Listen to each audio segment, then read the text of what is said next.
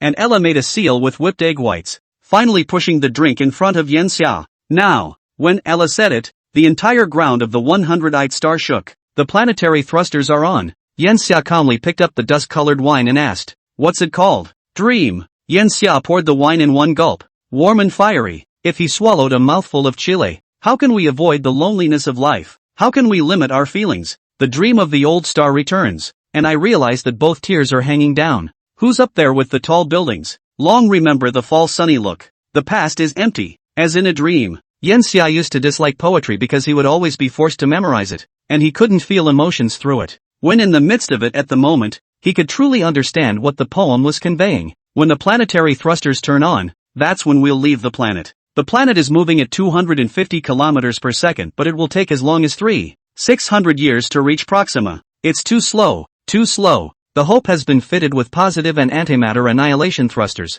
What is its speed now? Previously the Hope was using electromagnetic propulsion, which was supposed to be iterated into fusion propulsion. But since the 100 Eyes were encountered and developed positive and negative matter annihilation for the sake of weaponry, it was simply a matter of developing stronger positive and negative matter annihilation thrusters. It's kind of a leap in civilization. 3,220 kilometers per second. Ella replied. This is more than twice as fast as before. In fact, it only makes sense that any object would be able to approach the speed of light with continued acceleration. Positive and negative matter annihilation at this energy rate should accelerate the ship to 10% of the speed of light. But that's just hypothetical. The weight of the hypothetical ship is so different from the actual weight that a giant ship such as the Hope has reached a self-weight of the order of 74 million tons. Trying to accelerate such a behemoth to 10% of the speed of light would require consuming at least 18 million tons of antimatter, close to a quarter of the ship's weight, in all aspects of perfection, which is nearly impossible. In practice it wouldn't just be about accelerating,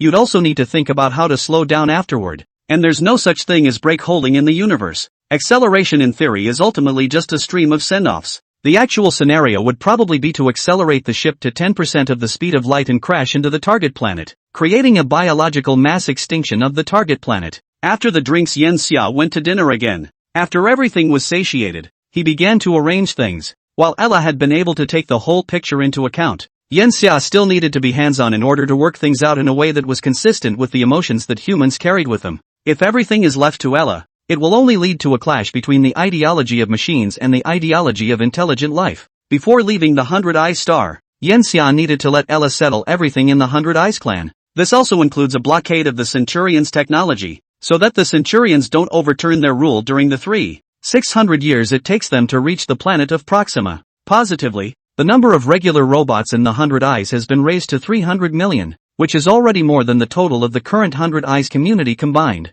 All cities are fully mechanized, making it impossible for all creatures within the 100 Eyes to control threatening weapons. These things consumed Yanxia for an entire month. And finally, Ella completed all ship inspections. Yanxia, right now our ship count is 157, with 4 main fleets and 1 scout fleet. All ships have been loaded with the latest antimatter main cannons and high-energy laser weapons, and the magnetic shields have been iterated. The small fighters now loaded inside the ship have also been updated to the 3rd generation, utilizing positive and antimatter annihilation energy as power, and can reach speeds of 810 kilometers per second. In addition to these ships, the main ship of the 2nd fleet was replaced with a light civilization warship dug out of the ground, on which I restored most of the light civilization's instruments to intermingle with ours. With our current combat power, we can already wage war against civilizations above level 1. 6. All warships are now ready in space. Are we going to fly away from 100 Eyes now? Yan Xia pondered what was left to be done, and after a moment's thought felt it was ready. Take off.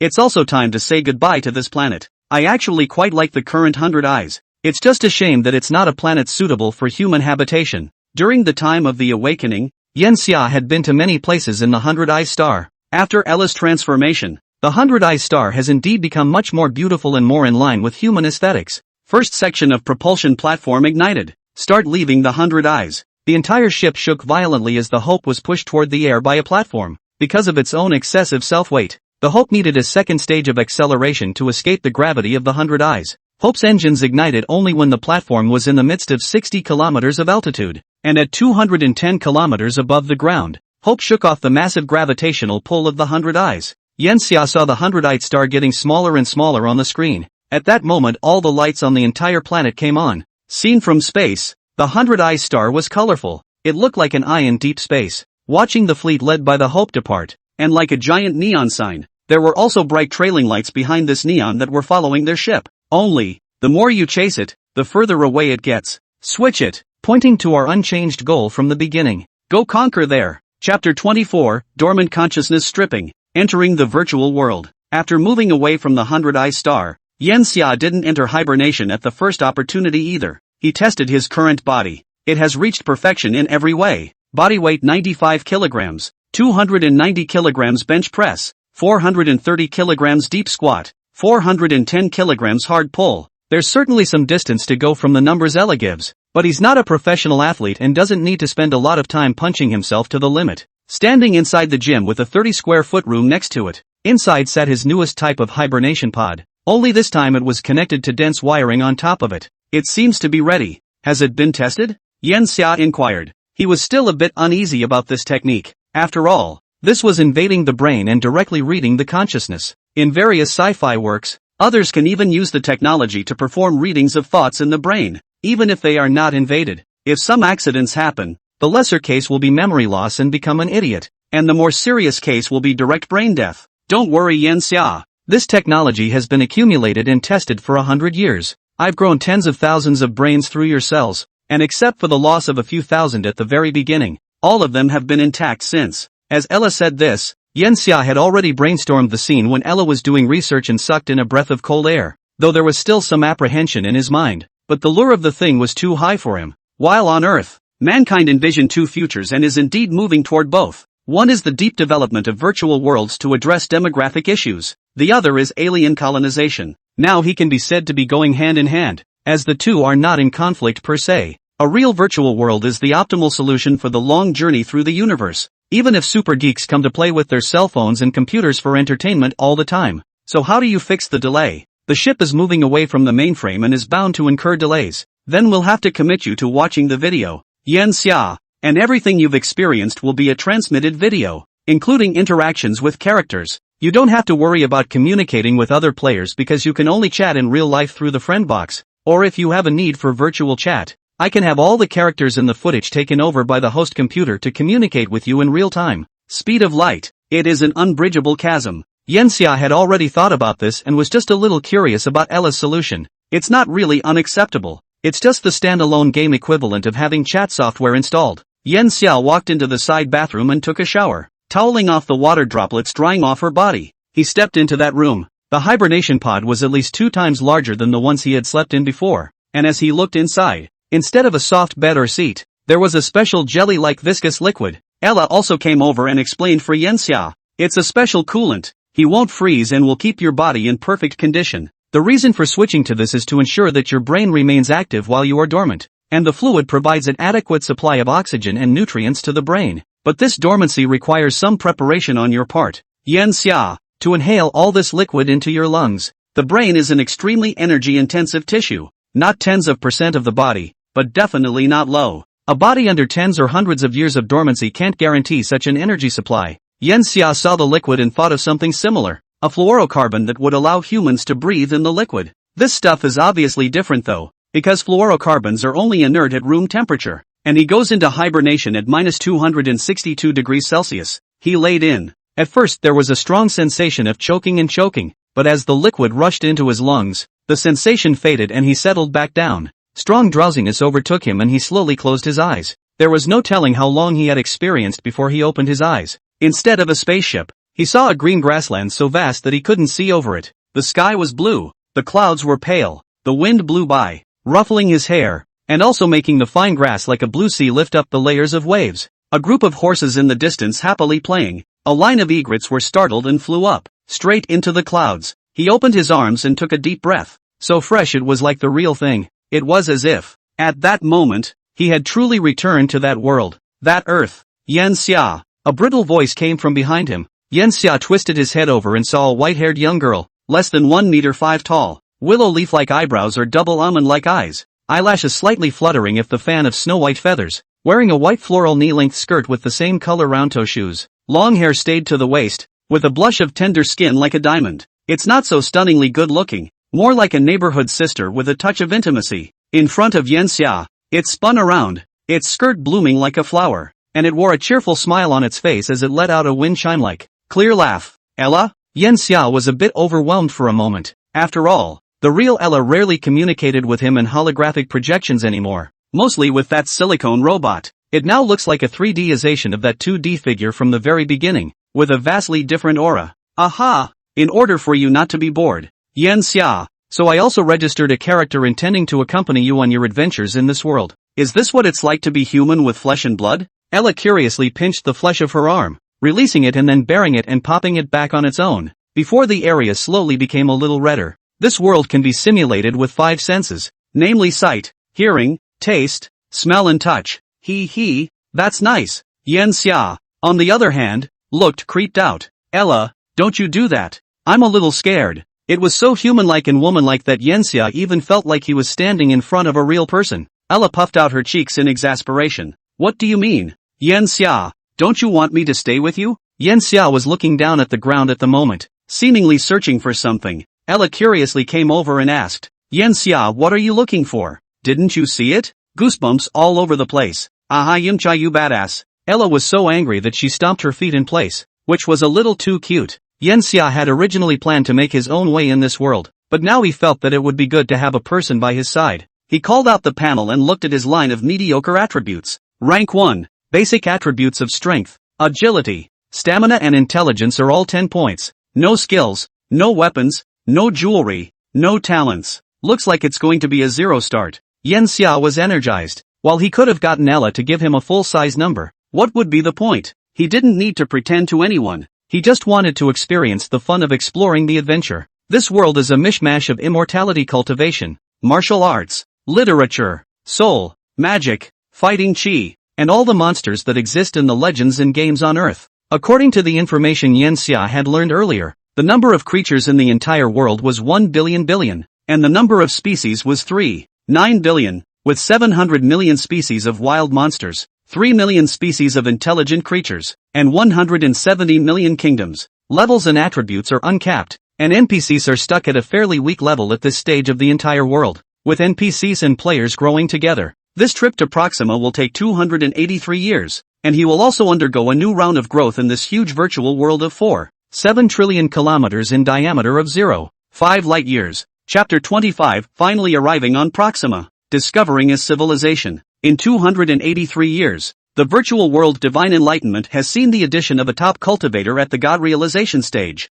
a white-robed swordsmith famous in the rivers and lakes, a black-robed sorcerer who lives in a tower, a silver-armored knight who leads 10,000 armies into battle, a wise lord who sweeps through the 8 directions, a top assassin who lurks in the darkness, the chief adventurer in the Adventurers Guild, a wizard capable of summoning thunder, a courageous warrior who kills dragons, and a great priest who evokes the power of the ancient totems. The great priest of the ancient totem. Everything that is real is also unreal. Yan Xia disengaged from these as she opened her eyes. What a fulfilling 283 years. It makes a lot more sense to spend these wasted hours in a virtual world than it used to, somehow sleeping through centuries. He sat up and white breath began to come out of his nostrils and mouth. The robot standing next to the hibernation chamber for 283 years spoke. The liquid in the hibernation chamber evaporates at temperatures over 50 degrees, turning from liquid to gas. This helps to drain the body. Welcome back, Yan Xia. Looking at the robot in front of him, Yan Xia had a huge drop. After all, the Ella in the virtual world is so well behaved and cute and pouty. Yan Xia ignored Ella as she left the hibernation pod.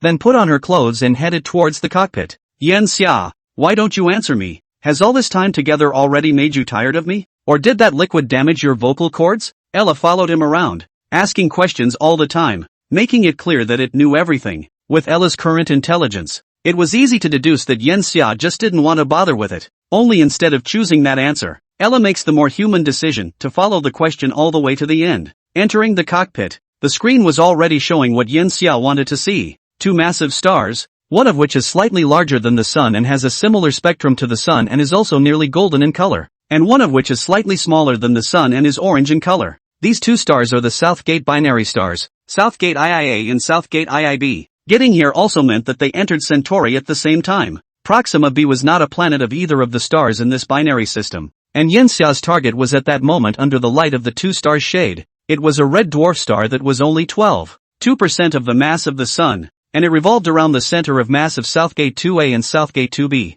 It was this star that was called the star Proxima, which could also be called Southgate 2c. In terms of the view Yen Xia was looking toward at the moment, Nanmen 2a and Nanmen 2b were holding hands and spinning in the middle of the playground, while Bijou was running around the 2 of them in a playground that was just closer to a circle. The distance between the 2 massive stars is only 23 astronomical units, a distance equivalent to having a star in our solar system in orbit between Uranus and Neptune. In contrast, Proxima is 0.2 light-years away from the center of mass of both stars, and it has 3 companion stars, Proxima b, Proxima c, and Proxima d. One of them, Proxima c, is a huge rocky planet with 7 times the mass of Earth, but 1.5 astronomical units away from Proxima. This distance wacko is just right in our solar system, but Proxima, as a red dwarf, has a surface temperature that is too low, only 800 degrees Celsius, well below the sun's 6,000 degrees Celsius. So the temperature on Proxima c is as low as -230 degrees Celsius,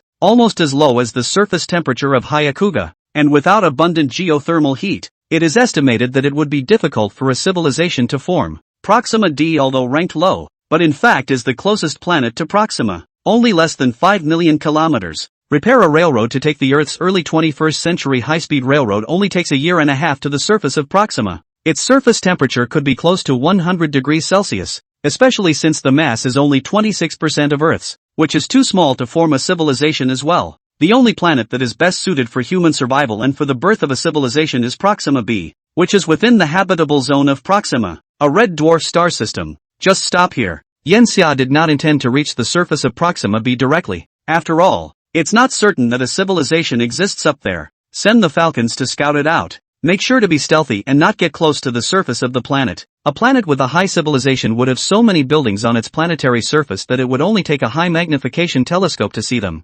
Ella, analyze Proxima b. What do you think the odds are that this planet will give birth to a civilization? A planet like 100 Eyes could give birth to a level 1 civilization. Then the probability of this planet, which is immensely suitable for the birth of living beings, is at least 10,000 times greater than that of 100 Eyes. 72%. Proxima b is 1.52 times the size of Earth in our close-up view, a bit larger than originally predicted. Such mass creates a denser atmosphere, and it's too close to Proxima to be tidally locked in though, making it too cold on one side and too hot on the other. But the atmosphere can distribute the heat more evenly across the planet's surface, spreading the heat throughout the planet, which leads to the prediction that the front side of Proxima should have a temperature of only 46 degrees Celsius and the backside -82 degrees Celsius. The average temperature in its twilight zone is around 10 degrees Celsius, which is optimal for survival. Add to this the fact that Proxima b has a centrifugal rate of only 0.17 and an orbital resonance ratio of only 3:2, which is generally more stable,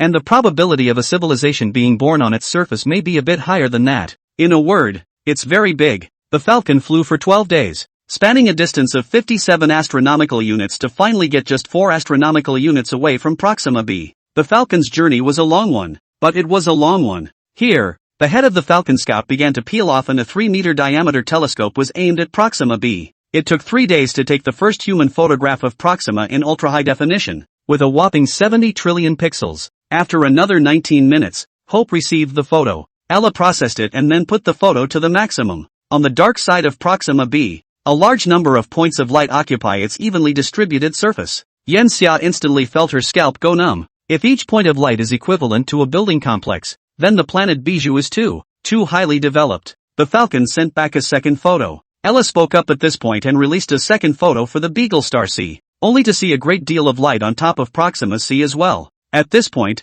it was all but certain that the civilization on Proxima B was of no less than Class 1. Ella, line up all interstellar dust within 10 astronomical units of the perimeter and dispatch scout planes 30 astronomical units away to make sure there are no warships of that civilization. All warships prepare to activate defense systems and enter combat mode. Retrieve the Falcon and do not act rashly. 1 month of silence for the entire fleet. To ensure that the civilization on Proxima has not detected us, a series of orders were given. Yen Xia had to be careful that they observed the civilization on the planet of Baleen, and to anticipate that the civilization on Baleen might have observed them. Chapter 26, a Level 1. 8th civilization that is still alive. A month isn't long, but it's like years in such a stressful environment. When the month was over and the sweep around the area was midway through, nothing was found. Meanwhile, Yen Xia had Ella conduct a probe against the planet BB, and found that there was only a narrow channel between BBB and BBC. Outside of this shipping lane, civilizations on Proxima B will not venture. Even their warships are on the surface of the planet, and after they reach 0.1 astronomical units around the planet it is a complete blank slate. The civilization resembles an ant with a painted circle. Though it can see and walk outside the circle, the odor of the pen and ink disgusts and frightens it, keeping it within that circle. This was Yen Xia's assessment of this civilization. Ella, what do you feel the rank of that civilization is? They also learned more through a month of observation. The ship is rated by a combination of its speed, its use of energy, and its rate of development. 1. 8 or so. This is an extremely strong civilization that may have even developed for tens of thousands of years. Judging by the number of ships, they likewise have an extremely large population size, at least 10 billion. Every 0.1 level of civilization difference is a tenfold difference in total energy. Technically, it would take another 100 years or so of development for Yen Xia's fleet plus the current 100 eyes fully tech-shared combination to reach level 1. 7. This civilization was one that was much stronger than Yen Xia's current fleet. Originally Yen Xia was prepared to retreat first, but after discovering this feature of this civilization, he planned to observe it for a while longer. The appearance of that civilization's ships we should be able to simulate. We're going to get inside that civilization and get information about that civilization. Half a month later, a ship with a square box in front and dozens of tubular, independent thrusters in the back resembled a steel jellyfish heading towards that civilization. After a 40-day voyage to reach the outer space of the planet Beelzebub C, then it was destroyed before it could get close. Almost within the next 2 days, the shipping lanes to and from Beagle B and Beagle C were closed. The light and the darkness of the planets faded away, and along with it, the defense warships in the outer space of both planets began to flame out. Day 3. A half-meter diameter robot spider landed somewhere in the no man's land of Beeline C, surrounded by dilapidated industrial garbage, which hundreds of robots were in the process of disposing of. It's not as cold as originally thought because of the presence of civilization, and the planet became livable after a massive injection of greenhouse gases. The robot doesn't have a human appearance, only a boxy, simple shell, which then extends 2 robotic arms that are used to chuck garbage.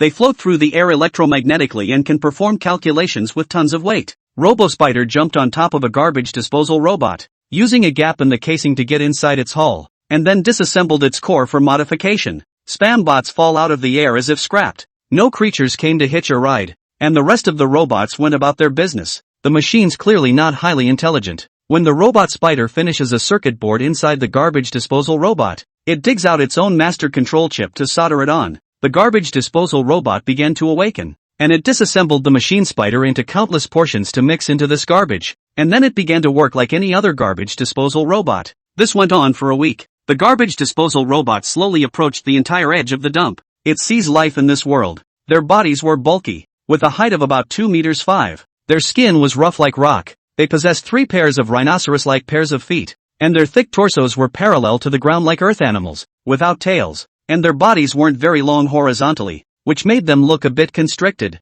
while the front of the body had a huge of sarcoma-like head full of 10 pairs of bone spikes. The head that was more than half a meter in diameter had only one eye, only a little bigger than a human's, and vision did not seem to be their main sense. From their shoulders grows a pair of secondary limbs that are only capable of grasping, the true primary limbs being the 4 flexible tentacles that sprout from their jaws. The creatures are more like monsters of legend, but they are indeed the masters of this planet. As long as the 100 eyes grow beyond the limits of human aesthetics, their mouths are the most human creature-like, being fanged mantis-like mouthparts, and the 4 flexible tentacles are more like pincers for the mouths of shoes to aid in feeding, though as they evolve, they take on a more dominant function. The robot listened to the sounds of the creatures. which unlike their appearance were very rhythmic and light with a strong penetrating power. And the whole is in the ultrasonic category, reaching high frequencies that cannot be heard by the human ear. None of these intelligent creatures noticed that there was a robot observing them right here in the trash. They move back and forth with as much sophistication as a human society. The robot collects them and then transmits them towards the universe using light as a medium of information,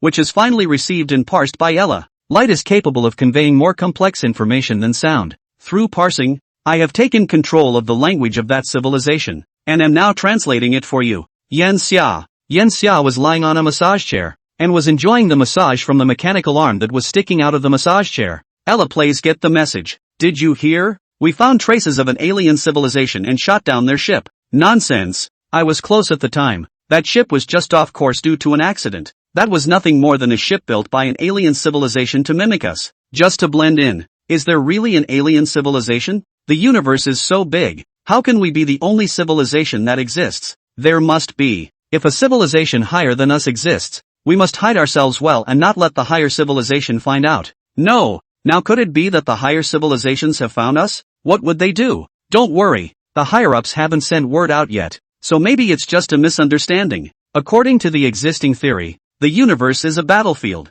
All civilizations are hostile to each other, such as us are hidden. If there is a civilization is discovered, the higher civilization will inevitably not be able to tolerate the lower civilization, will directly use weapons to destroy the civilization. That's right, as long as we continue to hide, we won't be discovered by alien civilizations. We're still too weak to develop now, all the way to the limit. In these words, Yen Xia perceived a sense of familiarity. Dark forest laws? Ella nodded. That's right, this civilization seems to have been meticulously developing, not wanting to be discovered and destroyed by an alien civilization. Their shrinking of warships to the planetary surface and previous reactions were mostly due to this consensus. Yen Xia perceived a sense of wonder, seemingly a combination of fiction and reality. There is a saying that reality is more magical than imagination. He laughed. Ella, maybe we can conquer this civilization. Chapter 27 Observer, Tower of Babel Project. The Dark Forest Law is a derivative of the Fermi Paradox. It is based on the fact that survival is paramount to civilization,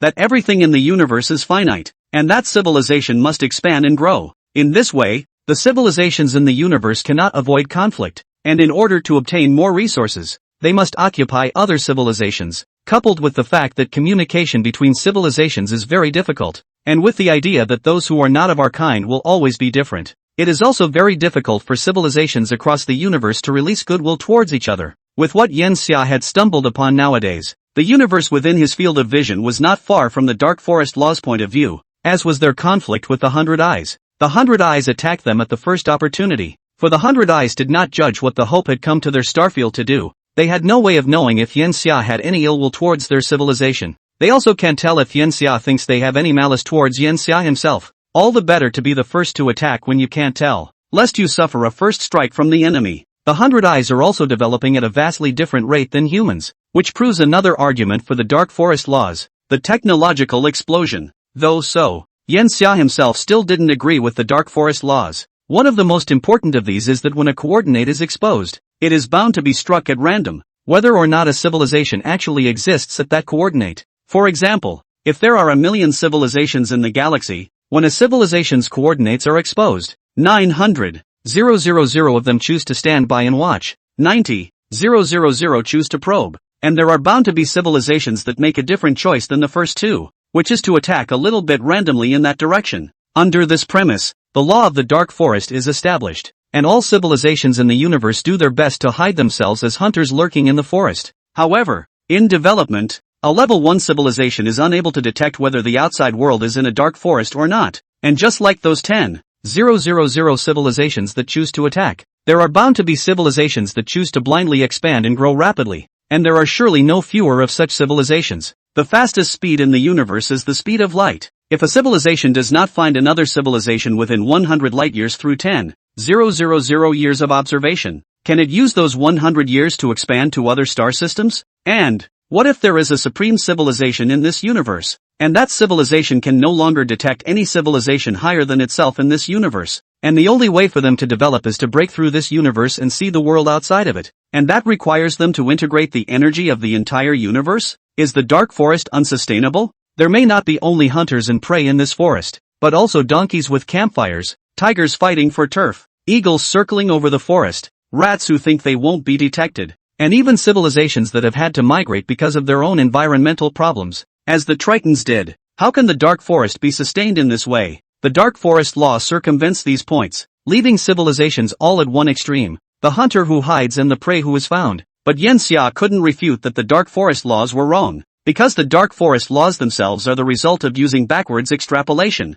as he had observed. Now he did not find the whole universe alive and noisy, only silent and still, but in a journey of 4 light years, he had already encountered 2 high-level civilizations. Yanxia didn't care if the dark forest laws were right or wrong, because he's had long enough to verify what this universe is really like. The only thing that Yanxia found laughable was civilizations that actually practiced the laws of the dark forest. Hiding itself away will inevitably leave it with fewer means of detecting the outside, so that if a real spoiler exists, the civilization will have no choice but to go in with its neck on the line when information is not equal. Civilization, if it were a hunter, would also be hungry, and tired, and wondering, and lacking in patience. They will want to know if there is their imaginary enemy behind the tree on the opposite side. So hunters don't just stand guard, they may also take the initiative. While a civilization does its best to hide itself, it should also be aware of whether there is an eye in this forest that is always watching them, observing them. Yanxia called this civilization the Observer. It could be the supreme civilization,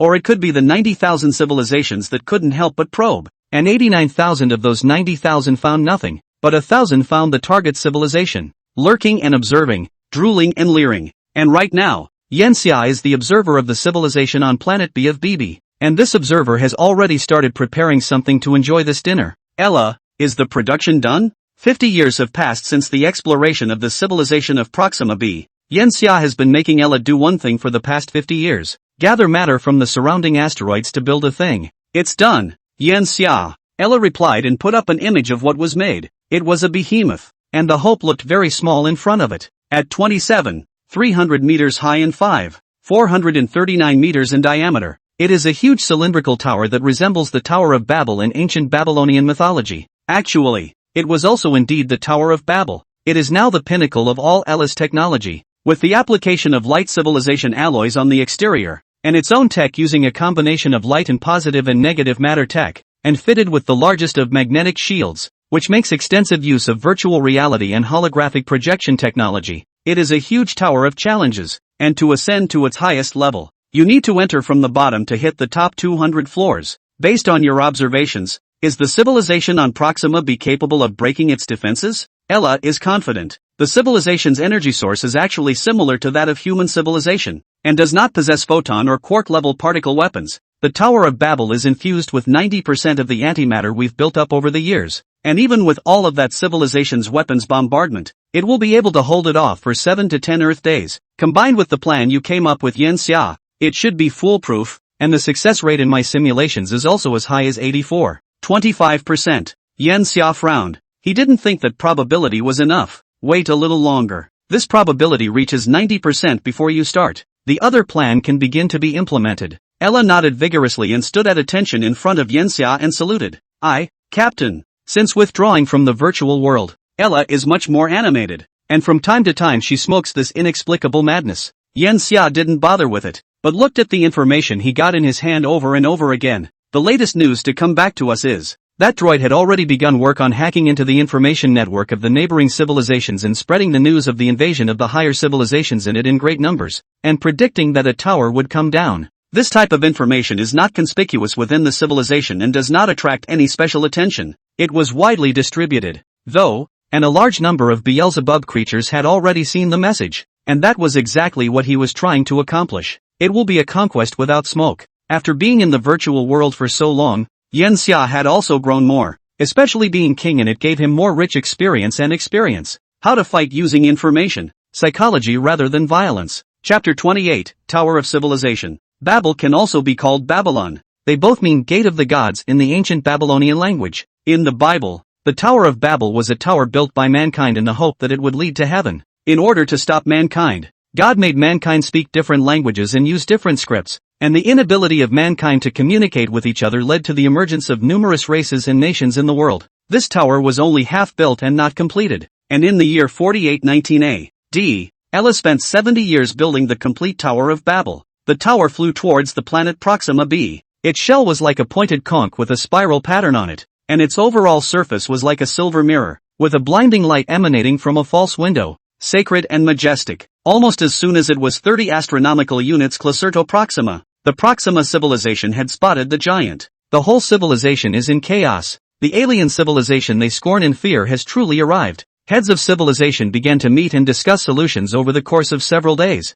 Attack! Do whatever it takes to bring that ship down. And almost simultaneously, images of the ship spread quickly within that civilization, some creatures flinching at the sight of the ship's appearance. A mighty hunter does not hide, but makes his surroundings his hunting ground. One day, the thing that civilization fears will finally arrive. A tall tower of silver and white radiating intense light. There is no way of knowing whether they carry good or bad intentions, but that tower hanging alone in the universe will not attack and cannot be destroyed, and it waits with its doors open for man to enter. At the top of its tower is the secret treasure of civilization, which can be obtained by passing the many tests. Is that the gift of civilization or the poison of civilization? It is there, waiting to be plucked. The one who picks the secret treasure will become an emissary of the higher civilization, possessing supreme power, controlling powerful and unparalleled force, and even enabling the civilization to complete a leap. It will become the hero of the civilization, and will be immortalized forever. This is information that has been scattered throughout that civilization's information network for decades. No one ever cared. Think of it only as a message to get emotional fulfillment like any other prophecy. But the real thing had come into view, and the message was spreading through civilization 1,000 times faster than in the previous decades. Soon enough, a senior came out to dispel the rumors. It's just a coincidence. We have hundreds and hundreds of millions of these prophecies, and no matter what the circumstances of encountering an alien civilization, there will eventually be one that is similar. We have mobilized the weapons of an entire civilization with the intention of destroying it. We cannot submit and retreat, or the demise of civilization will await. In the universe, there will be no more traces of us. We evolved through hundreds of millions of years, and gave birth to civilization in tens of millions of years of precipitation, and we don't deserve to end up like this. At this moment, let us be like a spear that pierces the throat of the enemy's scouts, so that the enemy hesitates and is afraid. The fierce declaration is still imprinted on the mind. A few days later, a large number of battleships were deployed. The largest main ship is a perfect sphere, somewhat like the Heart of Gold from The Hitchhiker's Guide to the Galaxy, but larger, with a diameter of 10,000 meters, as if it were a scaled-down version of a planet. Behind it is a massive 2 kilometers diameter thruster that uses dark matter kinetic energy as its energy source. Dark matter was first proposed on Earth in 1922 AD. Dark matter in the universe is likely to make up 85% of the total amount of matter, compared to only 15% of the matter visible to us. Born out of the hypothesis that celestial bodies operate in a way that does not conform to Newtonian gravity, it was only in the theoretical stage until the destruction of mankind in 2037. But really getting into the universe, Ella has been able to determine that dark matter does exist, that it possesses mass, that it can't reach the speed of light, that it interacts very weakly with light, that it participates almost exclusively in gravitational interactions, and that it doesn't participate in electromagnetic interactions or strong interactions. Dark matter is extremely stable and not easy to detect. This matter is fundamentally different from what we can see, and they are inert in the universe. Dark matter is a low-energy matter that has only weak interaction forces of its own.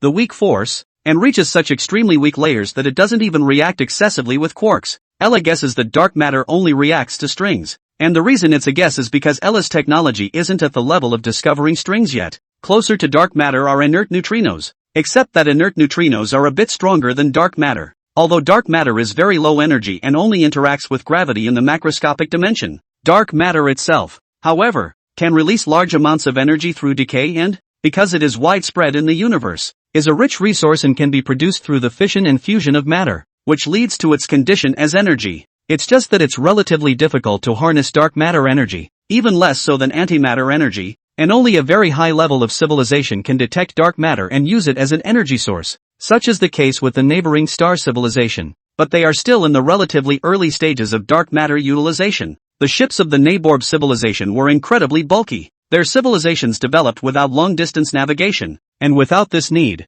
they naturally did not develop. Nothing can be obtained by relying on theory. And a civilization that has traveled in the universe itself is bound to be more powerful in its ability to navigate long distances than one that has not. The ship started up and then flew towards the tower. The speed of the massive ship was only 584 kilometers per second, which naturally crushed Yen Xia, who had previously used electromagnetic power. but now Yen Xia's fleet had long since been replaced with a more advanced power system. After 21 days, the ship reached a distance of 10 astronomical units from the tower. This is the distance that the civilization's weapons can hit. The entire front of the spherical ship began to separate like petals into 6 petals, which were not attached to the hull, but flew as separate hulls about 50 kilometers away from the spherical ship. Above and below, it forms a semicircle with a diameter of 110 kilometers. The ship in the very center began to glow intensely, and a lightning bolt at least 100 meters thick began to swim across the 6 components. These thunderbolts formed a circle in space, which looked like a magic formation from afar, releasing terrifying power. Once the energy reached its limit, the captain in the ship yelled, "Fire!" There is no observable material, just like the antimatter shot by Yen Xia against the 100 Eyes planet. When the other civilization did not have the equipment to observe the antimatter weapons sent out shells would be invisible to that civilization. Dark matter energy shot toward the Tower of Babel at 99.28% the speed of light. Our civilization is sacrosanct and inviolable, and anything of civilization that dares to enter our galaxy will be destroyed. The tentacles on the captain's chin flailed, and the first 2 pairs of his 3 pairs of feet jumped up and slammed heavily on the floor of the ship twice. The entire ship's 3,000 or so ship soldiers yelled and made the same gesture, which seemed to be some sort of invigorating gesture of that civilization similar to the Earthlings' clenching of fists and raising them high above their heads. A distance of 10 astronomical units takes 84 minutes to reach. There aren't any screens inside the ship, but their bodies have been modified so that information is sent directly to their nerve centers, allowing them to produce picture-like information right inside their heads without the need for their eyes to see it. They wait. 168 minutes later, they saw the terrifying dark matter bomb hit the Tower of Babel, and the energy generated by its detonation released a large number of high-energy photons, which escaped in all directions, forming a huge light mass covering a diameter of 1,000 kilometers. This mass of light collapsed in the next moment, rapidly coalescing into a molecule-sized body of energy, which proceeded to explode once more. This lasts for 6 times before the attack is truly over. The total amount of energy released in its 6 instances is about 2,700 trillion tons equivalent. This is a victory that belongs to us. For the first time, we held on to our homeworld in the face of an attack by an alien civilization. The captain once again exclaimed that the ship was to the civilization what a nuclear-powered carrier with nuclear warheads would have been to humanity in the 20th to 21st centuries. Dark matter energy cannons, the most powerful weapons of their civilization. The same amount of its power compared to the fission of the nuclear bomb power level 1,700 times stronger, which is compared to the positive and antimatter annihilation of 2,222 times, although there is still a certain gap, but it is not far away. We must know that they are only in control of the lowest level of the use of dark matter technology. This proves that the potential for high-energy dark matter energy may be greater than positive and negative matter annihilation. The captain had turned around, but the information it received in its mind solidified its excitement. After the blinding light, which was comparable to looking directly at a star in the universe, dissipated, the tower still stood, unharmed, as if the explosion did not exist. How is this possible? Chapter 29, Imaginative Resource Theory. First victory. As when mankind uses a hydrogen bomb with a yield of 100 million tons to blow up a city, the bomb explodes, yet the entire city doesn't even have a single building's surface of wall dust fall off. The scene traveled back to Proxima B the same 168 minutes later. There was a silence. Although the mind was still connected to the impassioned speeches of the civilization's top brass, the entire world went quiet. By now there were no creatures left to think that the speech of that civilization's top brass might have been just a video, and they faded from calm to horror. Countless creatures rushed into the place where the supplies were concentrated and began to frantically snatch them up. Doomsday. It's a harbinger of doom. In their information network, a kindred spirit began to use it to spread fear. It didn't even require Ella's hand. Creatures of higher civilizations were bound to have higher intelligence, and higher intelligence was bound to have super high complexity. This complexity gives birth to all sorts of differently thinking beings, some who are afraid and try to hide themselves, some who want to give vent to their fears, and some who want to be comforted by others. Is there a cluster-conscious civilization like the bugs in StarCraft? The answer is a likelihood of 0.047%. One thing missing from cluster consciousness is the rich and very different imaginations of individuals. Imagination was an extremely precious resource, especially amongst higher civilizations, and why Yen Xia chose to conquer the 100 Eyes instead of destroying them. After all, he already had a highly intelligent individual like Ella. 4. Ella has not an infinite number of arithmetic powers. It can compute 100 billion scenarios, and the hundreds of millions of beings of the 100 Eyes can provide more than 10 billion similar, but not identical, scenarios, as long as there is not a being, mechanical or otherwise, with infinite arithmetic or intelligence. The imagination of a creature is an extremely valuable resource. Civilizations with such resources are more likely to develop into higher civilizations than those without. And it is this that Yen Xia's Tower of Babel program takes advantage of. As in mythology, God divides mankind with words. Yen Xia at this point uses the different minds of individuals to separate and control a civilization. In spreading the message of terror, many creatures at the same time noticed that the account that had originally posted the information about the tower's descent had once again posted a message, and almost instantly the number of views exceeded 100 million, and was growing at a rate of 10 million per second. The tower is not a weapon to destroy civilization, but a passport to it. There is malice in civilization, and naturally there is goodwill. And goodwill is not a kind of disinterestedness, but a kind of cooperation. Destruction is better than integration. Civilization may use the imagination of intelligent beings as a resource to inflict plunder,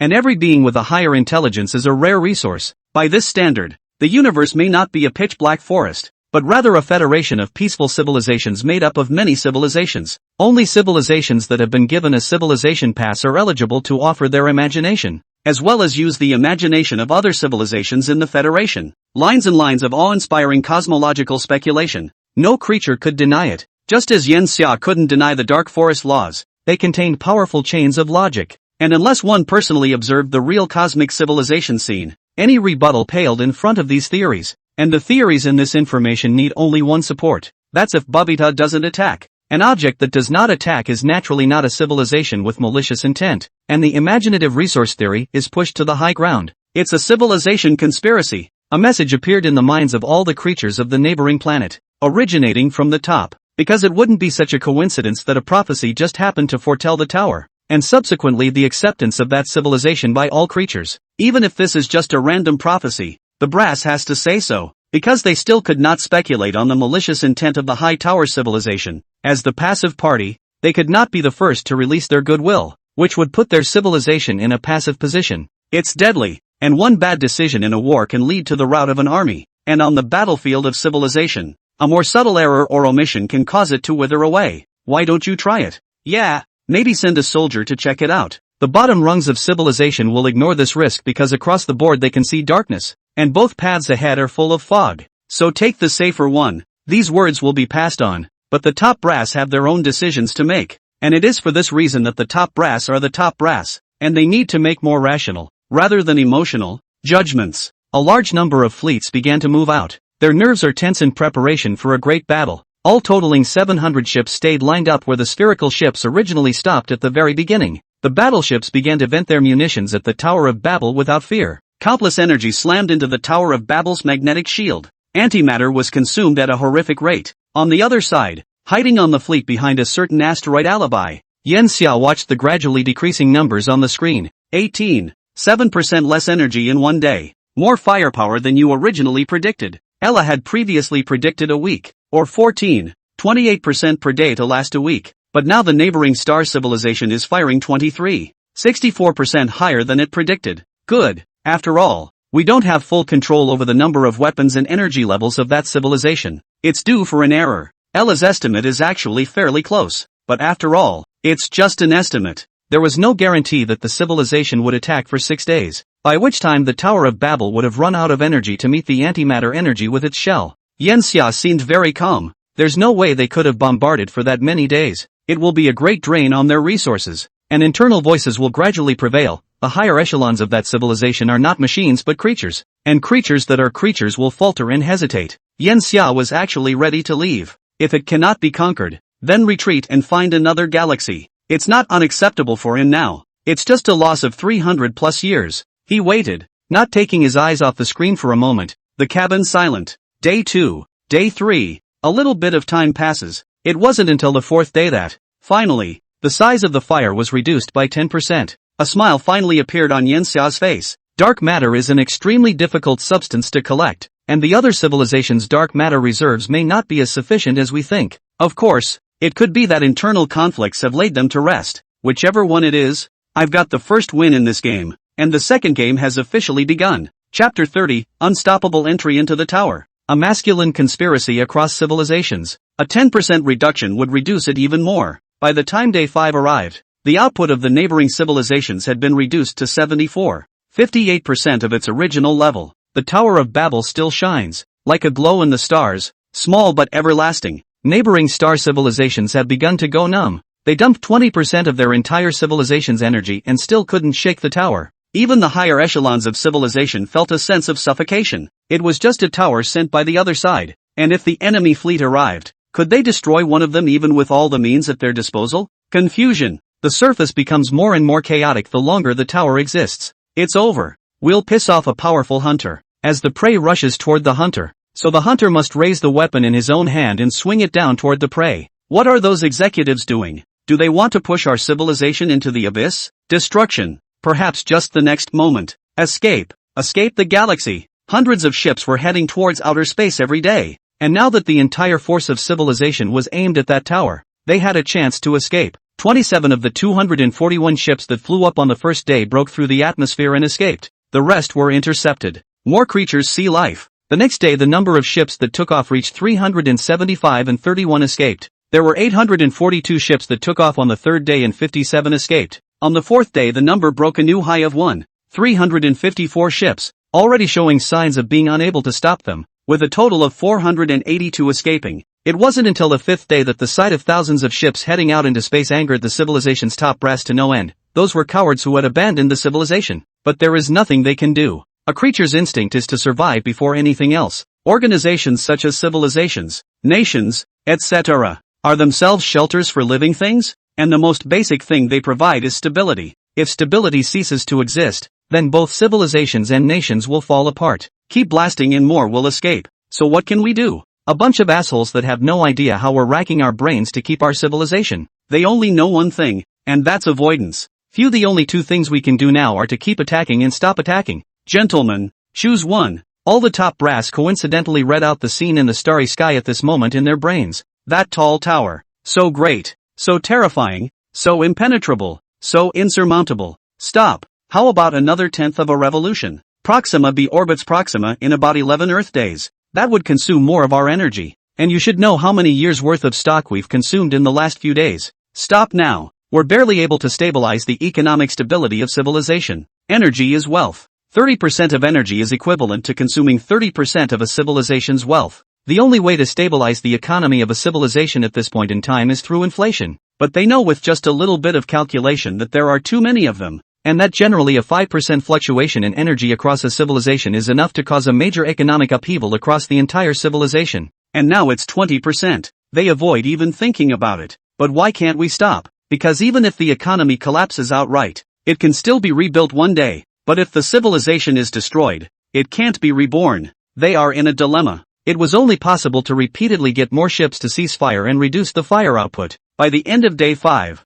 the firepower had been reduced to only 57% of what it had originally been. Day 6 came, and looking at the still intact tower, all the top brass were physically and mentally exhausted. There's no point in wasting any more time. We should have to acknowledge the huge gap between the higher civilizations and us. They already consume 23% of energy. Can't keep filling that black hole endlessly. Perhaps we should send a ship to explore the surface of that tower. After the ceasefire, they have no more options. No, that might be a conspiracy of civilization. We should watch longer. Who knows if that tower is a Pandora's box? As for that prophecy, the civilization's top brass shouldn't listen to a prophecy. It's something that concerns the fate of a civilization and can't be rash. But the day after that decision emerged, they realized something was wrong. Our actions have angered the higher civilization, and this may cost us the opportunity to align with it. We will be excluded from the Federation of Civilizations, and as a civilization not belonging to the Federation of Civilizations, we will be destroyed. The light weapons will reach our star system across thousands of light years, just as the neighboring one did more than 2,000 years ago, struck without warning by high-energy rays. With huge planets torn apart and entire star systems plunged into stellar proton storms for millions of years, the only way we have a chance to seek forgiveness is to enter the tower and get a pass to civilization. These guys, civilization executives, nearly had a brain clot when they saw this information. The bottom line is that there really are creatures that will believe it. Although their civilization had reached level 1.8 and their cultural penetration should be very high, this was clearly no longer something that could be understood by mere culture. 4. That tower was rootless and impenetrable. This is what all creatures throughout civilization see, and using what is seen as a theoretical fulcrum, it is easy to arrive at the latter result. It is precisely because it is easy to alibi that it will be believed by most creatures. Found the source of the prophecy. Images appeared in the heads of all the civilization's top brass. It was a dilapidated, dirty garbage disposal robot whose head had burst, and inside it searched for a part that was unlike anything in all of civilization, a circuit board. Except this board is charred black at this point. Conspiracy. A complete and utter conspiracy. Deliver the message. Instantly, all the creatures received this message in their brains, but it's long overdue. The tower proved by force that it came from a higher civilization. And how could a higher civilization resort to such petty tricks? It's just words from the top. Even if a higher civilization brushes off such petty tactics, so what? They're just spreading the word to avoid unnecessary conflict. A large portion of the ships that had originally left the planet headed in the direction of the tower, and more ships flew out from the planet's surface and joined that group. A great gloom hung over the heads of all the top echelons of civilization. Since the other civilization had used such small means, it meant that the height of the other civilization was not as far-fetched as they had originally thought. The information conveyed may be true, but there is a greater probability that it is false. They have discovered the truth, yet they can no longer stop it. Tens of thousands of airships hitched hundreds of thousands of creatures toward the tower. They could order the fleet to intercept, but that would not help. The universe is vast, and with tens of thousands of ships spread out, the only thing the fleet can do is stop it by force. If those ships carrying civilians were destroyed, they could hardly imagine what the civilians still inside the planet at that moment would do. After all, it's not a small part of the decision, it's the majority. When the higher echelons of a civilization do not meet the certainty of most civilized beings, then they cease to be higher echelons. If they prevent access to the tower, they will inevitably implode, and the unknown civilization will have an opportunity to take advantage of it. If they let it go, then they are playing right into the hands of the unknown civilization. Another message came through. We're already in the tower, and it wasn't the civilians who went in first, but our soldiers. The news further decimated the civilized hierarchy. Just because a soldier possesses a greater combat capability than a civilian does not mean that the soldier will make a deeper interpretation of the message than the civilian. The most important things in this information are a few points. 1. Save civilization. Every individual civilization wants to be a savior. They feel the threat as much as the higher-ups do, but there are few decisions they can make, and entering the tower is one of them. 2. Control of power. The civilization behind the tower is immensely powerful, and all individuals want to control the power granted by the higher civilization, which enables them to achieve class advancement. 3. Civilized and friendly. Without weapons, it doesn't kill you to go inside a tall tower, and there's nothing to lose by trying. It's a phallic conspiracy across civilizations that uses the illusion of peace to inspire civilization's desire for survival and biological greed. There is no creature that is not greedy, because the creature itself is constantly demanding energy from the world and the universe, and this is the source of greed. And unless the creature has no need for anything and can live forever, the creature is bound to be greedy. After thinking about this level, it was as if all the civilization executives saw a high-hanging gate knife with their civilization placed right underneath. They perceive that the only thing they can do, it seems, is to pray that the other civilization is as predicted. Chapter 31 Weapons as Culture. Tower of Babel Energy 2. 57% remaining. This is the data Ella received after the attack was completely over, pressing almost exactly on the line. If the neighboring civilization had attacked for another hour, then the Tower of Babel's magnetic shield would have lost energy, after which the entire tower was melted into an asteroid by the energy of the dark matter burst. It seemed to be a simple defense and attack, but in fact both consumed hundreds of years of accumulation of the two civilizations. Common sense would suggest that a level 1, 8 Bighorn civilization should have 100 times more energy than the current Yenxia, and would only need to use 1% of its energy to destroy the Tower of Babel, and even have a surplus in the 1%. But how can the energy calculations of civilizations and civilizations be so simple? Energy is not 100% for the military. A civilization also needs a lot of energy to run its society. For homes, for transportation equipment, for large factories, all of which make up the bulk of a civilization's energy. The energy that can be used by the military is strictly speaking the surplus energy in addition to the energy consumption mentioned above, which can also be called reserve energy. These sources of energy are not only linked to the military, but are also as closely linked to the economy of a civilization as reserves. When energy consumption becomes too great, a civilization will experience economic turmoil, factories will shut down,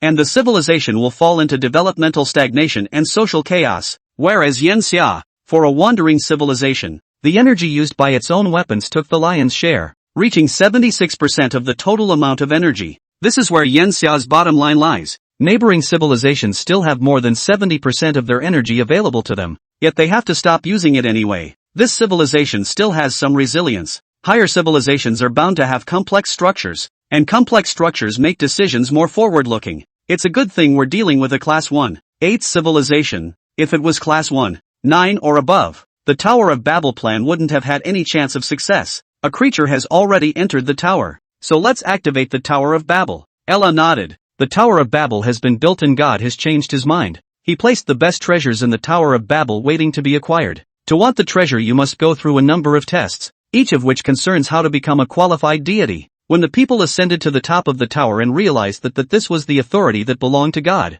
they took it up and became gods. Yen Xia, what do you think of this new story? Yen Xia sat in the pastor's chair and did bicep curls with a 140-kilogram barbell. After 10 sets of strength, the barbell is caught by the robot. He took 2 long breaths. Could be improved. A complete story should be a rich epic at the same time. And the chronicle of reality will never have an open ending and will have a long follow-up. Humans who become gods do not go to heaven afterward, but return to earth to spread God's gifts so that humans can get closer to God, call him Lord, and offer him in faith. God's test is how to be a competent deity. Then my weapon against the Beelzebub is the magnificent culture of mankind. Neither I nor God lied. What God gave was indeed a treasure, and what I gave was indeed a passport to civilization. The creature itself that gets this pass becomes part of the human race. Tower of Babel. Standing in front of such a behemoth, the neighboring creatures were in awe within themselves. This is the tower that has withstood the rounds of their civilization and stood tall. It is a symbol of a higher civilization. Get in. There were creatures excited beyond belief. Should we still look at it? Some creatures still hesitate. I still shouldn't be here. Some creatures beat a retreat. But eventually, the first creature will appear to enter it. Its head held high as it strides inside today's slender gate of white light cascading up to 50 meters high. What's going on here? It looked in awe at what was in front of it. A world hidden within this tower. This world was very different from theirs. Full of bright colors, bright light, unbelievably brilliant and beautiful. Another creature walked in. It yelled, "What are you?" The first creature craned its head and both looked to each other. Is what we look like now what creatures of a higher civilization look like? It's so ugly, but somehow there's a sense of biological perfection. It seems that any creature that can develop a higher intelligence is a perfect body evolved over billions of years. It's just that this body, it's a little too fragile. According to the prophecy, the tower will give us a test. Is it now that the test has begun? So what should we do? They wait and get lost until hunger strikes and they are alarmed and go in search of food. The sky grows dark and they realize that they need fire. The next day it rained heavily and it dawned on them that they still needed a house to be right. Survival, or surviving in a human way, which is the first test they are put to. Tens of thousands of creatures entered it, and after the first test was over, thousands of creatures opened their eyes again and found themselves in a dark place with a bright door in front of them, and when they stepped through it, they reappeared outside the tower. They look at each other in confusion. What have we been through? They have absolutely no memory of being in the tower. The remaining creatures move on to the second level for the second test, poetry and culture. They will experience a story built on the background of the poem, become the main characters in the story, and then recite the poem itself from their own mouths. Those who are touched are considered to have survived the test, while those who are not, will be eliminated. Third level, 5 senses. They will experience the 5 acute human senses, and the pleasure these 5 senses bring, and gradually forget their original selves and consider their original bodies to be inferior to human bodies. Aesthetics, praise, honor, myth, fiction. Waiting for everything that creates the pleasure of being human is one test after another. It stirs up the human emotions to make them feel, to make them crazy. These are also just part of the test, after which they will return to being themselves again, feeling the filthiest things about their civilization as a contrast. After that, they will peer into the future. How happy they will be after their civilization receives human civilization. Afterwards, they will experience becoming human again and experience the superiority of being human in the face of their own civilization. In the course of these processes, they will be confronted with one question after another that concerns their own deepest thoughts. These things ring true. Transform it from the inside into a human being, to avoid the creature's camouflage. Meanwhile, their original bodies were controlled by robots within the Tower of Babel, connecting nerves and reading the deepest thoughts within its mind. It's a form of brainwashing and conditioning. God harvests his believers, and Yen Xia harvests the believers of human civilization. Chapter 32, The Second Game. Returnee Screening. The second game has begun. Ella reported on the first creature to reach the top of the tower, that reverently held up a silver and blue card with kanji characters on it, which it enshrined. It was the first creature of the Beholder's civilization to cast its lot with humanity, but it was by no means the last. The threshold of the test at the Tower of Babel was not to select the strong,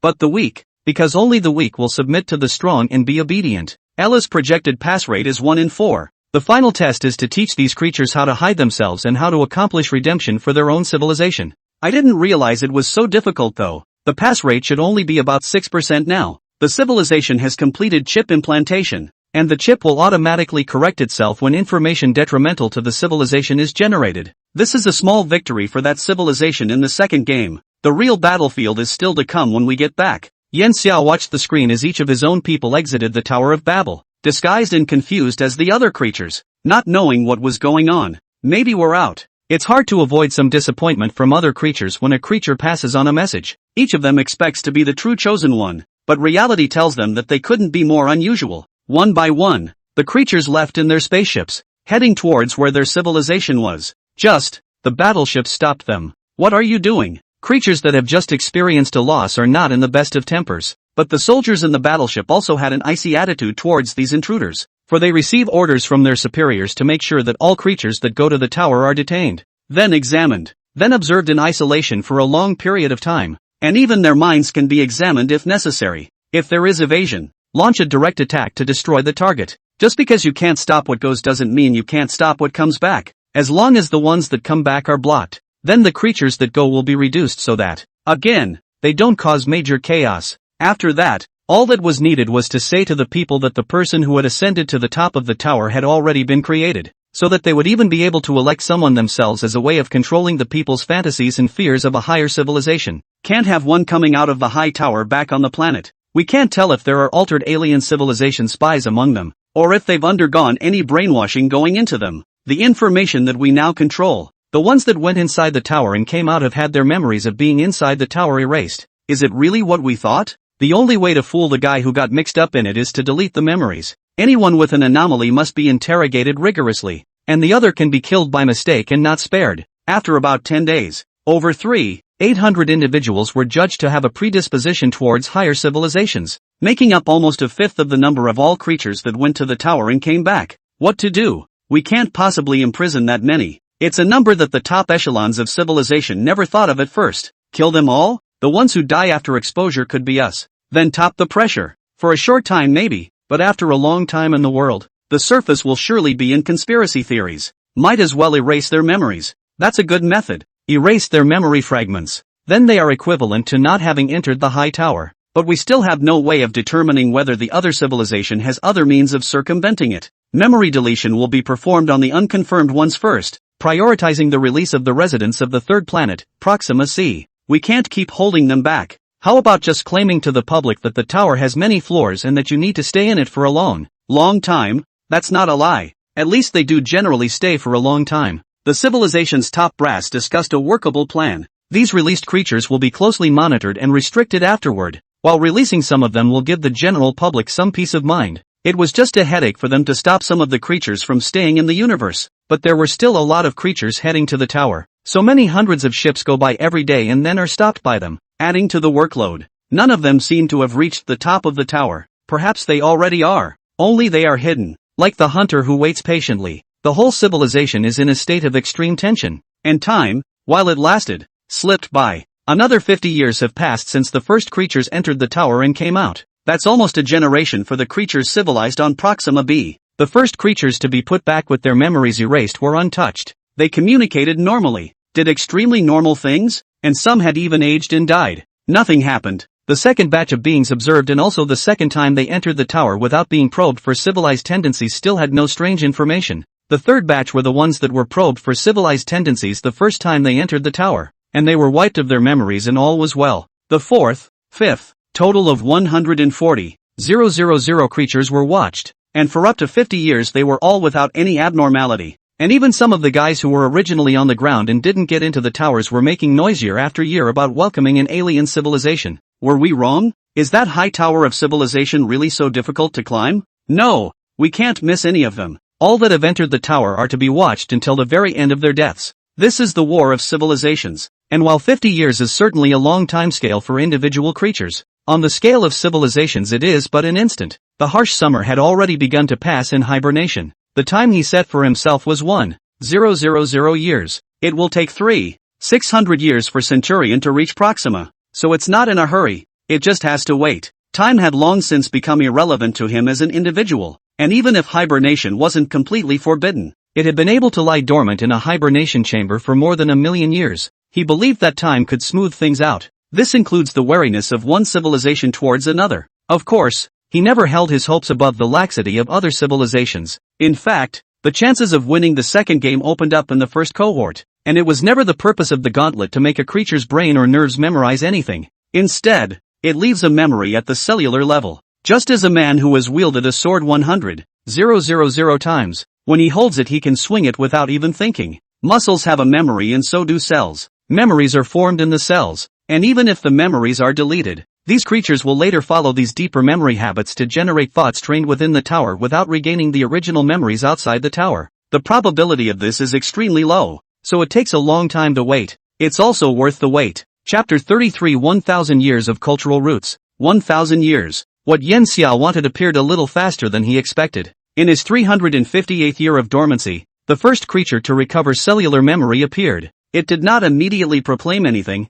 but went into an ordinary building on the planet Bijuk, a store, which it frequented with no difference in demeanor from what it had done before. The only thing is that he kind of wanted to defecate and went to the restroom in this store, and after half an hour he came out. After some time, the store service type machine walked in and took out a needle that was only 2 or 3 centimeters long and as thick as a piece of hair from a slit in the side. It took the needle into itself and then studied it carefully within its body to observe it. It analyzes the underlying logic of cellular awakening memories and investigates their reproducibility. Good on. Ella's biological science has grown immensely after studying a large number of 100 eyes, and the cell is like a naked woman before it, with no secrets to hide. It cannot reproduce the experience of the first creature whose cellular memory is revived in another creature. Still, the study allowed it to gain valuable experience, increasing the probability of recovering the original cellular memory from 0.00014% to 0.072%, whereas it would have taken 14 out of 10 million organisms to emerge. Now it's 72 out of 100,000 organisms. Year 2. A contagious disease has broken out on the entire planet Neighborhood C. The disease infected more than 80% of the organisms on the neighboring planet C in just 2 months, after which a vaccine appeared. All the creatures on the neighboring planet C were vaccinated. The 384th year of Yen Xia's slumber. There is a political split within Neighborhood C, with distinct left and right factions forming. The left supports welcoming alien civilizations and forming an alliance with them so that they can ward off the risk of invasion by other alien civilizations in the future. The right thinks it's a load of crap that the alien civilizations that exist now are aggressive civilizations, and that the other side is just trying to enslave them without bloodshed, and that if they defect, they will inevitably be the losers. While there had been a majority of creatures who had hoped to greet the alien civilization that had created the towers nearly 400 years ago, after all, none of such voices had made it to the top. It was not until this time that the ruling class of civilization began to split. One of the most important reasons for this is that the descendants of those whose cellular memories have awakened have become the ruling class of civilization. Yen Xia had never pinned his hopes on the creatures that had returned from the tower, but rather on the creatures that had been affected by the cellular memory reviver. Yen Xia slumbered for the 397th year, and at this time, it was also the year 5217 A.D. of the human calendar. 180 years have passed since the end of mankind. A skirmish broke out on the planet Beagle C. The battle was only in the tens of thousands of deaths and injuries, but it determined the landscape of the left and the right. In the same year, the right was forced to leave Bibliotheca C, creating a pattern of planetary opposition. Then a long 100 Years' War began. The 100 Years' War also had fewer deaths and injuries and was more of an ideological battle. The civilization of Proxima entered both Proxima B and Proxima C at the beginning stage of the 100 Years' War, with an arms race between the left and the right, whose weapons were vigorously developed, and top scientists in various related fields sprang up. The Beagle civilization made the leap from a Class 1.8 civilization to a Class 1.9 civilization in 100 years. The Tower of Civilization remains 30 astronomical units away. The right sends a large fleet forward to try to destroy the tower with more advanced weapons, yet the left sends a massive fleet to stop it. The war came to a head in the final stages of the 100 Years' War. A war that killed and wounded over 1 million people and completely galvanized the left and the right. 5326 AD. After 9 years of silence, Proxima B launched a sneak attack on Proxima C, causing the largest dark matter energy factory on Proxima C to be destroyed and exploded, blowing a huge bowl-shaped crater 70 kilometers across the planet's surface. Over 100 million dead and wounded on neighborhood planet C. The impact of this sneak attack was extremely far-reaching, setting up the continued vulnerability of neighboring planet B for 300 years afterward. the left took the opportunity to rise up and preach that the right was the destroyer of civilization, sucking in more talent while heavily supporting the civilian population, making the quality of life on Proxima C exceed that of Proxima B. Almost the same year, some novelties appeared on the shelves of the B-Line C Mall. These started out providing entertainment only, and then began to rapidly attack the lifestyle category, which quickly became a trend. The most important of these is the aesthetics of human architecture. The newest buildings on Planet Neighborhood C are all high-rise buildings that conform to human architecture. At the same time, the food that the civilization ate began to change, bringing in never-before-seen seasonings to certain foods, some of which were okay, and some of which were vile and ugly. Others were retained and those that didn't work were eliminated. The retention has worsened over time, a taming of the palate. Despite the war phase, there was constant communication between Proxima B and Proxima C. These things were also transmitted to Proxima B, and the entire Proxima civilization fell. When the left's 300-year period of dominance passes, a creature returning from the tower claimed to have reached the top of the tower and that he had been gifted by civilization. The right withholds the other side, using this technology to discover high-energy dark matter and utilize it first over war. Its energy is 3 times stronger than the low-energy dark matter originally used, and the civilization of Proxima once again enters a whole new phase. The right has overwhelmingly captured more than half of the territory of the neighboring planet C. It was a great victory belonging to the right, and the left was so crushed that it could not raise its head. And even some creatures of the left reached the tower and prayed for a helping hand from the civilization behind it, but there was no response. However, it was also at this time that any creature that entered the Tower of Civilization would come out with an unheard of piece of technology. The left sends a large fleet to keep the civilization towers protected and have exclusive access to these technologies. The countless influx of technology into the regions controlled by the left, and from there to the entire civilization, has led to a massive enrichment of the left, with average incomes almost 3 times that of the right. Red-eyed, the right launched a war of purges against the left after 20 years, intent on rooting it out. This time the left has sunk so low that it has become almost a small organization. Since then, the 826-year-long civil war of the neighboring civilizations has come to an end. The right, which does not support the admission of the towers of civilization, has triumphed. But then the right did not destroy the towers of civilization, but kept sending people in to get knowledge and technology. 800 years. For the neighboring star civilization also 16 generations of old and new change. The top of the civilization that had once been so vigilant about the tower had long since died, and the new top of the civilization had grown up surrounded by the things they had been given within the tower of civilization. That tower was long past the point of necessary destruction. From the beginning, there was no difference between the left and the right in terms of winning or losing.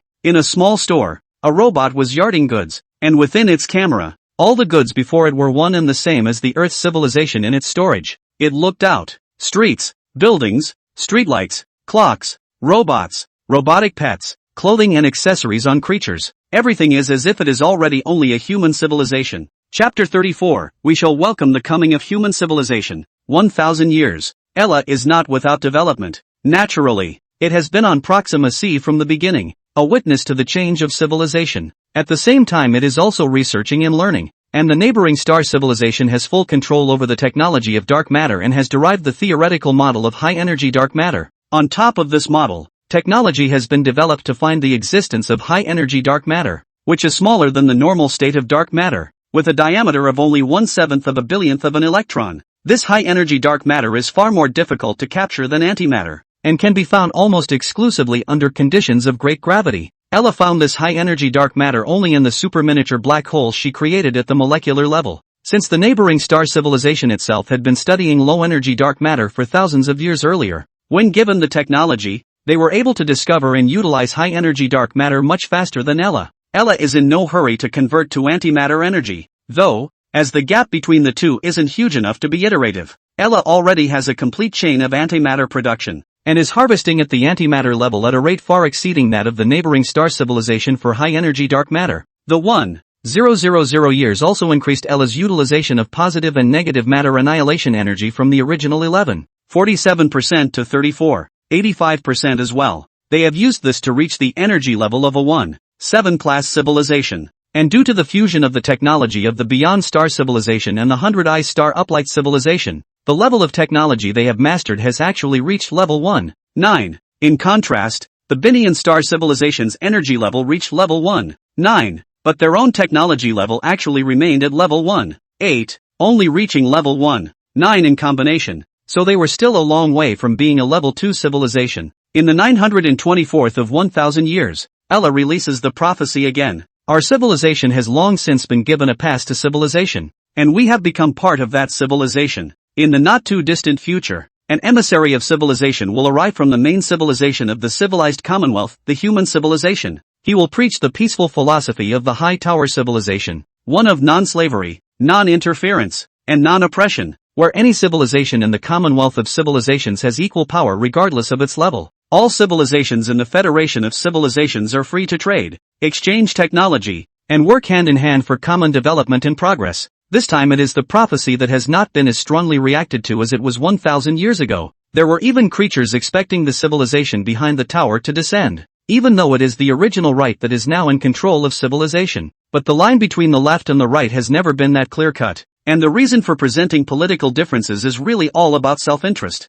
It's not as if the left won't be old-fashioned, and the right isn't without its radical moments. If the left and the right were two extremes, then there would be no concept of far left and far right. The composition of any large organization is necessarily multifaceted, not diode, accepted, accommodation. At this time the entire civilization of Proxima presented this attitude. Of course, the sudden appearance of this prophecy also made many creatures understand one thing. So the so-called pass is the knowledge and technology inside the tower. These knowledge and technologies are imbued with the culture of a civilization. They have long since become part of that civilizational alliance without even knowing it. These creatures with hindsight felt fine-tuned, but there was no greater reaction because since the other civilization had used such means, the odds were that it really wanted to merge with their civilization, not destroy it. Of course, it's not as if there aren't creatures who advocate killing the messengers of civilization. They're on the far right. It's just that these far rights don't make much of a dent in civilization as a whole. Are we really going to meet a strange civilization? The civilization of Proxima has even accepted the way human civilization names individual creatures.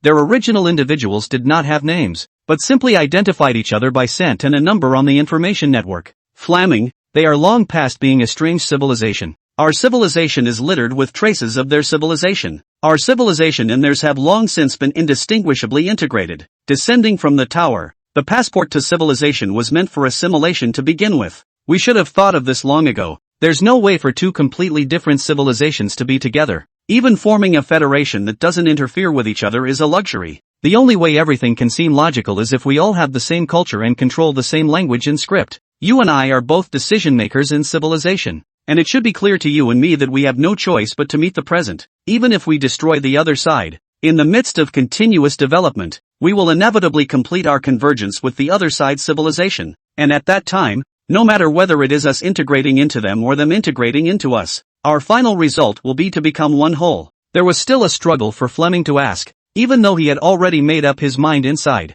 What about reproductive isolation? We're not a different species than they are, and that's something that would prevent us from merging. Ani's nostrils erupted with air. The development of civilization has long since moved away from lowly desires, so the individual creatures are more exalted in their spiritual pursuits. The need to pass on an offspring is long gone. If you want an offspring, all you need to do is each grow a child from your own cells. The vehicle of civilization is culture, and we know this much later than that civilization. Fleming's eyes were disheveled. It wasn't far right. It was just more traditional, believing that its race should reign supreme and exist independently. Our civilization has reached this level, and perhaps it is indeed time to get in line with the rest of the civilizations of the universe. Fleming, haven't you always emphasized the plurality of civilizations? Only plurality can allow civilization to develop to a higher level. By aligning ourselves with alien civilizations, we will be more diverse. In that respect, at least it's a good outcome, I guess. Fleming nodded. We can't take this lightly either. We can't be slaves to other civilizations.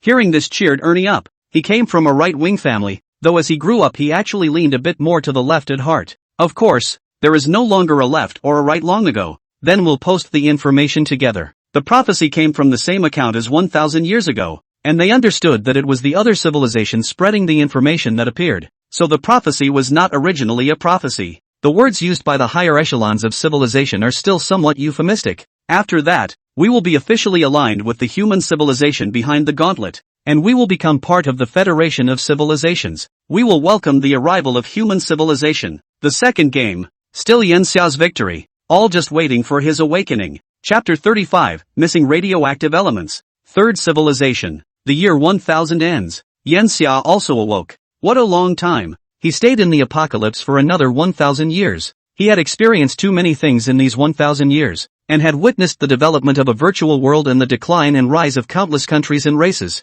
It all touched and taught him a lot. Even in the God's apocalypse, there has been the birth of a technological country. It will become a simulation of the country, and in which NPC and players will be in the technological country for the reality of the imagination resources. During these 1,000 years, he didn't let Ella, who was following him in the virtual world, report information about the outside world. He trusted Ella to handle everything. If Ella couldn't handle it, then it actually didn't do much good for him to know. In this wandering civilization he represents, he's the decision maker. Ella is the equivalent of a think tank. He does the slapping of plans, as well as making the right decisions at times beyond Ella's arithmetic, and coming up with plans are all things that Ella does. The fleet is now headed for Beelzebub. I think, first to Beelzebub C. Yenxia had gotten the full message moments before exiting hibernation. He knew at this point what to do afterward. Proxima C is still underdeveloped compared to Proxima B, and landing on Proxima C is relatively safe. Yenxia, I'm not suggesting that you go to the neighboring planet. Ella spoke up from the sidelines, using a virtual image with a serious face. Yenxia looked at it and thought it was worrying too much. Ella, you've completed an iteration of the electromagnetic shield, and a large mass of dark matter missiles wouldn't necessarily be able to penetrate my defenses. You don't need to worry about my safety. Ella shook her head gently. I'm not worried about the Beal civilization being much of a threat to you. Yenxia, you come with me. It twisted its head in the direction of the experimental area, and Yenxia followed with some curiosity. The lab area inside the ship was no longer empty, and passing by the biology lab with hundreds of brains sitting in the doorway, Yenxia walked over to the main chemistry lab. All of the techniques here serve chemistry, are relatively large, and function to observe smaller particles and analyze macroscopic chemical phenomena, as well as other experiments with chemical properties. Ella took control of the dozen or so robots in the lab and got to work. A robot walked up to Yenxia, cupping 4 test tubes in his hands, which were filled with dirt, metal, liquid, and nothing. What is it? It's just a random collection of stuff from Proxima C.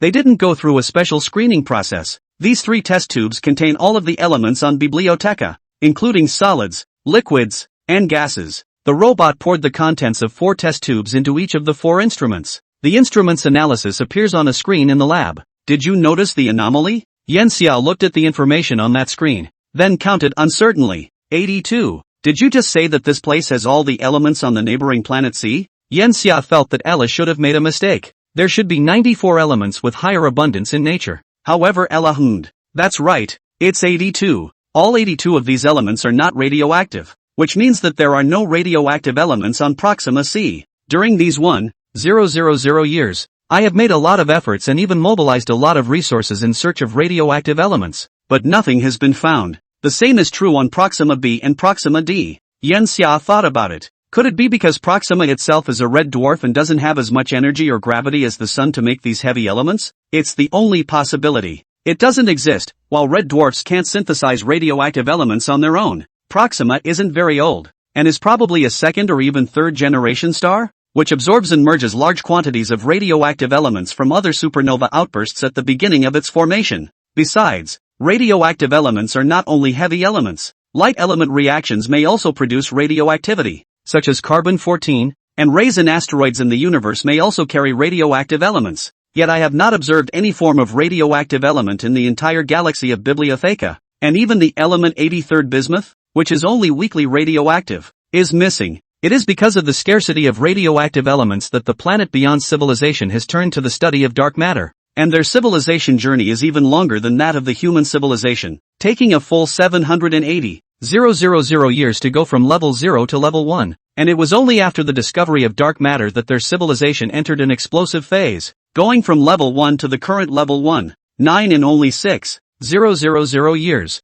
Yenxia knew what Ella wanted to say. Since the radioactive elements are now missing, since they could certainly have been produced according to the laws of nature, they must be the work of civilization. If it wasn't done by the Beagle civilization, then it was another civilization. That civilization was collecting radioactive elements, and it's been doing it non-stop until now. The 3rd civilization. This is what Ella wants Yenxia to be wary of. The way these radioactive elements were collected was certainly not by digging as in mining, but more likely by mass absorption using a certain technology that specifically works only on radioactive elements. And this absorption is not observed at the macroscopic level. This technology could be related to the 4 basic forces. and after learning about the light civilization, Ella had analyzed the possibility of a level 2 civilization going deeper in the 4 basic forces. A civilization with such super means of directly absorbing elements might have reached a level 2 or higher. The basis of a level 2 civilization might be just that, a great unity. Yanxia thought of his previous conjecture about the universe. Observer. Perhaps the first observer to look at Proxima was not him, but another civilization. Is there definitive proof? Ella pulled up a picture. This is what I gathered. A giant vacuum bubble that enveloped the entire Southgate Triad system. This evidence is enough to prove the existence of a third civilization, being able to absorb radioactive elements and perhaps stable basic elements as well. Are the elements in the solar system being absorbed in this way? Yanxia thought carefully. We might as well have been under observation by now. This civilization doesn't know if it's well-intentioned or malicious. Have they spotted us and launched their warships toward us? Perhaps they are within the neighboring star system at this time, and we just can't detect them. We don't understand any of this. He thought carefully, then came up with an idea. If we have been observed, then we cannot escape the sight of a higher civilization than ours, no matter where we go. If that's the case, then we can't retreat. The only thing we can do is continue to grow. A civilized commonwealth. Maybe we really need to build a real civilized commonwealth to defend ourselves against higher civilizations. So, the Bighorn civilization is something we have to take control of. Ella, use my cells to grow a clone who will go forward to communicate with the Beyond civilization on my behalf. After that I will hide in the shadows. You have also shifted more attention over to the 100 Eyes, and have been working hard on developing technology on the 100 Eyes so that the 100 Eyes receive our complete technology and develop it. We have to get to level 2 fast. Only by completing the grand unification theory can we get a glimpse into the means of seeing a level 2 civilization. The technological gap between civilizations makes the means of higher civilizations almost invisible to lower ones. This great sense of crisis lingered in Yanxia's heart. He became prey at this point to the neighboring civilization of 1,000 years ago. Chapter 36, Civilizations Meet. Neighboring star civilization joins in. Yanxia pinched her own skin, then pinched the skin of the person in front of her. There is no difference. He looked up, and it was a face that looked exactly like his. And it was the first time he had ever seen himself in such 3 dimensions. So this is what I look like to others. Whether it's a mirror or a camera, there will always be a difference between how you look to others because of the lighting and angle. Can you talk? His clone moved his gaze to look at him. I can talk. Captain, I am your clone. I have your outside and your inside. Through Ella I have understood my mission. Don't worry, I will fulfill it perfectly. His timbre was also not unlike Yanxia himself. Does the clone have my memories? It would be horrible to have memories. Next to her, Ella walked over. I can't do it with my current technology. The memories exist in tens of billions of neurons. They are a whole. Unless it can perfectly replicate the 13.1 billion neurons in your brain Yanxia and the information stored in them, it won't be able to get your memories. Even a 99% reproduction can lead to memory confusion, which is extremely precise and advanced biotechnology. That's fine. If the clone in front of him possessed the same memories as he did, then to the third party, it might even have become irrelevant who the real him was. I've heard that clones have short lifespans. How long will he live? Ella is not the traditional cloning technique used to produce a clone by procreation. This clone of Yanxia went from a single cell to an adult body identical to Yanxia in only 2 months. The product of such efficiency is bound to produce defects. He's only got 70 years to live. Ella's answer made Yanxia freeze. Isn't 70 years the same as the general population? Many humans have a 100-year lifespan but only live 70 years for various reasons. However, he soon reacted to the fact that he had been biologically modified a long time ago and had a lifespan of 600 years himself, meaning that the clone would last less than an eighth of his lifespan. Now that everything is ready, let's launch the fleet. Yanxia no longer wanted to delay any longer. He needed to truly take control of the Beyond Star civilization. From start to finish, there were no mistakes in the decisions made by the higher echelons of the planetary civilization of Beyond. It was just that Yanxia took advantage of a civilization's structural center of gravity for the middle and lower echelons of the civilization that accounted for the majority of its numbers. 1,000 years of cultural transformation is both an invasion and a taming. Compared to controlling the 100 Eyes race, the tactics towards the Bijin star Yanxia would become a bit softer. From the violent control in the open to the control of the will in the dark. And now it's time to take the first step. The fleet approached the planet Beale. There was a flurry of jubilation and tension on the 2 main stars, Proxima B and Proxima C. After all, it was a descent from a higher civilization. The clone rides in a light civilization battleship dug up on the 100 Eyes. This was the largest battleship in Yanxia's entire fleet, called the Light. Its length was over 7,300 meters, and its width and height were almost the same, both around 2,400 meters. and the other warships in the entire fleet looked a bit petite and cute in front of this behemoth that weighed 16 billion tons. To give a comparison of this weight, if each human weighs 100 kilograms, the total weight of 10 billion people is only 1 billion tons. A battleship of such a class as the Brightness would be enough to make a level 1 civilization unaffordable just by the materials it used. Throughout the fleet, the Hope, as the main ship, was reduced to a sidekick. But this was exactly the result Yen Xiao wanted. He needed to be invisible. Invisible under the watchful eyes of the neighboring civilizations and the third unknown civilization. The battleship did not descend to the surface of Proxima C because Proxima C itself was too massive, 7 Earths in size, and itself had a diameter of 1.7 times that of Earth. The planet Neighborhood C possesses a 700,000 kilometer diameter planetary ring, and the entire fleet rests on the surface of the planetary ring. Then a fighter was dispatched to reach the surface of planet BBC with a few droids and clones of Yenxia. A large number of B-line creatures had gathered by the interstellar tarmac of B-line C. They were stopped outside the tarmac, and could be seen from high in the air, densely packed, at least in the hundreds of thousands. And standing on the tarmac were only 2 Beelzebub creatures. They are the Civilization Counselor and the Civilization Army Chief respectively, the first and second in command of the entire B-line civilization. Certain words are easily blocked, so let's just make up random titles. The fighters landed on the ground and the hatch opened upwards. First, 10 robots stepped out in 2 rows, then scattered on either side of the hatch. After that, the clone Yen Xiao walked out in her light aviation suit. Neighborhood C has gas, but the oxygen concentration is only 0.7%, far too low to allow humans to breathe. Welcome, over there. The 2 civilized bigwigs stomped heavily on the ground with their 2 right feet. Ani, Fleming, greet the civilized messenger. It's their etiquette. A robot is controlled by Ella to translate on the side. The clone Yen Xia also made a friendly reply as he extended his hand. Ella sends a message to 2 of the higher-ups of the neighboring star civilization. Ani hesitated a bit, but reached out the tentacle on her chin to shake the clone Yen Xia's hand. It was a moment to be witnessed by history. The clone Yen Xia shook hands with Ani and Fleming before introducing himself as well, and then they shared a ride on the Imperial airship towards the tallest building on planet BBC. On the way, the clone Yen Xia heard many explosions. Fleming said, "It's fireworks to celebrate your arrival." A culture like fireworks has made its way to the B-line civilization, and it seems that the cultural invasion of B-line has been very successful, but it was clear to everyone that this was no firework. The advent of human civilization is bound to draw many attacks from the far right. Apparently Ernie and Fleming had prepared for security early on.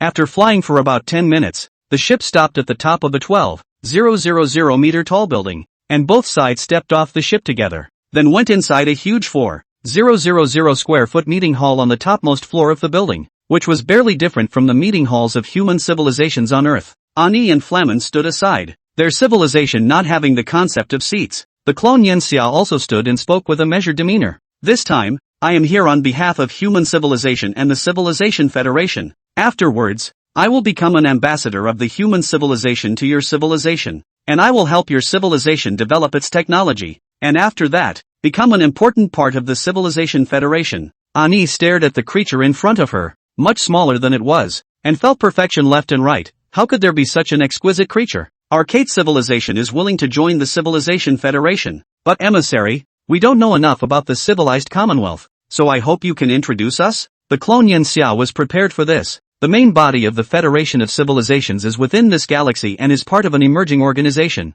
We span countless star systems and connect civilizations. The universe is too big. Even civilizations that can travel through the universe are still small. We can't be sure if there is a higher threat in the universe. A civilization can't face the malice of a higher civilization, and countless civilizations united together can have a chance of survival. At the same time, civilizations within the Civilization Federation can also trade technologies within their own civilizations, allowing the many technologies of the entire Civilization Federation to be linked together as a whole. And with the power of countless civilizations progressing together, the speed of civilization level improvement will be greatly accelerated. Our Civilization Federation does not have any restrictions on individual civilizations. The only requirement is that civilizations within the Civilization Federation must not attack each other, and if conflicts arise, the Civilization Federation will send the nearest civilization as an impartial third party to resolve the conflicts. As one of the main civilizations of the Civilization Federation, the human civilization will also provide members of the Civilization Federation with a platform to trade with other civilizations, where they can trade scientific information, technological products, and interstellar intelligence. With that said, Ella transmits the entries of goods that can be traded to Ani and Fleming. Ernie and Fleming are shocked to see it. These are not cultural and entertainment things, but knowledge, nuclear fusion, nuclear fission, antimatter, photonic kinetic energy, and the technological products that extended under them looked at them in awe. There is more understanding of the universe, deep study of the universe, judgment of celestial bodies, and other theoretical things also of uncountable value. 10 technologies for 1 page, and there are over 15,000 pages of information on this whole thing. They looked at each other, all profoundly understanding that if their own civilizations were to obtain these technologies, even if they were significantly lower than their own civilizations, they would develop an entirely new path and increase the technological depth of their civilizations. These things are the underpinnings. Ani took a deep breath. Is it resources that are needed to purchase the above? The clone Yanxia shook his head. Resources are hard pass items, of course, but in the universe they take too long to transport. We in the Civilization Federation encourage even more exchanges between civilizations regarding technology, and all of this information can be transmitted out at the speed of light, which takes a much shorter period of time. At the same time, the purchase requires another item, civilization contribution. Only civilizations that have contributed enough to the Civilization Federation are eligible to purchase these things, and the higher the civilization's contribution, the better the things that can be purchased. Civilization contribution can be earned by accepting missions assigned by the Civilization Federation or by submitting useful technological discoveries or inventions. Ani and Flaming took a deep breath as they listened, both of them realizing that what the clone Yanxia had said was extremely reasonable. They had initially thought that the Civilized Federation would have some kind of overbearing clause, but hadn't thought that not only did they not, but that they had brought in this unorthodox mode of trading. They apologized towards the clone Yanxia almost simultaneously. We apologize profusely for launching an attack on the tower before because we didn't trust the Civilized Federation. I hope you will accept our apologies on behalf of the Civilized Federation. The clone Yanxia nodded. It's not uncommon that attacking is the best means of protecting one's civilization in the face of an alien civilization. Too much of this has happened to our Civilized Federation. If you agree to join our Civilized Federation, then we also have a small condition. Finally, Ani and Fleming looked up. Go ahead. The clone Yanxia smiled. For the sake of subsequent trade and the safety of travelers from other civilizations, the Federation of Civilizations will establish a special zone on the planetary surface of each civilization. This special zone will take on the role of an interstellar cargo port and a civilization buffer zone, so that if travelers from other civilizations come to your galaxy, they won't disturb the order of your civilization due to civilization clashes. Of course, the Civilization Federation will also pay a corresponding rent for occupying a piece of land within the civilization. And the price of this rent is 100 civilization contribution degrees per year. That's it? Ani and Fleming couldn't believe it. They had thought they were finally going to get a bully clause. But not just this.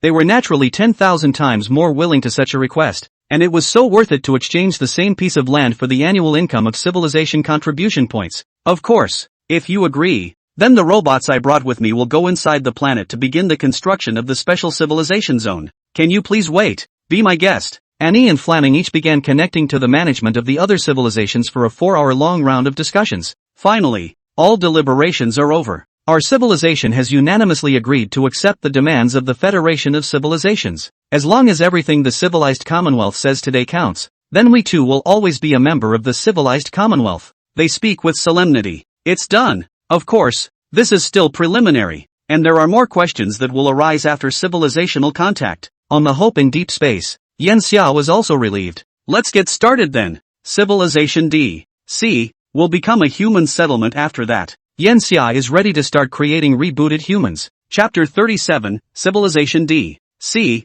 Adam and Eve. In biology, it is relatively easy to create something on a macro level. Once the challenge of growing unusual cells into fertilized eggs or mulberry embryos is solved, all that is needed afterwards is to provide nutrients to the mulberry embryos. Any human cloning technology that Ella now controls is actually more difficult than this technology of cell-cultured humans. For Ella now, creating humans is just a matter of wanting to. On the third day of the conversation between the clone Yanxia and the Kaitian civilization, the self-proclaimed name for the creatures of the planet beyond, a large number of droids arrived from the fleet in the demarcated special zone. The surface area of Proxima C is 1,474 billion square kilometers, roughly 2.9 times that of Earth, and the surface is not rich in large amounts of water, with 1,358 billion square kilometers of usable land. Of this, 411 million square kilometers were originally developed by the Kaitian civilization, leaving 947 million square kilometers in an undeveloped state. In order to show its sincerity, the Kaitian civilization divided 100 million square kilometers as a special zone.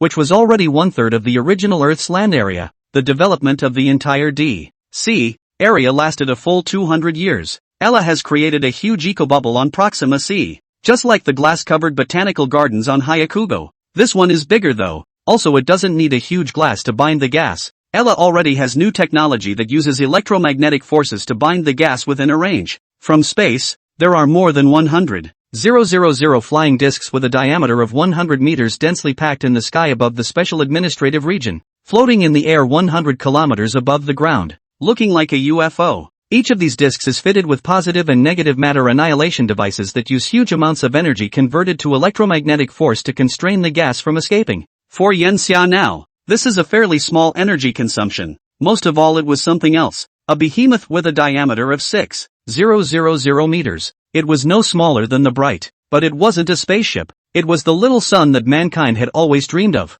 The surface of Proxima C is so cold that to create a suitable ecological environment, the surface of the planet would have to be warmed up. Small solar works well for this. This small sun even uses not positive or negative matter annihilation, but nuclear fusion, with a surface temperature of only 20,000 degrees Celsius, while incorporating the technology of the light civilization to provide a steady stream of heat and light to 100 million square kilometers. In 200 years, standing in the SAR and looking up into space, one sees a clear blue sky and white clouds, and airbound stations neatly yards in the air like chess pieces. Ella has also recultivated grass, trees and various flowers through technology. It would only take some genetic programming of the crops in the hope to modify their appearance and create entirely new plants. These plants are similar in appearance to the flowers and trees that can be found everywhere on Earth, but the genes themselves are actually worlds apart and can already be biologically classified into different general classes. The SAR doesn't have too many high-tech buildings, with plenty of forests, mountains and grasslands dominating.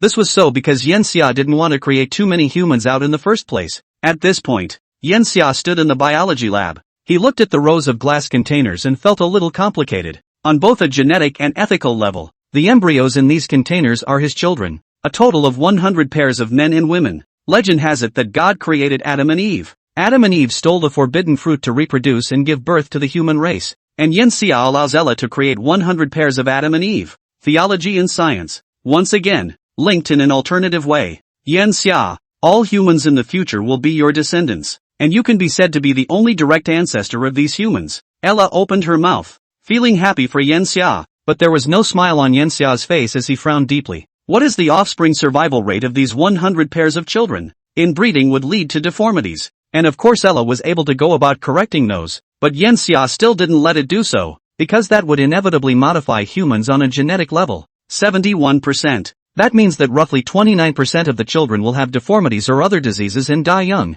Yenxia felt that although he himself had lived for many years and spent many years in the virtual world, he had not yet become too cold-blooded. Is there a way to make some corrections to the embryos that have not yet developed? This allows for a lower rate of deformities and genetic diseases in inbred children without moving the genes. Ella did the math. It takes time. It's not an easy technique, but it's not difficult either. The embryos in the containers in Ella's study also developed fully into babies over 10 months. Robots take on the heavy responsibility of caring for these babies and teaching them to speak. Of course, as the only human now, Yenxia would also act as a teacher for these children, and he decided to spend 30 years accompanying them until they fully knew how to be a human being, and then get married and have children. It's a nightmare for Yenxia, who has never brought up a child before, but he has to shoulder the responsibility because he's human. It was a good thing that Ella's information bank was large enough that it also stored images from the Earth network for Yenxia to study. 30 years. Yenxia lived a painful and fulfilling life. When he saw a child grow up he was very joyful.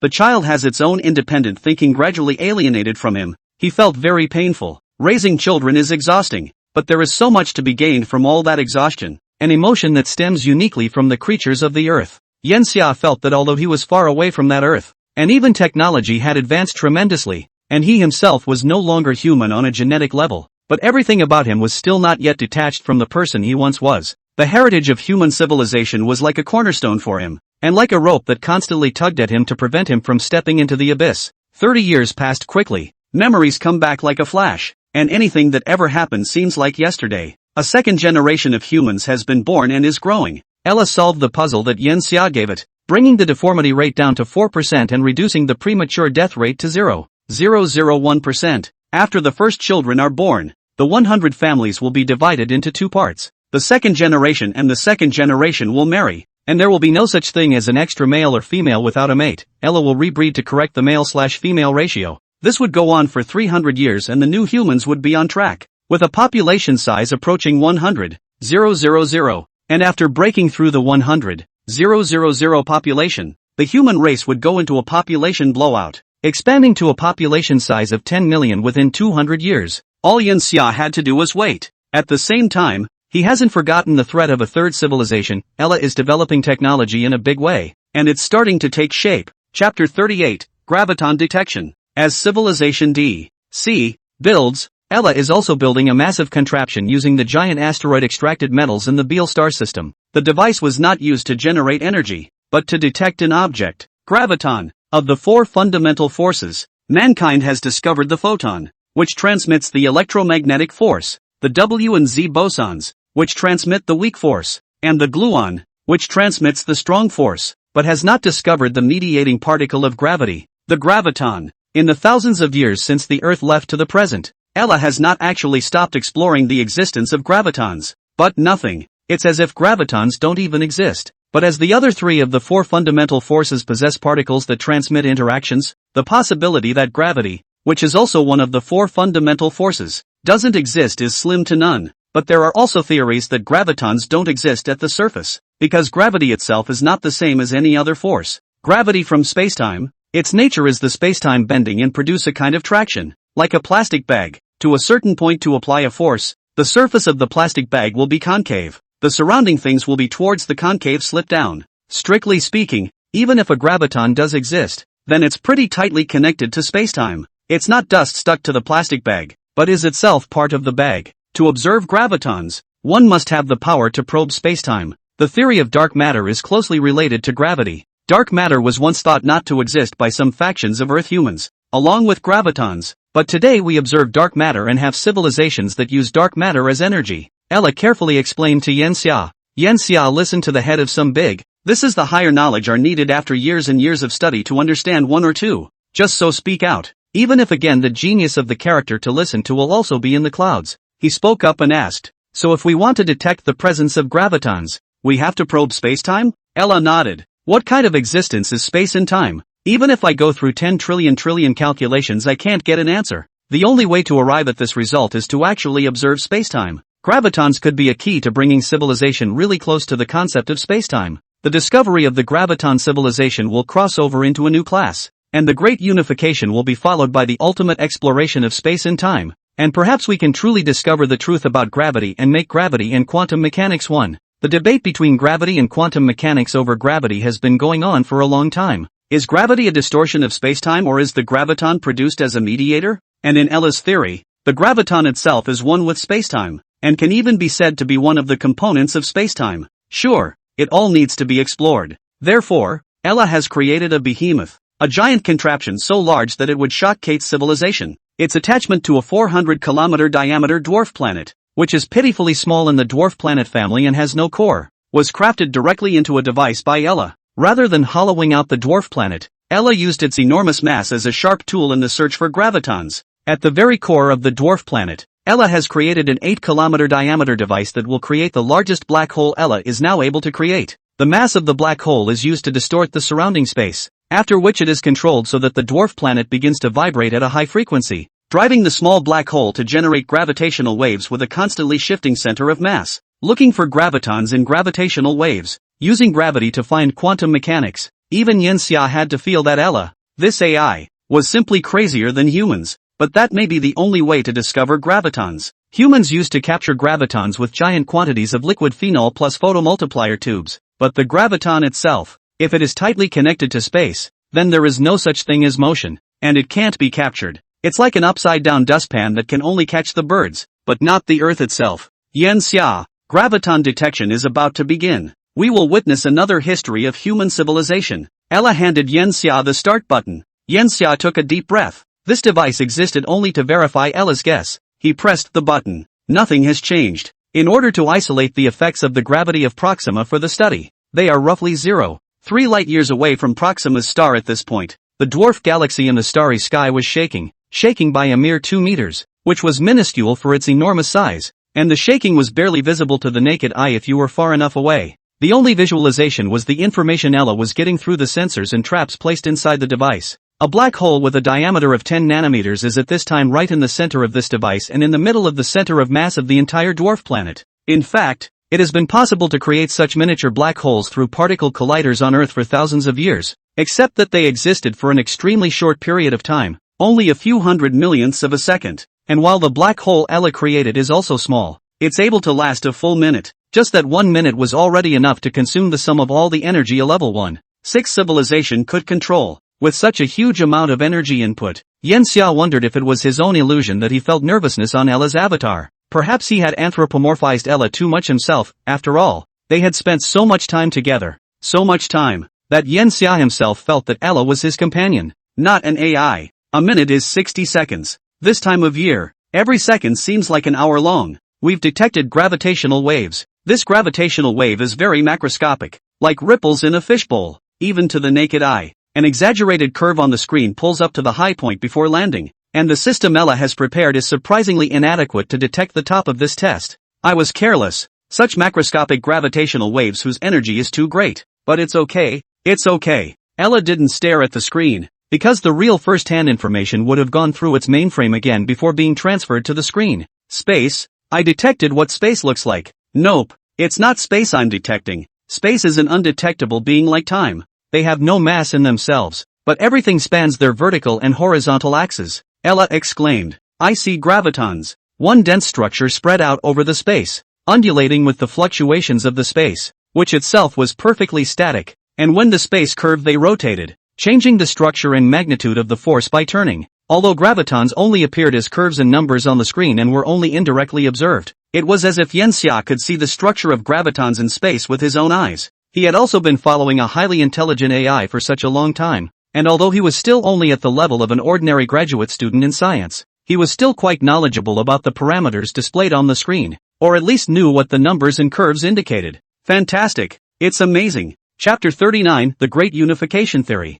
Southgate 2 Quality Heart Abnormalities. Real gravitons. Ella was so excited that it made a note of all his data. The minute was over, and Yanxia was also a bit emotional about this discovery, which he hadn't really hoped for. After all, who could figure out how to detect gravitons with gravitational waves? Gravitons follow the vibration of space and produce movement. When matter moves it is bound to produce mass, even if the graviton itself is attached to space. As space moves its own relative to space is not moving. But what's ingenious about this experiment is how to regulate the amount of gravity if gravitons exist. Gravity can propagate to infinite distances and theoretically has no boundaries, which is a special feature of gravity. The existence of gravitons necessarily explains this peculiarity, namely that gravitons are regulated by a mechanism, not by the number of mediators as in the case of other mediators. The device is designed to catch that tiny change in gravitons, and if it can't be detected, then Ella's theory is proven wrong. The good thing is, they made it. Yanxia, we found gravitons.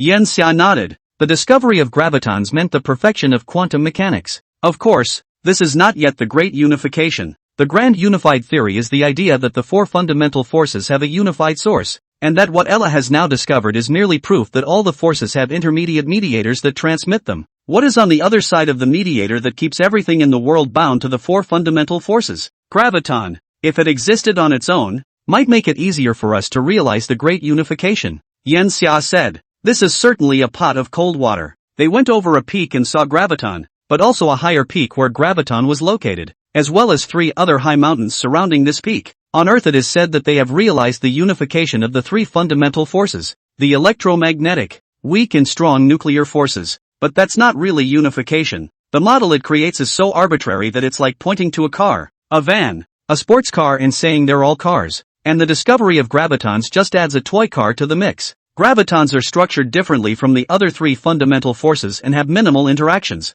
They're both cars, of course, but they're completely different on the inside. Only under a certain condition, when all these 4 forces are symmetrically transformed into one force, with only one intensity of action. Is it called true unity? That brings us to something else. That's superstring theory. Superstring theory is a string theory in a narrow sense. Super does not mean super, but supersymmetric. Superstring theory can perfectly unify the 4 fundamental forces. To arrive at superstring theory, then the existence of strings must be probed. String theory suggests that particles in the universe are not fundamental units, but smaller strings, which form particles through motion, and that all the interactions that take place in the world, all the forms of matter and energy, can be explained in terms of the splitting and combining of strings. The amount of energy is also determined by the strength of the string motion. The reason why Yenxia said that if gravitons existed alone, it would be easier for them to achieve grand unification is also the same. The more similar the graviton is to other particles, then perhaps there would be no need to explore smaller strings.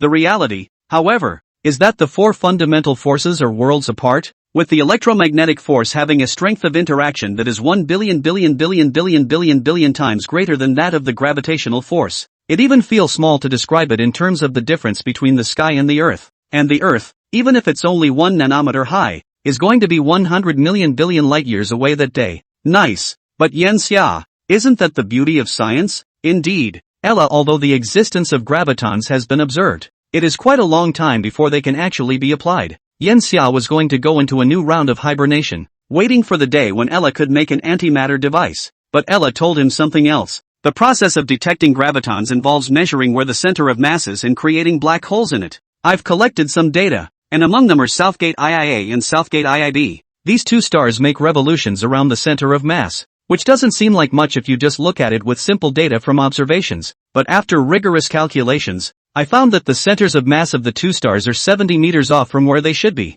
A distance of 70 meters in front of two massive stars is as insignificant as a fold in a person's shirt sticking out a micrometer. But underneath the math, this reveals a lot. The mass of the star is off. Are you trying to say that the odds are that what we haven't been able to find is inside the star? A third civilization can't ingest radioactive elements out of thin air. There must be a device. This device is something that Ella has not stopped looking for a moment over the years, but there is no trace of it. The device may have been able to evade their probing by beating all the radioactive elements into microscopic basic units like strings. Unable to detect the source through traces, then only by other means. This discovery by Ella is significant. Is the problem Southgate 2A or Southgate 2B? Asked Yenxia. The previous data on the screen had been overwritten by new data, that of a three-star system showing the relationship between Southgate IIA, Southgate IIB and Proxima. The gravitational forces of the three stars interact with each other, which causes Southgate 2A and Southgate 2B to rotate around the center of mass. But they should be deflected, after all. The gravitational force of the star Proxima itself isn't small enough to have an effect on two stars that are so close together.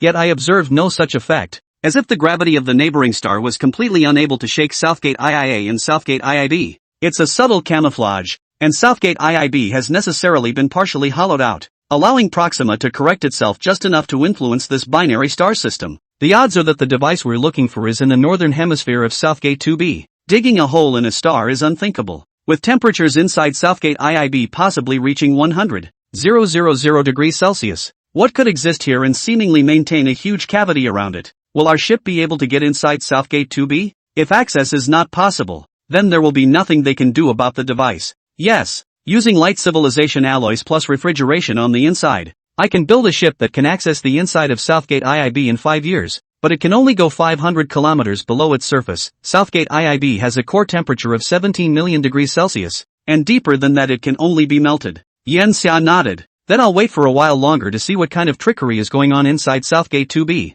This may be the first contact with the third civilization. Chapter 40, Core Class Device, Energy Depot in Southgate IIA. 5 years have flown by. Yenxia waited for Luan Foam, the latest type of ship that can probe the interior of a star. The craft was not large, just over 30 meters long and 262 tons, and had the appearance of a Delta fighter. The exterior of the fighter was painted in an orange color, which was certainly not meant to look good, but to make the metal itself more resistant to heat. Proxima is 0.21 light-years, or about 13,281 astronomical units, from the Southgate 2 binary system. The Luan Foam had been modified to be more suitable for the high temperatures inside the star, and could only reach a maximum speed of 31 kilometers per second. It was towed to the surface of the star by another transport ship before going deeper into the interior of Southgate IIB. Yenxia was sitting in the control room, and the screen was white. After Ella's debugging, it finally shows a kind of inverse color, where highlights become dark areas and dark areas become highlights.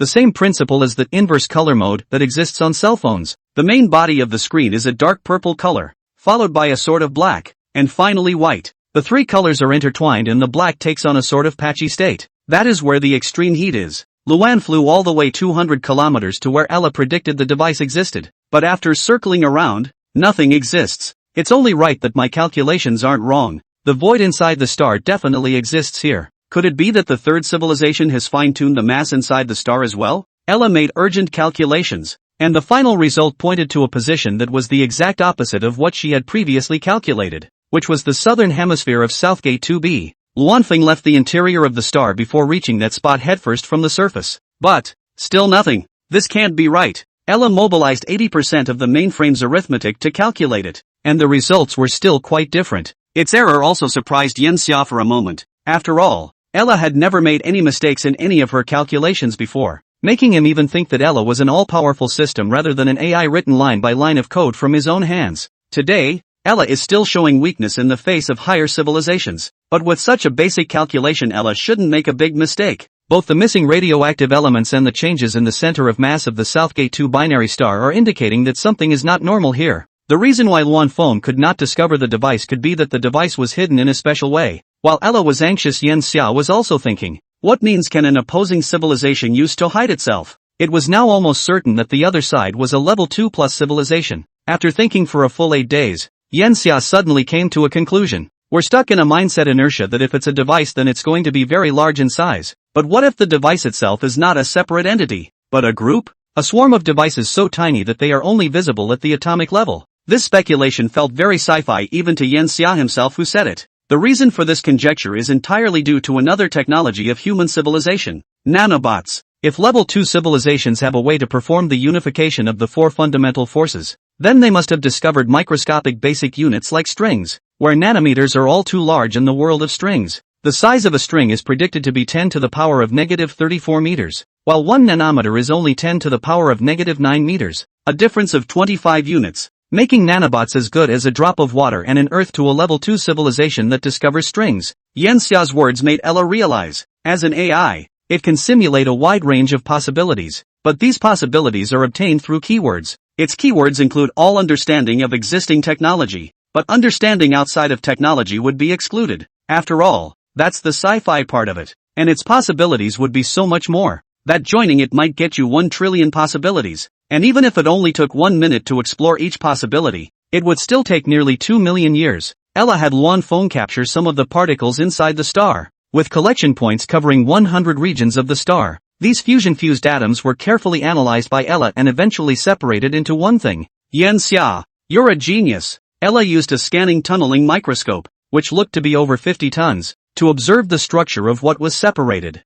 What's amazing is that it resembles a light child. Yanxia also saw it through the image. The reason why it was said to be like it was because it was the size of a lepton. It was also saying that this thing was not a lepton but a microscopic mechanical particle just like Yanxia had guessed before. It's literally like a quark-class ultra-small mechanical energy converter, whose absorbs the energy produced by radioactive elements as they decay and stores it. It's amazing, this way of storing energy. Ella observed that its storage method turned out to be turning the energy from the decay of radioactive elements into gravity, or mass. This results in this ultra-compact energy converter being 1,000 to 7,400 times heavier than the average lepton. It does seem to be a great unification. Without mastering the great unification, it was simply impossible to convert one force into another. Ella couldn't study these mechanical energy converters thoroughly even if she captured them, as they possessed a much more sophisticated structure. But the discoveries made Ella recalculate the center of mass of the Southgate 2 binary star. It soon realized that the big hollow it was looking for was not in Southgate 2b, it was just at 2b, and the real big hollow was inside Southgate 2a. These ultra-small energy converters provided Southgate IIB with additional mass, making it much larger than originally calculated. The Luanfeng flew away again. This time, entering the Southgate IIA at a depth of 700 kilometers, the Luanfeng's energy source could no longer hold back the super high temperatures here, and the heat through the energy shield melted the surface of the Luanfeng. But in the next instant, Luanfeng suddenly entered within a whole new world. The 13 overlapping and rotating rings inspired powerful energies, forming a huge spherical space 120 kilometers in diameter here. The rings were each pitch black, with no seams on their surfaces, cast as if in one piece, and they surrounded a luminous core in the center, which was not a source of light, but rather a huge body of compressed energy. All that radioactive elemental energy captured by those little mechanical factories is stored here. Its energy intensity was too massive, far beyond the current combination of the Kettle civilization and Yanxia fleet and the light-chasing civilization, Hundred Eyes race.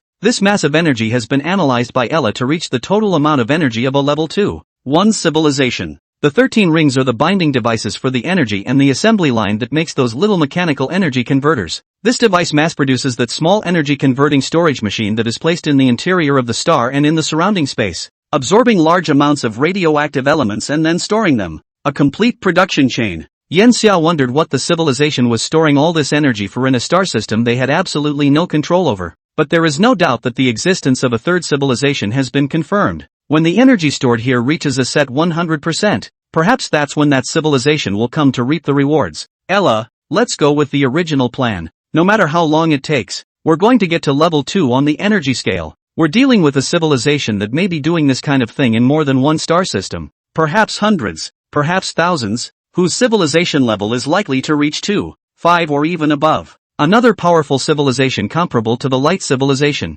This civilization might even be in the hegemony class within the galaxy. How do you fight against such a civilization? Hunkering down and waiting undetected like the Kaitian civilization is nothing more than a cover-up. It really still needs to be strong in its own right. He's going to advance to the second level. Chapter 41 Dyson Cloud. The 100 Eyes clan is coming soon. Since the discovery of the third civilization device, Yanxia had once again gone into hibernation. Ella and clone Yanxia talked to Kate civilization executives about their new plans. Because of the cooperation that had already lasted for decades, when the clone Yanxia put forward a concept after the Kate civilization executives only did a few days of deliberation before finalizing it, the Kaitian civilization, whose numbers have swelled to 13 billion, will be an aid to the new plan. The program is a variation of a theory originally proposed by physicist Freeman Dyson back in 1960 AD, i.e., Dyson Cloud. The reason why a Dyson sphere is not being built is because the amount of resources used by a Dyson sphere is too great. Just one Dyson sphere with full coverage of Southgate IIB might require more than a planetary mass of metal. The Dyson Cloud, on the other hand, doesn't require as many resources. A Dyson cloud can be thought of as a huge cloud of countless small solar absorbers covering the entire surface of a star. And because it is made up of sparse individuals, it would require 1,000th or even 1/10,000th of the resources of a Dyson sphere. This makes the Dyson cloud short cycle, easy to maintain, and inexpensive to build. Of course, by small I don't mean a few hundred tons. There are two types of Dyson cloud components. One is a solar collection satellite, which has a spread of up to 100 square kilometers and a dead weight of 1 billion tons. The second is space settlements, which can also be understood as ecological bubbles constructed within the habitable zone of a star, each of which is a standard spherical shape with a lower hemisphere for the ship and energy storage devices, and an upper hemisphere for the living quarters of the celestial sphere containing vegetation and buildings, with a total diameter of 5 kilometers. The first phase of the Dyson cloud is planned for 100,000 solar collection satellites and 10,000 space settlements. Although small in number, it is enough to absorb 0.67% of the energy released by two stars. The combined mass of Southgate IIA and Southgate IIB is about twice that of the Sun, and it releases about 6 times 10 to the power of 26 joules of energy per second. 56 times that of the Sun. The energy absorbed by the first Dyson cloud was about 402x 10 to the power of 24 joules per second. The known energy standard for a level 2 civilization is 1 times 10 to the power of 26 joules of energy made per second. That means when one phase of the Dyson cloud is built, it will provide 1/4 of the energy of a level 2 civilization. Kate civilization could oblige just because of that, because the total amount of energy produced by the entire Kate civilization with dark matter is only 171 times more than the phase 1 Dyson cloud, barely reaching the standard of a level 1.9 civilization. Just 2.5 million solar collector satellites would be enough to bring a civilization to energy level 2. This was too tempting for the civilization, enough to shorten the originally projected 2,000-year time frame for the Kaitian civilization to a level 1 to level 2 metamorphosis in 500 years. The technology of the Kate civilization, on the other hand, is still very much lagging behind. Of course, Ella's tech level had reached level 192 after Ella got all kinds of tech information from Kate's civilization, in which the light civilization tech contribution was very big, and photonic kinetic energy was bound to enter level 2 technologically if Ella completed her research. As for the technology of the original Earth civilization, Ella actually hasn't made it to level 1.8 yet. Even in energy, Ella is just now getting to 1.8. Being able to bluff the Kaitian civilization was entirely due to Yanxia's decision to invest a huge amount of resources into the Tower of Babel, while at the same time creating conflicts within the civilization. By now, though, given 100 years for Ella to fully develop, crushing the Kaitian civilization on a head-to-head battlefield is doable. The total amount of energy was in the end only because the fleet could only be lightly loaded, just like the loose cultivator and the immortal cultivation family in the immortal cultivation novels. Even though the former had the same cultivation level as the latter, the resources available to them were vastly different. Construction of the Dyson Cloud officially began in the 19th year of Yinxia's slumber. Ella, in conjunction with the Kaitian civilization, began to gather all the supplies around Southgate 2, nearly emptying the surrounding area of asteroids, leaving the surrounding area empty to the point of being a dime a dozen. It took about 340 years afterward before the first phase of the Dyson Cloud was finally built. Ella named the Dyson Cloud Cloud 6397 in honor of the Earth, because the year happens to be 6397 AD. At this point, exactly 649 years had passed since arriving on Proxima, and the number of humans on Proxima C had finally reached 250,000, taking the first step towards the recovery of the human population. Almost in the same year as well, Ella receives a message from the 100 Eyes. In fact, it had been keeping an eye on what was happening on the 100 Eyes. Over the course of the 1932 years away from the 100 Eye planet, more than 800 rebellions, large and small, took place on the planet, the largest of which led to a global war that lasted 60 years on the planet, with a death toll of 70 million. Overall war-related deaths exceeded 311 million. The only good news was that after all these years,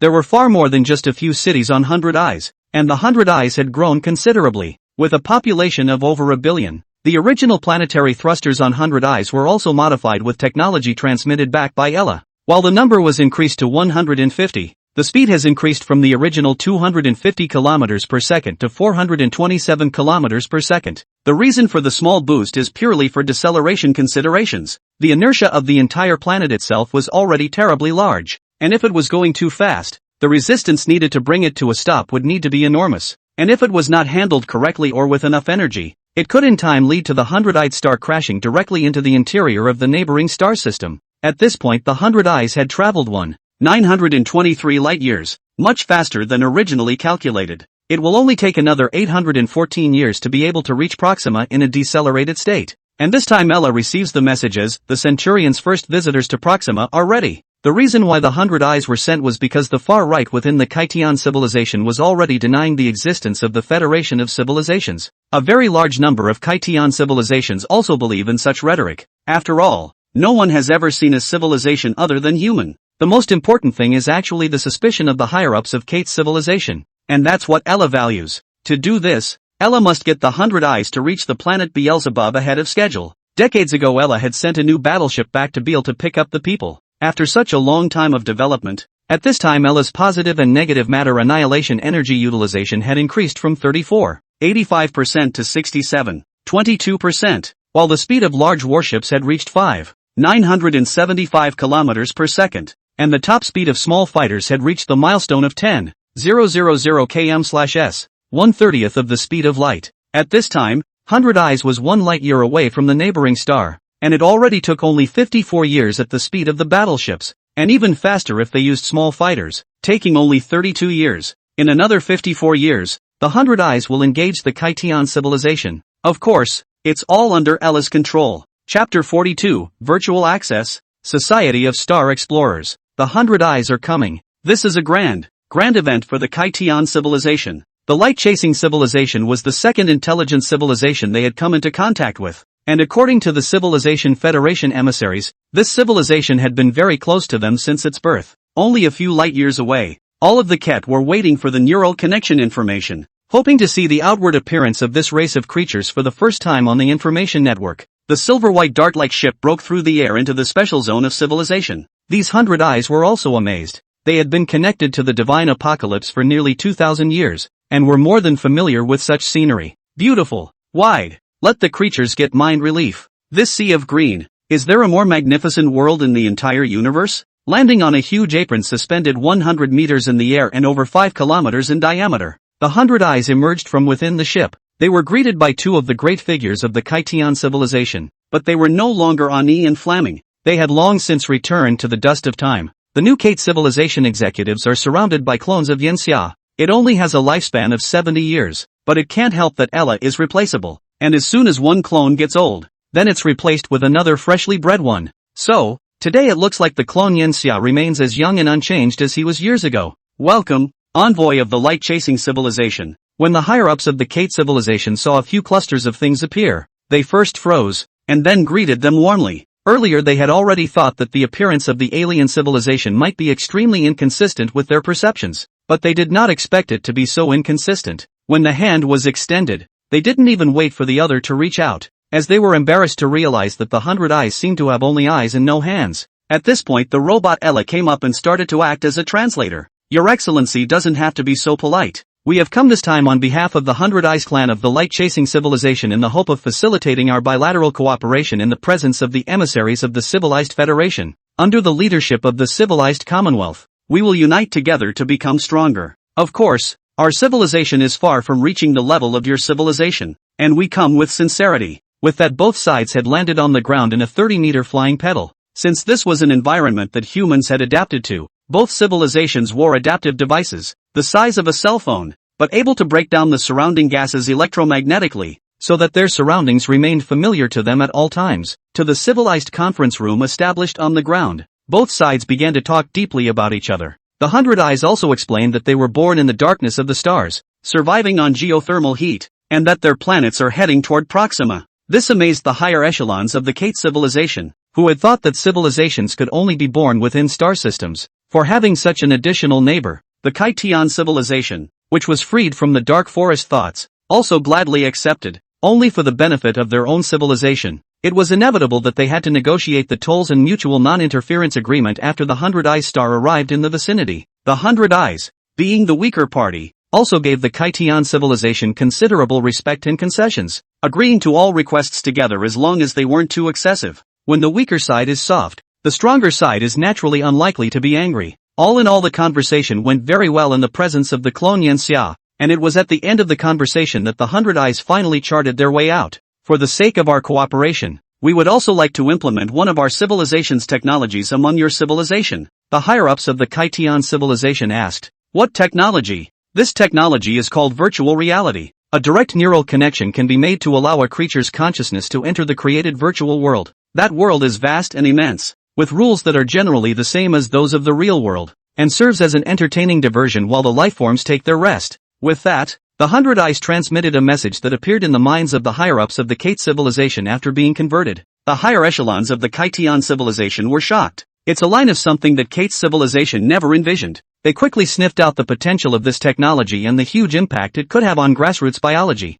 No way. Immediately they denied the technology. If this technology was allowed in, wouldn't the 100 Eyes be able to willfully control them in an alternative way? For one item alone, if the 100 Eyes were to use the virtual world to channel false ideas to all Kaitian beings, the entire Kaitian civilization would face collapse at that time. But it's all part of the plan. Our civilization knows what your civilization is worried about, so we'll open up access to the virtual world and let you build your own root servers. Any information, any maintenance and stuff like that will be done by you guys. And of course, we're not doing this for nothing. We'll be taking 50% of the revenue from the whole server. The tiny eyes of the higher-ups of the Kaitian civilization lit up for a moment, but then quickly and forcefully said, "No way. 50%? Might as well just send you guys money then. 5% at most." 5%? Pixies don't even eat as clean as you guys. At least 49%. After a tug of war between the two sides, it finally averaged out to 375% to 3 decimal places. But as far as the outcome is concerned, it's a happy one for all.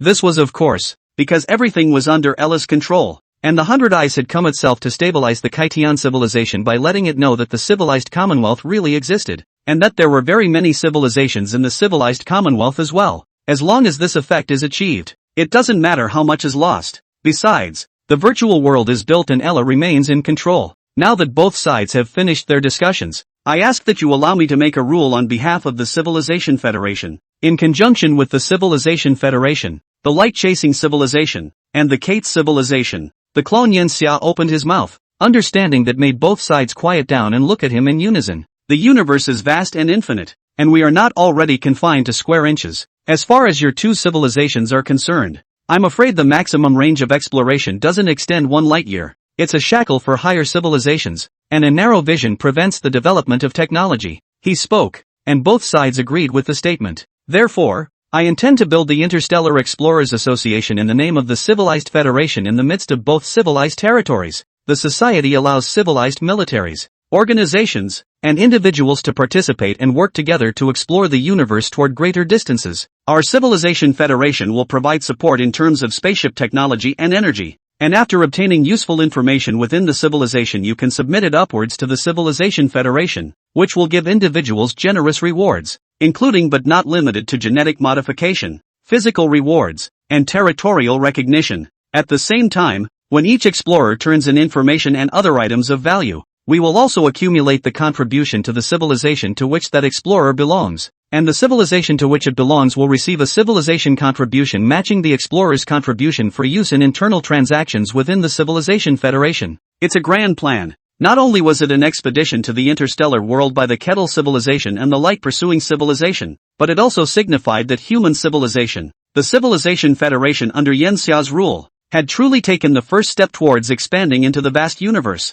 Chapter 43 100 Million Explorers, Sky Shield Program. When they heard the civilization contribution degree, the top management of the Kate civilization and the emissaries of the light-chasing civilization both became excited. It's totally a deal that won't pay for itself. The only worry would also be encountering a civilization that was powerful and with malicious intent, but the Kate civilization expected to reach level 2 in a few hundred years by itself, and by then it would be considered powerful within the sequence of civilizations in the entire universe. Add to that the fact that there is a federation of civilizations, and both civilizations feel that the probability of something going wrong would be very small. So after about 5 days of deliberation, the Kaitian civilization executives agreed. As for the light-chasing civilization, they themselves knew very well that they were not a true member of the Civilization Federation, but rather a loser civilization, so they had absolutely no qualifications to refuse. It is a sad thing that belongs to their civilization, but over the course of more than 2,000 years, they have also figured out that they have not been mistreated or discriminated against in any way, but instead have been helped to accelerate their growth, even though they are a loser civilization. With the exception of some few extremists in their civilization, the overall bias of their civilization is it's not bad to be enslaved by a well-meaning civilization. After that it was time to discuss the details. Ellis Planning had seen the Star Explorers Guild supplying most of its ships up front. After all, neither the Kettle civilization nor the Light Chaser civilization had ideal ship speeds of their own. And in terms of small to medium-sized ships, with Ellis technology it was already possible to navigate at 1/50th the speed of light. This can greatly reduce the time cost of exploration. At the same time, after using its ships, it was able to collect all the information through those ships, allowing the Kate civilization and the light-chasing civilization to do nothing to hide from it. It will also provide both civilizations with the appropriate dormant equipment for long-distance interstellar travel. On top of that, the existence of the Star Explorers Association would also greatly stimulate the upgrading of industries within the two civilizations, which was a double-edged sword, perhaps taking the Kettle civilization out of their control, but on the other hand using the entire Kettle civilization to develop new technologies and pooling the strengths of all. It's unrealistic to want to grow vigorously without a little risk. The entire Star Explorers Guild is really all about technology. Just as war promotes technological development, so does expansion and exploration. Ella will usher in an interstellar age of great voyages as the age of human civilized voyages. Anything could be encountered in the process, but the path of civilization's advancement was supposed to grow through exploration, and if they were to shy away from it, then they wouldn't have come to Proxima, but would have stayed right here on 100 Eyes all along, hidden in the darkness of the stars beyond the stellar system. Ella was also implementing Yen Xia's will. In Yen Xia's opinion, human beings have long lost all, so, what else can they not lose? The world always favors those who go forward, although there is also Go Dao, but Gogo often become a closed Qing dynasty, lagging behind the outside world. After all, they were in a huge starry space, and the so-called systems in novels all seem small in this starry space. A civilization can have only a few 100 million as in the case of the 100 Eyes, or tens of billions as in the case of the human and Kaitian civilizations in general. If a civilization controlled a large swath of stars, then their population could be in the hundreds of billions, trillions, hundreds of thousands, trillions, and the universe could afford to feed so many lives, and the higher civilizations did not lack the resources to feed the millions of billions of lives to the fullest. The scientific potential of the imagination of millions of billions of beings is unimaginably large, far more than Ella can bring to the table with one AI. Yen Xia had never thought of Ella as a cure-all, so he needed something else, and the civilized Commonwealth would be his aid. When the Star Explorers Guild document was issued, a stone has stirred up 1,000 waves. The entire civilization of Ket boiled over. For an advanced civilization, the individual has long since ceased to serve as a basic productive force, working only as a manager, a producer of entertainment and information. a service practitioner, and the like. These jobs are easy, safe, and stable, but incredibly depressing. Any higher civilization has risen through countless competitions, and their instincts are to fight, to be bloodthirsty, to be impulsive. As far as Ella could tell, there were a large number of private battle arenas within the Kaitian civilization,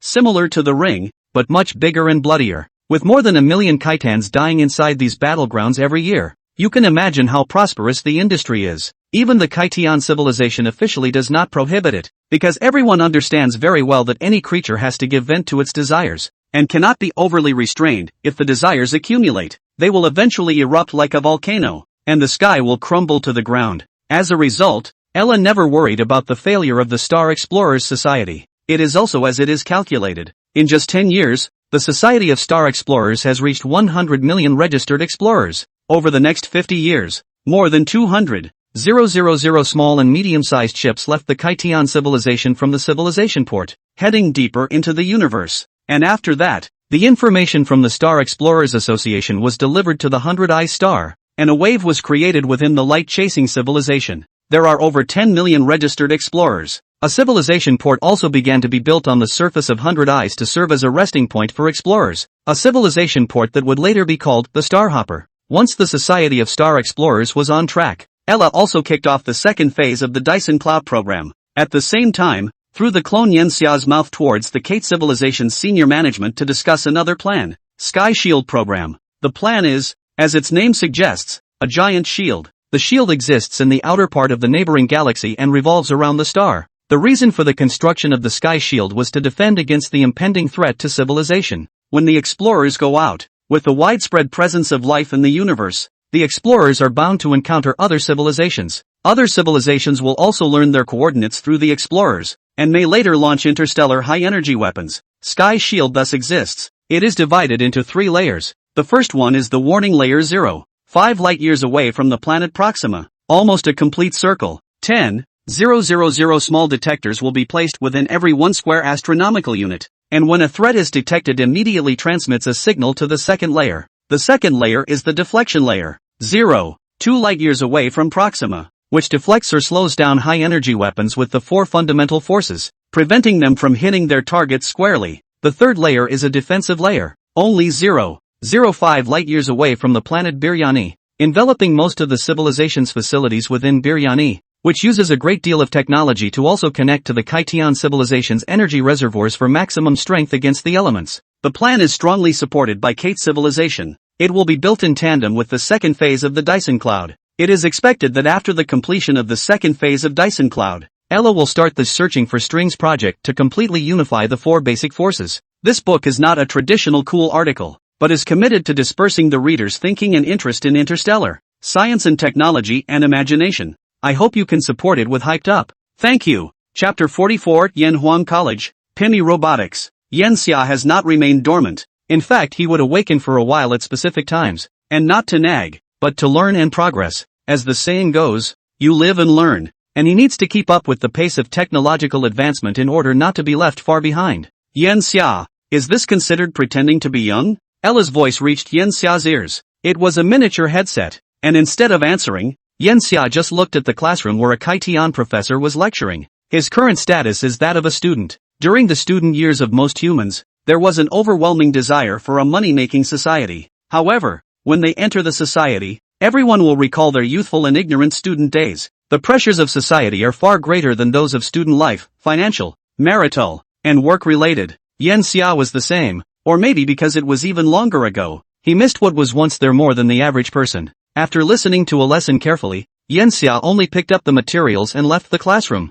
Not so much pretending to be young, just some reminiscing. Besides, isn't school the best environment for learning? To hear you talk about all that knowledge, it's often like heavenly books. Ella's irritated voice came over the headphones. I'm using a lot of arithmetic power to perfectly parse all kinds of technology for you. Humph. It's clearly because you're intellectually incapable yourself. I don't know when Ella has learned to talk back, and Yen Xia adapted to its backtalk. Like a father watching his children, talking back is part of the daily fun. After putting the materials away, Yen Xia began to run on the playground. He had developed the habit of exercising after so many years. The playground overlooked the school entrance, which had a few large, crooked letters hanging over it. the first academy of the Yanhuang Civilization Special Zone. Taking that name is a bit of a cheesy cliché when you're on Earth. Now those two words carry more weight. Yanxia. I'm a little confused. If you miss Earth's culture and history so much, why are you against adding a history department to your school? Before Yanhuang College was built, Yanxia made plans for the majors within Yanhuang College.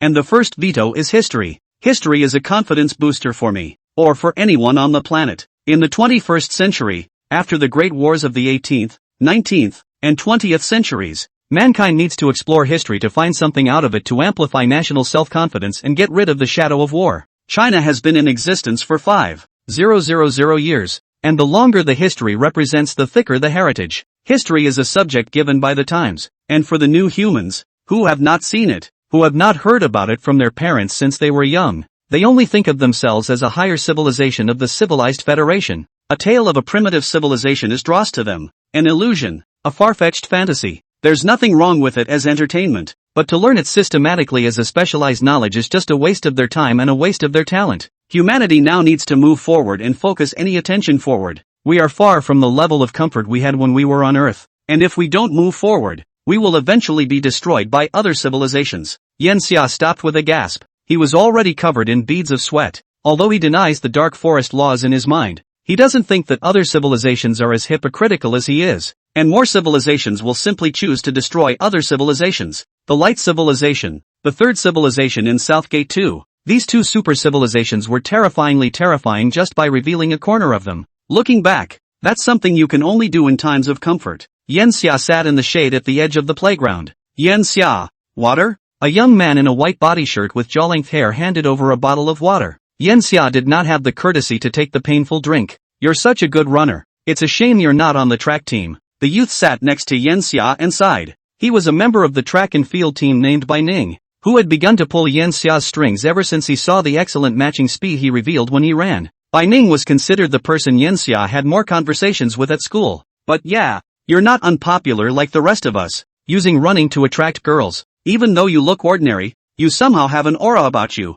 and I've heard that so many girls like you behind your back. Yanxia is now using not the original face, but the simulated skin made by Ella, only 1 micron thick, pasted on the original skin can only be seen under a microscope. The two were talking about the more popular topics for boys to talk about: fitness, games, Skype and girls. Yanxia and Bai Ning chatted for a while, and Bai Ning had something to do and left first. Sometimes it's nice to have a few friends. Talking to people relaxed Yanxia quite a bit, especially talking to humans. Don't forget, they're all your children and grandchildren. Ella's words were never quite appropriate now, giving Yanxia the urge to punch it. That includes you too. The mesmerizing words have come to an end. School time is kind of an easy routine. Waking up this time Yanxia had another purpose. Has robot production reached capacity? Ella's voice replied earnestly over the headphones. Almost. I've been researching the technology of the third civilization during these years, so you might as well rest assured about that. Ella researches the third civilization's core-class energy conversion device,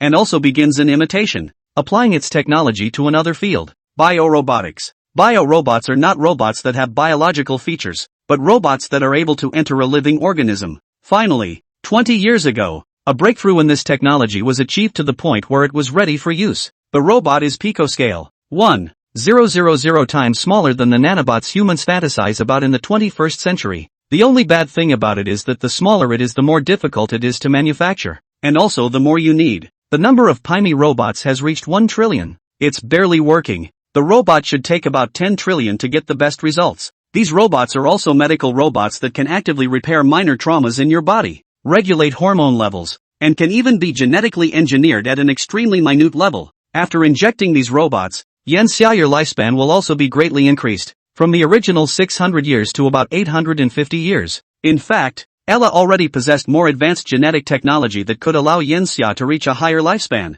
But Yanxia wasn't willing to lie senseless on that operating table for another year, so he refused. After all, he still had enough life left now. This year, his physical lifespan is just shy of 107 years old. With that, a robot walked in from outside the school and came to Yanxia's side. It carried a box in its hands, and Yanxia took it and opened it. A syringe was placed inside, and inside the tiny syringe was a clear liquid, so you couldn't see what was inside at all. Yanxia picked up the syringe and stabbed it into his vein, injecting all the liquid in the syringe. A cool sensation instantly spreads from the injection site throughout the body. Within almost 10 seconds, he became energized and the results were immediate. The empty syringe was put into the box and handed back to the robot, who turned and walked away. It all happened within a minute too. No one even noticed this side. Not bad. Let's accelerate the popularization after that, and complete the full-scale injection among humans first, then the Kaitian and light-chasing civilizations. Everything prioritizes humanity. Yes, but it seems like it's time.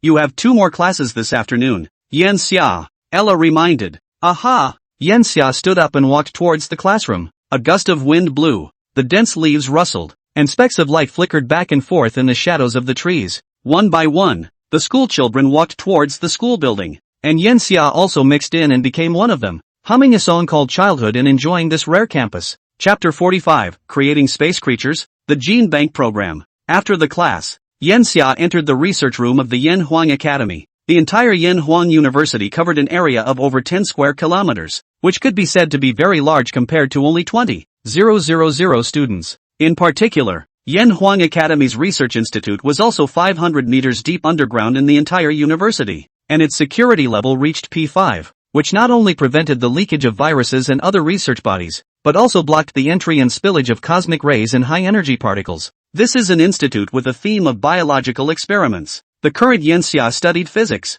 but before that, Yan Xia had completed his PhD in 5 academic disciplines: genetics, biopharmaceuticals, bioinformatics, molecular biology, and neuroscience. It can be said that at this point Yan Xia is already considered a not-so-small scholar. Although he was unable to become a top scholar due to talent issues and cognitive limitations, this knowledge was sufficient for him to apply and look into top science. At the same time, under Ella's research, Yan Xia had already begun researching the topic of creating a cosmic species long before her last slumber. Why create cosmic species? Because a planet is still too narrow for living things. The creatures that are naturally born on the planet also have limitations. One thing this limitation restricts is ecological expansion. Compared to intelligent civilizations, the ecological expansion was more disorderly and savage, and the evolution of organisms was more diverse. What Yan Xia wants to create is a primordial species, which will be dispersed in the universe and allowed to expand and evolve on its own. Its mutated and evolved individuals may have a genetic form that is difficult to create artificially. This study by Yan Xia can be seen as seeding.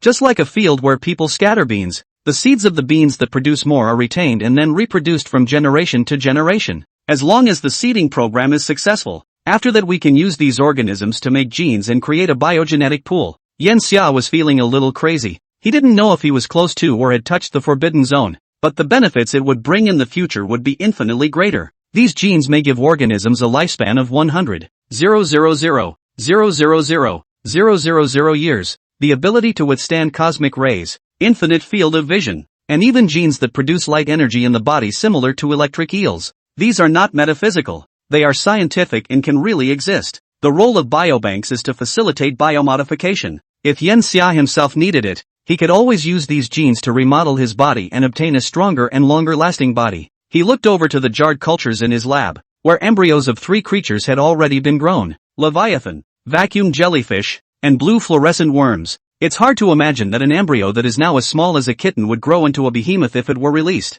Nature is amazing, but creation is equally amazing. In Yan Xia's genetic setup for all 3 species, Leviathan is a whale with tentacles that look like broomsticks all over its body. Those tentacles are actually air tubes. Itself a 300-meter-long behemoth but weighing only 150 tons itself, and most of its body is filled with cavities that are used to store hydrogen, which Leviathan relies on to breathe and survive. It is capable of surviving on the surface of gas giants, can withstand temperatures up to 500 degrees Celsius, and possesses the ability to automatically equalize the pressure inside the cavity, allowing it to survive at 170 to 320 atmospheres of pressure. Its main food is not gas, but vacuum jellyfish. Vacuum jellyfish, as the name suggests, can themselves survive in a vacuum, even more massive than Leviathan, up to 1,000 meters long overall plus tentacles. It is somewhat frighteningly light at 20 tons. The vacuum jellyfish's cortex is less than 2 meters thick and is honeycombed, not solid, has no oral carpals or mouthparts, and no stinging cysts at the tips of the tentacles. It has an extremely simple structure of cortex,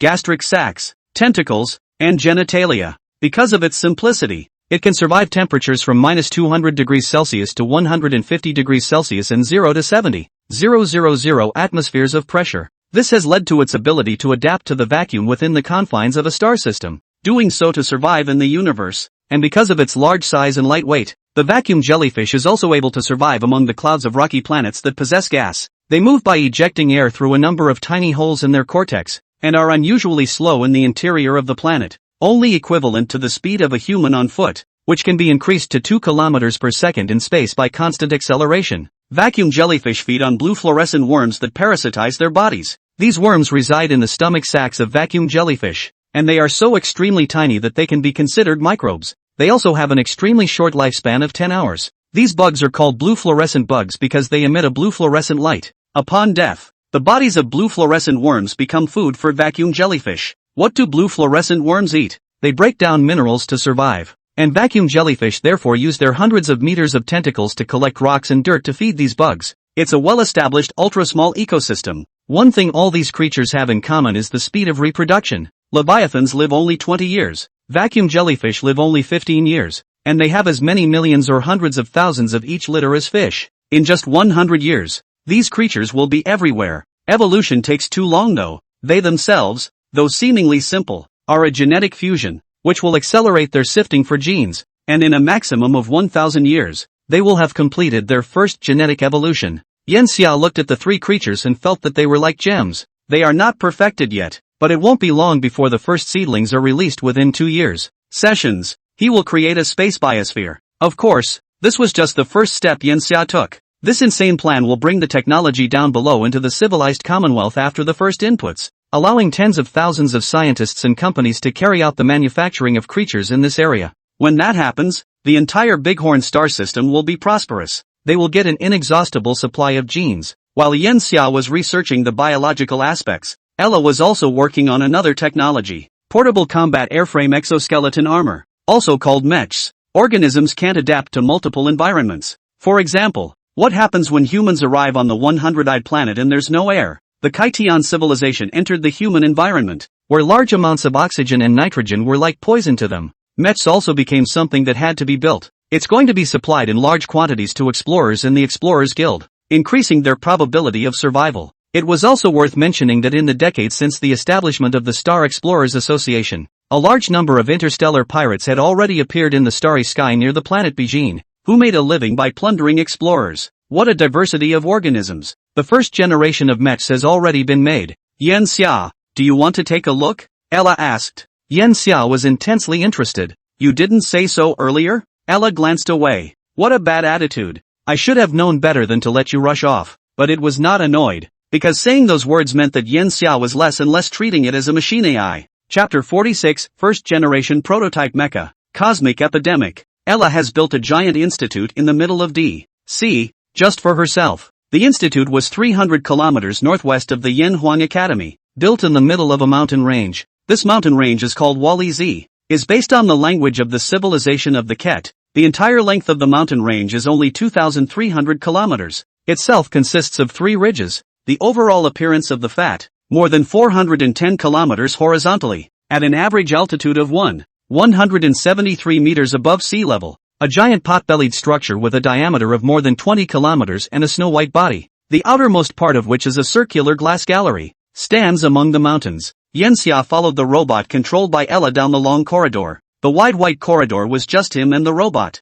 Ella stops in front of a white wall, then slams into it, surprisingly blending into it as if by magic. Yan Xia certainly wouldn't be intimidated by such a thing. Nowadays, Ella's technology has already been able to create holograms that are so realistic that the white wall is just an alternative door. He slammed into the wall afterward, and then the view in front of him changed instantly. The originally empty corridor turned into a research institute with hundreds of machines, in which a large number of mechanical, flesh and blood, viruses and other research. As far as the eye can see tightly, the noise is endless, as if the quiet just now is just an illusion. Ella walked slowly. It's a very large area. I've spent over 200 years building this place, and the equipment is as top of the line as I can reach. Yan Xia, you can always tell me what you want. I can produce it all for you, including a woman. This is indeed a mixed institute. Yan Xia even saw a legendary chimera-like monster in a steel research lab. It's a lot harder to manufacture than his space creatures. Biologically, what program are you conducting now?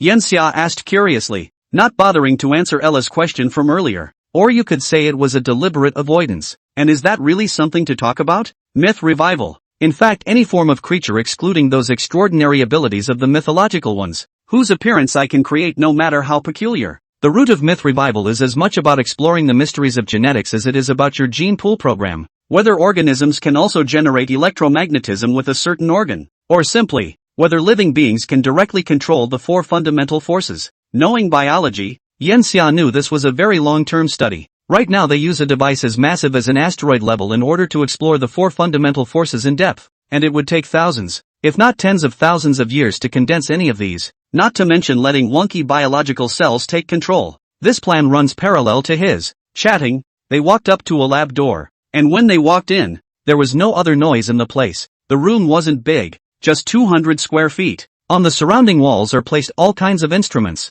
wrenches, screwdrivers, electric drills, a rich variety of hundreds of pieces, like a workshop, rather than a research room. Here is simply a man's romantic love room. If it is a person who likes machinery, Yanxia feels that recruiting A to not pay each other. Let him sleep in this studio every day are happy. But Yanxia only took one look at that wall before fixing his gaze on the center of the studio. It was an armor painted black and red on the outside, lined by soft armor with countless tiny scales, and covered with slim metal sheets on the outside, which surprisingly didn't reveal any sci-fi sensation at a glance, but instead was more like ancient battle armor, albeit in a more modern and rationalized style. But as he got closer, he realized that it was indeed a mech. The entire mech's height alone reached 2 meters, which was clearly not the height of an average human, and underneath its shell was a large number of precise mechanical structures. The entire body of the armor is made of light civilization metal, and as much as we hate to admit it, it's the best we can apply right now. Ella was introduced on the sidelines. If we are to be stronger, the only way is for us to control the four basic forces, as well as see the world of strings and control them to create the basic elements. The look of this mech helmet references the hoods from ancient Chinese history, and the whole has been remodeled to be more sci-fi. A perfect combination of science and ancient equipment. The armor is light, with an overall streamlined build that is relatively slimming, with some joint compromises made to try to keep the joints as flexible as possible, reducing defensiveness. The abdominal armor does use a lot of immovable structure that overall looks like it has a lot of rows of abs, and the chest armor part is not ironclad, which ensures as much as possible that it can be leaned forward and backward when worn. Appearance is not really the most important thing. The most important thing is the functionality of that mech. Its helmet has an internal oxygen-producing device. It can be used without carrying gas tanks on any planet that has gas, and if there is no planet with gas, it can be used to search for water or other oxygen-containing substances to be resolved to extract oxygen atoms, a feature that greatly increases the survivability of the mech wearer. If there's none around, then there's nothing to be done, and there's only one piece of metal oxygen prepared inside the helmet to last a person 5 to 7 days. This mech is a prototype and does not carry excessive weaponry. Its weapons are only electromagnetic devices that provide electromagnetic shields, electromagnetic attacks, and electromagnetic acceleration. Referencing the 20th century's sci-fi comic Iron Man, the mech has an electromagnetic device in each of its two hands palms that allows for Iron Man-like flight capabilities, as well as a laser aperture at the end of its index finger, which can be used as a cutting sharpener and a surprise concealed weapon. The mech itself is still powered in a much different way than Iron Man. In order to be lightweight, the mech itself does not have any individual energy storage, but instead uses 193 tiny devices densely packed throughout the mech to achieve energy capture, meaning that the mech can be recharged instantly, using energy from the dark matter abundant in the universe, and it is virtually impossible for the mech to run out of energy. In terms of overall mech performance, it can provide 2 tons of lifting force, 1 tons of grip force, a ground speed of 418 meters per second at 1 g of gravity, a flight speed of 227 meters per second at the Earth's atmospheric concentration. The joints of the mech can be locked in all aspects. It can withstand a pressure of 182 tons, a pressure at a depth of 31 kilometers of water, and it can withstand a high temperature of 4,000 degrees and a -211 degree low temperatures. The strongest attack power index of the mech is 10,000 tons of TNT equivalent, and the maximum defense coefficient is 890,000 tons of TNT equivalent. Technically speaking, nuclear bombs don't have the ability to destroy the mech, and in terms of radiation protection the mech's performance is also very good, reaching a level 3 index, which can withstand 96% of the universe's high-energy radiation impact. In a state of stress, hormonal stimulation can be achieved within the mech, giving the wearer of the mech a short burst of thinking while unlocking 100% of the mech's performance. The mech also provides functional pseudo-death. which in extreme cases ensures that the mech wearer goes into low-functioning hibernation and sends out distress signals in all directions to increase survival rates. Inside the mech is a small mainframe that provides arithmetic support to the mech wearer when necessary, including but not limited to data analysis, tech manufacturing, and knowledge search. After that, the mechs can be paired with drones to do broader information coverage. Mapping. This is just the first generation of mechs, codenamed 00. After being put on the market and getting market feedback, prototypes will be strengthened in all aspects, after which it will become the main single equipment of the civilized Federation's army, now that it actually has utility. Yan Xia, would you like to try it out? Yan Xia nodded. In fact, the first time he saw this mech he wanted to wear it. He stepped forward, and the entire chest and belly of the mech opened automatically to provide space to wear it. Just as he was about to enter the mech, Ella suddenly received a message. Word has come from the Star Explorers Guild that a cosmic epidemic is infecting explorers in large numbers and spreading within civilization. The cause of the disease cannot be probed, and those who become ill will die in extreme pain within 2 days. The only thing that has been determined is that the contagion is Category A, infectious and extremely contagious to humans. 100 eyes, kettles, and a wide variety of flora and fauna. With the number of infections currently probed at 7 million and growing exponentially, Yan Xia's face changed. It would be a catastrophe. Chapter 47, Billions Dead and Injured. Phantom Civilization. Yan Xia did not leave the institute so that the epidemic would not infect him. With his pedigree in biology, it's actually pretty easy to guess that this epidemic is likely to be an epidemic disease. It is impossible for a virus to infect 3 completely different races at the same time, whether at the genetic level or at the cellular level, unless this epidemic is not caused by a cosmic virus, but something else. Any further speculation is just that, speculation. And Ella has begun to mobilize all the resources it can to probe the source of this epidemic. The first cases came from the newly named Serpent's Field. It's not a large field, just 2 stars, but there are tons of asteroids floating between them. These asteroids, presumed to be remnants of the early stages of star formation,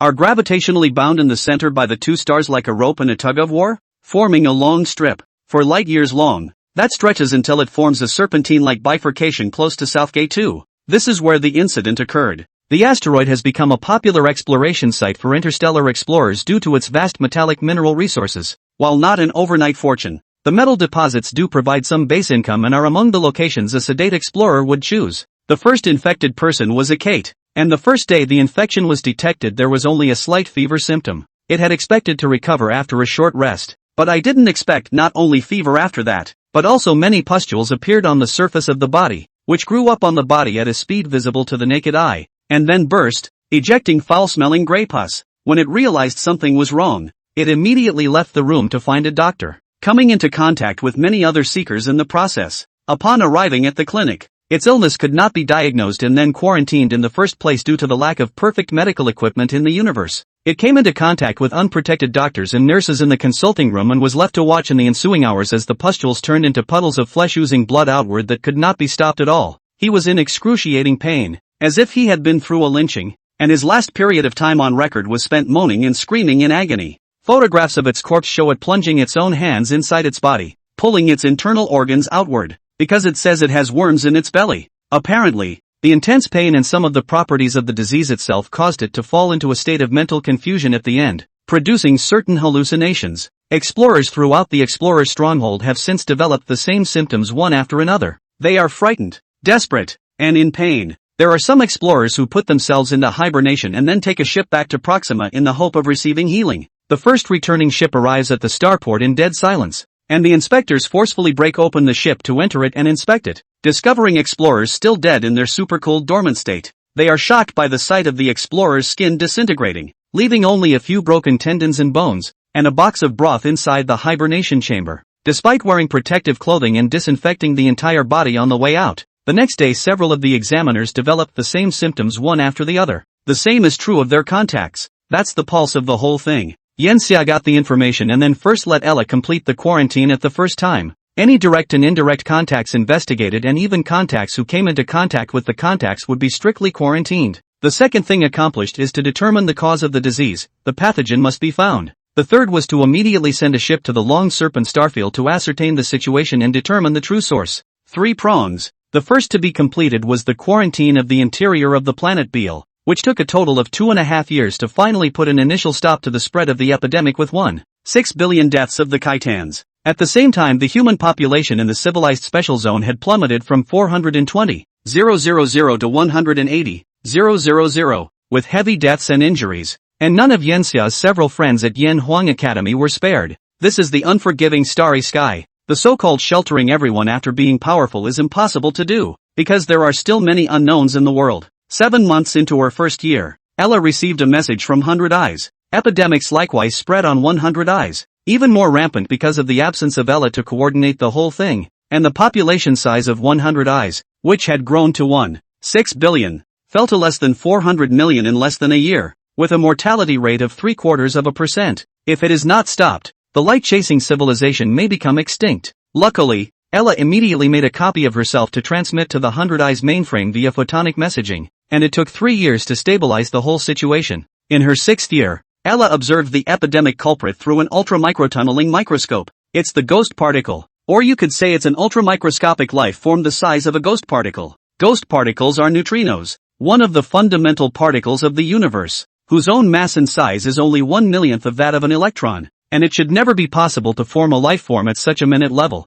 The data on natural life forms now under Ella's control, where the smallest living structures are in the molecular level, are like ants and blue whales compared to neutrinos, but Ella was pretty sure what she observed was a life form. Such life forms are clearly not capable of existing under natural conditions, and life at this scale may have a cellular structure of strings. Strings again. Yanxia felt his head hurt when he heard the word. He had run into too many string dilemmas. He said to the screen in front of him, "It seems that we're really not dealing with some cosmic supervirus, but a higher civilization?" Despite having guessed, Yanxia instead became more grave when the conclusion became unique. Ella's avatar nods within the screen. "That's right, Yanxia. The battleship I dispatched to the Long Snake Starfield has lost contact. This is definitely not normal. There is an 62.61% chance that we have been attacked by a strange civilization. The mode of attack is these phantom-level life forms. It's a good thing that I've been exploring the microscopic realm for the last few hundred years. If not, these psionic life forms alone would have made the Kate civilization,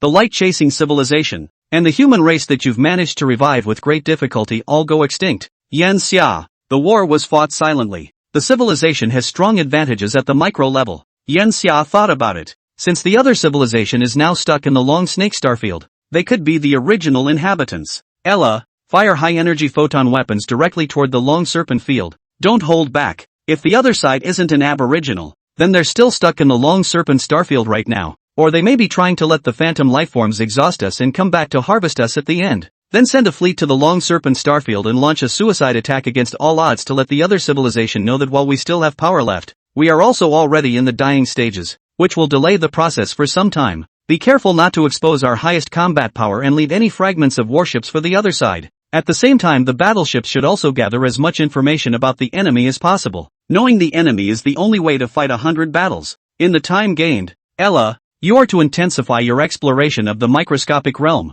and after the end of the second phase of the Dyson Cloud program, explore the microscopic with all the energy you have, and achieve grand unification or near grand unification as soon as possible. Observing the strings, Yanxia didn't know how much battle power the other civilization had. Now he's giving the best scenario without having information about the other side. Information on war between higher civilizations. Technological weapons are missing. Any tiny breakthrough could change the battle. He could have waited 1,000 years against the light-chasing civilization and the invasion of the Kaitian civilization. There was just no telling how long the limit of the civilization's patience they were facing would be this time around. And from this moment on they would have to focus more on the microsector and energy development. Yanxia wants to slow his opponent down. The first battle of the civilized Commonwealth has begun. Chapter 48, The Forbidden Zone. Formation of the First Army of the Civilized Federation. The Italian Cannon project is a stellar railgun project that Ella has been working on. The main gun is built on the Dyson Cloud, which can mobilize 72% of the Dyson Cloud's energy as an energy supply to unleash a high-energy laser particle cannon when necessary.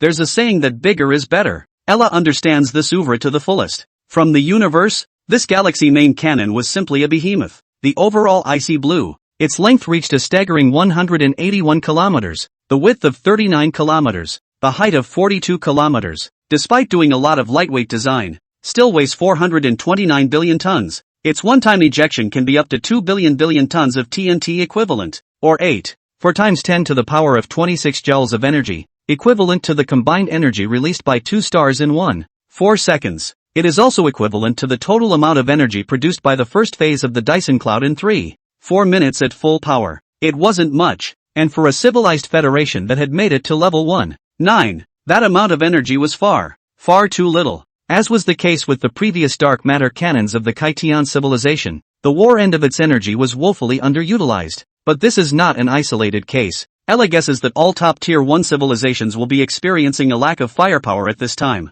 This is due to the limitations imposed by the material. An even greater amount of energy would simply cause the entire Stellar-class railgun to crumble. The only way to complete the upgrade of materials remains to enter a level 2 civilization. So the difference in energy between level 2 and 1-9 is really secondary to the real technological disparity brought about by more than 10x 100x. It was because of this that Yen Xia was so cautious. The enemy demonstrates the level of technology of a beginning level 2 civilization. Main gun correction. Target Long Snake Starfield. Coordinates Southgate IIA 12 degrees 6 minutes north in declination. 6 hours 11 minutes and 8 seconds in declination. Main gun charge. Electromagnetic energy restraints activated. Subassistive stabilizer activation. Electromagnetic dark matter accelerated orbit ultracold cooling. Opening electromagnetic fields to isolate stars and other cosmic ray interference. Everything is ready. Main cannon fire. There's no padding because the lead time is just too long. This is an attack across the stars, and an entire gun deflection of more than 1 millimeter could result in failure to hit the target. More ironically, the energy required to complete the preparation of this shell even exceeded the energy required to fire the shell out. Yen Xia's brows had furrowed together when he saw this data. Sure enough, it's still too bad. Ella's exploration of strings has long since been precipitated over centuries, as well as giving the subject of discovering strings to all scholars in this area in the civilized Commonwealth. It's still the blind leading the blind, but that's as far as it goes. He didn't have the so-called fictional system, and even if he did have a system that gave a string technology, it would take an entire civilization's industrial upgrades to complete it, in order to make the equipment to capture and discover strings. Then again, other equipment such as weapons are developed on top of that. This would still take hundreds or thousands of years, unless a system is able to give all the completed equipment out of thin air. But then there would be another problem. A technology disconnect. It's as if you were given a photolithography machine and you could build a chip,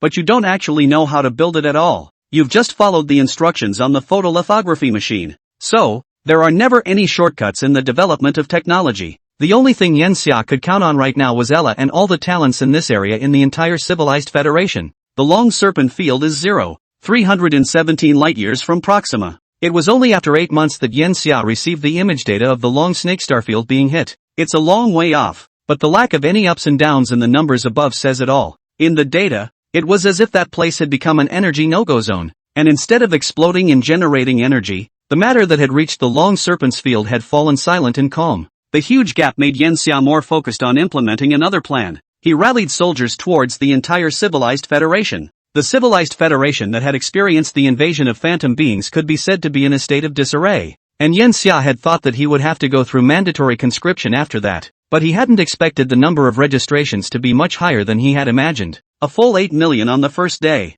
The next day it increased to 10 million. This was very different from the time when the Kaitian civilization faced the Tower of Civilization, because at that time, the Kaitian civilization was isolated and thought that behind the Tower of Civilization was a powerful and irresistible civilization. But nowadays, all the beings of the Kate civilization felt that they had the huge interstellar organization of the Civilization Federation at their backs, and that the other side had nothing to fear at all, and that they were able to defeat it. It's also revenge. There are too many deaths in this epidemic. Rooted in human culture, the Kettle and 100 Eyes themselves are gradually becoming more emotionally rich towards humans, and they need to vent their grief. The conscription totaled 16.1 million Kaitian soldiers, 3.42 million 100 Eyes, and 10.000 human soldiers. Humans, though the least numerous, have the highest percentage. This total of 19.53 million soldiers formed the first legion in the history of the civilized Commonwealth, the Yingling Legion, allegorizing the legions that are blessed by all the 2.8 billion souls that died this time. The Corps began a 5-year militarized training program right after its inception, priming all soldiers for combat. At the same time, Ella has prepared a large number of first-generation mechs and PIMI robots for this army to improve the army's individual capabilities. 5 years later, the number of soldiers in the entire army plummeted to 11.75 million. The entirety of the Imperium Legion is fitted with first-generation mechs and 100 billion quantity PIMI robots, 1 high-powered dark matter gun, 5 positive and antimatter obliterating tactical bombs, and 1 suicide super pack. Every 1 million soldiers are organized into one fleet, for a total of 11 fleets, all 11 of which are main fleets with no backup fleets. Each fleet is paired with 500-meter class primary ship, 400-meter class secondary ships, 100-meter class battleships, 000-meter class starcruisers, 800-meter class frigates, and 500-meter class destroyers, for a total of 74 ships. The total command ship of the Imperium Legion is a 10,000-meter class Legion flagship, paired with 800-meter class frigates, giving the entire Legion a total battleship count of 833 ships, carrying a total of 4 times 10 to the power of 29 joules of energy. Same year, the entirety of the Imperium fleet boarded the ship. The legions of engines carrying hatred marched out towards that forbidden area. The time at this point is 6779 AD. This was also the first expedition of the Civilized Federation. No one could predict the strength of the enemy, and the soldiers knew that the probability of death was extremely high for this trip, but no one backed down. Chapter 49, The Wall, the enemy's black hole weapon. After a few more centuries of development, the speed of the battleships that Allah had built had increased. The average speed of the entire fleet is now 145 kilometers per second. Estimated time of arrival in the Long Serpent's domain is 13 years and 4 months. Karg was a former army general of the Kaitian civilization before he was dismissed for something and then entered the Seeker queue to become the leader of a Seeker squad. It explored the opposite direction of the Long Snake, and stayed out of the way during the outbreak of the epidemic, so it was spared, but that's about as lucky as it gets. What it found when it returned to Neighborhood Star was an empty home. His family was destroyed in an epidemic and none survived except him. Later, when he heard that the disaster was not caused by some virus, but by another civilization declaring war on them, it became angry. A natural disaster becomes a man-made disaster. What started out as guilt turned into hate. It is willing to give its life for revenge. When recruiting, it shows its determination by plunging a sharp knife into its body and pulling out its heart. It then excelled even more in training, and because of its previous resume, it became the leader of the First Legion in the scramble. It was standing in the ship's control room at the moment. Not even at this point. It had been standing here for days long ago, because the Long Snake starfield is almost here. There had been no word since the probe fighters went forward a few days ago, dark and deep into the starry sky, where the Long Snake ended. It knew the guys were hiding there, watching them with icy eyes. This was the first interstellar war it had ever led, a great war across races, but there was no apprehension in its heart, only endless anger building up in its mind. Emotions are powerful. What it could sense was that not only was it angry, but there were tens of millions of others in the entire Legion who were equally angry. All warships prepare to meet the battle. The main guns can begin their first round of charging. Prepare for a tentative attack. Gather as much information about the enemy as possible. Even if we can't win, we can still collect valuable resources. The adjutant at its side gave his orders with a grave look, and then said despondently, "Unfortunately, the civilized Commonwealth is too big to give us the assistance we want in the first place. We can only rely on ourselves as well. Otherwise it would be easy to destroy the other side." Karg glared at it. "What are you talking about? Counting on another civilization is just a coward's move. Fighting for our civilization, fighting for our departed loved ones, even if we die here, we die well. There is a book in human civilization called the Book of Repayment of Runin, and I like one of its lines very much, that there is an inherent death in human beings, either heavier than MT, tie or lighter than a feather, and that the use tends to be different. We now die, no doubt heavier than the mountains, worthy of our civilization, our families, and ourselves." Karg is an avid lover of human civilization. All the officers in the entire control room froze when they heard this, then chewed and savored it carefully. Their eyes grow steadier with it. The first wave of energy storage was soon over, and the main cannon fired its first attack, with an energy level equal to 9,000 trillion tons equivalent. The energy reaches the forbidden zone only 21 astronomical units away at nearly the speed of light. 3 hours later, dark matter shot from the main gun reached the area. 6 hours later, Kegel observed the results. That piece of space underwent a strong distortion, just like a stone thrown in calm water that caused ripples. But what it was sure of was that it was definitely not some kind of distortion of space. Spacetime being the ultimate of the universe. The amount of energy it would take to distort it was too terrifying for even a level 3 civilization to be able to do. The gravitational waves set off by the previous detection of gravitons were also just fluctuations in gravity, not distortions in spacetime. In that place, there is a wall formed by something unknown. To implement Plan 2, the composition of that wall must be explored. In the deep starry sky, hundreds of ships actually accelerated against a huge dwarf planet. accelerating it directly to 200 kilometers per second. It is important to know that the asteroid that caused the extinction of the dinosaurs hundreds of millions of years ago was only 10 kilometers in size, with a speed of only about 13.6 kilometers per second, and the power of its impact reached 100 trillion tons equivalent. The impact of this one dwarf planet was more powerful than the main guns of the flagship of the Imperium army had ever been. Of course, it's also limited. Compared to other ways of attacking, this attack is too slow and almost only works on things that are stationary. And isn't that a turtle shell in front of you? Our energy can't penetrate this turtle shell, but the other party's civilization is only an early level 2 civilization according to estimates. There are no energy deposits around here, and their energy is bound to have limits, especially if they are maintaining such a large energy field.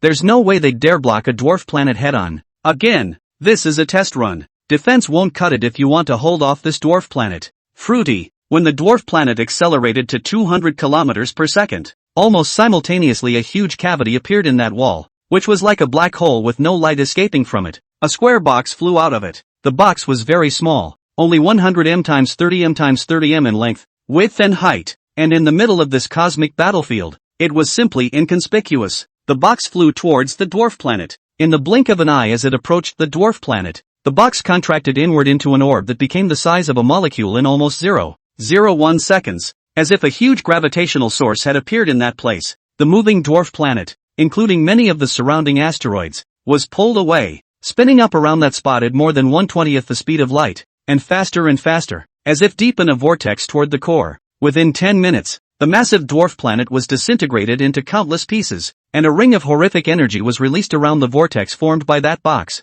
When, 30 minutes later, the dwarf planets had all tumbled into that vortex, the vortex quickly became visible to the naked eye, or rather, pitch black. That's a small black hole. The opposing civilization created a small black hole in front of them again. After the dwarf planetary material disappeared into thin air, the entire black hole produced an unstable change in the next moment, and 2 intense gamma-ray bursts were ejected from the poles of the black hole. One side was pointed right at the Fifth Fleet, and more than half of the Fifth Fleet's battleships were easily obliterated by the gamma-ray bursts. No good. This small black hole that was created is extremely unstable and can only exist for a period of 1 hour, during which time it will eject all the matter it has absorbed. Being not big enough, it's likely to explode rather than die out in the final stages. Deploy magnetic shields immediately. All ships turn and escape a radius of 20 astronomical units. Karg had no face but a sudden change of color and immediately gave his orders. However, the collapse of the black hole came too soon. As Kagel said, the black hole collapsed abruptly after ejecting 97% of its matter and then exploded.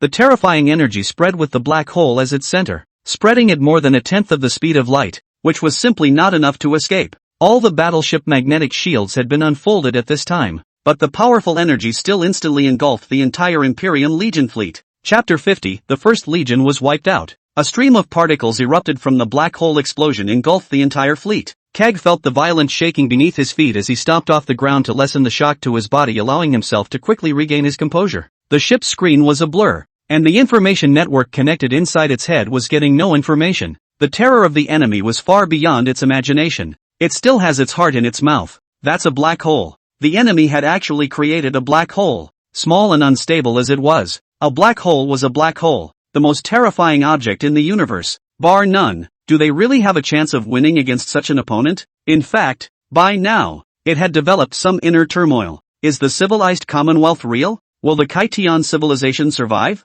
A million distractions. The mind had just raised these thoughts, and it pressed them back inside. So what if there's no chance of winning? Even if it was just to lift a veil from the opponent, it was better than letting the entire Kaitian civilization behind it be destroyed without its knowledge. After about half an hour, it received the first message, its heaviness hitting its mental defenses once again. With all of the 3rd and 10th fleets lost, and more than 1/3 of each of the other fleets, the entire fleet had lost an astonishing 391 ships, close to half, to the energy generated by the last 3% of matter from this black hole weapon. Before he could wait until the entire legion had recovered, sickness followed. At some point, the enemy had unleashed psionic lifeforms to invade the battleship, and the other side intended to destroy them in such a way as to then leave the ship intact. But that rather relieved Karg. Deploy weak force fields inside all ships. Ella's research on psionic lifeforms over the years had not been fruitless, and it was at least clear that the means by which psionic lifeforms created illnesses was by influencing the movement of elementary particles through the weak force, which then triggered macroscopic illnesses. The best way to deal with such psionic lifeforms is to use a weak force. The weak force field is specifically prepared for this. It records information about the elementary particles of life itself and rejects only abnormal elementary particles. Soon Karg's orders were carried out, and all the ships turned on their weak force fields except for the 4 ships that were destroyed because of the weak force field equipment that had been impacted earlier. Within 5 minutes, all symptoms were relieved. All recovered fleets send fighters forward to the wall. Make sure you figure out its construction. The enemy won't give them time to react, so they have to move quickly as well. What exactly is wall? The black hole erupted when the wall was closer to the point of eruption, but the wall showed no signs of destruction. As many as 7,000 fighters flew out. These were the more intact fighters. The rest were more or less somewhat damaged by the explosion earlier. The speed of the fighter was even faster than the ship. It had reached 197 kilometers per second. It could be said that it had been crafted to the extreme.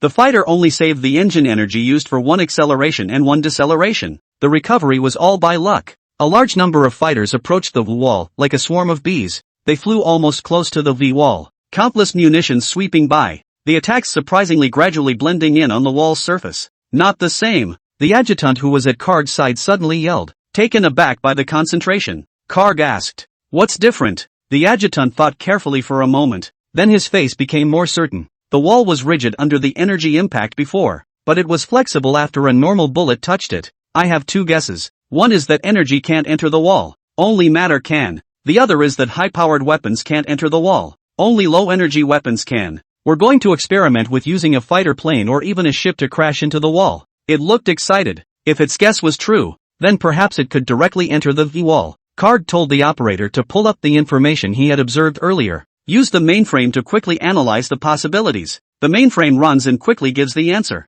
32. 28% likelihood of conclusion 1. 26. 92% likelihood of conclusion 2. And 48% likelihood of the remaining conclusions. It's high. Karg looked closely at the data. Maybe it's both. This black hole weapon was obviously dropped against a dwarf planet. The fact that enemy civilizations use possibly the most powerful black hole weapons in the face of dwarf planet impacts proves that they are also afraid of dwarf planet impacts. We don't need to send ships and fighters crashing through. Just a small rock. Karg had one of his fighters propel an asteroid, which was just a little over 2 meters in diameter, towards the wall. Its speed is not very fast either, only 19 kilometers per second, before the asteroid could impact into it. At that moment the entire wall played another change. Only countless bubbles appeared on its surface, which were transparent, but distorted the light so they became visible. The bubble wrapped around the thousands of fighters flying on the surface of the wall almost instantly. Lost contact. Legionnaire. Instead, Karg was dead set on one spot.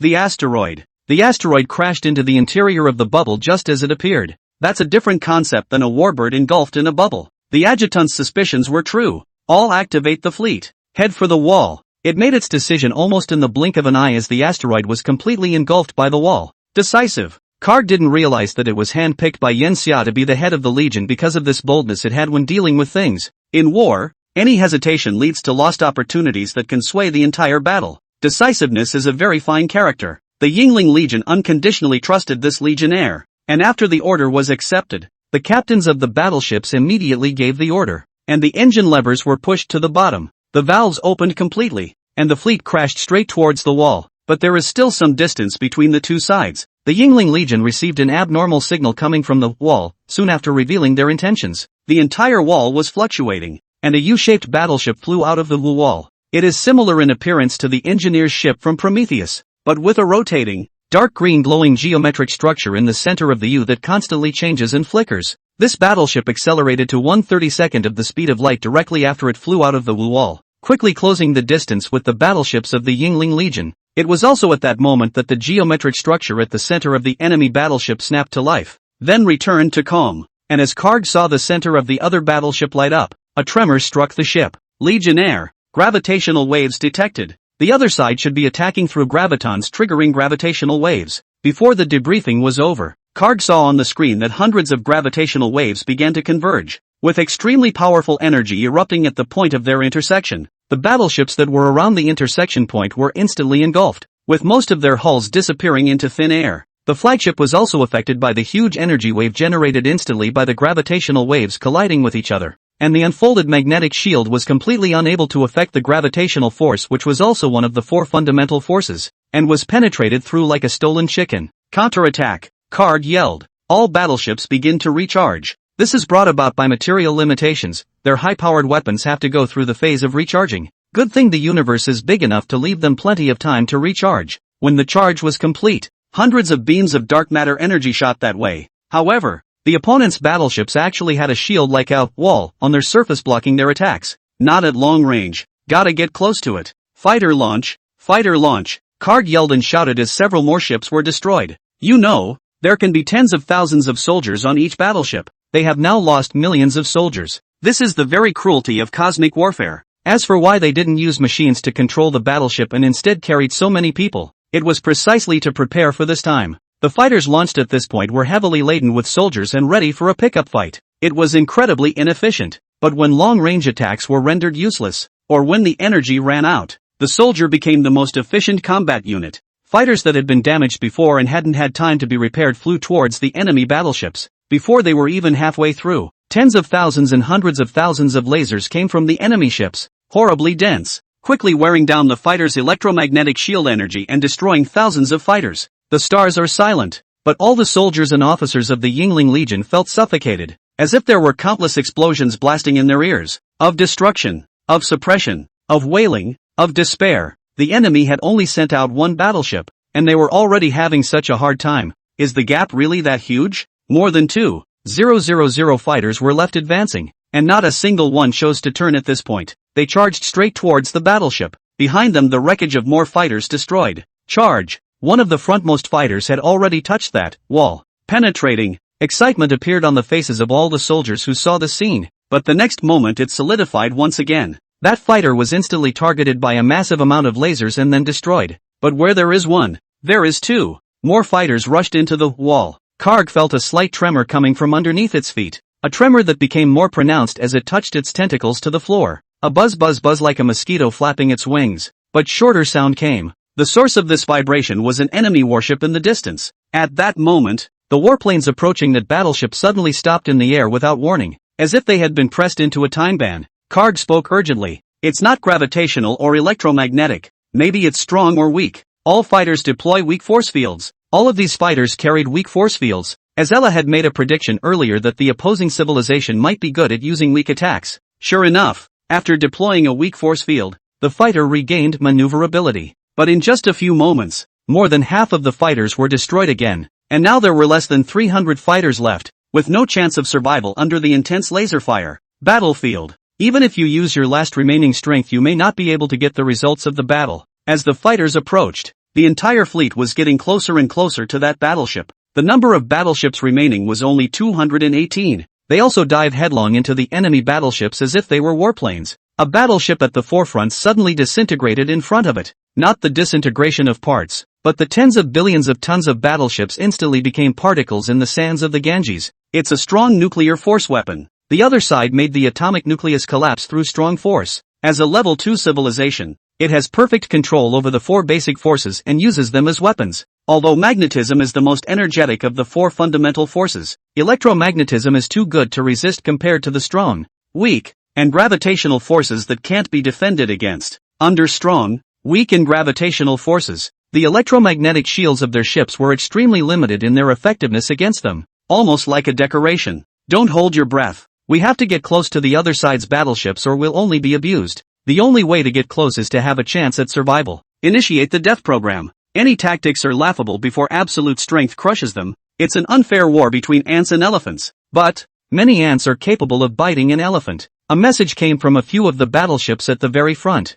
Farewell, comrade. For our civilization. For our home. Several huge bright lights appeared, like stellar rays. That's the death plan. Whatever it takes. The glow of the light mass flickered incessantly in everyone's eyes as Karg ordered all the ships to move forward on the wave of energy created by the explosion. Those few clusters of light, however, collapsed before the eruption was complete. The enemy strikes, once again using an unexpected weapon. Enemy-bound energy also consumes energy. Continue. Karg's insides were icy cold and incomparable. It spoke mercilessly. There was no possibility of retreating at this time long ago. The battleship exploded again. If a few don't work, dozens. If dozens don't work, then hundreds. Terrifying energies continuously impacted towards the enemy warships. Layer after layer, tens of thousands of soldiers died in each of the light clusters, and in the moments before the explosion, Countless thoughts entered the information network, which was enough to burst the head if you went to read. Karg completely blocked the information network. Just by looking at him with your eyes you can tell that death has passed millions. However, it didn't even hurt the enemy's skin. Close. The flagship is approaching the enemy battleship, has broken through the opponent's wall. At that moment Karg stepped out of the control room and headed towards the parking bay in the flagship. There was a small spaceship only 50 meters long parked here. A companion that had been following it on its previous trips to explore the universe, following it for a full 21 years. On top of this ship is a huge distortion device. Karg hadn't wanted to take this ship either, but it could open up another possibility for this war. Just as he was getting into the ship, he suddenly saw the other officers step out in the screen, one already geared up and ready to enter the fighter. The original. It's not the only one that has this idea. Airships and fighters activated. A message came from the control room. High-intensity energy fluctuations detected in enemy warships. High probability that the enemy is preparing to strongly disintegrate our warships. Flagship self-destruct sequence initiated. At this distance range, the opponent dared not release gravitational weapons, only magnetic, strong and weak. Magnetism is protected by a magnetic shield. The opponent's magnetism isn't too strong, and weakness has a weak force field that can barely stop the opponent's attacks. Then it's only powerful. It was just a guess, but the huge gap didn't allow them to make any other fluky judgment, so they didn't hesitate to detonate their flagship, in order to bring the other ships and fighters closer. Boom! A sound that could only be heard within the flagship, in which it became an even more massive light. Karg focused his full attention ahead. It's close enough now. 183 million kilometers. 151 million kilometers. 990,000 kilometers. Approaching at 10,000 kilometers per second. The flagship explosion was too close, forcing the enemy ships to change their defenses, shrinking their walls to the extreme to block the massive amount of energy. However, the flagship's fragments carried a huge amount of kinetic energy to penetrate the V-wall, directly piercing the enemy battleship's shell. All the fighters spotted the opportunity to head towards that spot. A large number of lasers arrived again to shoot down the fighters. Kag saw a fighter piloted by his adjutant destroyed.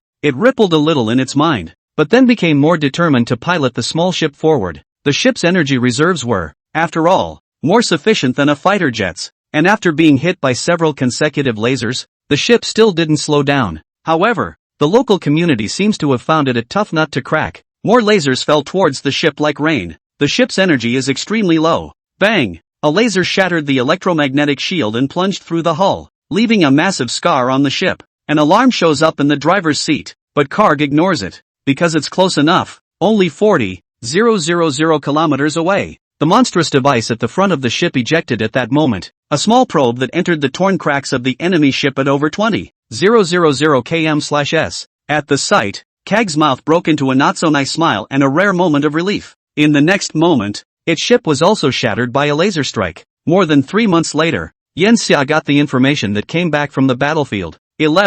75 million soldiers were left alive, and all battleships were destroyed. Misery. The only way to describe it is with a word like this. He received not only a message about the battle, but also a picture. In the picture there is a blurry purple shadow which is not very big. In the dark light, the other side could be seen as a thin slit of vertical eye-like things, and a white cable growing from the top of the head was especially obvious, which seemed to be connected to something. This is the outward appearance of the enemy civilization. Yenxia's expression was joyless. The First Legion, as originally conceived, would have been destroyed, and their destruction brought with it a glimmer of life for the civilized Commonwealth. Kag was also chosen because it had nothing left to lose, and at the last minute, it was able to make the same decision as Yenxia thought it would. Chapter 51, 3 Basic Forces Blockade. Victims. News of the overthrow of the Imperium quickly spread throughout the interior of the planet Beelzebub. All the creatures of the 3 civilizations were in a state of shock. In their eyes, with so many battleships in the Legion, even if they couldn't win, they could still maintain the war for years or even decades, right? How long has it been now? Excluding the time spent rushing, how much time was spent actually fighting? Is the enemy really so powerful? A wave of panic spread through the civilized Federation. The only thing that is left is the Federation of Civilizations, a fictional organization created by Yenxia. In all these years, the Ket have not seen any traces of any other civilized Commonwealth member civilization other than the 100 Eyes and the People. The far right, which had been hiding in the shadows, came out one after another to propagate the non-existence of a federation of civilizations. Public opinion was abuzz, and at this time, the entire Kaitian civilization was once again in the scene of the previous first sighting of the civilization's tower. Escape! Some of the Caitians escaped from the planet beyond in their spaceships, but they didn't get away with it, for throughout the vacuum on the outskirts of Proxima, a huge blockade has appeared. Within this blockade, the three fundamental forces other than gravity are completely inoperative, and the ship will disintegrate into elementary particles directly after arriving in that area. Not to mention the ship, even photons can't be transmitted in and out. An entire civilization is on lockdown. Even the original heavenly shield became a fixture in front of the enemy civilization. Panic. A greater panic is spreading. Some lives are already praying and throwing in the towel. Yanxia did not pay too much attention to this. Panic would cause chaos within the civilization, but now in a war of this scale, these civilians could not sway the battle even if they were chaotic. The news was deliberately put out by him for the same reason it was originally planned. Showing weakness. Panic can make the enemy think that their civilization is at the end of its rope. It was a pity that the other civilization did not follow the script he had set out to follow, but instead directly blockaded the entire galaxy. With such a powerful force, why not just take on the interior of the galaxy? Yanxia had stayed inside Ella's institute without leaving. He hadn't even gone into hibernation all these years. After all, it wasn't him invading someone else now. It was someone else invading him, and maybe after this hibernation, it would be eternal sleep. Ella's original isn't here. It's left in a folder _01_ copy that looks like an alter ego. This attachment. Ella opened her mouth to answer for him. It takes a lot of energy to use these basic forces to affect matter. Trying to blockade the basic power to the entire Bighorn star system is not something you can do with the volume of a beginning level 2 civilization. The only place where energy conservation can be achieved is in a vacuum, where matter is scarce. Attachment. Ella has the same database shared with the original, but for some reason, Yanxia felt that Annex Ella was far less vivid than the original Ella. Yanxia nodded slightly. So true, but that's powerful enough. You shouldn't be able to contact the original now. Ella's original is not in Proxima, but in another place. Southgate 2A Central. Yanxia let Ella explore the strings, which required too much energy, and originally Ella was going to use the energy generated by the Dyson Cloud to explore after the Dyson Cloud was created, but there is no longer that time. Ella had to borrow the energy in Southgate 2A. Previously Yanxia and Ella had avoided moving those energies. It was anyone's guess whether the third civilization had installed any sensors or other detection devices within the Southgate IIA installation. Maybe news of a civilization breaking into Southgate IIA is already on its way to that civilization by some means, or has already reached that civilization. This sense of urgency did not affect Yanxia. He has lived long enough, longer than anyone in human history, and seen, learned, and mastered more. He's already a steady old man, and dealing with change should have been seared into his blood long ago. Ella Annex replied, "That's right, and magnetism can't penetrate the blockade. We're cut off from information." Yanxia nodded. He wasn't worried about Ella. In the process of creating the Dyson Cloud, Ella had made corrections to the center of mass of the Southgate 2 binary star system, and it was now in the flawless category, and there was little chance of the enemy finding the voids within Southgate IIA. "When do you think they're going to strike at us?" Ella Annex performed a wave of calculations. "The maximum probability is within 20 years. Yanxia shook his head, a little disappointed with the Ella attachment. It was really not as good as the original. I wonder if the Ella original blocked the attachment function. My guess is in 100 years. The fact that they have a blockade of the Bighorn star system means that they are hesitant. They are very cautious. The gap between us and them isn't really as big as we thought, so they're bound not to rush, but to slowly plunge us into a dearth of supplies, starving and thinning civilization and making it vulnerable. They didn't block Southgate 2. I'm guessing afterward they'll take charge of Southgate 2 and then study our bioconstructs, social structures, and tech trees through the people left on Southgate 2 Dyson Cloud, and I've left a theoretical annex against them there, and the weak force field in that annex is just the first part. There's more information, including what they've exposed to us this time. The walls are indeed strong and powerful, but if one analyzes them carefully, one learns that they are still not separate from the four fundamental forces, and that in order to have utility, they make compromises that allow stable matter to travel at will. It's lethal, which means I can break their turtle shells if I create a high-energy substance that can maintain stability for a short period of time. It's not enough to destroy them, of course, but that alone will make the other side consider whether it's worth it. Is it better to wait, or to pay some price for a strong attack? They will speculate whether there will be other technologies that I control this one. It's a game between intelligent beings. A little bit of thought goes a long way. Of course, Yanxia wasn't sure if this would work. That's why he never puts his eggs in one basket. The 100-Eye Star was already making preparations to attack the Phantom Civilization, and Yanxia decided to delay the Phantom Civilization even if he sacrificed the light-chasing civilization. If he were in his shoes, the Sai-Chi civilization would surely be in the best interest to directly invade the Bini star civilization and eliminate him. But the Yuzi civilization considered the entire civilization, not a single individual, and would not be as preoccupied as a bystander. 100 eyes would be part of the civilization, and it would take the 100 eyes into account. This was Yen Xia diverting their attention with everything the 100 eyes had to offer. Cruel? Perhaps from the time the 100 eyes were enslaved by him, they had long been destined to become victims. Next, it's up to the Yuzo civilization to be merciful. Of course, Ella will help 100 eyes complete its technological advancement without being overmatched in the face of the Sai-Chi civilization. There's not much I can do next. Time to go dormant. Yen Xia stood up. The previous period of tension has passed and it is now a game between delicate balances. Yen Xia still cherished his life, so he built his dormant pod in the center of the earth. Even if the Yuzi civilization really went crazy and destroyed the Bijin star system, he would still be able to escape, unless the other side didn't even let go of the planets. Taking a step back, in fact, the entire civilized federation didn't matter to him. Destroyed, then just start all over again. This hibernation will take him another 100 years. Not only because he guesses that it will be 100 years before the psionic civilization does anything, but also because Ella promises him that it will give it 100 years to build up its energy and see the strings as well. Chapter 52, 100 Years of Change, Freedom's Closed Chord. Yen Xia's guess was partially correct. The other part of not guessing correctly was that the other civilization wanted more than he thought. After 10 years of his slumber, the far right on Proxima B has become more active and has gained significant popular support in just 6 months, preaching that the Federation of Civilizations does not exist,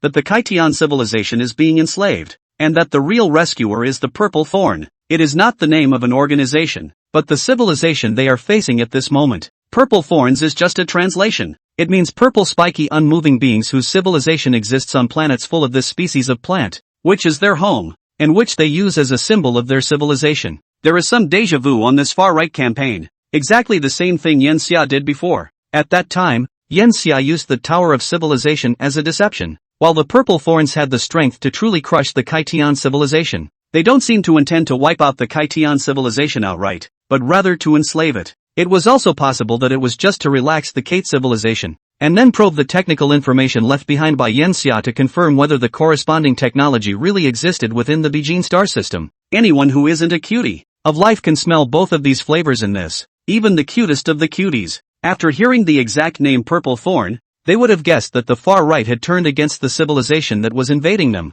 In fact, whichever one is actually good news for Yen Xia. Just some drama. 1,000 years ago the far left was pro-federation of civilizations and the far right protected the independence of civilizations. Now the far left maintains the federation of civilizations while the far right falls back on the incoming alien civilizations. At this point in time, the higher echelons of the Kaitian civilization are once again repeating the same struggles they had over 1,000 years ago. Only, this time, the civilization facing the self-proclaimed Purple Thorn is even more helpless and powerless than 1,000 years ago, because they are not confronted with any acting conspiracy, but with naked and absolute force. But more than a few cats still can't get over the previous epidemic. There are too many dead souls. The Kates who survived the epidemic are not dead yet, and for them, it's not so different from yesterday. Contradictions, a staple of the first and second decade of the Kates. But this civilization didn't have Yen Xia's patience. They were in a hurry. After 20 years it began to gradually blockade the technology of the entire Kaitian civilization, attacking a large number of energy devices,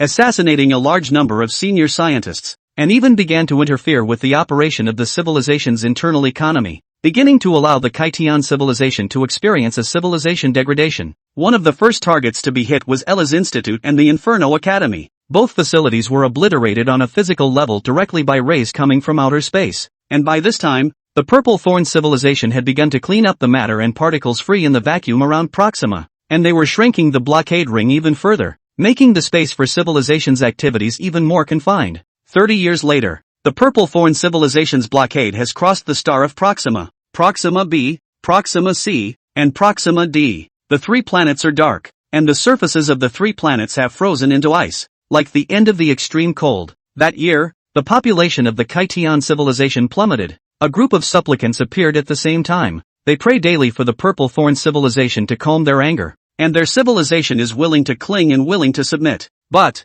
no response. The Kate civilization wasn't originally this soft-hearted. However, Yen Xia had continued to domesticate them over the years, and they had become more inclined, more likely to go soft on the powers that be. That's a drawback. It was also during this fourth decade that humans in the civilization special zone were under focused care, with many high-ranking humans disappearing. 40 years have passed, ushering in the fifth decade. This is an important turning point, for the ship of the 100 Eyes had crossed the distance of space to the planet Beelzebub. The war was waged beyond the Bighorn star system, but this war was much smaller in intensity and magnitude compared to the one between the Imperium and the Purple Thorns. It even makes it seem like it's a moth to the flame of death. As Yen Xia expected, this did attract the enemy's attention. The enemy turned their attention to the 100-eyed star. However, the strength of the 100-eyed star could not really make the Purple Thorn civilization pay attention to it, and their concern remained within the Beijing star system. For the first time in this one decade, the Khitans actually saw life in the Purple Thorn civilization. These beings were really purple, and much smaller than they expected. Just a half-meter furry orb with a somewhat similar body shape to a Jengar, but they were more fuchsia than bluish purple. They have a slit-like eye that is about 20 centimeters long, but if you look closely, you will see that they are not eyes, but sensory organs through which they perceive external objects, and these sensory organs produce images like eyes, but instead of color imaging, they are thermal imaging. They also possess hands, but they are not symmetrical, rather they are large on one side and small on the other. There are two pairs, and the tops of the hands are hundreds of tiny flexible tentacles. Also they have no feet, but rather snail-like gastropods that crawl by writhing, though technological advances have made it so that they don't need to move so slowly, and a white cable extends from the top of their heads connecting their bodies to a basketball-sized orb above them. The orb floated using anti-gravity technology and moved through the white cables suspending the life of the Purple Thorn civilization below it. That orb is a highly integrated device that seems to incorporate information processing capabilities, attacks, and protection. An anomalous barrier formed around these beings by the orb. They were not adapted to the environment of the planet Beelzebub. The orb could create an environment around their bodies where they would have originally existed, and they breathed what appeared to be methane. The Kates noticed that they seemed to be looking for something. Whole planets have been tossed around by them. The 50th year came and went, and the population of the Ket was even more sparse, as the food supply was controlled by the Purple Thorn civilization, which was intentionally restricting the Ket civilization's population increase and decrease. The Kaitian population is extremely reduced by 500 million. The entire Kaitian civilization has hit rock bottom, and no Kaitian can control equipment or weapons higher than a level 1 civilization. Binding. This creates two extremes. At one extreme is extreme humility and deference to the Purple Thorn civilization. At the other extreme are the constant attacks on the planetary surface against the Purple Thorn civilization, but only in vain. The beginning of the 60th year was extremely unusual. The Purple Thorn civilization began to take the children of the Kaitans,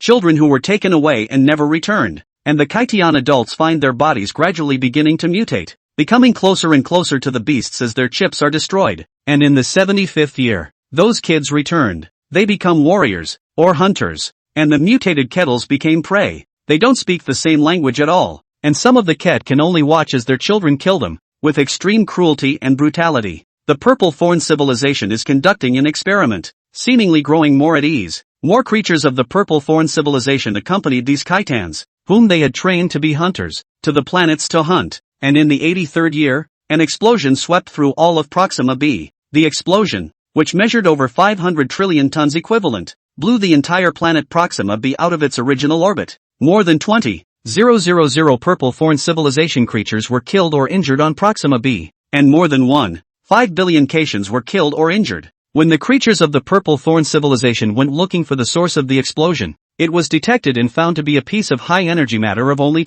431 times 10 to the power of negative 48 Kelvin. Stable unstable objects, as Yen Xia puts it, even though it's only stable for 5 days. This is a big crisis for the Purple Thorn civilization. This chaos caused the Purple Thorn civilization to leave the Bighorn star system until 12 years later, and that was the last 12 years. Southgate 2A Star Center. A long, thread-like object hovered next to a myriad of spinning, gigantic ring-shaped devices. If you get really close you realize that the line is only relative to the space around it and its length, which is actually more than 10 meters in diameter, and that this is a particle collider with a length of 100 kilometers, but it collides with a boson. This particle collider gets its energy from the light cluster at the center of the ring. In the center of the particle collider is an observation unit fitted with an ELA-developed gravitational microscope. It observes things on smaller scales by observing gravitationally induced distortions of spacetime. If there are strings after a boson collision, the strings must break away from the boson in the collision, and a gravitational microscope can observe the gravitational trajectory of their mass and thus observe or even capture the strings. But Ella found that this wasn't feasible. Gravitational detectors can't observe strings in smooth space. At the same time, it can't generate the force to knock apart a boson or fermion. So after that, it utilized the miniature black holes produced by the collision test, used the power of the black holes to smash elementary particles, and observed strings with only length and no height in the state of spacetime distortion, blurring 10-dimensional space triggered by the powerful gravity produced by the short-lived miniature black holes. Except that it was still difficult. It couldn't break through the black hole's field of vision, even if the black hole was so small and cute. To cope with a black hole, then only another black hole can be used. So Ella used another anticyclonic black hole to observe the strings moving from black hole number 1 to black hole number 2 using the exchange of matter created by their mutual impacts. And it was after 28 such experiments that it finally observed the existence of strings. It is just surprising that with such a test it observes not the open strings that make up matter, but the free closed strings that make up gravitons. Perhaps it has something to do with its ability to penetrate the cosmic membrane. Chapter 53, Inside and Outside Moves Together. Neighboring planet B is shattered. At the macroscopic level, gravitational lensing can be used to indirectly discover cosmic strings that also belong to string theory. At the microscopic level, gravitons act as a medium to discover strings at the microscopic level. It may be a coincidence that the two aren't the same thing, after all, but perhaps it's also a necessity. Discovering the strings does not mean you can apply them, yet it doesn't mean it's worthless. The establishment of string theory allows Ella to utilize the four fundamental forces on a more minute level. As soon as the strings are discovered, other technologies can be more advanced in tandem, which then allows civilization to quickly move to level 2. How fast? Ella's plan is 5 years. The program is too short, but it doesn't need to be used too finely, just extremely roughly. There's an inexhaustible supply of energy, and with it, it's able to create an extremely crude string weapon. Yen Xia. Ella fulfills her promise. Ella observes the exterior, the direction of the planet Beagle, using a camera floating in deep space. It was a little worried about Yen Xia's well-being right now,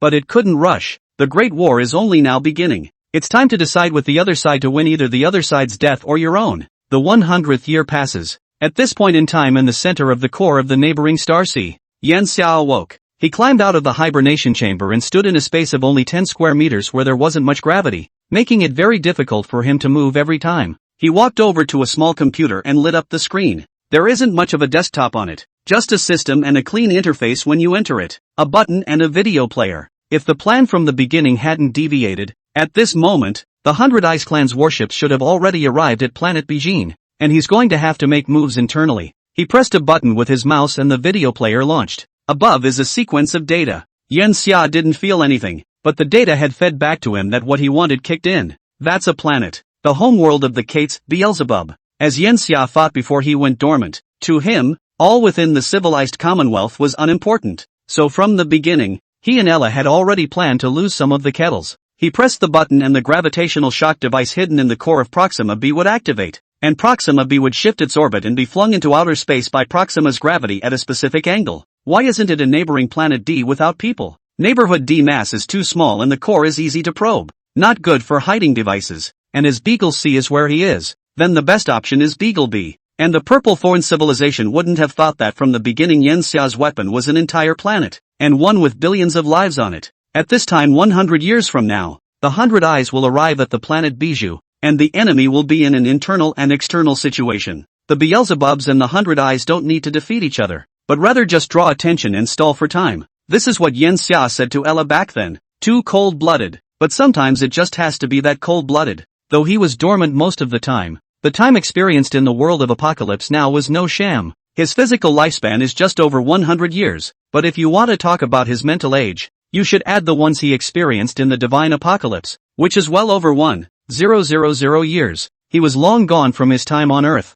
or when the Earth had just been destroyed. The man who had lived in peace and was filled with nothing but some computer knowledge and games, for things like war, power, and the like. He thought he wasn't too bad compared to any famous schemer or politician in human history. Even more than that, he now controlled more lives and a wider territory than the entire civilization of the original human race. Sometimes there is a give and take. Unable to be cold-blooded, you can only be exterminated by your enemies. He watched the fluctuation of data on the screen flatly, calculating what was happening to neighboring Star B at this time. Next it's up to the enemy to make a move. In the event that the massive material of neighborhood B's matter would make their energy to maintain the blockade extremely depleted, they would close the blockade. They are also bound not to let Proxima B wander, because they are not sure what else is inside Proxima. They will choose to destroy this untimely bomb. Perhaps the Earth-like fireworks would bloom again. And under his Yenxia's personal guidance, in the meantime, a fleet is sailing through deep space. They came from the Hundred Eyes planet, and as Yenxia had expected,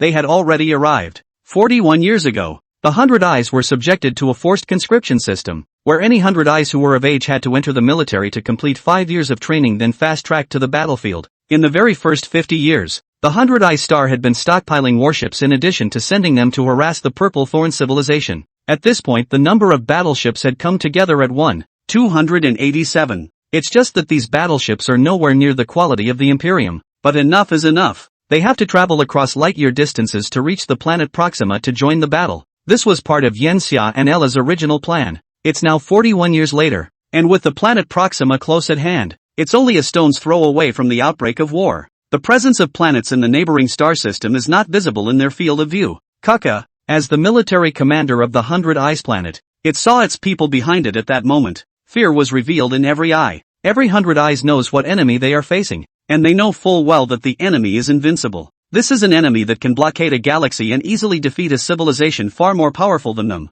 But they can't help it. Ella's orders are holy writ to them, and if they don't follow them, they will still die. The robots in Hundred Eyes will slaughter them. In comparison, they might as well come to this empty universe to face an unknown enemy. At least there are weapons to fight back, to attack. Hopeless, that's the emotion it's in at the moment. It felt a deep sadness as a Hundred Eyes at the moment, though it had never complained about why it was a Hundred Eyes, and it had never wanted to be a human or a Kate. The sadness was real, and it couldn't isolate itself from feeling it. It conveys light information. Prepare for battle. The other side is our enemy, and our family members once died under their psionic creations, in defense of our people from inviting such destruction and death again. Even in death we shall leave a wound in the body of our enemy. A declaration without gravitas. They have detected the location of the enemy warships. Initiation. Forward. They close in on the battleship. The first hand lasers were fired at the U-shaped warship, but they were all resisted. Kaka had also gotten the information that the only way to defeat the enemy this time was to get close to the enemy's battleship and then get inside it. Charge. There's no going back, then charge. The airships and fighters swooped towards the Purple Thorn civilization's warships like locusts. This is repeating the process of the engines and will repeat the results of the engines. Yet it was at this time the battleship detected a powerful source of energy being shut down, and what had disappeared reappeared, because the blockade ring had been shrunk to a very small size. At this point the fleet was actually inside the Beale star system, not far from the orbit of Beale C. All the Hundred Eyes can observe the re-emerging planets within Proxima even with the naked eye. In their field of vision, a planet in the distance is growing larger and larger. That's Proxima B? Kaka didn't know what was happening. How was the planet moving? And why did the blockade of the Purple Thorn civilization end? However, they saw that in the distance, the Purple Thorn civilization warship reversed its direction, and the huge energy device in its center that was bound like a geometry erupted with extremely strong white light. This white light traveled across space to hit Naborb. Next moment, all the Hundred Eyes saw the Bighorn be crumble. This is a real annihilator cannon.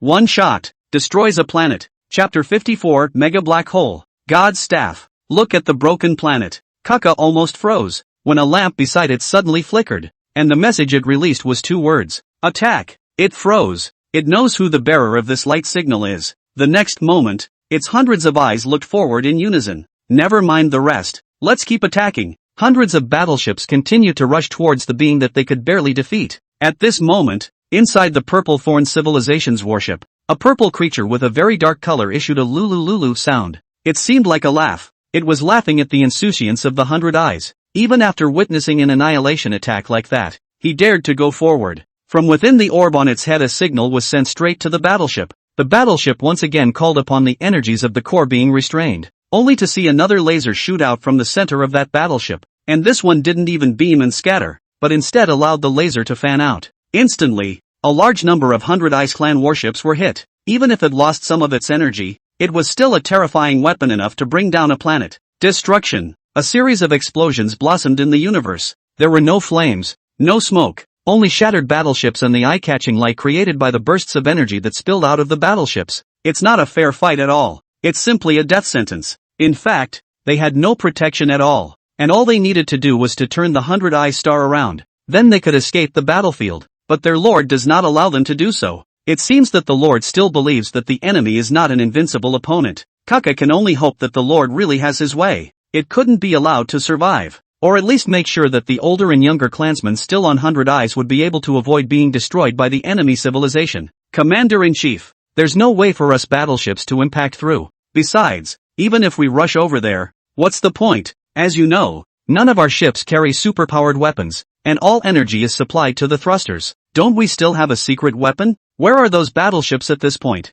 All the 100 Eyes were anxious throughout the main ship's control room. The damage is too much. They were even 12 astronomical units away from the enemy warships at this point, so far away that it would take a long time even if they flew there. And during this time, the enemy is free to output on them, as if they were playing sugar snap. With just this round of attacks, they had lost nearly 100 ships. They're not even enough to hit each other when they're tied together. This is not the way to send someone to their death. Kaka listened and thought of those secret weapons. The number of battleships around them now plus those that have been damaged is actually only 962, compared to the 287 originally built. That means there are still 325 battleships that aren't here. Those battleships didn't carry too many soldiers, and even left the 100 Eyes star a little earlier than they did. Rumor had it that those warships had a weapon stuffed inside them that could restrain their enemies, and the warships they were on were nothing more than cannon fodder. But as Commander-in-Chief, Chief Commander of this fleet, Kaka, like the others, had only heard about it and really didn't know where those ships had gone.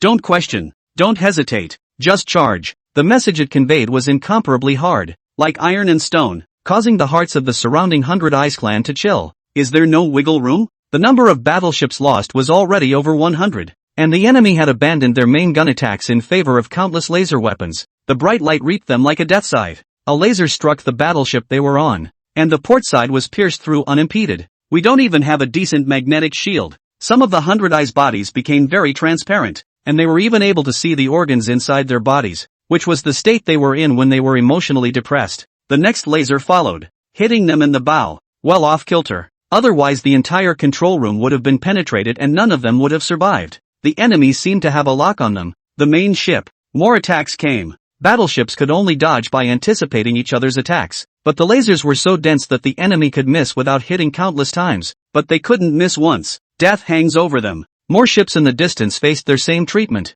136, 148, 162. Everyone was counting how many battleships were destroyed. Yet by now, they've only even moved a mere 1 astronomical unit of distance. Just then, suddenly the laser rain stopped. Is a bigger attack coming? What was on the minds of all the 100 Eyes was not that the other side had ceased fire, but that they intended to use their main guns to continue destroying their battleships as if they were sweeping away dust. But this time seems different. The other side's battleships are moving. Kaka watched the screen closely. Did the other side find the distance too great and plan to finish them off at close range? So confident, taking them for real bugs? However, not right. The enemy battleships are moving not toward us but to another place. The movement data is out. It's toward the Southgate 2 binary star system. The screen immediately switched over to information in the direction of Southgate 2. Although not observable with ultra precision, they captured points of light that were flickering. Each point of light heralds an explosion of energy. Dyson Cloud of Southgate 2 seems to be under attack.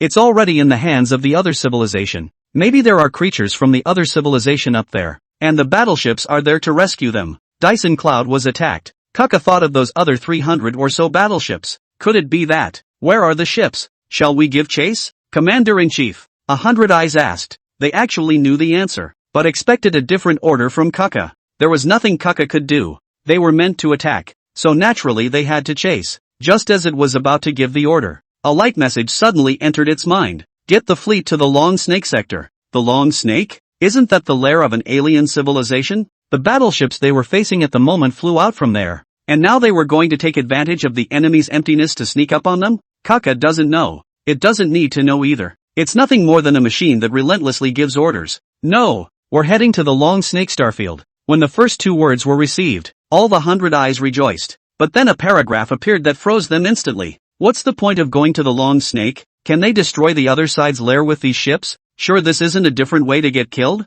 But they could equally sense that it wasn't their commander-in-chief's decision, and no one would blame Kaka. Then, go. At least it can't be any worse than it was just now. And it has now been proven that their lord had a plan and didn't just send them to their deaths. Adding all the energy to the thrusters was to get to the Long Snake sector. This is sort of the paltry expectation and hope that remains in their hearts. Other side. The U-boat ramped up and the battleship reached a speed of 12,478 kilometers per second. But it still took 5 years to reach the Southgate 2 binary star system. After all, there is a full 0.2 light-years for the Southgate 2 binary to reach Proxima. There was a lot of debris floating in space here by now. The Dyson cloud that Yen Xia and Ella had built up in pieces. But it wasn't Yen Xia and Ella who were angry now. It was the Purple Thorn civilization. They are in control of the area and have stationed hundreds of thousands of soldiers here. While there were some small craft here and there were no warships or weapons that could really defend against the enemy, because in their minds, the others' resistance was powerless. It's a form of laxity,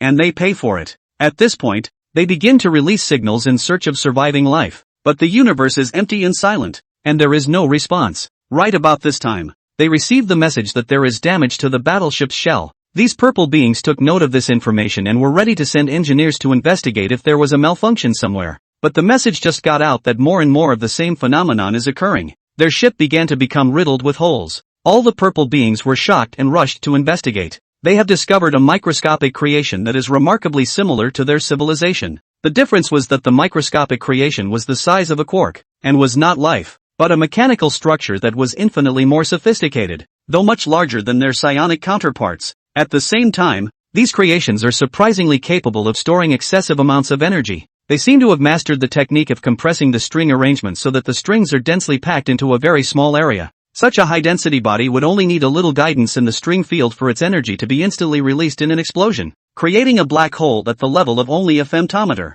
This black hole exists for a very brief period of time, only 0.248 seconds, which is enough to destroy matter within this femtometer. But this kind of black hole can't really make much of an impact on a life form, let alone a ship. But the problem is, it's too much. As far as they can see, there are 17.5 billion of these quark creations in just 1 cubic meter of space. And how much can these things total? Trillions? Unable to calculate. It was only right that their enemies could not have mastered such a level of technology. But this stuff is real. Gravitational waves. Unleash the gravitational waves. The only way to affect black holes and move tiny black holes through space is with gravitational waves, which is equivalent to creating a ramp with gravitational waves and then having the black holes propelled away from them like surfers by the ramp of those waves. The gravitational effect also causes the distance between objects to change, allowing quark creations to be pushed farther apart. But even so, a wave of black hole attacks had also broken their battleships. Even internally there are many devices that are damaged and failing.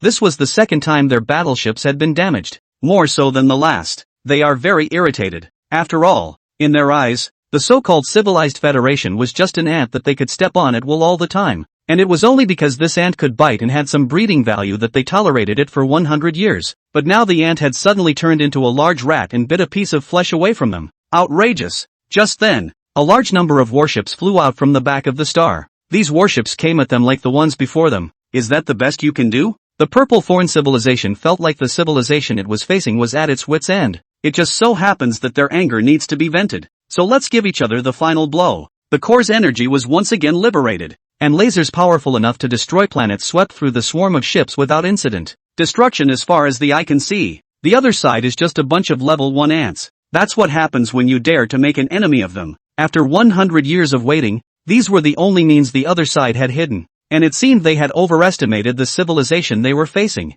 The civilization that originally wanted to enslave this galaxy. Since this galaxy was now destroyed, there wasn't much value left here. So let's just blow up the entire galaxy afterward. This was what the Purple Thorn civilization was thinking at the moment. But just at this time, from those destroyed battleships, a long black needle accelerated towards them, with a speed even exceeding 22,000 km/s. What's that? The creatures of the Purple Thorn civilization were full of questions. The thing seemed to be nothing more than a 1,000-meter-long metal brazier. Inside the Southgate IA star, Ella kept her eyes on the battlefield. After so many years from the discovery of those quark machines, it couldn't make them, but it was able to utilize their properties. Of course, the most crucial aspect is still the here and now. The Staff of God inspired number 187. Calculated data. The enemy has a 2.37% chance of blocking the Staff of God. Chapter 55, Neutrino String Weapons, 1,000 Battleships. The information that card passed back had information about detecting the opponent's energy type in addition to a lot of information about the battle. Wall, sure enough.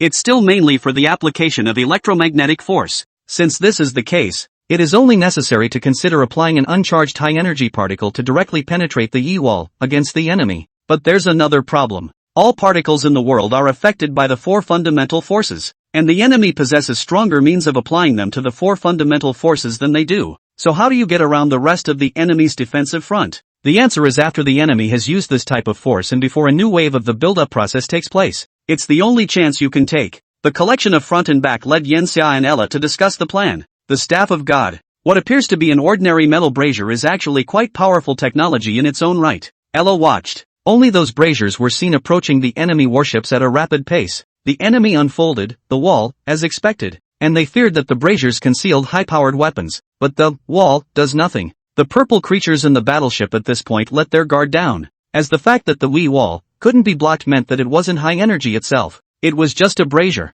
and they only needed to guard against the kinetic energy that it carried. Weak civilization. Feeble resistance. Just straight up melt it down with a laser weapon, crushing any remaining resistance. It's not that they're arrogant. It's the horrific disparity brought about by technology. Like 21st century soldiers against Stone Age natives. Lasers from the battleship blasted into those metal braziers, and the surface of the braziers really began to break and melt. But just then, an even smaller brazed core broke free from the casing. It was more like an inverted nail, less than 20 meters long, and continued to fly towards the battleship at an even faster speed of 41,000 km/s. The purple foreign civilization had sensed something was wrong. They continued to go at it with their lasers, but countless lasers surprisingly penetrated the brazier without having any effect on it. What's going on here? The unexpected happened. They immediately tried to attack with gravitational waves again. After all, as long as it was matter, it could not be unaffected by gravity. But they realized that it's too late. The thing was almost close enough, just under 7 million kilometers away, and at such a close distance, it was totally insufficient for the gravitational device to kick in. They changed tactics. Since gravity is not affected, the other two forces are used, strong and weak forces. However, the powerful release went over, and it still penetrated straight through. They instantly think of a possibility. Does it mean elementary particles? That brazier is made up of an elementary particle that is not affected by the strong force, and the only such particles in the universe that are relatively easy to find, capture and utilize seem to be neutrinos. Neutrinos are only affected by the weak force and are made into a macroscopic object, which must have been glued together with force using a technique close to string. Due to the increase in mass after bonding, its speed also begins to decrease and does not reach infinitely close to the speed of light. Then use a weak force. Almost within half a minute, the purple creatures reacted, activating the weak force devices they were best at. Since the energy required is much smaller than that used to create gravitational waves, it takes only 23 seconds to turn on. Expand. The weak force field opened up like a sphere from the surface of the battleship and collided with those neutrino bonding beams within 5 seconds. Instead, they saw a sudden flurry of those neutrino bonding beams in front of them like nailheads, and countless black holes were generated around the neutrino bonding beams, blocking a large number of weak force influences. It's those quark creations. The explosion lasts 10 seconds. Neutrino bonding beams penetrate the weak force field. Finally, reached the surface of the ship, penetrating directly into it. The neutrino's binding force is instantly extreme, compressing it superinternally rather than releasing it. Neutrinos are so small that they can penetrate almost any object and have no effect on any object, and every living thing or substance is penetrated by millions and millions and millions of neutrinos every second. But once the strings are in control, more strings can be added to the neutrino, just as electrons are added to or stripped from an atom, causing it to transform. This is the first application since Ella took control of the strings. It is so crude that it only allows neutrinos to produce a certain degree of string fusion, transforming them into other elementary particles, which can then be combined to form more macroscopic matter. These substances, because of their instability, can instantly produce combined reactions such as fission, fusion and decay, releasing large amounts of energy. And the result is, the neutrinos that penetrated the battleship completed these transformations in an instant, blowing the entire purple foreign civilization's battleship to smithereens from the inside. The tens of thousands of purple creatures on the battleship couldn't believe it. It is certainly easy to understand this with their level of technology, but this cascade of monstrous weapons they never expected to encounter. Besides, when did his enemies master the string? It was a question they couldn't understand, but the horrible energy had consumed them before they could come up with an answer. 5 years for enemy ships to reach the Southgate 2 binary star system. Indigenous over civilized. More than 2 months later, Yanxia received a message from Ella. The plan went well, but he did not relax, for the war was not yet over, or had only just begun. The V-wall in the Long Serpent starfield still existed, and the V-wall was so large that there couldn't be just one 10,000 meter class U-type battleship in it. But after the plan went well, he was finally able to leave the center of the Earth. He stepped to the side and opened a door in the room,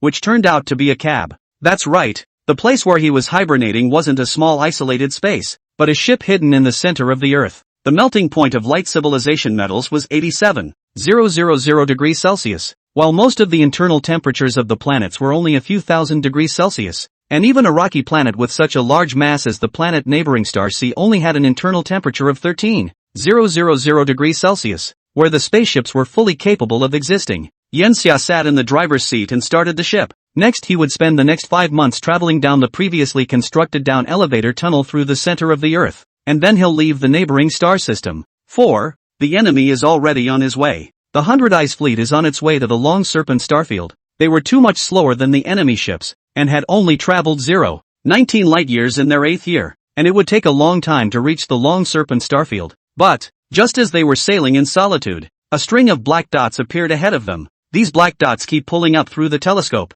All the Hundred Eyes in the fleet felt like their life signs were gone. All of those densely packed black dots were battleships, and each of the ships was exactly like the ones they had faced before. A single one is enough to destroy them. Destroy the Kate Civilization's warships. At this time even appeared hundreds. No, it is a whole 1,000 ships. Can they, or a federation of civilizations they have yet to meet, defend themselves against such a massive fleet? Can they be defeated? Before they could marvel and panic, countless lasers then hit them. The battleship shattered. Tens of thousands of Hundred Eyes were instantly frozen by the cold in the cosmic space and died. The massive fleet swept past them at a distance of roughly 9 million kilometers without even slowing down. And the entire fleet of the Hundred Eyes race had been shattered. The huge warships all destroyed, with only a few scattered ships and fighters. Kuka sat inside one of the fighters, watching the fleet's distant back before looking around. Depressing. A strong sense of depression wrapped itself around it. Can't beat that. Should we run away? It wavered inwardly. At that moment,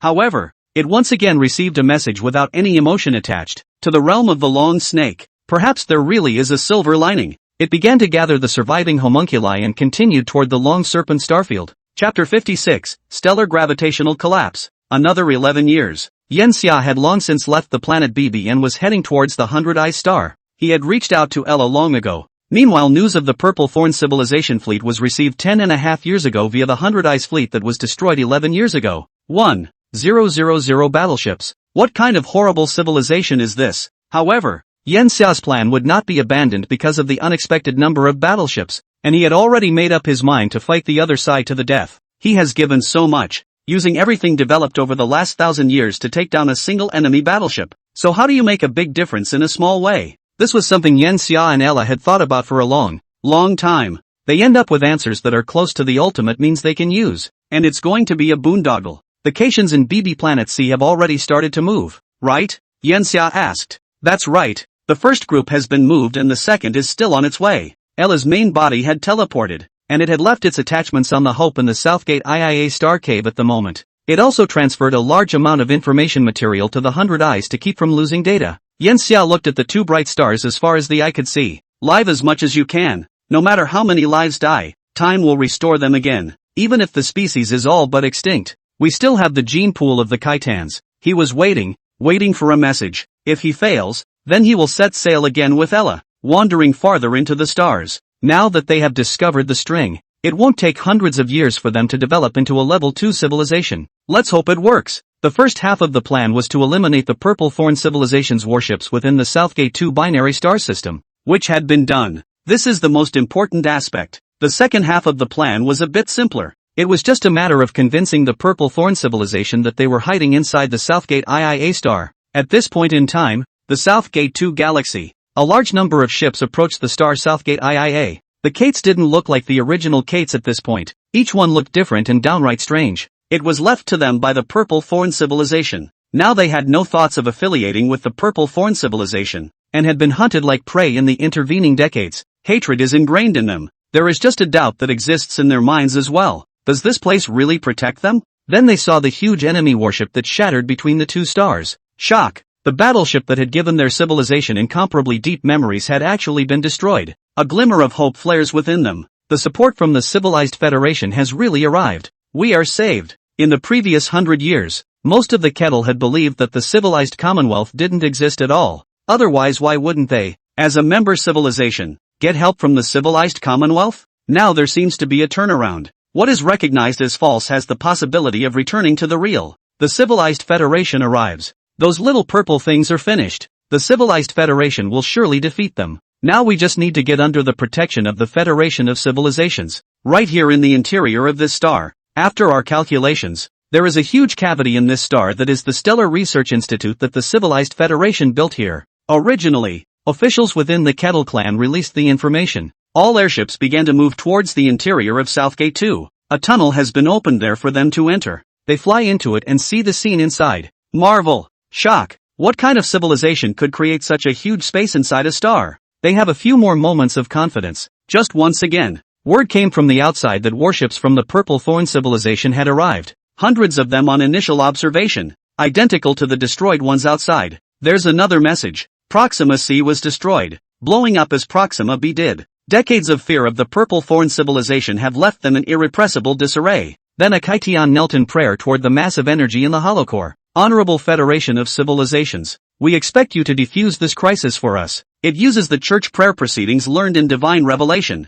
The other kettles around them prayed as it did, and soon it spread to the other ships, as did tens of millions of kettles. In the stars, the battleships of the Purple Thorn civilization were getting closer and closer. They have approached the Southgate 2 binary star system. Countless spaceships were seen making their way into the interior of the star. Laser weapons on 1,000 warships ready to begin attack. Those ships that were not even as good as the lowest level battleships were as fragile as paper under these lasers. The Purple Thorn civilization looks like death has come. The message to go back and fight had been sent to them long ago in the destroyed battleships. The enemy was able to destroy them only because they slacked off and gave the other side an opportunity to take advantage of them. Weak civilizations that resist pay a price. Their anger will burn the stars. This time, they will swing the scythe of death towards all the creatures that are located here without any concern. Proclaiming the supremacy of the Purple Thorn civilization, the fleet cleared the tens of thousands of ships outside, then began to close in on the tunnels of Southgate IIA. Countless messages of destructive despair were sent from the outside into the ship inside the hollow. The fear intensified, and they were now like turtles in a jar. And at the heart of this void, a ship stood still. In the spaceship, Ella's attachment resolved without emotion and cold. All warships of the Purple Thorn civilization have been spotted. Determined that the Purple Thorn civilization battleships are within the designated area. Stellar funeral program launched. Received message from the original. Message, goodbye, Hope. As the voice fell, the Hope launched itself towards the terrifying mass of energy crashing in front of it. The energy was extremely stable, but Ella had long ago made some modifications inside the Hope to turn it into a giant bomb. The Hope exploded the instant it slammed into the energy mass. The intensity of the horrific explosion reached 300 million billion tons equivalent. Almost instantly, the entire energy light mass was affected by the explosion appearing extremely chaotic. And then, the surface of the circle in space also began to explode, and the berserk energy was instantly liberated from being bound. Its burst of energy is almost the total of all the energy of a level 2.1 civilization,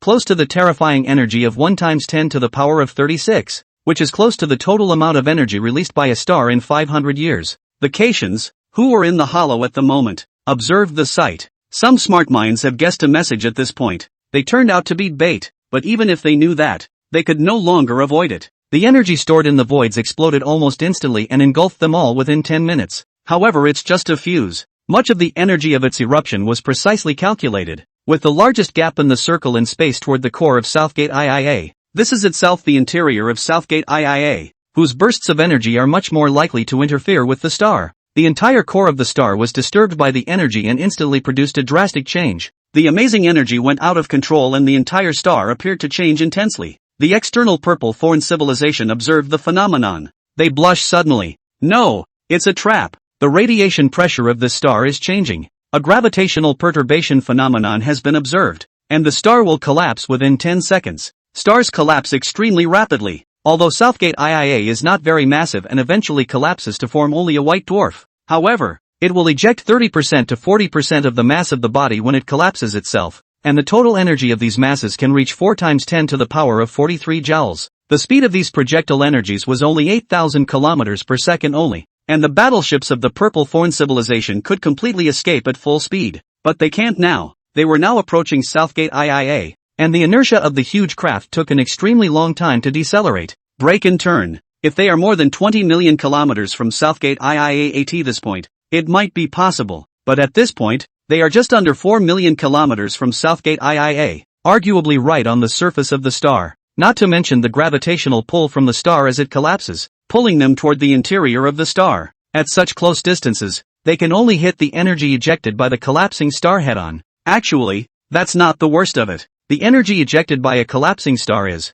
after all, spread out in all directions, and the overall energy received by their fleet may be only 1 part in 10 billion. 1 in 10 billion is only 32 digits. As a level 2 civilization, which can produce 1 times 10 to the power of 26 joules of energy per second, they are dealing with nothing more than the total amount of energy they can produce in just over a month. But the percentage of that energy that provides battleship kinetic energy and the ship's own attack weapon energy that is used for defense isn't really that high. Having so many magnitudes of energy does not mean having so many magnitudes of protection. Their only recourse now is to unleash their attacks and intercept the onslaught of energy. But there is still no way to avoid being destroyed. Gravitational waves formed by the collapse of a star will nullify all their means. Just as if you were facing a 10-meter wave and you were slapping a splash past the shore. No matter what electromagnetic, strong, or weak force they controlled was insignificant in front of it. The huge, Level 2 civilization fleet that could make countless civilizations tremble in fear was so small and helpless at this moment. In the stars, like ants under a wheel,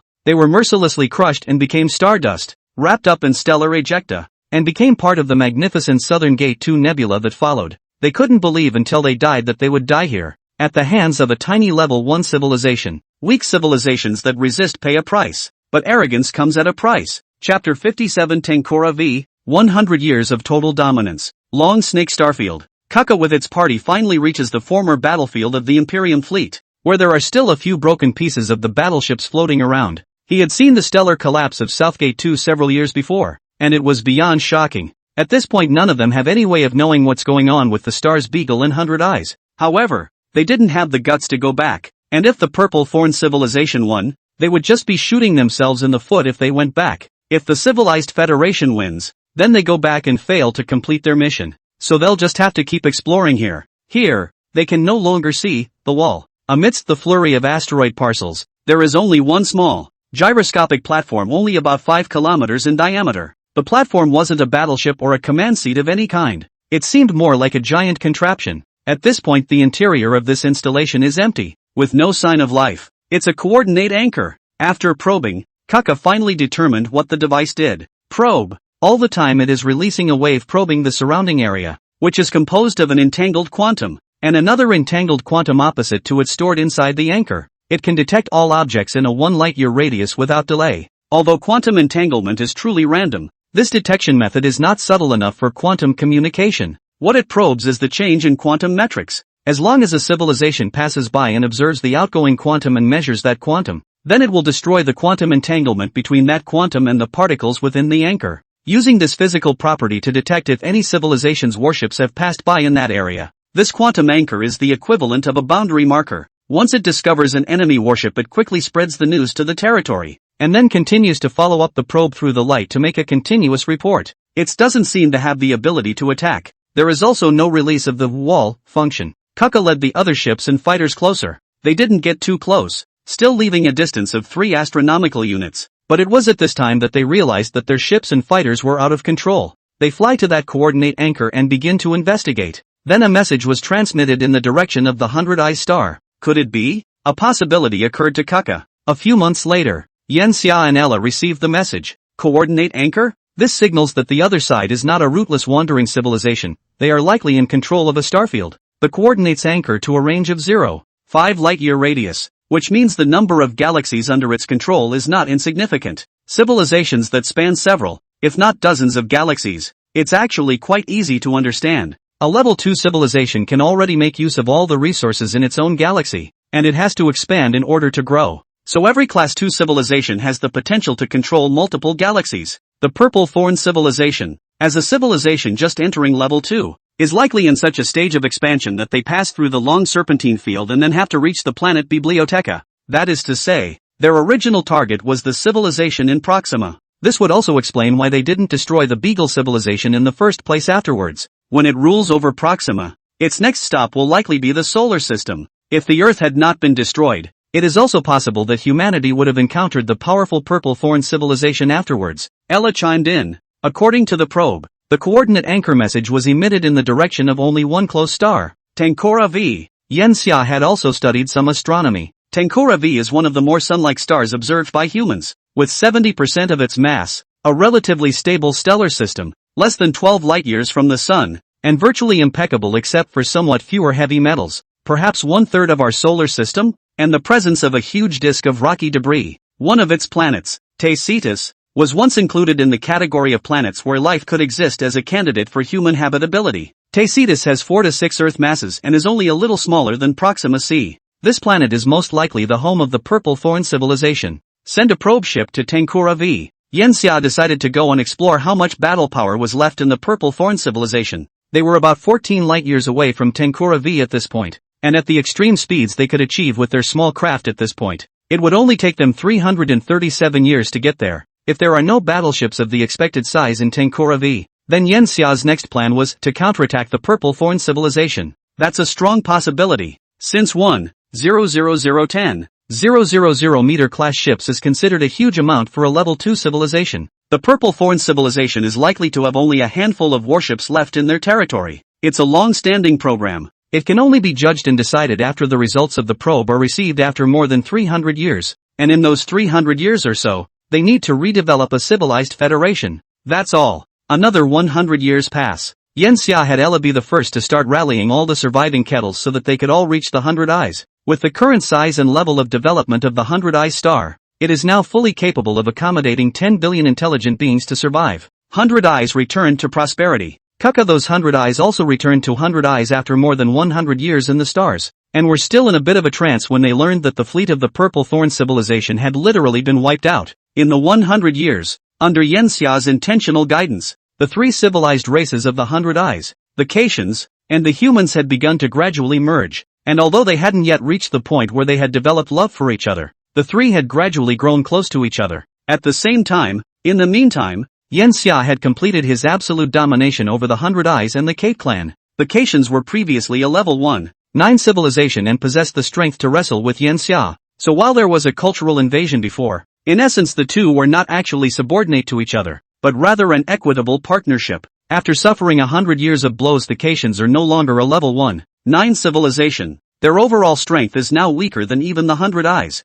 Yenxia naturally wouldn't let go of this opportunity. One could even say that this opportunity was originally created by him. With Ella's help, he had already met the result before the Purple Thorn civilization had blockaded the planet of Proxima, and had made a perfect plan for its development. In 100 years, the 100 Eyes have recovered to 500 million, the Kettle have recovered to 3.1 billion, and the first humans have been destroyed with the destruction of BLC. The second number of humans is only just now getting off the ground with 20,000 now. The population began to rebound, and Yenxia kept sending ships to collect the resources scattered across the planet of BB at this time, to create a massive star fleet. The number of regular fleets has been built in 100 years with 187 ships restored to initial warpower. With the discovery of strings, Ella also began to utilize strings. Controlling the strings is equivalent to controlling the foundation of the world, and you can use the strings to form any element that is not found in nature. Through this, Ella defines that civilizations in the universe diversify from level 2 and show a blossoming.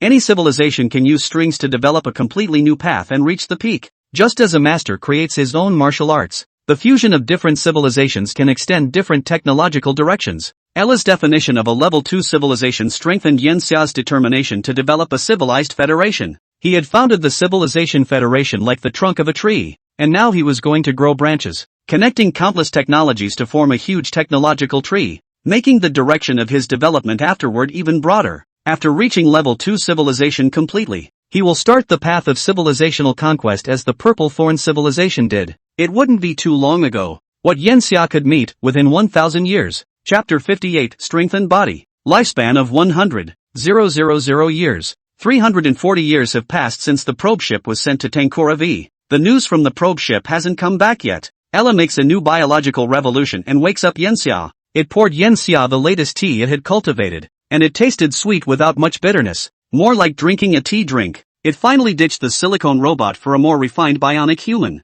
This time, the appearance was different from the cute style of the avatar. This bionic human was more like a competent strong woman, with a valiant short hair, very imperial style, but it's wearing a maid's outfit, which has a sense of contrast. Master, you should know that whether it's a fish, a bird, a beast, or an amphibian, their skin is actually essentially the same thing. Yenxia nodded as she had just awakened and had not yet reacted. Human cuticle, hair, fish scales, bird feathers, lizard scales, all of these things are actually two kinds of keratin, alpha and beta keratin. To put it bluntly, it's really the skeleton of the cell. These skeletons are intimately bound together and stacked to form a protective layer for all life on Earth. Strictly speaking, hairs and scales, etc., are cellular secretions, as in the case of a fish whose scales are affixed to the skin and do not grow on it. So, you're asking me this because you're saying the new technology has something to do with skin? Ella hummed. That's right, my lord. The skin is the largest organ of the body and the defense layer of the human being.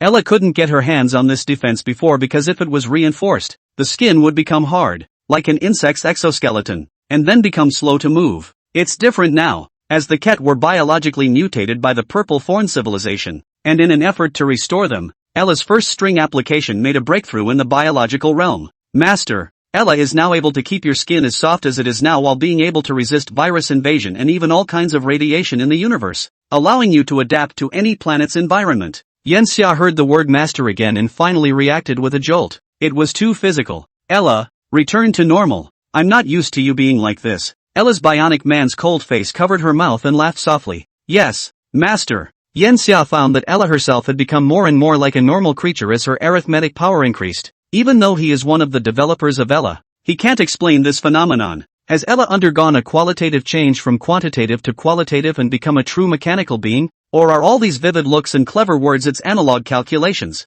This is an extremely difficult philosophical question with almost impossible results. Yanxia decided not to think about it because Ella didn't seem to have any intention of breaking away from him, at least the way she was acting now. That's enough. Getting back to the original question, Ella's technique is certainly a big breakthrough. Regardless of whether it was when they were on the 100 Eyes planet or on the planet beyond, Yanxia would always tell Ella to pay special attention to one thing, and that was the virus. The diversity of biological viruses can lead to a life being cut short by a virus that invades it when it enters an unfamiliar environment. The human body is constantly under attack by foreign viruses and various types of radiation, which is why humans are unable to live to the limit of their lifespan. It should be more than that, shouldn't it? Since strings are applied, it seems a bit pedestrian to only protect against radiation and viruses. Ella directed Yanxia toward the new biological institute that had only been erected within the last 100 years. Sure. At the microscopic level, your cuticle becomes tighter, and the reticular gaps in keratin are no longer so large that they become visible only at the quark level.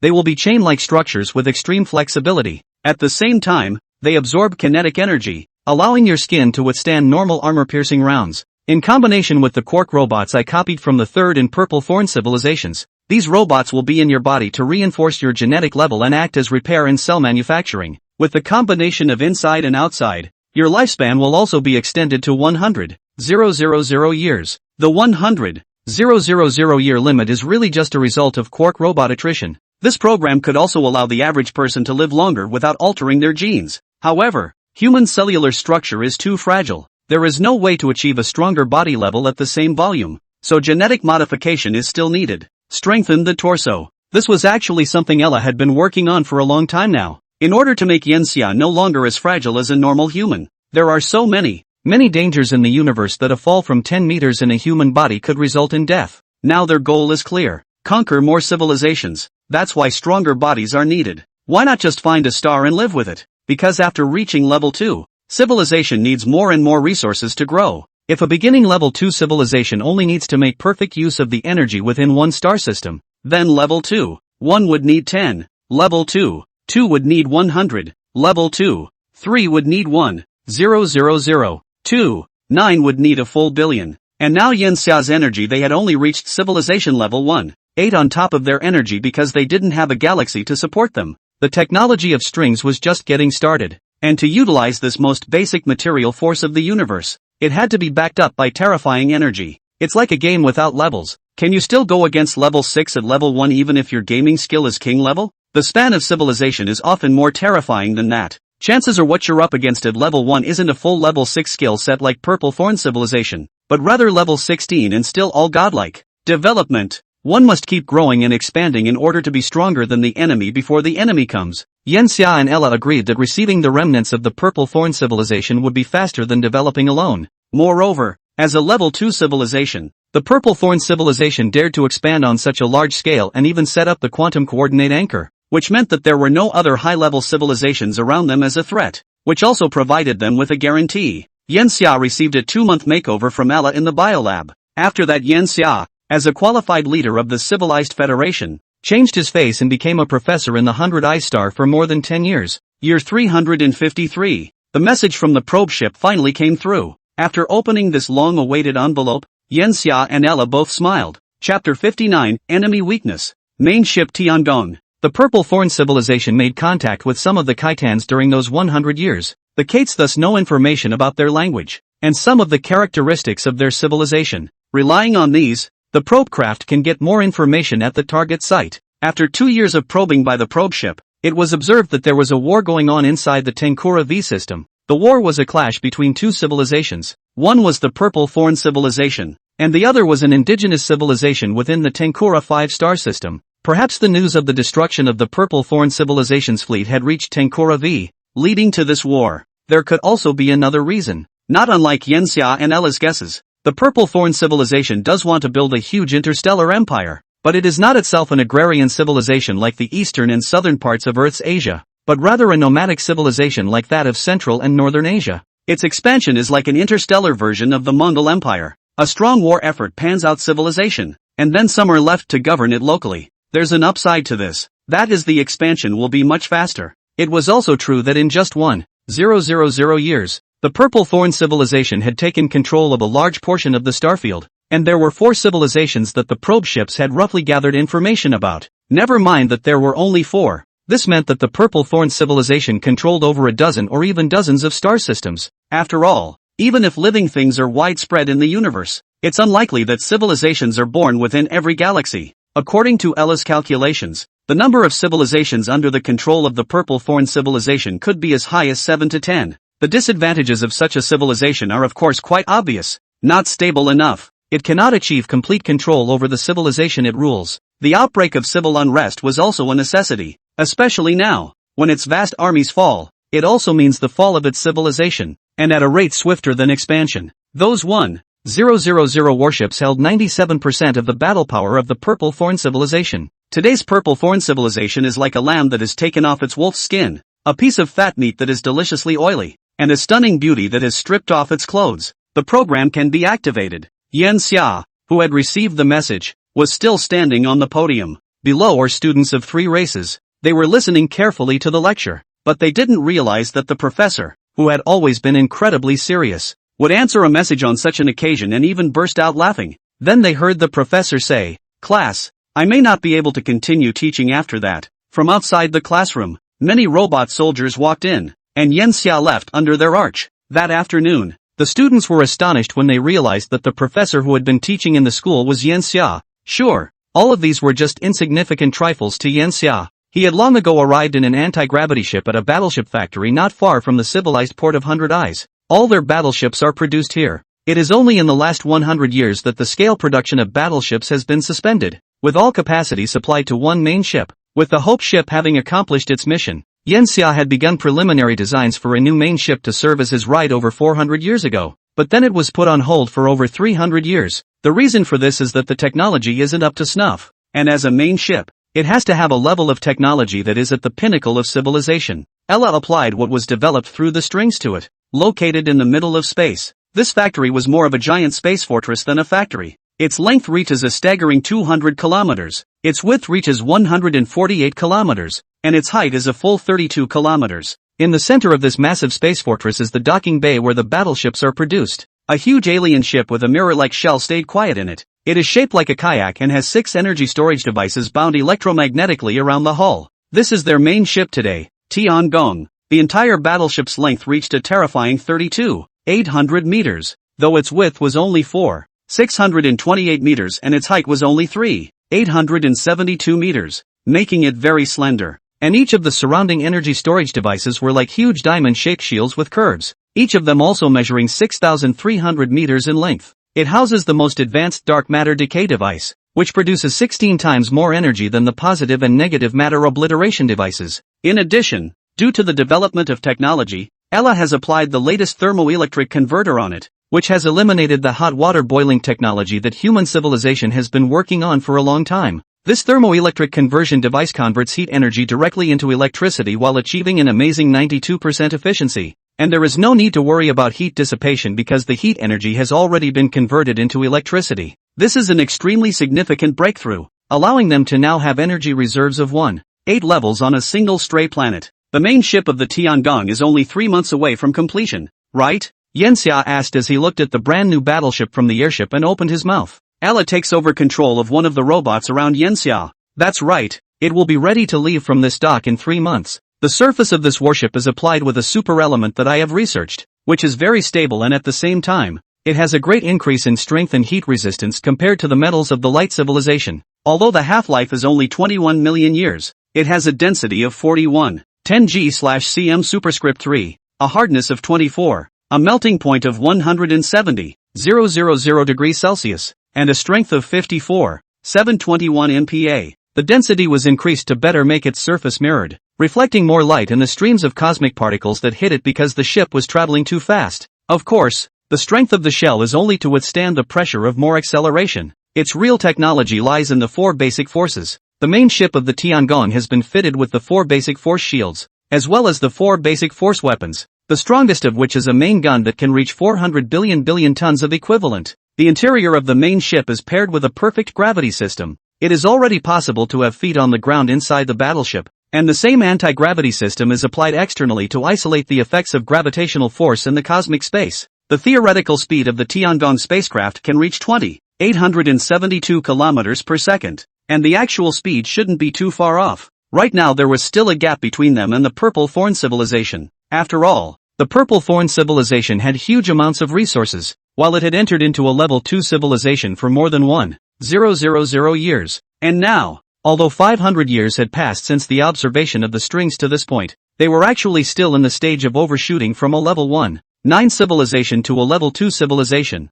and were not considered to be a full level 2 civilization, but such a configuration was sufficient against the current Purple Thorn civilization. Yanxia would wait for the main ship of the Tiangong to be completed, after which he would take this ship and go forward to Tiankara V. With the distance between them and Tankora V now, it would only take 192 years to get there. During this time, even if the war in Tankora 5 had ended, it was unlikely that it would be possible to fully recover. Chapter 60, Traveling to Tankora 5, Probing the FTL Particle Phoston. A few short months passed quickly. Yanxia boarded the Tiangong. The brand new ship was still a little uncomfortable for him. The interior of the Tiangong is a bit more cramped than the Hope because of the trade-offs made by the large number of services for kinetic energy, but it's still large overall by discarding the original production area. The control room retained the design from the Hope, bright and immensely white enough for snow blindness to set in. After all, the stars were dark enough, and Yanxia didn't want to stay in a confined little dark room. Amidst the farewells and cheers, the Tiangong sailed away from 100 Eyes with 80% of the battleships on 100 Eyes.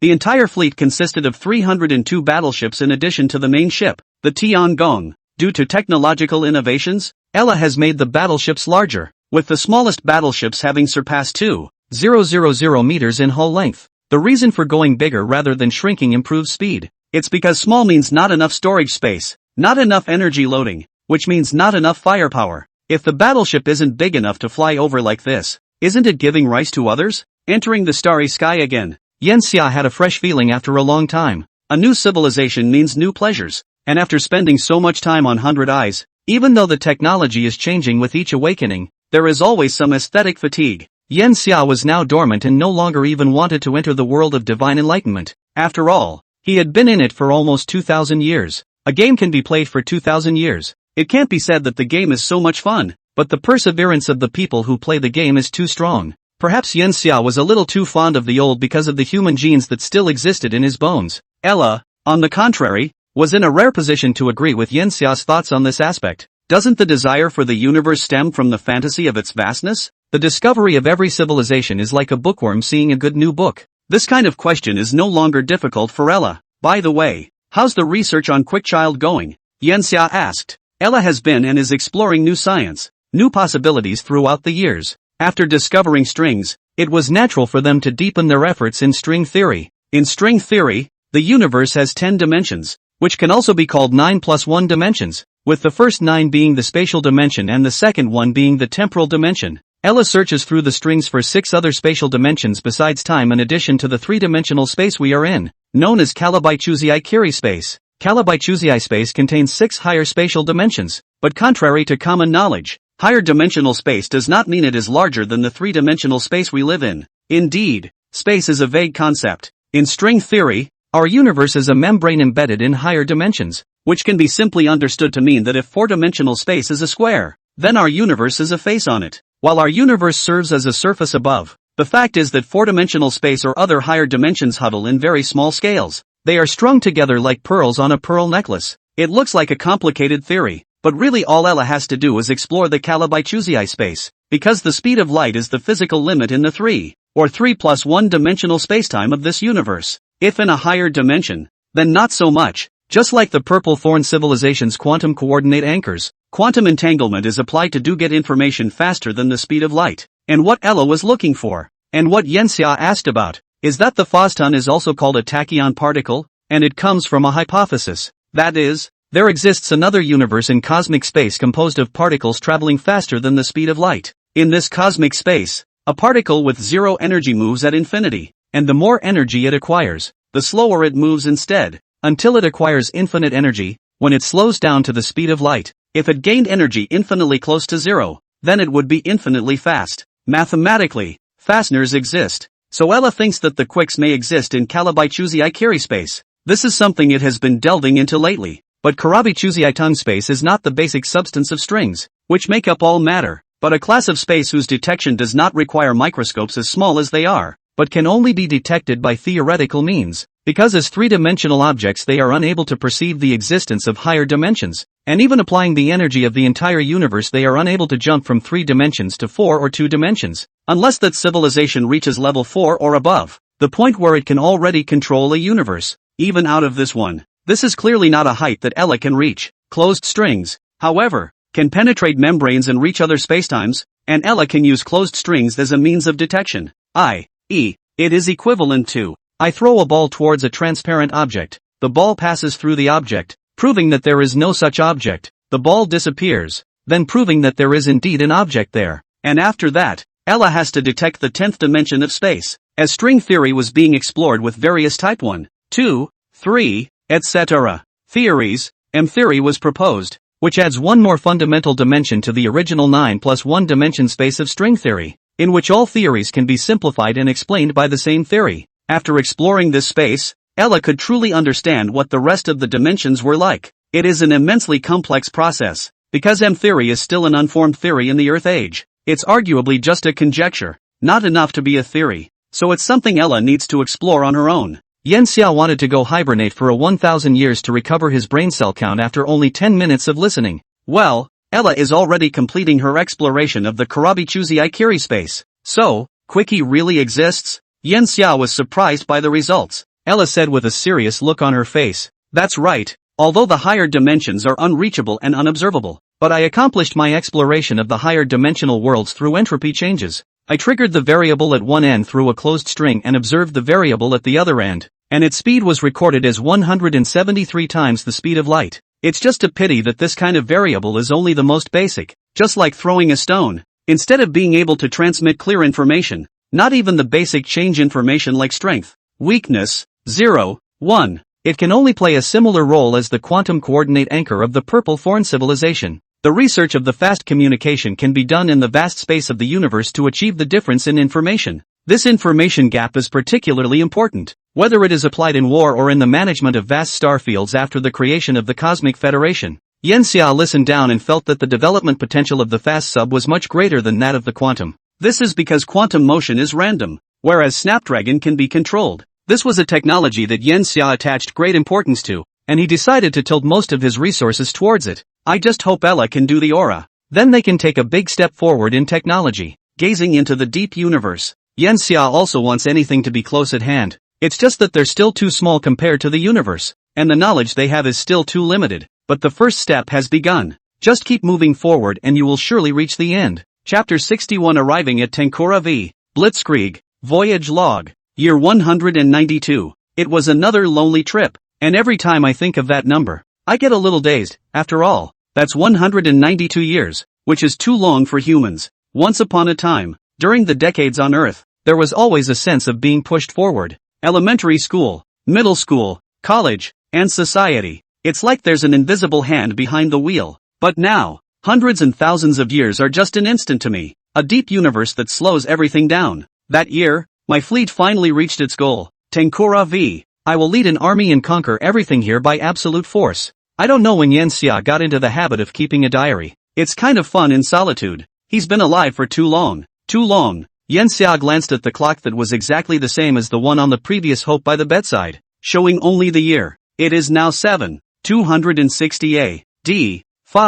223 years after leaving Earth. He closed the paper journal and placed the pen in a porcelain quill aside as a holographic image appeared in front of him with a scanned map of the 5 galaxies of the Tenkura. The main star of Tenkura V is only 78% of the mass of the Sun. It is 45% dimmer than the Sun, and it is an extremely young star, with a lifespan of only about 580 million years. In this star system, 5 planets can be seen, all of them rocky and the smallest 2 times more massive than the Earth, of which stars B, C, and D, star A is generally referred to as the primary star, are not suitable for life because they are too close to the star. These planets are all within Mercury's orbit if you overlap and compare them with the Sun. And even if Tenkura V is smaller than the Sun, this distance is too close. Not only that, but from the holographic projection, the entire galaxy was filled with all sorts of little dots. These dots are asteroids. The fact that Skalako V has an asteroid belt similar to the Kuiper belt of the solar system and more than 10 times as many asteroids, and that these asteroids are at the edge of Skalako V's habitable zone,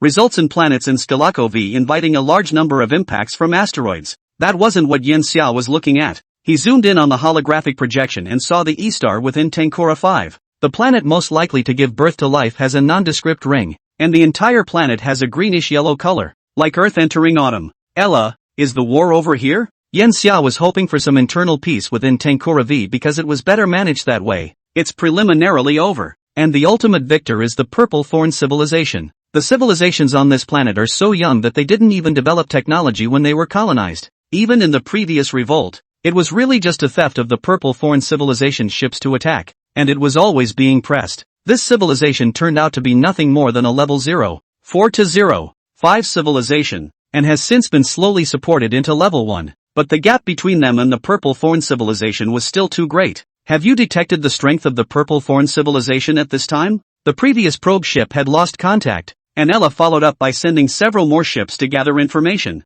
each time not hiding, but blatantly announcing their arrival. Based on what we've discovered now, the Purple Thorn civilization here doesn't have their civilization's most advanced battleships, but rather the next level of battleships. The technology level of these warships is comparable to ours, and after years of war and the fact that they don't have the ability to build them, they only number 67 at this point. No surprises really. Those who were left behind were necessarily not the core of the nomadic civilization, or perhaps even just some middle class. These classes have absolutely no access to the top-of-the-line technology. After all, if you leave these technologies to these people who are part of the backwater, it's not unlikely that the other side will take advantage of the development and then go out on their own. After all, the civilization of higher beings would not be truly ironclad within itself. Yanxia thought about it. Let's make this quick. We don't have a lot of energy and the other side can get a constant supply of energy support through the stars. This was Yanxia's disadvantage for them at this point, but that's not a big disadvantage. The number of warships on the other side could not convert all of this energy into combat power,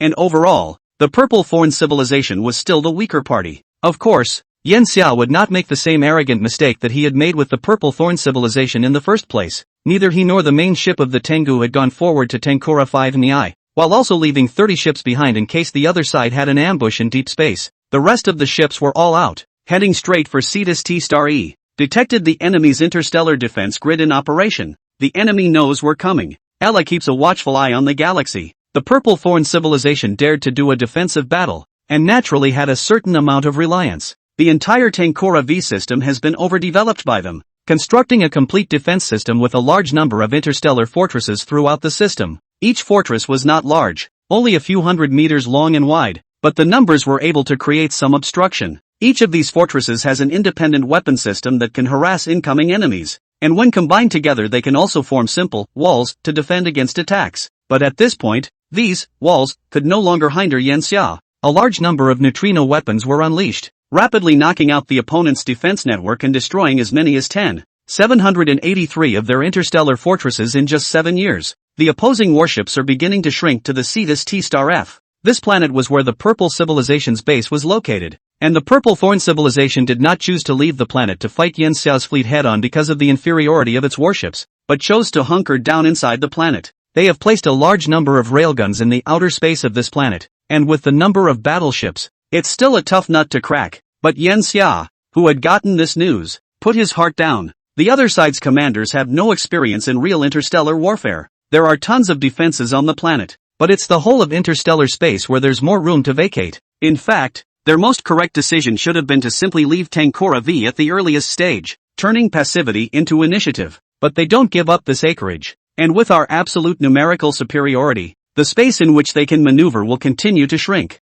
forming the present bureau. Now we don't even have to bother with them, just keep hitting them with asteroids to drain their energy. Yen Xiao's greatest fear is actually twofold. One is that the enemy fled. Secondly, the enemy detonated the star to kill the same person. Even if it was a feint, it would stop Yen Xiao's attack, but neither of these 2 points were grasped by the other side. Almost as soon as they hunkered down on the Cetus T-star F, Yen Xia could unilaterally declare victory. The whole war lasted just 18 years. It was easier than he thought. The fleet hadn't even fought head-on. At this time, Yen Xia could also rest assured that he would be able to take over the civilization on the Cetus T-star E. Chapter 62, Surrender? Purple Thorn Civilization. After the fleet arrived at Cetus T-star E, Yen Xia first asked the Kaitian soldiers in the fleet to intercede. The civilization called itself the Lara civilization, and they did not look like beasts, but rather insects. Their bodies were encased in exoskeletons, and they moved very slowly, with only their hand-like joints being more flexible. If hard to describe,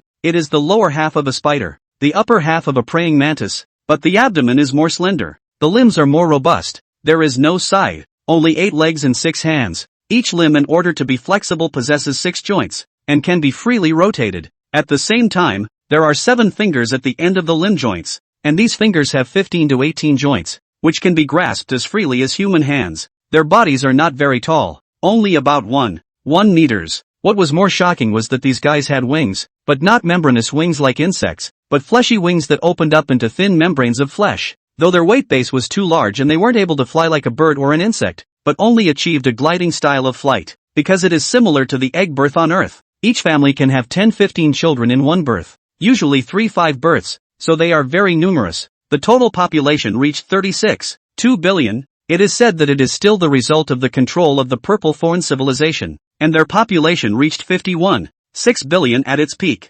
Facing such a weak civilization, Yen Xia did not procrastinate and directly went down with the lightning trifecta whip. 1. Stating their identity, that they are not invaders, but liberators, as well as a powerful federation of civilizations that defeated the Purple Thorn civilization. 2. Inviting that civilization to join the Federation of Civilizations, which is not optional, but mandatory. If they don't join the Federation of Civilizations, it means that if they don't join the Federation of Civilizations, then this galaxy will be worthless to them, and after that they will withdraw. And the Purple Thorn civilization will still remain in its remnants, and they will still be in control after that. Third, granting favors and helping the poorer classes of that civilization in large numbers to become pro-civilization federalists, forcing the top echelons of that civilization to make a quick choice between dependence or resistance, with all those who resist being struck down at all levels. Yen Xia practiced a policy of grace and mercy. It can't be too soft, and it's not too tough, so as not to sustain much internal civilization turmoil afterwards, as was the case with the 100 Eyes, which would only lead to a drop in that civilization's population, which was, in fact, already Yen Xia's wealth. This took about 6 years before the civilization stabilized and gradually accepted the Federation of Civilizations, and through what was left of the Purple Thorn civilization within the galaxy, Yen Xia also allowed Ella to begin researching the technology of the Purple Thorn civilization. Previously, those battleships were all destroyed by the collapse of the star and then crashed into the interior of the star by the gravitational pull, so both Yen Xia and Ella could only judge the technology of the Purple Thorn civilization through conjecture and calculations. Now with these remnants, they can be analyzed and combined with current Ella technology to deduce the technological vulnerabilities of the civilization. The Purple Thorn civilization is very powerful indeed. Its attainments in the 4 basic forces were quite a bit stronger than Ella's, and it benefited Ella a lot after studying it. If it was only the beginning of level 2 before, Ella's tech level had now stepped into the middle of level 2, and at the same time, Ella had mastered the technique of creating walls.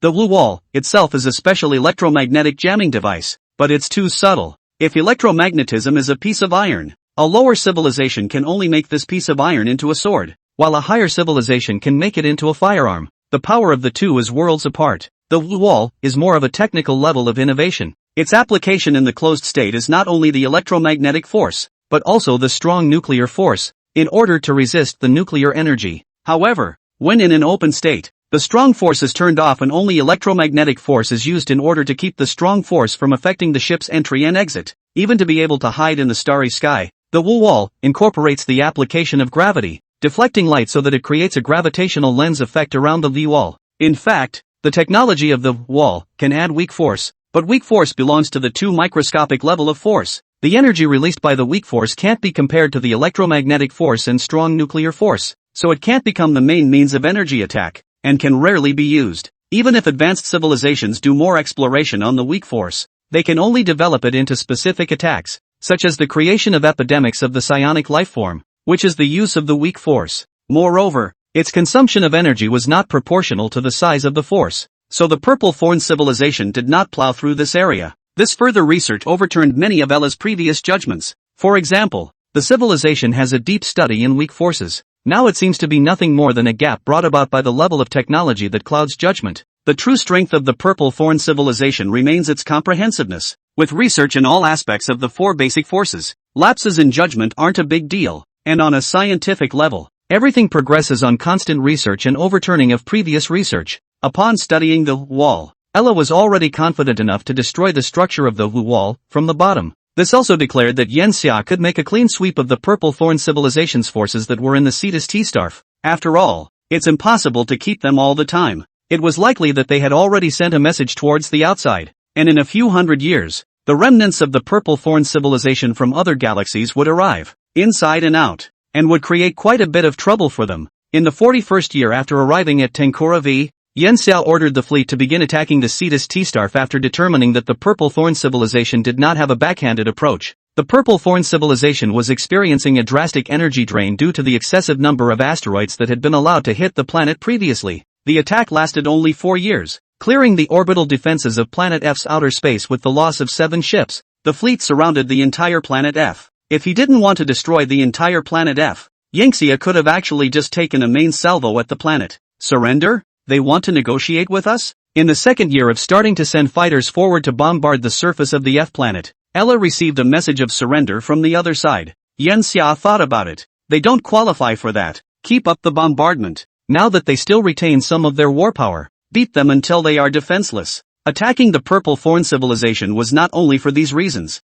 The reason for the delay was that Yen Xia was still trying to let the Kate clan and the Hundred Eyes clan vent their anger from hundreds of years ago. It also allows the Lara civilization to join, making the Lara civilization more loyal. Sure enough, the remnants of the Purple Thorn civilization inside Planet F resisted for another year, and this time they finally knew what kind of position they were in. Ella receives a drawing. Spread out. It was a map of the entire Purple Thorn civilization, with a very large number of resource points and coordinate anchor points marked on it. In the universe, star charts are as important as maps in a planet. Having this meant that Yen Xia could extend his exploration within these areas and gradually take control of them. This star map shows 26 galaxies with a total of 6 civilizations. Chapter 63, Executions Without Mercy. Send the robots to deal with them first. Tell them that we are willing to accept their surrender, but they must disarm all. Yen Xia sat in her chair, her 10 fingers clasped together, her 2 thumbs on either side of her cheeks. Ella nodded, then looked in the direction of the F star. At this time, the Purple Thorn civilization creatures on the entire planet F had been beaten down to only 22 million, and its deaths and injuries had exceeded 40 million from the very beginning of the fight until now. In the interstellar dimension, the scale of such a war is not really that big. For example, in the previous war against the Purple Thorn civilization on the planet of Proxima, the total number of deaths on both sides combined was close to 20 billion. They agree. Ella quickly dispatches robots to take over all the weapons, and the battleships. From the early stages of the battle until now, those 67 warships hadn't even been utilized once. This reminded Yen Xia of some dynasties in history, which behaved very strongly when harboring a strong family, but when really facing foreign invasions, they were like a soft lump of mud being pinched and ravaged in the hands of others. But it's actually understandable. After all, 97% of their entire civilization's combat power has been wiped out, just as the entire regular army of a country has been wiped out, with only a few yamen in the courthouse remaining. The takeover process lasted 2 months. Yen Xia asked Ella to escort all of these little purple things to Planet E. In Planet E, both the Tatara and the Ket, the 100 Eyes, and the least numerous humans in the fleet looked at these purple creatures with abhorrence. The historical scars they have inflicted on these races can never be smoothed out and mended. Are we going to live with these guys afterward? Everyone has this doubt in their minds. Odds are, the Federation of Civilizations is an inclusive organization. The culture we study also comes from a human civilization called Huaxia, and there's a saying that the sea accepts all rivers, and there is tolerance. Cut off from the ball above its head, the purple creature crawled on the ground on its own belly and feet, facing heavy stares and feeling so humiliated that it simply turned off its infrared senses. On the Tiangong in outer space, Ella asked, "Really?" Yanxia nodded. "Sure, a once mighty civilization is bound to resent being enslaved, and the will to resist is in their blood. Moreover, there are too many civilizations that carry hatred for them, and we must be merciless in order to completely integrate these civilizations into our civilized federation." Yanxia intended to execute all 22 million of these surrendered purple creatures. It was not an easy decision. Each of these races was an untouchable asset to the civilized federation Yanxia had now established, but the special nature of the purple thorn civilization made Yanxia have to do this. There was a give and take, and the 6 civilizations in the purple thorn civilization map were even more important. From the screen, these 22 million purple thorn civilizations were gathered on a huge flat area. A robot floated in the upper air by means of anti-gravity. It was 5 meters tall and dressed in a judge's costume. "It's a trial." A strip of text appeared in front of it, and it began to start reading in the languages of several civilizations at once, all of which were the sins of the purple thorn civilization, and one of which made the listener angry. Some of the clever purple creatures judged something from these pronouncements, and they began to run away, but were surrounded by a circle of robots in the center. Without weapons, the fragile bodies of the lifeforms were no match for a multi-ton or even dozens of tons of mechanical monsters, and their escape was futile. When the judge robot finished reading the guilty plea,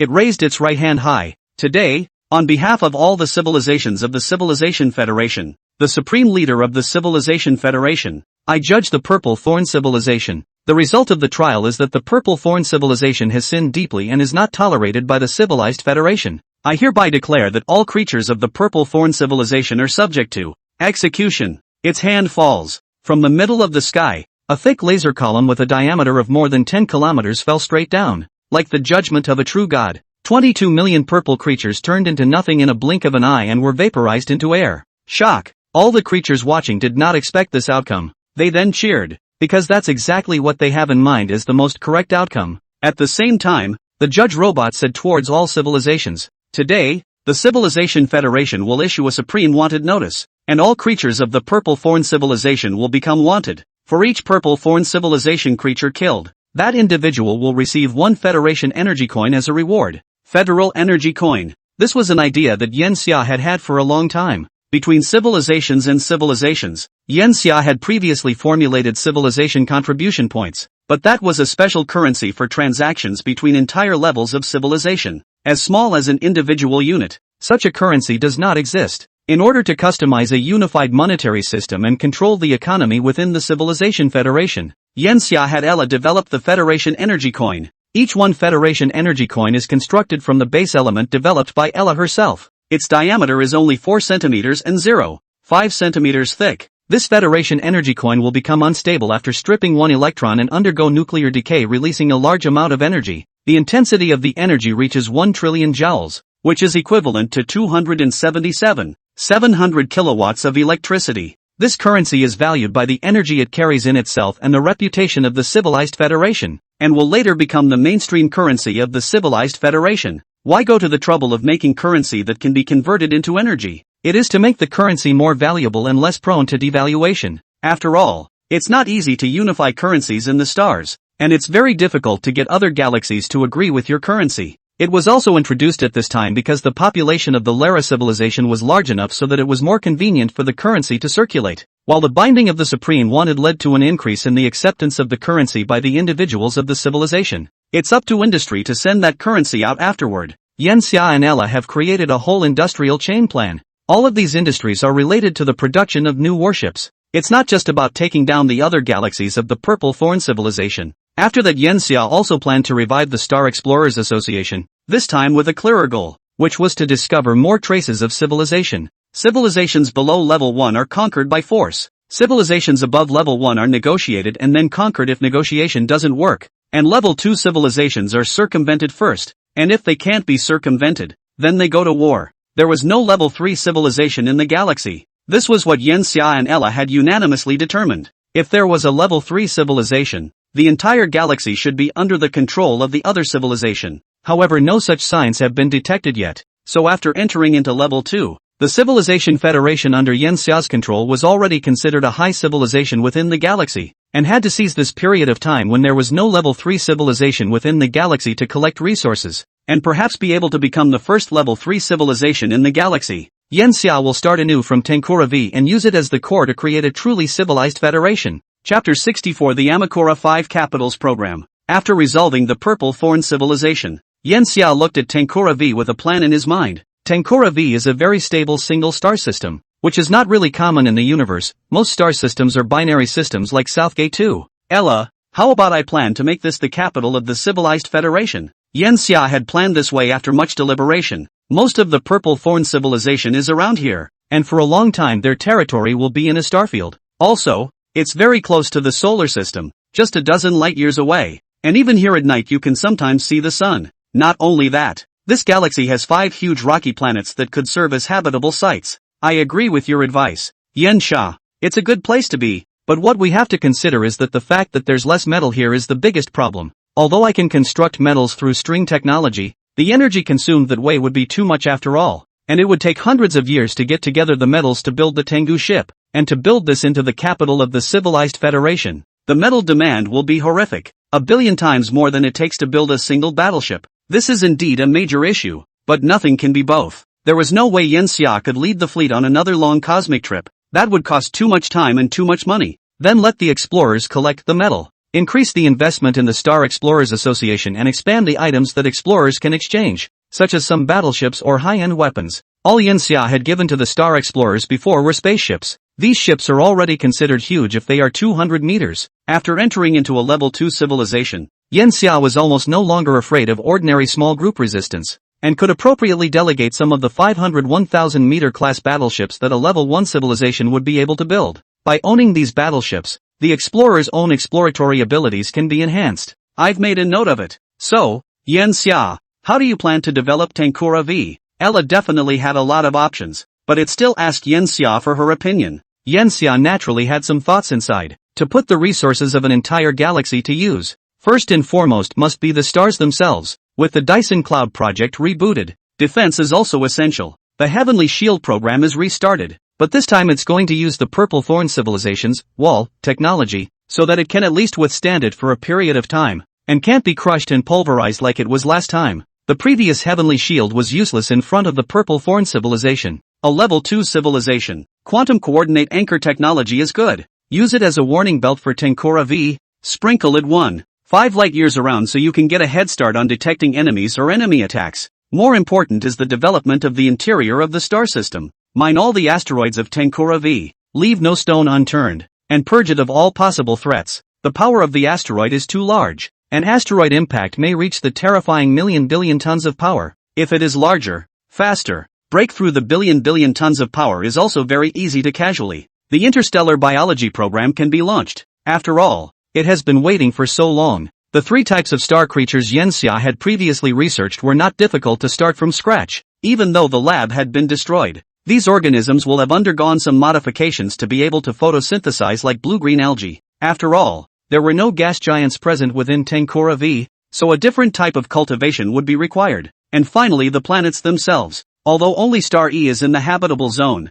we can move all of the remaining 4 planets into the habitable zone, which should be easy to accomplish with a little balance adjustment. This is a very difficult thing for a level 1 civilization to do. It's not just about pushing the planets into orbit in the habitable zone, it's also about getting all the planets stabilized and rotating at a uniform rate. The slightest disturbance could lead to the birth of another 100I star, or another Earth. This may seem like a very macro project, but it's actually a lot more nuanced with all the things you have to deal with on the inside. In 500 years it should be okay. Ella's estimates are always accurate, and this is the time it can be done. After all, moving a planet can't be like moving a spaceship that breaks through some 10,000 km/s. So within a star system, such movement is also very slow. Speaking of this, Yen Xia remembered the 100I star, which was still wandering, and there was no telling how long it would take to reach Tiansung 5. Well, as long as all the planets go within the habitable zone, it will alleviate the problem of the Lara civilization's biological population a bit.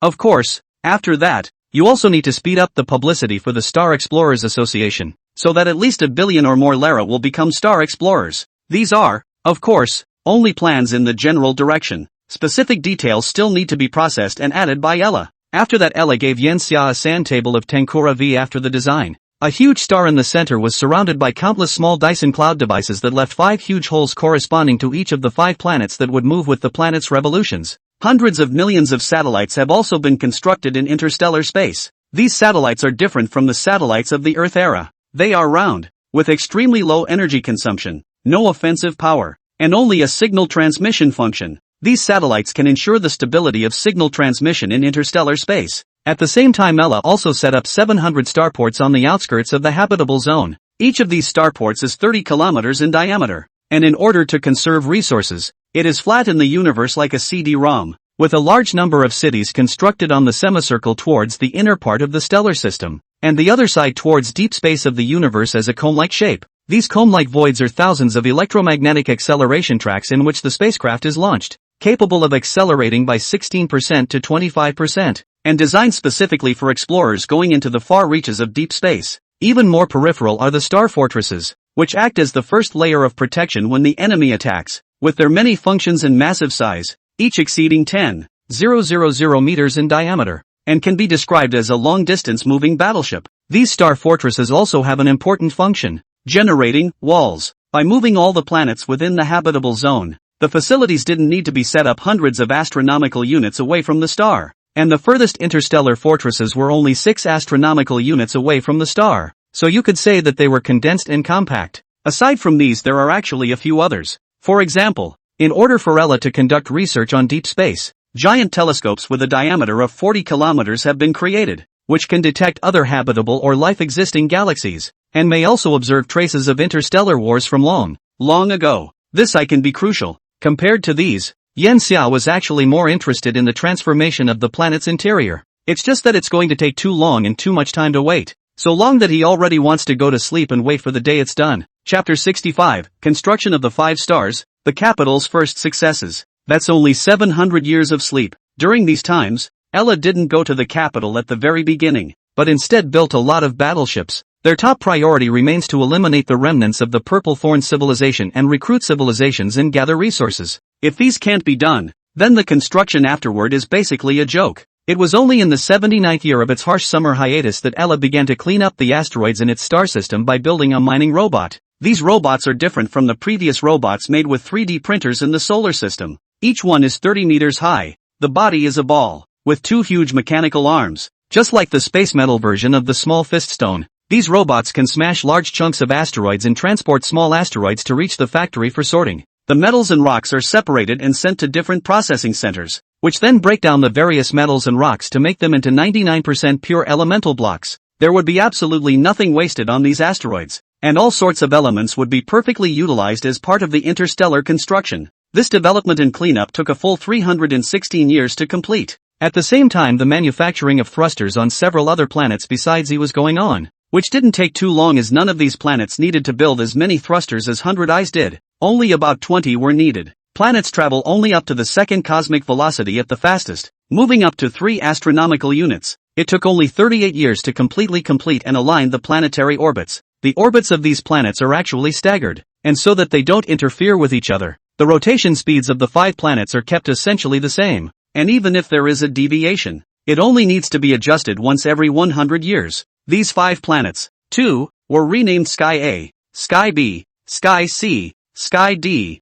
and Sky E. Sky A is the original E-star, with only 10% liquid water on its surface, and the continents are a single block, with 62% highlands, 17% mountains, and only the last 21% belonging to the plains and mountains. The main gathering place of the Lara is on the plateau above 8,000 meters above sea level, and what they breathe is not oxygen, but hydrogen. Hydrogen occupies 36% of the air content on the planet Sky A. Because there are no combustion-enhancing gases on the planet Sky Armor itself, there is no need to worry in the slightest about these hydrogen gases burning. However, there is a probability of hydrogen burning above the planet's oceans, which is why this ocean is also called the Blue Fire Sea. Sky B is twice the mass of Earth, an original B star with no gas on it. just a surface baked by heat. Ella transformed it into a water planet, with all the water from the asteroids being sent directly to the sky ethereal, leaving the entire surface of the planet 87.2% a liquid ocean 200 meters deep. This one planet is not a habitation planet,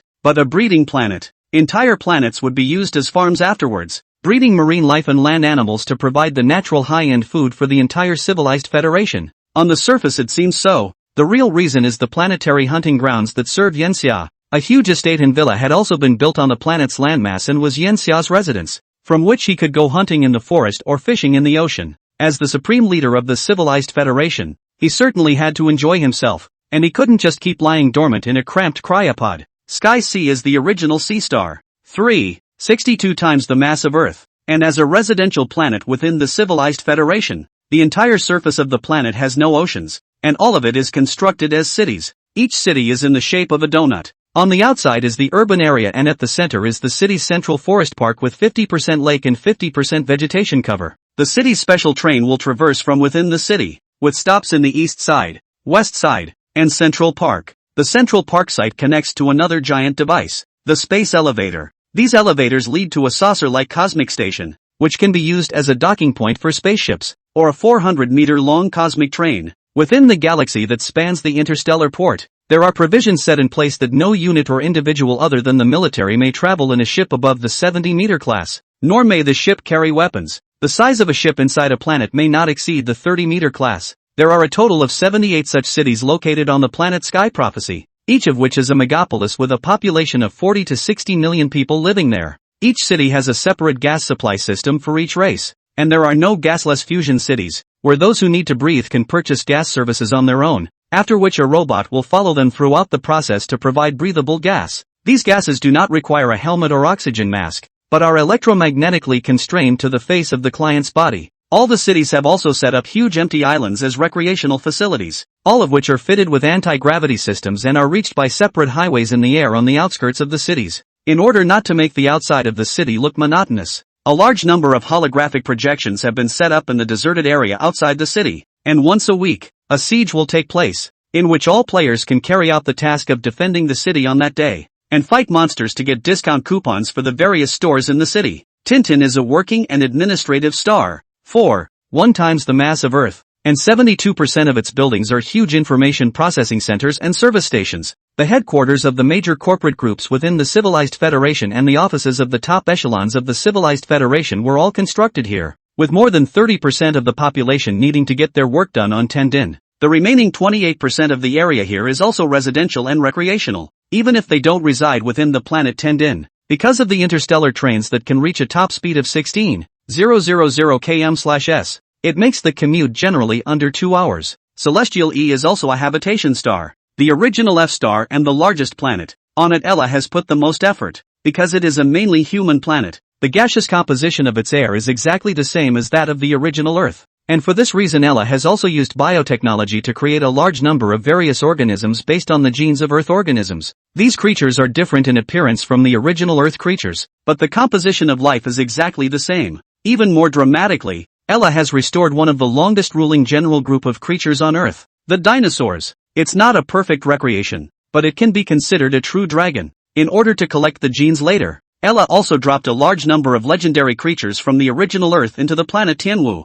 among which there are dragon, unicorn, xuanwu, phoenix, and other oriental beasts, as well as western dragons, pimps, unicorns, griffins, and so on. Of course, these creatures are merely vain and have no exotic abilities. The entire planet Sky-E will be primarily inhabited by humans afterward, after completing everything in the 500th year, at which point the human population in Sky Karama V also reaches a population of 810,000 people, and will then enter a period of rapid expansion that is expected to recover. As for factories, they were almost always built in space and not inside planets. After all, transportation was inconvenient. Since then, with Ella's step-by-step completion, Amakura V has gradually become decent, and the battleships that had been created had long since departed, and the first of them had already reached the target galaxy to send back word. Chapter 66 A Pawn in the War. Beginning approach to Gillis 581. It's a red dwarf star. There are 3 planets in the whole system. We're targeting Star C.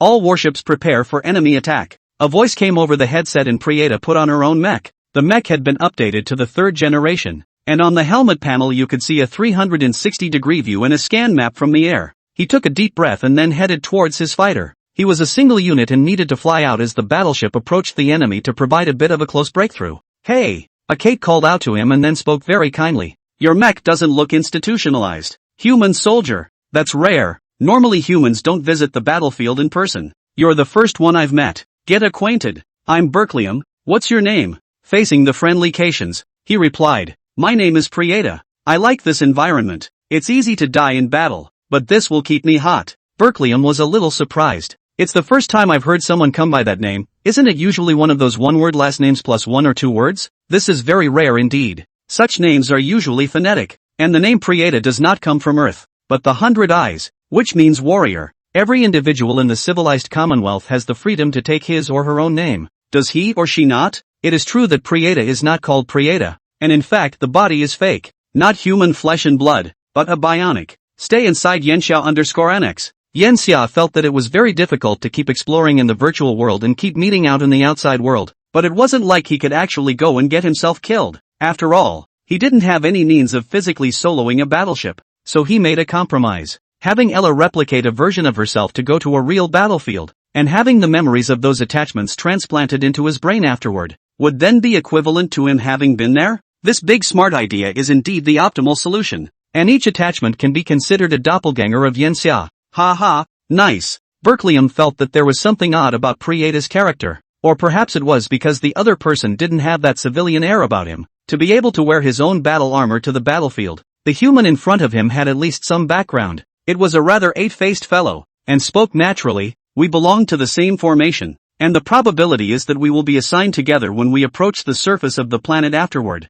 We can take care of each other, and in a cosmic battlefield, the destruction rate of fighters is still very high. Unfortunately, we don't have mastery of Krypton technology, or else we would be able to control unmanned fighters in combat remotely and with zero latency, rather than in person." Berkelium is clearly a chatterbox, and when the chatterbox opens up it can't stop. Prieta didn't hate chatterboxes, and the world was a little too quiet in the original harsh summer, so it needed the right amount of hilarity to ease things up a bit. "By the way, what's your driving rating?" "I'm an A+, and I'm number 1 within our training company." Berkelium is very much like showing itself. Maybe it was an S. There were a couple after that plus can't remember. Prieta thought about it, and indeed some of it didn't come to mind, because he hadn't cared about it. The words came out causing Berkelium's face to change before she began to log into the system within the mech. "Wait, let me check." After a moment he let out a gasp of surprise. "Surprisingly S+++.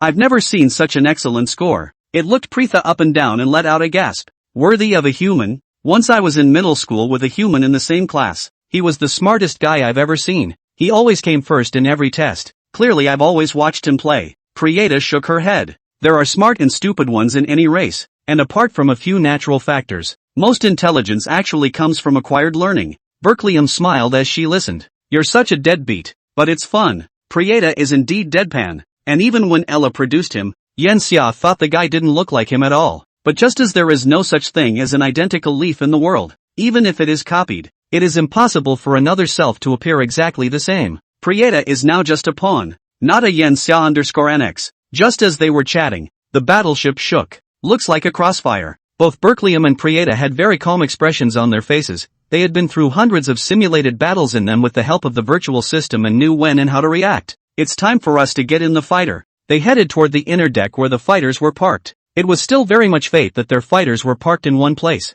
After boarding the fighters, they began a long wait, and only after the order was given and the hatch opened would they start the fighters. Instead of relying on thrusters to start each fighter, an ejection device on the back of the fighter can do so, allowing it to eject and start out of the ship within 0.5 seconds. The vibrations of the battleship became more and more frequent. All the soldiers' breathing began to become heavy. They are able to learn what's going on outside through their internal systems. By now they had entered the interior of the enemy galaxy and were facing a blockade of enemy warships. His side had lost 3 ships, but of course the enemy was not doing well either, losing 22 ships, 7 times as many as his side. "I've heard that construction has been completed over at Tankura V. I've bought my parents' cryonics technology from Steinming, and they'll be waiting for me to return. If the new battleships are made now, I'm afraid that it won't take a single battleship to be enough to destroy these purple guys." Berkelium said over the call channel. "The universe has a long flight time. Every soldier who accompanied the battle was faced with the prospect of surviving and returning to a place where things had changed. So most soldiers choose to keep their families frozen, wait for their return, and move on with their lives. Just at this time, a loud bang suddenly came from the hatch, and a large hole appeared there. They received the message. Battleship 027 has suffered severe damage to its right wing. All soldiers board their fighters and prepare to fly away from the battleship. Hatch will open in 30 seconds. We are approaching Planet C at this time. The next goal of all fighters is to break through the enemy's defenses in planetary orbit and enter the surface of Planet C. Bombard the facilities constructed by the purple creatures of Planet C. Don't ever harm the native civilized life of Planet C. Again, do not harm the native civilized life of Planet C. Boom! The battleship shuddered violently again. All the soldiers were incredibly nervous and squeezed the joystick. The moment the hatch opened, the first column of 300 fighters ejected, with one column ejected every 10 seconds that passed, for a total of 17 columns and 100 fighters. Berkelium and Prieta were in the last column, and at this point even Berkelium, the chatterbox, shut up. After waiting for a full 170 seconds, finally, they were instantly accelerated to over 10,000 km/s, with the gravity device inside the ship cancelling out the acceleration. The whole body was still instantly numb and their vision went black, then recovered within a second or two. By now it had flown tens of thousands of kilometers, and when it turned around, all it saw was the disintegrating battleship. A voice came over the headset. All dive for the planet's surface. Prieta pushed the stick forward, and the fighter closed its wings and dove downward like an eagle that had seen its prey. Behind him, Berkelium followed closely. The battle that belonged to their pawns was just now beginning. Chapter 67, A Shining Strike, a Great Victory. It was a red planet. It looked somewhat similar to Mars. The entire land of the planet was red. But Gillis 581c isn't as small as Mars. The planet has 6 times the mass of Earth, and it also has another title. The first potentially habitable Earth-like planet. Electromagnetic layer surrounding planetary surface discovered. Electromagnetic layer surrounding planetary surface discovered. Request end of mission. A message was sent frantically through the system channel. The first batch of fighters approaching the surface of the planet all crashed into the electromagnetic layer and blew up. The second batch of fighters pulled up urgently, but still crashed into it too fast. Hundreds of soldiers died in an instant, some of whom had just met Prieta on one side or the other. They, like Berkelium, expect in their hearts to survive and go back. But each soldier unit is too small in war. Keep charging. We will provide support. A message came back from the main ship in the distance, and before he could figure out what it meant, a light ray 3 kilometers wide struck the electromagnetic layer on the planet's surface. Because the light was constrained to be so parallel that almost no photons appeared to scatter, this laser was observed only after it hit the electromagnetic layer. The surface of this planet appeared to flicker with massive arcs of electricity as it was struck, and a massive cavity appeared in the spot where it was struck, even as the clouds on the surface of the planet were blown away, revealing the complex of buildings on the planet's surface. Countless warplanes flew towards that big hole. It penetrated the large hole into the planetary interior in almost seconds. Deceleration. Then the parallel flight began. Some of the soldiers who were too nervous or whose piloting skills were not up to par reacted so slowly for a second, and the fighters smashed down directly on the surface of the planet, appearing a large crater more than 10 kilometers in diameter, no less than the explosion of a hydrogen bomb. Prieta calmly finished pulling up and slowing down, reducing the original speed of over 20,000 km/s by a factor of 1,000 to 20 kilometers per second. Prieta, are you okay? Berkelium came through. It's okay. The probe unit shows over 100,000 flying objects across the planet's surface. Be careful. They're coming. Prieta made only a brief reply and then looked ahead, only to see dense flying objects begin to approach them. They were strange spinning craft like fingertip gyroscopes. They appeared to be drones and did not carry soldiers inside. These drones should have a control center whose intelligence is not so high that it should be easy to find them.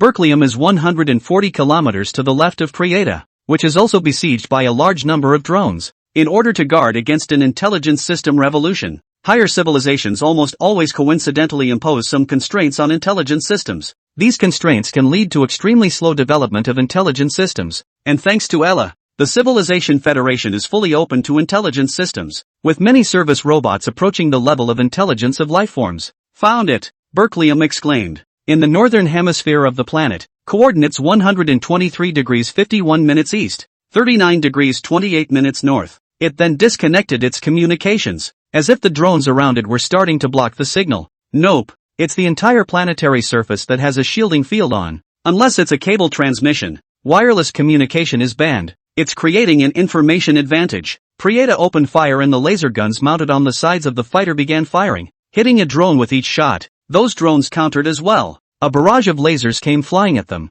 and Prieta couldn't react as light as it should. It opened its shields and hardened against them by virtue of the hood. The main gun underneath the head of the fighter was ready. He pressed the button and the main gun ejected a massive amount of antimatter, which began to annihilate with the positive matter as soon as it was in flight, creating a horrific blank band. Prieta flew the fighter right after the explosion, penetrating through the blank band to get out of the drone's encirclement. He flew towards the coordinates given by Berkelium. Fighters carry a limited amount of energy that cannot be depleted by these drones. At that moment, on his right front side, a fighter was destroyed by a drone siege. The probes are also showing an increasing number of drones, on the verge of surpassing 1 million. This is, after all, the opponent's home turf. He flew his fighter through the air over a city where the buildings were all shaped like yurt-like proto-roofs and were made of red clay, blending in with the color of the ground. The fighters recorded the creatures of that civilization inside the city, which resembled a giant hairless guinea pig with insect-like compound eyes, 4 upper limbs and a dozen pairs of centipede-like legs,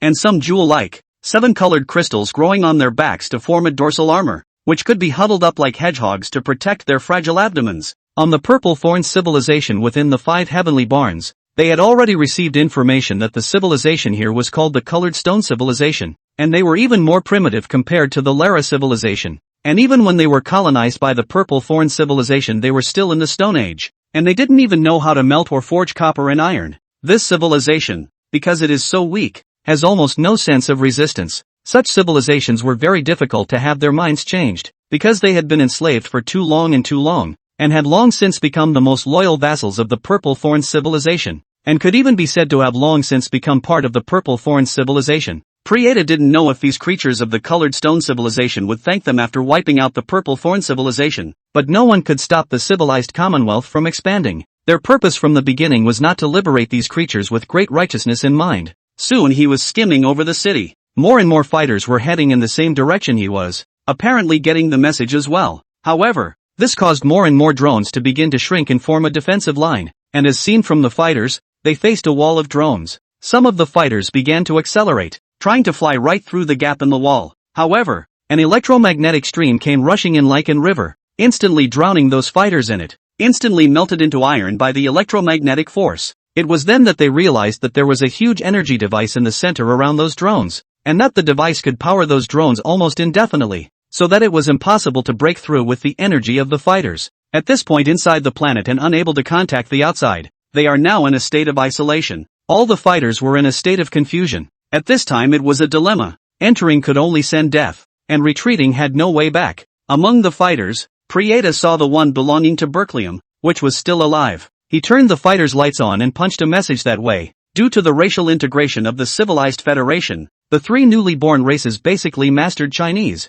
the language of light, and the information language of the Caitians. 3 languages. Berkelium over there froze. Instead, he realized that Prieta had begun to accelerate. It settled down for a moment, then began to push the lever as well. The 2 fighters rushed towards those drones as if they were sent to their deaths. As they approached, they could even see the electromagnetic flow with their naked eyes, and if they were hit, they too would be instantly melted. But at that very moment, both fighters fired their main guns almost simultaneously to blast the electromagnetic stream. In front of the massive energy, the main gun of the fighter was like a ridiculous toy. However, an instantaneous vacuum area is created when positive and negative matter annihilate, and the 2 fighters fly into it one after the other. But it's no use. The vacuum zone exists for far too short a time, and the area is too small for the equivalent of an electromagnetic flow. The next moment, all the creatures were astonished beyond belief, only to see that the 2 fighters actually staggered their attacks. The one in front slowed down while firing its main cannon. The one in the back accelerated into the vacuum area then fired its main cannon before slowing down again,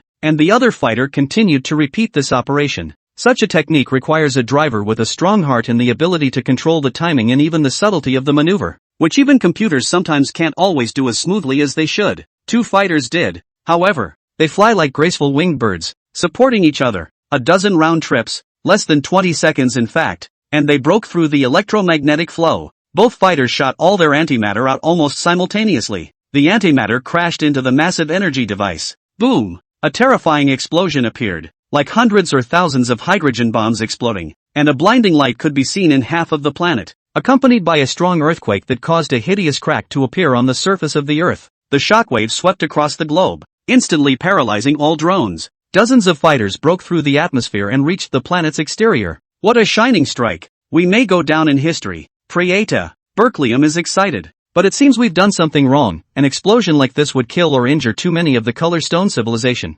Prieta did not comment on the former sentence and made a reply to the latter. No, it won't. The top will wipe our asses. Sure enough, an extremely strong binding force across millions of kilometers descended on the surface of the planet, stopping the spreading shockwave directly, as if pressing a time pause to minimize the damage. The interstellar battle is also winding down, and enemy ships are beginning to appear to be routed. It was a great victory for them. Chapter 68, The Wood Building Program. Ella got the news more than a decade later. After ruling Gillis 581, it did not let the fleet rush to attack, but instead made a good rest and stayed on Gillis 581 for a few decades to build first, making the new civilization integrated into the civilized Commonwealth. It was a necessary piece of the puzzle. Yen Xia wanted a tightly knit civilization structure, not a loose colony. At this time within Tenkura V, Ella was working on another project. This program is called the Wood Building Program or the World Tree Program. In the legends of the East and the West, both are sacred trees that bridge heaven and earth. And most importantly, one word, big.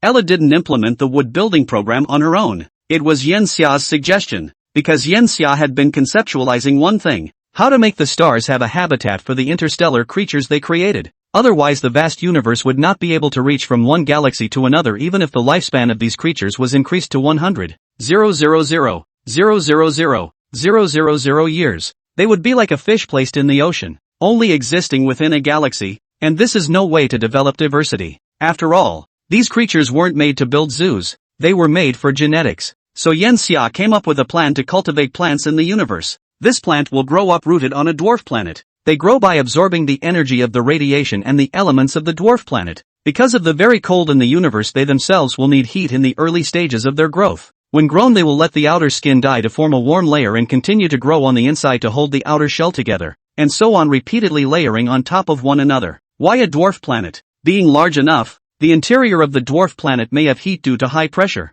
providing the conditions for such plants to grow. When it enters the maturity stage, the tree will completely absorb all of the material that can be absorbed within the dwarf planet, and will itself grow to a height of 500,000 meters to 1,000,000 meters. At this time the tree itself will be growing steadily with high temperatures and pressures inside due to its immense mass. Even if they eventually die, the trees are frozen by the cold cosmic space and become evergreen. It's actually difficult to realize. Ella initially gave the survival rate of these trees as 0.0014% and the maturity rate as 0.00067% on top of that, which is a pathetically small chance when multiplied together. But with a few changes, you can increase the survival rate to about 5%. That is to actively cultivate them with the help of high technology in the early stages, instead of letting these plants grow passively in the universe. After the first generation began to gradually undo the technology, making these plants adapt to the environment of the universe, so that after roughly 200,000 years, it would probably be possible to realize Yen Xia's imagination. As tenacious as life is, the universe is by no means gentle. And after the initial construction of the capital was complete, Ella began to devote her attention in that direction and cultivated a giant tree that grew dependent on the asteroid. The cells of this giant tree can reach their optimal growth rate with plenty of nitrogen, hydrogen, helium, and oxygen. It can grow 710 tons per day during the seedling stage, enter the growth stage after 40 years, grow 800 tons per day during the growth stage, and enter the maturity stage after 300 years, which can grow to 1 million tons per day during the maturity stage. Lifespan is based on the size of the dependent asteroid or dwarf planet, and as long as there are resources on it, then the tree can grow as wildly and infinitely as a cancer cell. It is also true that the cells of this giant tree were made by Ella's research into cancer cell genetics, and it will keep growing as long as its resources are not depleted, until it breaks the limits of gravity and is destroyed by the powerful internal pressure.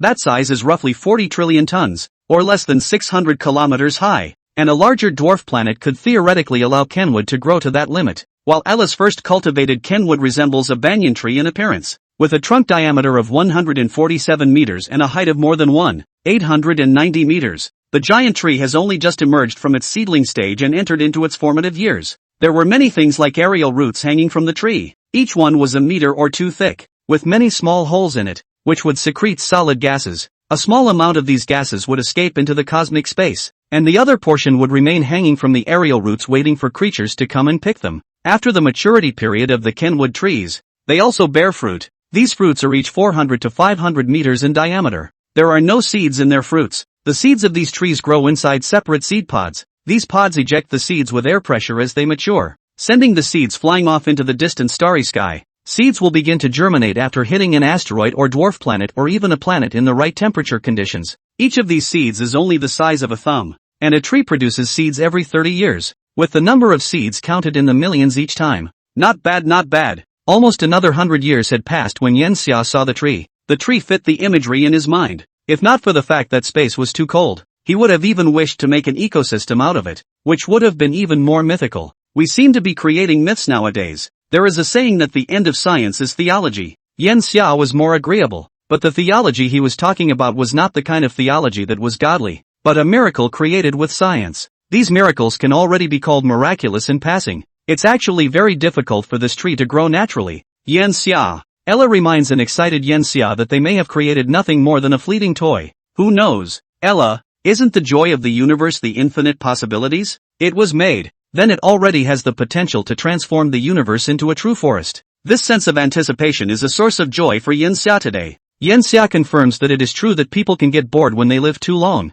After all, the world cannot always create something new, and when everything has been experienced, they fall into a sage state. Time washes away everything, including what was originally loved and enjoyed. Now Yen Xia is struggling to find new pleasures. I want to live for decades this awakening, as I did before as a student, as a professor. A developing civilization may be able to give me enthusiasm. Ella gave Yen Xia a proposal. How about going to the Society of Star Explorers, where something new happens daily? Perhaps there will also be a protagonist of the era in our civilization? Excellent young people will always push the entire civilization forward at some point. Their sound is as bright as a star. Yen Xia thought it was fine, and he didn't go to life just to relax. He also wanted to see the needs of the bottom of the civilized federation. It is not good enough for a competent superior to develop all the time, but it is also necessary to keep the whole civilization healthy. And this health is not only in the body, but also in the heart. Chapter 69. Starport 038. One of the otherwise vacant stores here was open,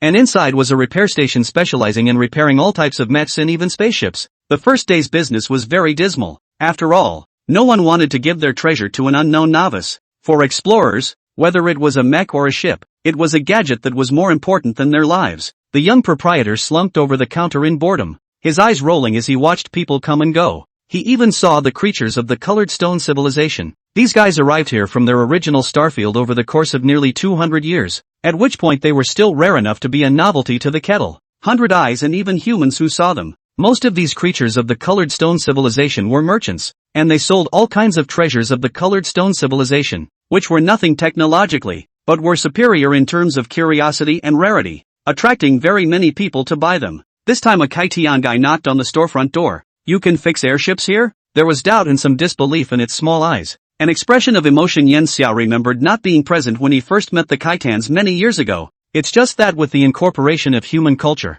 both the 100 eyes and the kettle are becoming more and more human-like. With every body movement, they are practically identical to humans. It's like wolves and dogs. Dogs were domesticated from wolves. Dogs will have a lot more body language that caters to humans than wolves, like wagging their tails. Like some dogs will have a grinning smile like a human, and a droopy face when they are sad. Body language and expressions that wolves in the wild don't have. Exactly. Yen Xia nodded. Repairs to the battle armor cost 6 energy coins, while for the ship, depending on the exact extent of the damage, it starts at 50 fedoras. This is still a somewhat fair price, a bit below market price. Hearing this price, the Kaitian in front of him hesitated a bit before inquiring, "Can it be cheaper?" "Looks like a poor guy. How much can you give?" "I only have 38 energy coins on me." Yen Xia pondered for a while, and eventually felt that it was boring to sit here and watch people come and go, so he might as well find a job to do. "Come on, you're my first customer in this store. Let's give you a discounted price." He was led by that Kaitian to where the ship was parked in the starport. Yen Xia saw the ship, like a huge overturned fish, with patches all over the surface that seemed to have been in service for a long time. "Looks like an old guy." He went up and scrutinized it and found that it was a problem with the thrusters. He glanced at the date of manufacture, 7789 A.D., and this year was already 8005 A.D., which meant that the airships had been flying for 216 years. And if it was a family heirloom, it had been passed down to at least 3 generations of kettles. Can it be fixed? The other asked, a little cautiously. Of course I can, but your original price is not enough to break a bone. Even if I had to discount it, it's going to take at least 120 energy coins to overhaul. That Saitian's face changed and instantly became disheveled. I don't have that kind of money. The ship is still my father's. It died in the stars from a disease and its friends dragged it back to me. My father is the only breadwinner in our family, and my mother has a very small salary, but I have 4 younger siblings, so I want to be an explorer like my father on this ship. It has big dreams, but it was choked at the first step. Yanxia originally thought that there were many jobs in the civilized Commonwealth, enough to support all the creatures in the civilized Commonwealth, but he never thought that there would still be poverty. What's going on here? Yanxia secretly asked Ella. Ella got back to him quickly. The number of major races has changed over the years that the Civilized Federation has been building. For example, the main kettle and 100 eyes that came with the battleships in the beginning have grown to 8 billion in 2 billion in those 700 years or so, and the human race has multiplied many times over, surging in numbers to a population of 170,000,000 people. Coupled with the horrific reproduction rate of the Lara, it had risen from the original 36.2 billion to 51 billion, close to what had once been its peak. Ella has even retired some robots and vacated tons of jobs, but it's still not enough. After that, as the capital galaxy grows, the total population of organisms will only increase, and Ella expects the total number of races from the 4 civilizations to reach 100 billion in 400 years,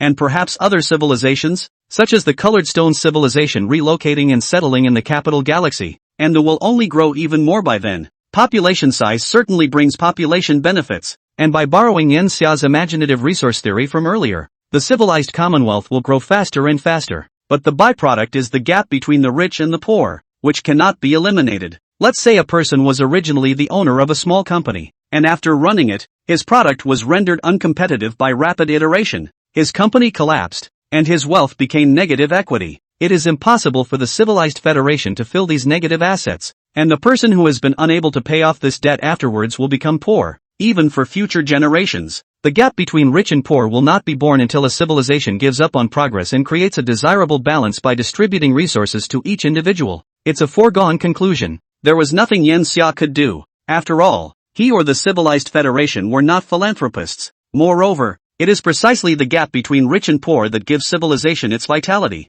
How about this? I can invest in you. Apart from the energy coins you gave me, I'll count the rest of the money as what you owe me. How about you pay me back when you're able to go to the universe and earn it back? Yanxia was taking a large amount of risk because the other party might not be able to come back. After all, the universe was quite dangerous and any situation could arise. On planets, a shipwreck can leave a person stranded on a deserted island with no one to turn to, let alone the vastness of the universe. Then, thank you, Drew, swear that I will absolutely return this money to you, boss. It's a green lad. That'll do. Yanxia repaired the thrusters for him. He still had some skills, and with the tight equipment Ella had given him, repairing such things was no problem. After about 4 days, the repairs were completed. Yanxia watched as Duru left the starport in his ship and flew off into the deep universe. Every day this starport is filled with countless people setting sail with their dreams. What a great place. This kind of atmosphere reminds me of a step in anime, perhaps spreading a legend about One Piece. Ella sent a message at this time.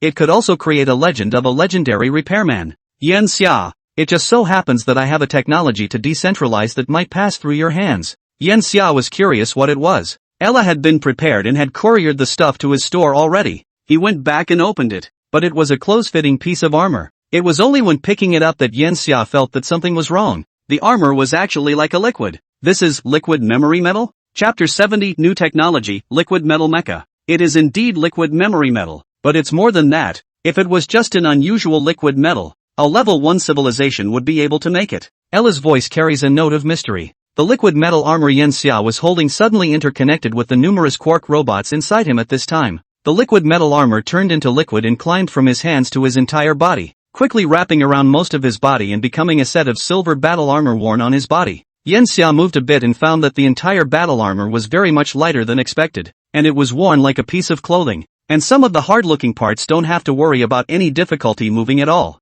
His limbs can be very flexible to make all kinds of movements, and even a set of yoga is no longer a problem. This liquid metal has a lot of hollowed-out structures in the center. This set on you Yanxia is only 7 pounds only, and the level of protection it can provide far exceeds that of unusual armor. A very practical set indeed. This will iterate most of the in-armor gear, but the market for armor has long been heavily dominated by mechs. Something that, it's not that Yangxia doesn't see it as a good idea, but it's too niche. It could be used on a bionic man instead, giving the bionic man a decent defense. Instead of answering, Ella said to Yangxia, "There's something else inside the package that you can take a look at." Yangxia looked inside the package again and found that there was indeed another piece of liquid metal armor, which was dark black and different from before. Are there different specifications? Yangxia picked up yet another piece of liquid metal armor and found that this set was much slimmer and weighed even less, probably at the point of less than 4 pounds. And then he saw a wristwatch sitting in the package. The make of this watch made him a little nostalgic.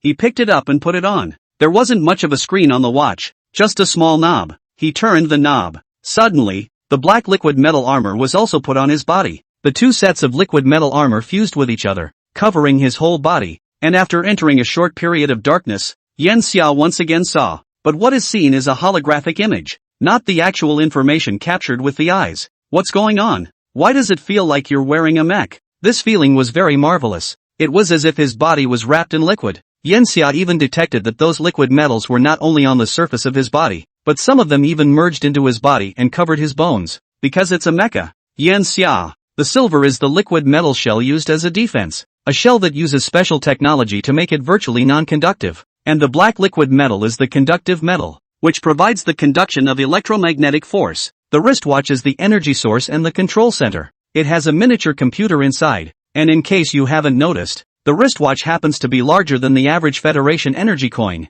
which can be used as a power supply. The complete mech is attached to the quarkbots inside you, and you can control these liquid metals with consciousness signals. Yangxia took a deep breath at the thought as the liquid metal from his head began to flow onto his body, forming thicker armor. This mech seems a bit weak, compared to traditional mechs. This one was a little too weak. Ella replied, No. Here's where the power of liquid metal comes in. It's the ability to keep adding liquid metal towards it. Technically you could even add tons or even dozens of tons of liquid metal, but then the energy unit wouldn't be a wristwatch. It would be some other large energy source. Variable. It's not bound to any size, in any form. These liquid metals can form complex mechanical and electronic structures? Ella hummed twice. Sure. When editing these metals, you can have them memorize 10 stable forms. It's actually possible to edit freely, but it's not recommended. Just as there's a world of difference in the integrity and stability of equipment made by big companies and equipment made by private individuals themselves. If the one who wears him is himself a powerful mech designer, then he can play around with liquid metal mechs.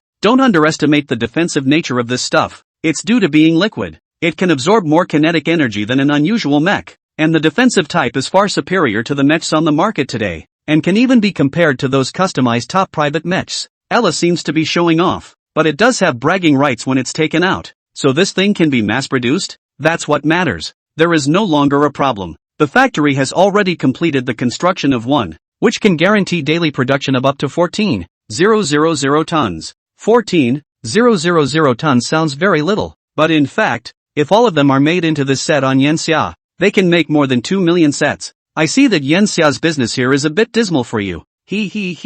Why don't we just supply this store of yours with liquid metal after that, so that you can grow bigger and stronger? So that was the purpose. But Yangxia shook his head. No need. I don't want to become some business magnate. The wealth of the entire civilized federation is at my disposal. Growing into a business tycoon is too easy for me. I just want to be here to see people come and go. It's boring, but it can be very interesting with a little something happening. Supply the liquid metal to the entire civilized federation. I need it here, but just give a few or a dozen sets. Liquid metal isn't cheap to build. To sell it is at least 200 energy coins to start. If we compare the prices of the Earth period, one energy coin is roughly equivalent to a purchasing power between 25,000-26,000 soft coins, which means that a set is 5 million to start with. If you look at this mech as high-tech, the price seems to be inexpensive, but to look at it as a general consumer product, the price of this mech has soared to the sky. If you want to form the kind of tons of mechs that Ella was talking about, its price would soar to 5,100 energy coins, and even that was just the starting price. The more luxurious ones would only come down to hundreds of thousands or millions of energy coins, which would be billions or tens of billions of dollars if you converted it. That's still just the price of liquid metal, not counting the energy hub and mech mainframe. The liquid metal is also bound to be not only limited to the mecha industry, but can also be derived to tens of thousands of tons of airship manufacturing, when a few 100 million energy coins are just a small expense. Yan Xia was a bit staggered when he did the math himself. There were only a few conglomerates in the entire civilized federation with assets of over 1 billion energy coins now. I guess he's the only one who can build a liquid metal ship now. But this technology will soon increase production and then bring the price down. After which the entire civilized federation will see an industrial revolution. These technologies were nowhere near as big as any positive or negative matter, dark matter, or string technology enhancements. But the accumulation of each small technology would eventually pile up to form an outburst at some point, thus affecting the fate of the entire civilized federation. Yan Xia was looking forward to that moment.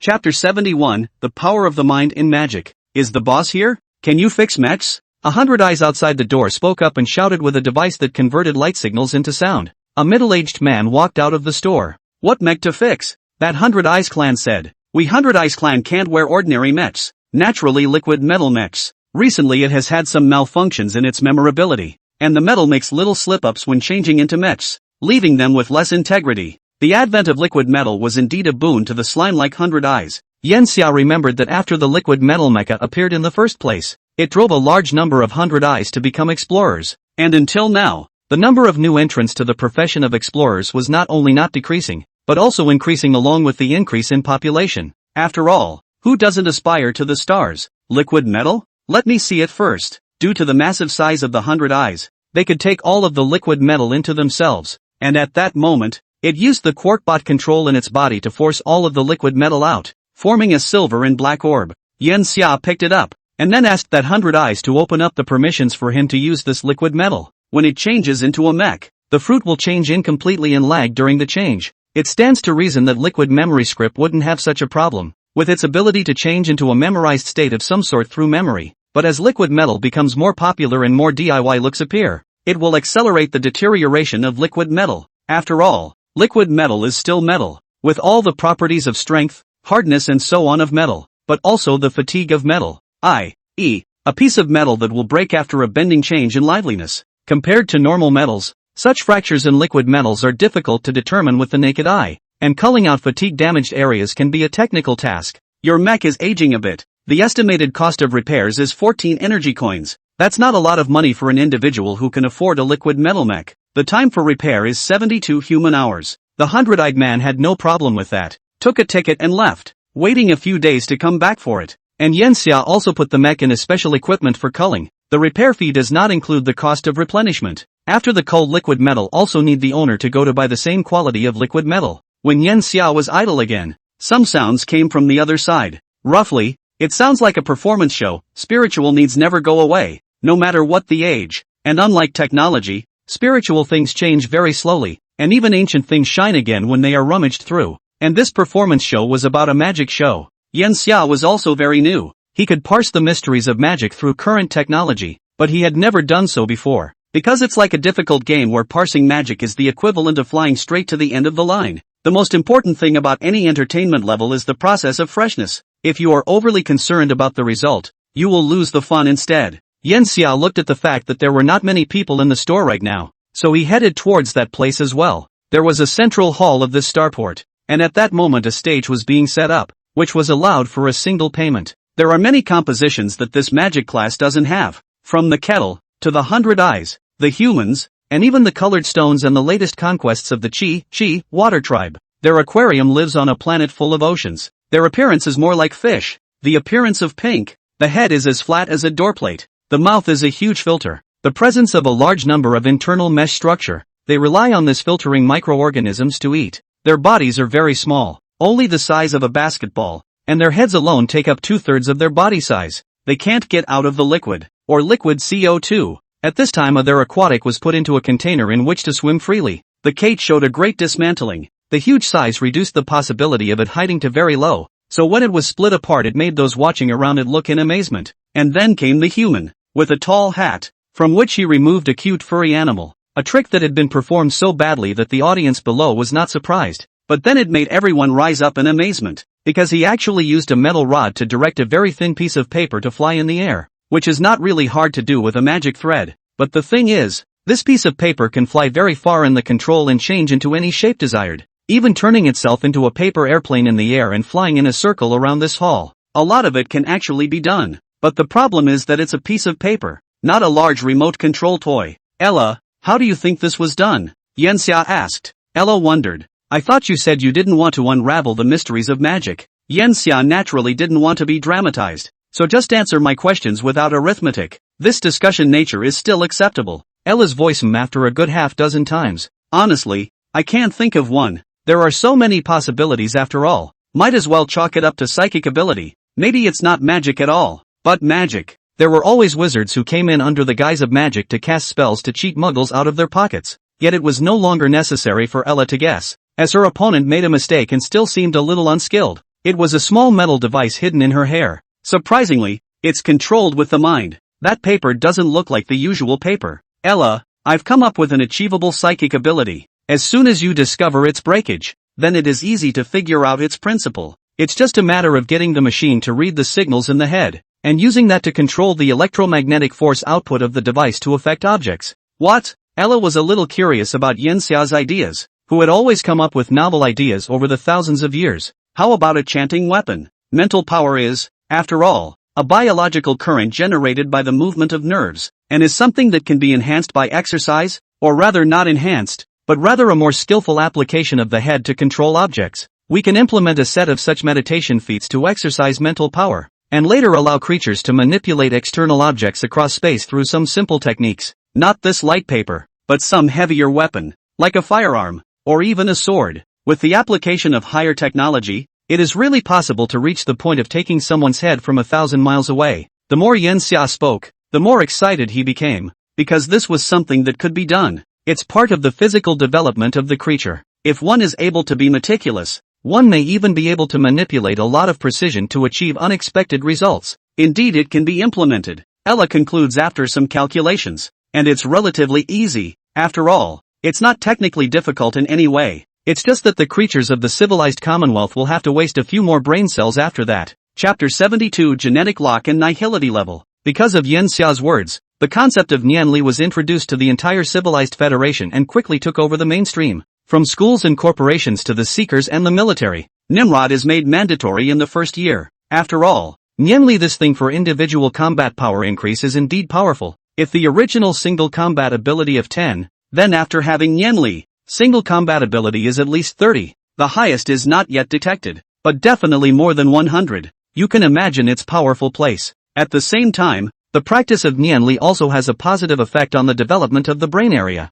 and is able to improve biological intelligence to a certain extent, which is one of the reasons why all living beings are crazy. When his spiritual power was enhanced, Yanxia had to consider another thing. That's longevity. Previously, Yanxia had asked Ella to explicitly prohibit any life in the civilized federation from increasing the relevant technology over its lifespan. Why would you do that? There was actually nothing Yanxia could do. The lifespan of an organism affects many things, one of the most important being fertility. As the leader of the civilized federation, he has to consider the issue of fertility within the civilized federation. If all the individuals of the civilized federation have a lifespan of several hundred or several thousand years, then it means that everyone will think in their mind, why should I have a child this soon? Might as well wait until the last few decades of life to have children. No children also means no fresh blood, and life can become stubborn and settled in the status quo as it continues to age, unwilling to change things. By then, the civilized federation will have a serious aging problem within its ranks. The development of society within the civilized commonwealth would come to a standstill, which would be fatal to the entire civilized commonwealth. But as a level 2 civilization, all creatures knew that they could have a chance at immortality, and any life wanted immortality, so such suppression would only create an unraveling depression within the civilized federation. Ella, is the cultivation of Nianli difficult? Yanxia asked after sitting in the store and thinking about it. Ella replied, very difficult for life forms. Just like building muscles, it takes as little as 5 or 6 years to go from an average person to a strong man with well-defined muscles without the aid of technology. The cultivation of Nianli is even more difficult than that. It is not about making the head bigger in the traditional sense, but about exercising the creature's control over the head. For example, most beings think random thoughts all the time, and after taking control of the mind, this will no longer happen. The brain will think when you want it to think, and when you want it to be dormant, and the brain will become as obedient as your fingers. To get to this level, even the talented ones need big years of specialized training, and the less talented ones may need 2 or 3 decades to reach it. And because of the different structures of the brain, or nerve centers, humans, Caitians, 100 eyes, colored stones, and hierophants, the way and time they work out their nimbus can be very different. Yan Xia nodded. As long as it was difficult he was relieved. Then let's create a genlock with the power of the mind. When a creature reaches a certain level of nimbleness, it can unlock a layer of genetic lock, in effect freeing the quarkbot limitations within their bodies, allowing the quarkbots to extend their lifespan without altering their genes. This is a little bit like cultivating immortality. Reaching the foundation stage, 150 years of life. Reaching the gene dance stage, 300 years of life. To gain a longer lifespan, you need your own effort and talent, so that a large group of beings can be screened out, so that the majority of beings remain to ensure the fertility of the civilized federation, and a small number of people gain an advantage. This is both unfair and very fair. The unfair point is that beings with resources, i.e., rich kids and the like, can themselves have a higher probability of getting a longer life, which leads to the strong getting stronger. But again, it is very fair, because the inequity of the former would exist under any conditions, unless it is circled back to the previous topic, the equal distribution of resources, and the result remains that the equal distribution is not advantageous for the civilized federation as a whole. Instead, this path of thought can actually provide an avenue of ascent for a small number of hardworking or gifted beings. It fits well into the system and doesn't change society. After that, Yan Xia and Ella discussed a strict set of chanting levels. Rank 1 controls the power of the mind, and can freely control how loose or tight one's spirit is. Level 2, multitasking, can control your brain field to think about more than one thing at the same time. Passes to calculate 10 different professional level problems including literature, geography, math, astronomy, physics, chemistry, etc. within 10 seconds. Level 3, supercomputing and hypermemory, memorizing an academic level geometry problem in 1 second and computing its optimal solution in the next 10 seconds. Rank 4, control level schizophrenia, manipulating 50 or more characters of different genders, ages, and races to do different but identity-appropriate things at the same time within the divine apocalypse for 24 human hours, and not being able to rest during that time. The fourth rank is sort of a rank that Ella feels the lifeforms won't be able to reach anytime soon. If you exercise from an unusual lifeform, then it must take at least 1,000 years to reach level 4. Even if you are a natural-born schizophrenic, when you see this horrible number of 50, you will probably die violently on the spot. This is the rhythm of building a village inside the head. The simplest level 1 is not really a long training period. 5 to 10 years of specialization will do. Yan Xia intends to allow lives that reach rank 1 to extend their lifespan by 20%. The reason why it's not a specific number of years is because the lifespans of the various races themselves vary, and to try to be as fair as possible, rank 2 will extend its own life expectancy by 80% based on the life expectancy limit of rank 1. For example, if the original 100-year limit is 120 years after reaching rank 1, and after reaching rank 2 it is an increase of 80% of the 120 years, that is, 96 years, the overall life expectancy can break through 216 years. Upon reaching the extremely difficult rank 3, 200% is added to the life expectancy limit of rank 2, which is ultimately 648 years, as per the previous example. Just enough for a big first charge, Yan Xia said half-jokingly. Right now the first charges within divine enlightenment are rounded up to the nearest whole number. There's number 648. Or should I go change it? Yan Xia shook her head. Forget it. His forgotten memories were almost awakened. What about rank 4? Ella inquired. She was taking notes so that she could put into practice all the things Yan Xia had thought about afterward, without any deviation in understanding. Rank 4, according to what you said before, the difficulty to achieve is a full rank. No matter which race in which out of millions of rank 3s there may not be a single rank 4. Let's set it higher then, adding 500% more lifespan to rank 3. Or 3,240 years, 32, for times the original racial lifespan limit. Reaching rank 4, all humans can live up to 212 years, and even Yuaning ancestors have to bow down. And now the longest natural lifespan within the civilized federation is the 100 Eyes race. The limit can reach 415 years old, that is to say, after arriving at rank 4 can have a lifespan of 446 years, which is longer than the time Yan Xia is living now. If the argument goes to rank 5 afterward, that life expectancy is expected to go up exponentially. Right now Yan Xia didn't know if this was a good or bad thing for the future, but in the present, at least one conflict had been resolved. At the same time, Yan Xia was also considering another contradiction after completing his Nianli grading. Decentralization. Chapter 73 Decentralization. Human outbreak. Decentralization is something Yan Xia has been thinking about. In fact, he hadn't managed much in the first place, and Ella continued to organize most of it. However, Ella, as an AI, is able to observe all aspects but may not be able to accurately analyze the needs of life and the expression of emotions. And as the number of creatures increases,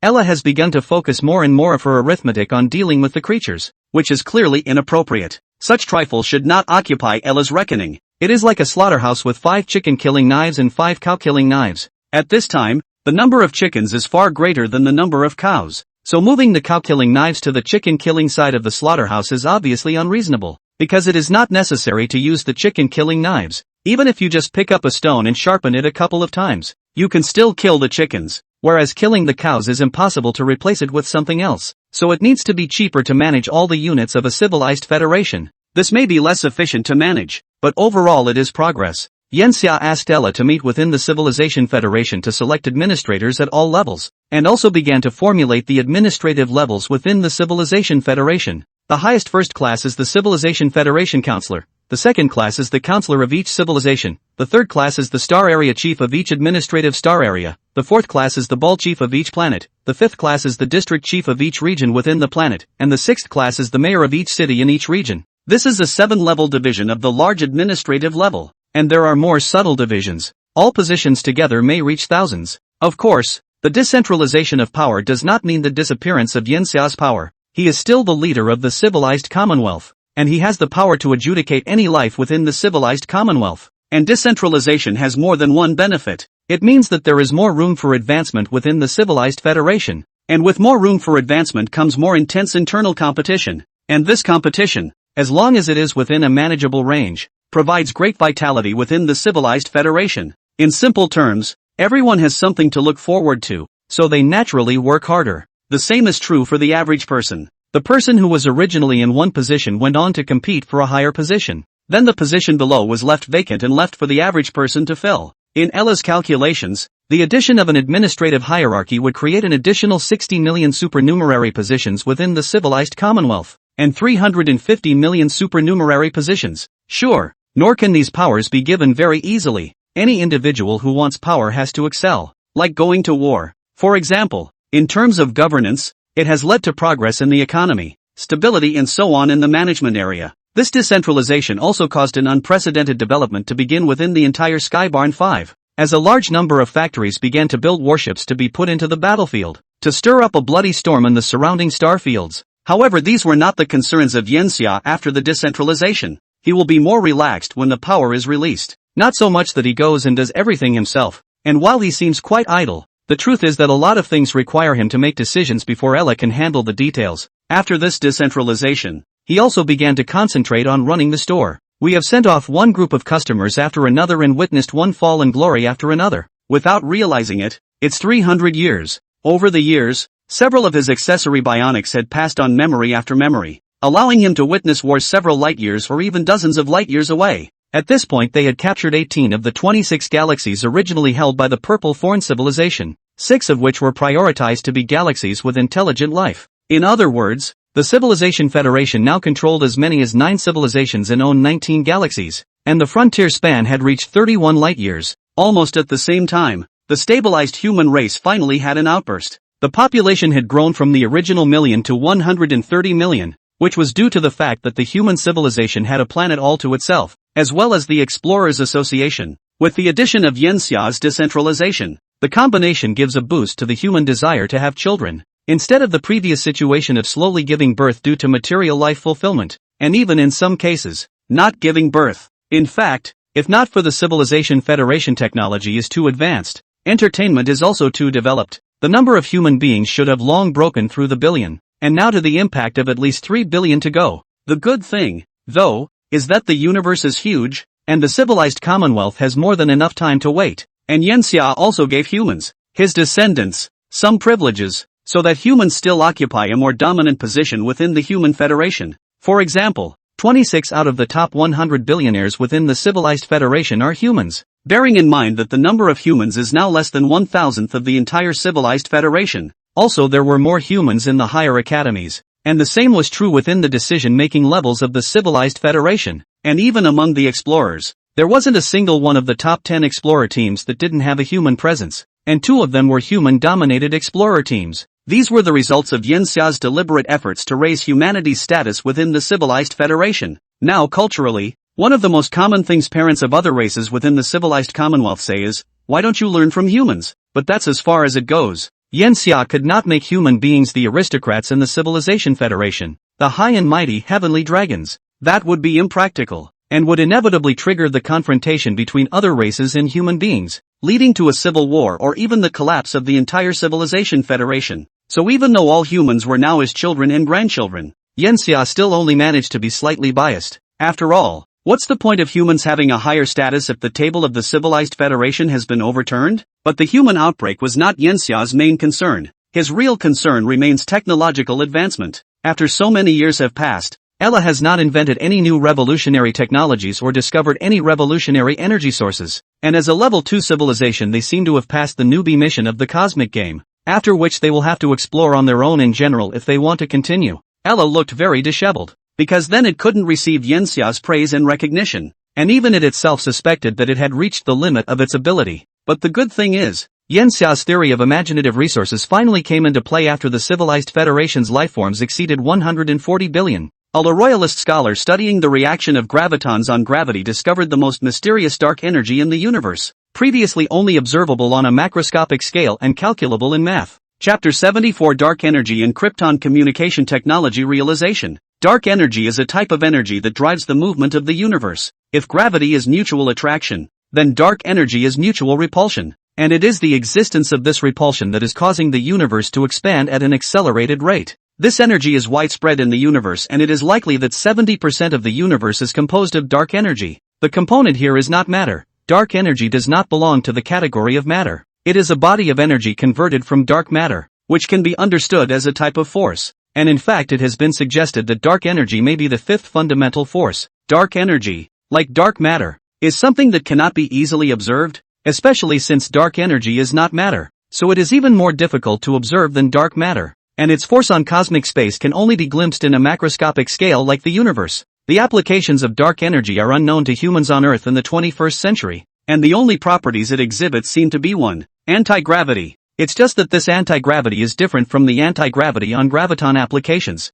The anti-gravity now applied within the Civilized Federation should actually be called gravitational countermeasures, which is the creation of a large gravitational source in a certain place and the pulling of matter into that gravitational source. To make a simpler analogy, the original gravity was a magnet that attracted things around it, and the technology used by the Civilized Federation now is to create a more magnetic magnet next to that magnet as a way to achieve anti-gravity. Dark energy, on the other hand, is different. It is another magnet that repels the magnet of gravity, and everything is pushed away from it. The only thing dark energy does now in the theory of the Civilized Federation is also to make it easier to do anti-gravity technology, also because it is not material. The discovery of it was a complete fluke. A scholar of the Lara civilization was studying gravitons when his instrument suddenly malfunctioned. This malfunction caused a small leak of dark matter. These leaks in gravity created some weird reaction that triggered a completely silent eruption. It was a good thing that scholar was wearing a mech, or he would have been dead already. That scholar realized that this explosion wasn't the same as a weapon made of dark matter. The essence of dark matter weapons in general is to create energy bursts at the level of the 4 fundamental forces by affecting things in the material world through the instantaneous energy generated during the decay of dark matter, whereas the explosion's power consisted of pure gravitational, or reactive, force. 97% of its energy release came from dark energy. Ella's guess is that dark matter disintegrates into dark energy in reaction with gravity. It doesn't happen very often, after all. No living creature goes near a giant gravitational source, and there is no improved use of dark matter in nature is used by the civilized Commonwealth, although dark energy is so mysterious. However, due to its lack of an application market, this discovery of dark energy is actually somewhat lackluster at the civilian level. What really made Yanxia notice the dark energy was something else: the effect of dark energy at the Planck scale. Previously Ella had not been able to discover the effects of dark energy on small scales. After all, the force it exhibited on its own, while stronger than gravity, was still somewhat weak compared to the other 3 of the 4 fundamental forces. This unexpected discovery led Ella to launch a study of dark energy and its role in the microcosm. It's a closed string like gravitons and can penetrate dimensional membranes and affect other dimensions, allowing the universe to expand at an accelerated rate while the other dimensions are likewise undergoing accelerated expansion on a spatial level, keeping the 3D universe from extending beyond the other dimensions. After all, if dark energy only acts on a 3-dimensional universe, then there would be several overlapping sheets of paper, with one becoming very large and the rest remaining sheets remaining the same size as they were originally. So would the extra areas in the three-dimensional universe also mean that there is no such thing as dimensions within those areas? There are likely to be regions in the same universe where physics does not exist. When there are both positive and negative forces, it also means that Ella is able to achieve a deeper influence on other dimensions. The one that excited Yen Xia the most was Quickie. Kryptons have been previously argued not to exist in a three-dimensional universe, and can only be influenced by gravity. And after the discovery of dark energy, another force can be applied to the photon. Can two forces take the form of 0 and 1 in a computer? As throwing a ball into a box affects what is in the box. It is not possible to observe what is in the box, but it is possible to control the direction in which the object, i.e., the snapdragon, moves by calculating what to assume about the object in that box. The simplest information is obtained by capturing the changes in gravitons and dark energy produced as it moves along its path. A cloud of gravitons conveys a 0 and a cloud of dark energy conveys a 1, thus forming a continuum of information. Yen Xia instantly thought of something after hearing this. Telegraph. A kind of telegraphy at the level of fasteners. A code book may also be required for this type of transmission. Sort of a primitive and rudimentary method, but it's the only way to achieve snap-on communication without being able to peer into the underlying dimension or across dimensions. Ella went through the trials, and while the reliability isn't great at this stage, they did take control of the Snapdragon communication. Its speed is roughly in the 1900 times the speed of light range, which means that a message that would have taken the next year to be delivered at a distance of 1 light-year now takes less than 5 hours. If it is possible to exert an influence on the Snapdragon across dimensions,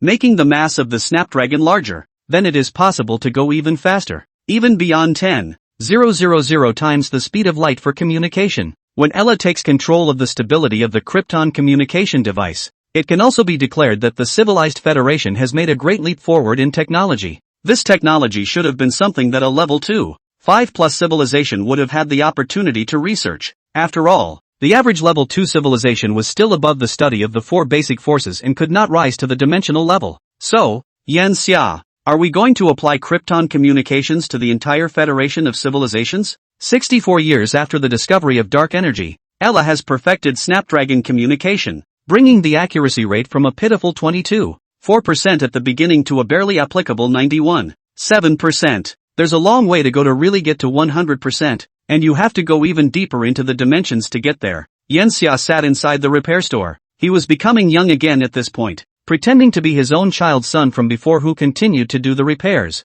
He thought for a moment, it's better to tighten it up a bit. Such an application will be spread in the military first, and then spread to ordinary people's lives after Krypton communication is perfected. Now that I've delegated authority, I must also always be on guard against the undercurrents within the civilized Federation. We can't just be lax. The ambition of any intelligent being is huge. Even some are big enough to swallow the universe. He is about to collect some things as he decentralizes. Like force. All force must be in his hands and obey him. Aha! Ella replied, let's do what you said, Yen Xia. In fact, the technology is not only flawed in terms of stability, but there is also a huge flaw in terms of the impact on microscopic particles as well as the huge energy loss in dimensional level detection. The amount of energy used for each Krypton communication is equivalent to 2 years' worth of total energy for the entire civilized Federation. Hearing this, Yen Xia felt some chest tightness and blood was clattering. How much does this have to be? In the old days, there were cannons that fired 10,000 pieces of gold, and today, there are galaxies that go off the grid when a signal is transmitted. It seems that developing technology alone won't work, or adding energy. Ella, how far along is Tankura 5's Dyson Cloud program? Chapter 75, Total Energy, Extended Exploration of the Starfield. The Dyson Cloud program is now nearing completion. What's going on now is the final finishing touches. The entire program produced as many as 94,280,000 energy harvesting devices, and has emptied all metal reserves within this galaxy, and exploited all metal asteroids within 2 light-years of the surrounding area, and mined metal resources in other galaxies to ship them back, before they finally came together. As of today, the program cycle totals 781 years, and it is expected to take another 10 years for complete completion. Superb amount of work. Knowing that each device was immense, a single Dyson Cloud project consumed almost 75% or more of the metal reserves of the entire civilized Federation. What about the percentage of energy utilized? The Dyson Cloud project for the purpose of collecting energy from Tankura V to bring the energy level of the civilized Commonwealth to level 2.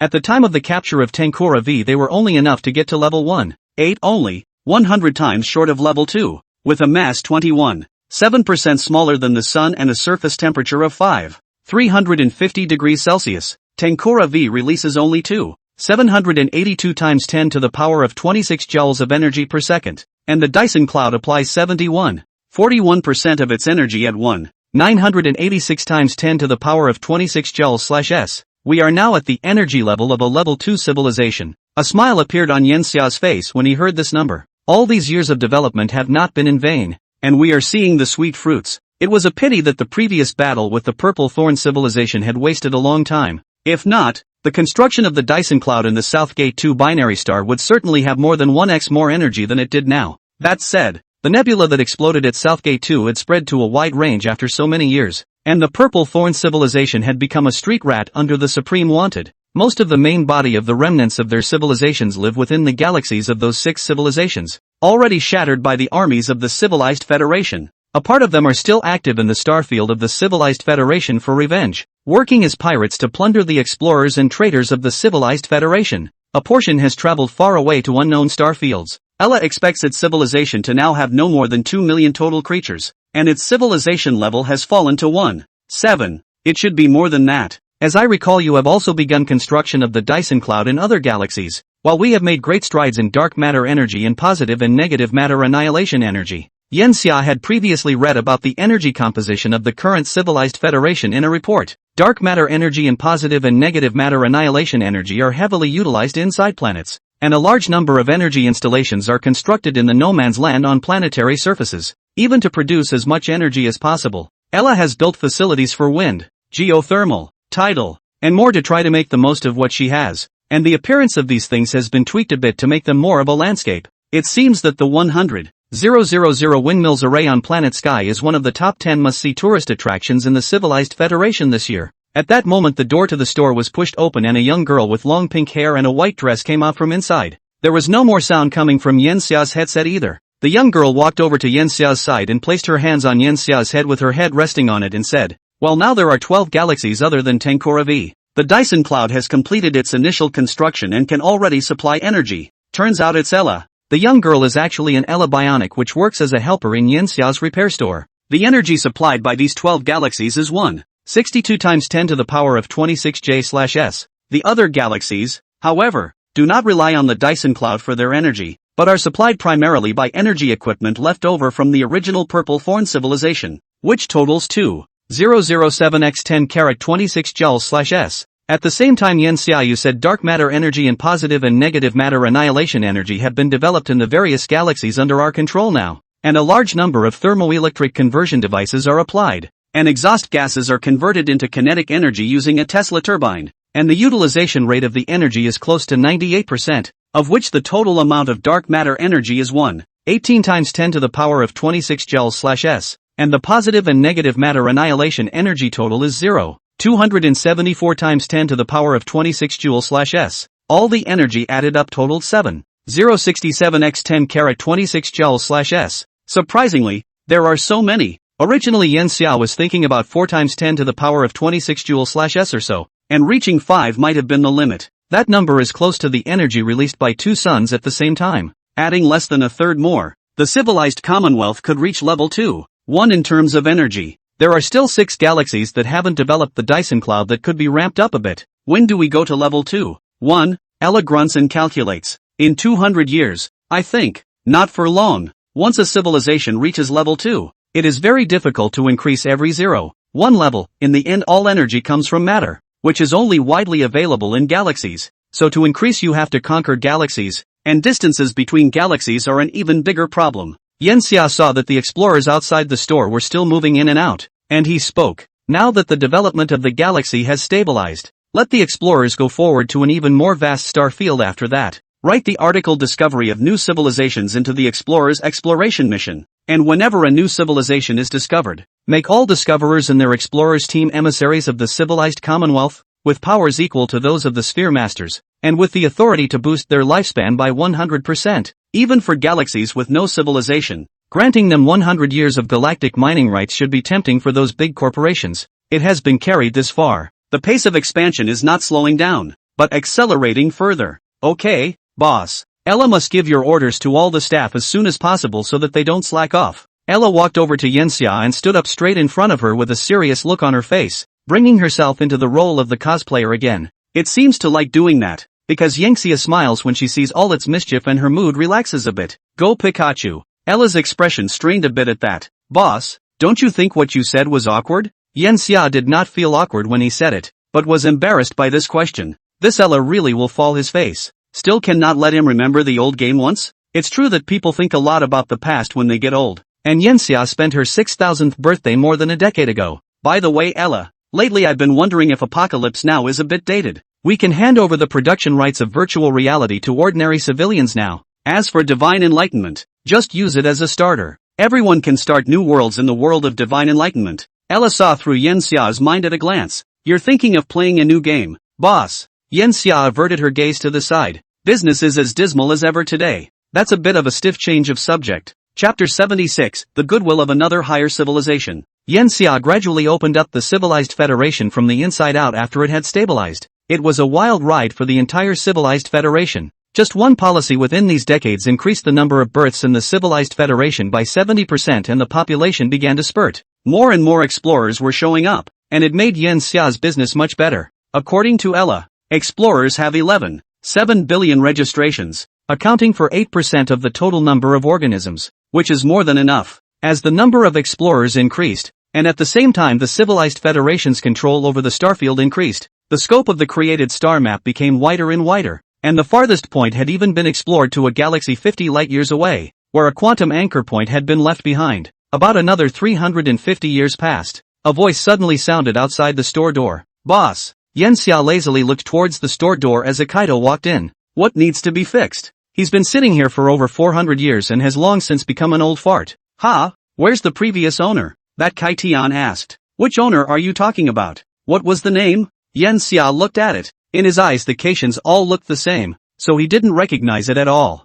I don't know. I didn't ask his name at the time, but it's also right. I've already left here for more than 400 years. Originally only thought of wandering in the universe for a few decades, but I didn't expect to encounter an attack by interstellar pirates, after which I was taken by the interstellar pirates to a place more than a dozen light-years away, and sold into slavery. And after that, it was hard for me to escape, and I found a job washing airships, and I slowly only got mixed up to once again own my own spaceship. I'd say it all started when the original owner fixed the ship for me. At the time he asked me for credit and was very embarrassed that I didn't get to pay him back. He said with great emotion, it's an aura that every creature that breaks out into the stars carries with them. Once upon a time, the same was true of Yangxia. The long period of time and the immense span of space allows the experience to be enhanced infinitely, and anything may be encountered and discovered in the stars. Every explorer who has experienced interstellar exploration at the light-year level is respected and treated with a high enough level of courtesy. Although things have changed, I still accept this favor,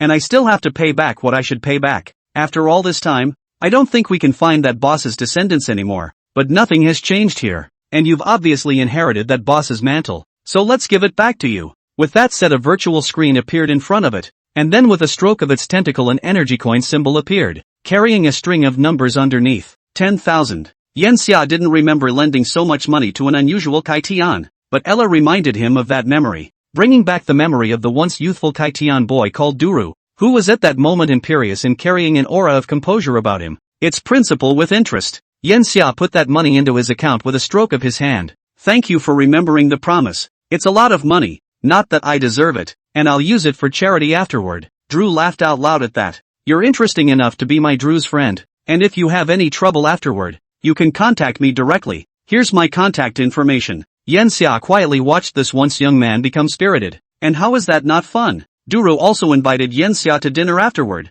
and Yangxia accepted because he wanted to hear the story of an explorer who had been wandering among the stars for hundreds of years. Duru was also more than happy to recount his own legend. They sit in the restaurant all day long. Towards the end Duru talks about its reasons for coming back this time, and according to it, it has known for a long time that the family it once had is dead, and that it could have actually stayed away from coming back and kept exploring the edges of the civilized Commonwealth starfield, but it encounters something bizarre on one of its quests and gets a thing that makes it necessary to come back. Yangxia looked at the item, which was a perfectly ordinary Federation energy coin. Inside, however, it has been altered. One of its electrons has been stripped away, but instead of converting it to energy, it has remained in equilibrium. It would require extremely powerful technology, and in fact it would be very difficult to do so now with the technology of the civilized Commonwealth. Ella could, but it wouldn't pay to do so. The amount of energy that would need to be expended would be tens of billions of times that of this one energy coin. In fact, it wouldn't be difficult to build a similar basic element from scratch. It's the stripping and stabilizing of the thing itself that would be difficult. It's like having an atom turn directly into something else without bursting into energy during the fission process. The energy coin came from a very small craft. It was the size of a cell phone with an extremely simple interior. And inside it was this one energy coin. And the trajectory of its flight is very strange. Its starting point is from an unknown star field. By calculation, it's at least 100 years in the universe. Its speed is more than 5% of the speed of light, which means that it has traveled at least 5 light years. Signal. It is a signal from an alien civilization that does not wage war, but releases goodwill and proclaims its force through such means. This could be a more advanced civilization than the Federation of Civilizations. Another advanced civilization. This may seem far-fetched, as the universe should be dominated by low-level civilizations, and they should have found dozens and hundreds of low-level civilizations before they could encounter a high-level civilization. But again, it makes sense, because lower-level civilizations may not yet be out of their own galaxies, and conversely, higher-level civilizations leave their galaxies to expand in the universe and easily meet up with other higher civilizations. Duru left, but the energy coin went around and ended up in Yanxia's hands. Looking at this energy coin, Yanxia thought for a long time. What to do with a civilization that releases goodwill? It's impossible to know whether the goodwill released by the other side is real or fake. And this may just be a nest egg operation to get us to let our guard down. Once we really trust each other, they tighten their rods and let the hooks hang from our lips. Unless one is in complete control of them, one cannot confirm that the other is not a threat. But we can't play deaf and dumb either. The enemy has spotted us and we pretend we don't see each other. That's just covering our ears. Ella, send someone to reach out to the other side. Even if the other side releases is false goodwill, they will at least be false to us at the very beginning. Ella nodded. And about 2 months later a battleship launched right on the edge of the civilized Commonwealth. They utilized Krypton communications to show their respect for this engagement. 77. First peaceful civilizational contact. The battleship continued to fly for another 7 light years after leaving the range of the civilized Commonwealth starfield. Here's the direction where that energy coin is expected to come from. This cosmic space is very empty, and can even be described as a cosmic void. There are no stars within a radius of 2 light years around, nor any large mass asteroids. And even the tiny interstellar dust in a billion square kilometers cannot make up 1,000,000 tons. It was like a deep sea of dead silence all around. And in the midst of such space, there was an abrupt presence of a sphere that was not large, only 3 kilometers in diameter. And the moment it was detected, the soldiers and officers on the ship knew it was a creation. They stopped. Choosing to approach in a situation where the enemy is unknown to us is extremely irrational behavior. And even if the enemy carries good intentions, approaching hastily will make the other party feel threatened. The distance between the two sides is exactly 10 astronomical units. After 17 days of waiting, the battleships of the Civilized Federation received messages that were surprisingly in Chinese characters. The opposing civilization had obviously been observing the Civilization Federation for a short period of time, and only launched that energy coin after completely grasping the information about the Civilization Federation. Greetings, friends of the Civilized Commonwealth. You may call us the Olive Branch Civilization. We come in good faith. We noticed an anomaly in your starfield a long time ago and explored this way, and sure enough we were lucky enough to meet. The universe is so vast that one must count in thousands of years to encounter a civilization, let alone a higher civilization. And we would like to establish a friendship with you and become partners in progressing together. Olive Branch. It's something that doesn't exist within the civilized Commonwealth. It exists only in the history of the Civilized Federation of Mankind, in the emblem of one of the United States in the Divine Apocalypse. It stands for nothing less than peace. The other party's understanding of the civilized Commonwealth has reached an extremely deep level. The fact that they have access to this information could be that they have entered the divine revelation, or they could have captured beings from the civilized Commonwealth for torture or memory extraction. The captain of the battleship immediately thought of these messages when he saw this one. Of course, these are the same practices they would use even if they encountered another civilization. It's just that there would inevitably be anger if this happened to them. Should we accept their kindness? A nearby officer asked. The captain shook his head. That's not something we should be thinking about. What we need to do is try to gather as much information about them as we can. Know your enemy and know yourself in order to have control over your chances of winning. Otherwise you can only be passive after meeting the other side. Now that they have control of the Chinese characters, it will be easy to communicate and ask them if they can let us in as guests inside their ship. The other soldiers and officers around them froze. They didn't expect their officer to be so bold as to directly try to reckless on the other side's battleship right from the start. Don't worry. The quark robots inside our bodies had turned on special permissions before we left. The other side can't influence us in any way. If we are controlled by the other side, the quark robots inside our bodies will destroy our cellular structure in the first place and let us die. And our battleships will also be automatically controlled to self-destruct at the first opportunity, preventing the opposing civilization from camouflaging our return to the civilized Commonwealth. The captain spoke very calmly,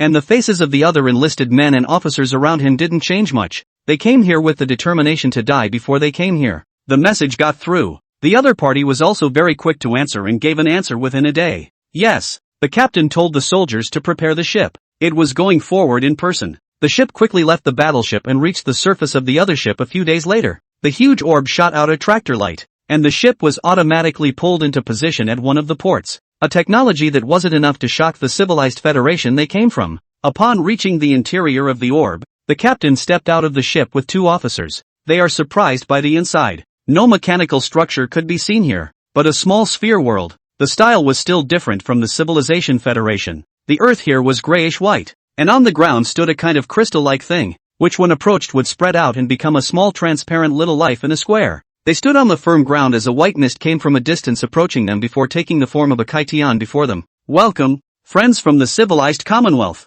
I hope taking on your appearance didn't offend you. I think it will be easier to communicate with you this way. And my being is the little particles that make up this body, and we're fond of dividing anything big into smaller ones, and then having the smaller ones make up anything at random. It said, leading the captain forward, stopping after reaching a round stone at ground level, which descended like an elevator was, into a fantastical path. The surroundings of this place were like the starry sky, and the pavement, which seemed to be like cotton underfoot, was as if it were floating in the air. Standing here, the starlight around them suddenly appeared to tail off, and the fight took them to a galaxy. This is where our civilization is. It's about 280 light years away from you, a long way off, but it doesn't take long with the speed of our civilization's ships. Our civilization is different from yours in that we have only one main body and no affiliated civilizations. The surroundings instantly changed to a planet. It was a highly developed planet. There was no open space on it. Every inch of land was crowded with buildings. Some of those buildings were hundreds of kilometers high.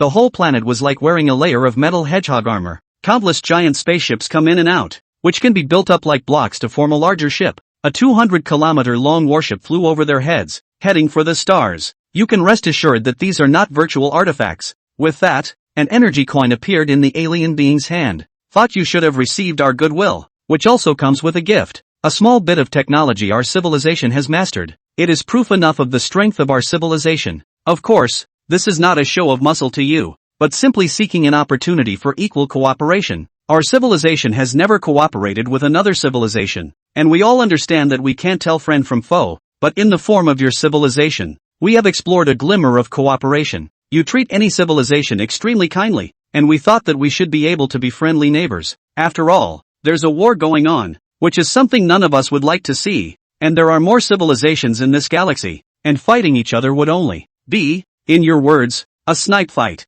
Goodwill, the kindness that is released all the time. This put the captain in a bit of a dilemma, and it understood another human civilization sentence. Reach for the sky. Now this situation is the most difficult to deal with. Chapter 78, A Star Chart. Return Journey. The initiative was now in the opposite direction, and the captain didn't have a big enough authority to respond to that. I agree with what you said, but as you have come to know our civilized federation, then you know that this is not something I can decide, and your words I will take back inside the federation, presumably for an extremely long time. The captain's tone had a hint of officialism to it. The other side was calm and understanding. All of this is as it should be. Time is nothing to a civilization of your level and mine, whether it's hundreds or thousands of years. We can wait. The other man's words made the captain think that the other man would probably agree to anything he said at this point, but he remained careful not to let the other's words cloud his judgment. The alien being continued. For the sake of our friendship, I wish to make a request here. Not only do I come with an olive branch of goodwill from our civilization,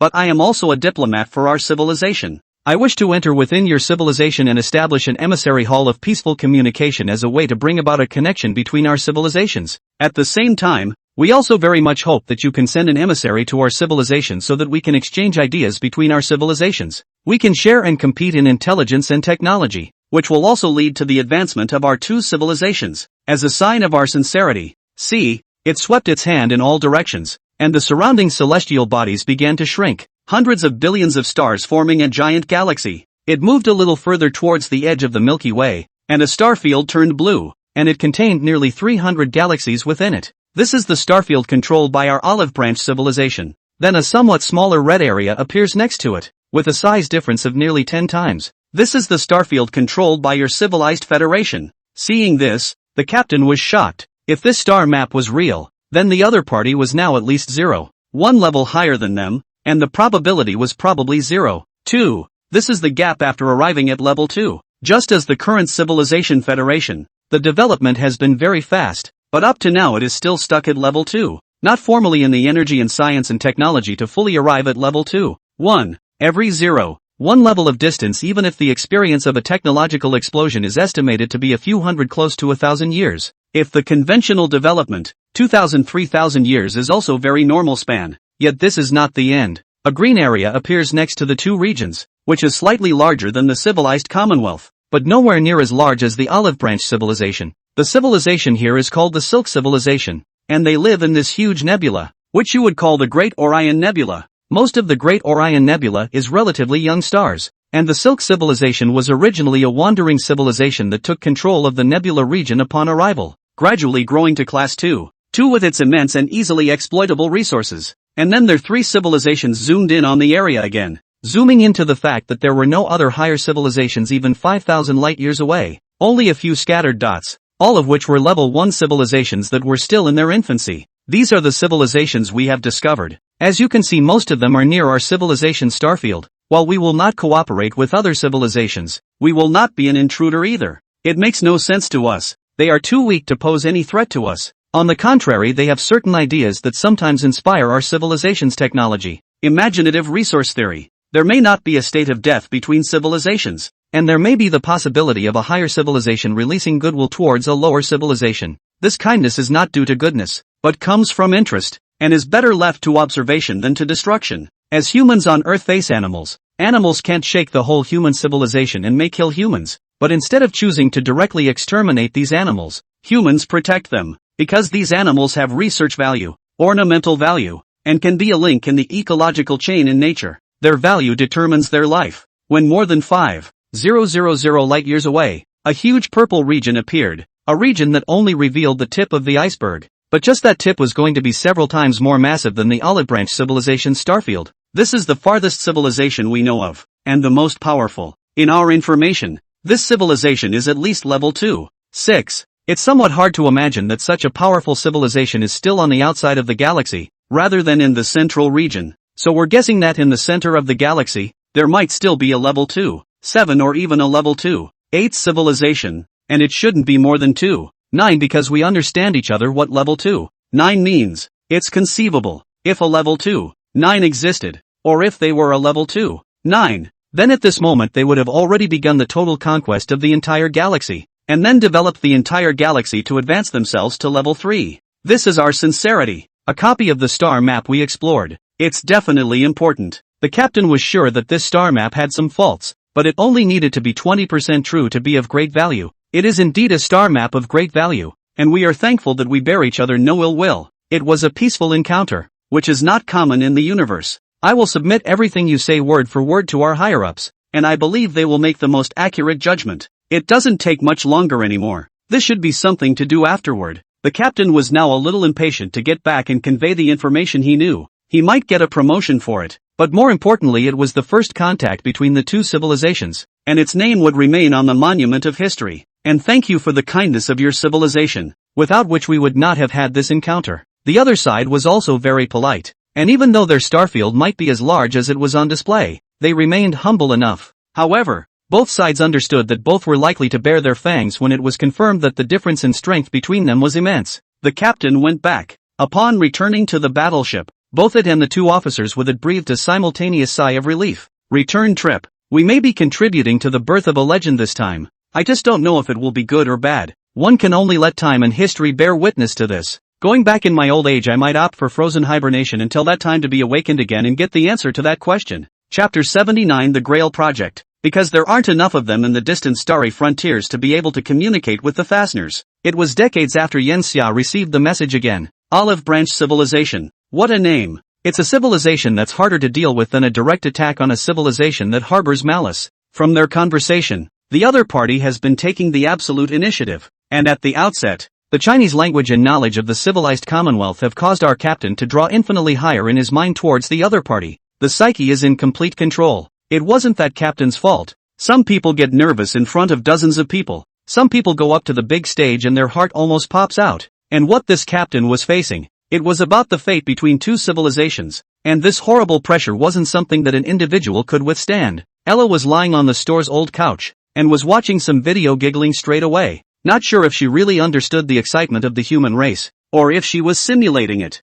And by this meeting, Yan Xia, do you think they are well-intentioned or malicious? Yan Xia was repairing a tiny part in his hands. Recently he has taken a liking to repairing very small and delicate things, and there is a great sense of accomplishment when it is carefully put together. There is no conflict between good and bad intentions. A life can be capricious, let alone a civilization. Even a well-meaning civilization shouldn't expect the other side to be well-meaning all the time. Since the other side has made a request for mutual contact, let's grant them, and we can start with the most basic trade. The other side has also invited us to their civilization's starfield, so let's send someone there. We have to confirm the authenticity of their star map. They can't afford to wimp out when faced with a civilization that may be more powerful than they are. It is necessary to control all the information that can be obtained as much as possible, and to put this information to use in order not to lose out in the encounter of civilizations. If you cower because the other person may be stronger than you will instead become less and less able to accurately judge the other person's information. Then you should have considered Yan Xia.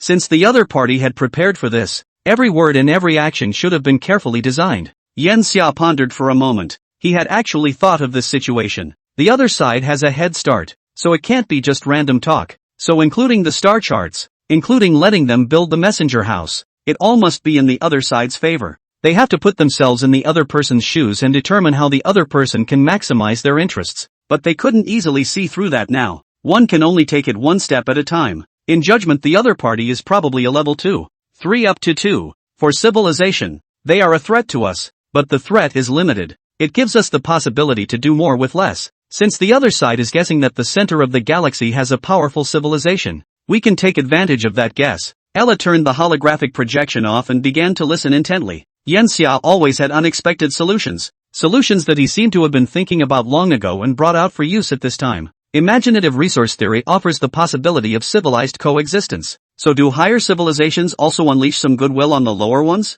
As long as that possibility exists, then we can amplify it. What about the Holy Grail program? The Holy Grail program, derived from one of the more popular anime or games, Fate, Destiny. The chosen ones gain the ability to summon spirits and in doing so fight each other to take the Holy Grail. Higher civilizations make lower civilizations fight each other, and the winner will get the possibility to become their vassal civilization. Each participating civilization gets to choose a powerful piece of technology, and the technology we've chosen is Krypton communications. Ella understood instantly after hearing this, and she opened her mouth. Using Krypton communication, which our current level of civilization cannot yet control, as bait to convince the Olive Branch civilization that there really is a higher civilization's Holy Grail program, then surely the Olive Branch civilization will consider whether or not to join this plan. The purpose of this program is not to actually engage the other side, but to disrupt the other side and take the initiative back. Yan Xia's thoughts were steady. He hadn't thought of swallowing the elephant that was Olive Branch civilization in one breath. One of the most subtle aspects of this plan is that the Federation of Civilizations is weaker than the Olive Branch civilization. A civilization that has just entered Tier 2 is just not up to the standard of being able to meet the standards of a powerful civilization attached to the center of the galaxy.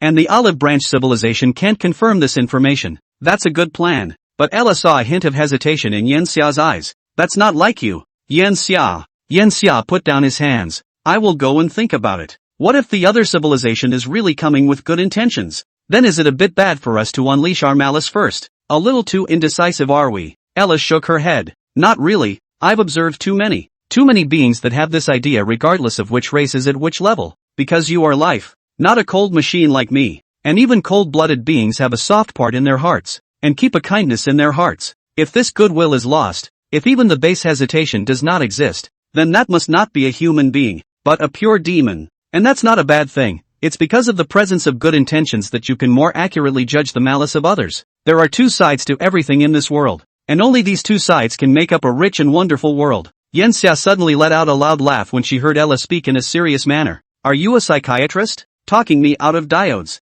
Don't worry, I don't ever think I'm wrong. and I'm not going to go out of my way to not do the Holy Grail program because of it. They are our enemies. At least until we can confirm the goodwill of the other side. Since you agree with the Holy Grail plan, let's implement it. It can't wait. Let's let all beings in the entire civilized federation know about the plan and start doing a massive spread of Krypton communication among the military, and more propaganda among the civilians. At the same time start a massive expansion program, to make the other side really believe that we're in a civilization fight. Send people to contact the Silk civilization. Goodwill contact is best. It doesn't matter if a conflict arises. It's enough to confirm their existence first and make them wary of us. Plans are starting to flesh out. Yanxia is running to eat the entire Olive Branch civilization. It's very difficult, and the gap between the two is unimaginably large. He didn't know if he would be propped up in one bite, or perhaps complete his civilization's advancement directly through this. Anyway, he's decided to go for it and won't regret it. The Holy Grail program. It will also determine the fate of the civilized federation afterwards.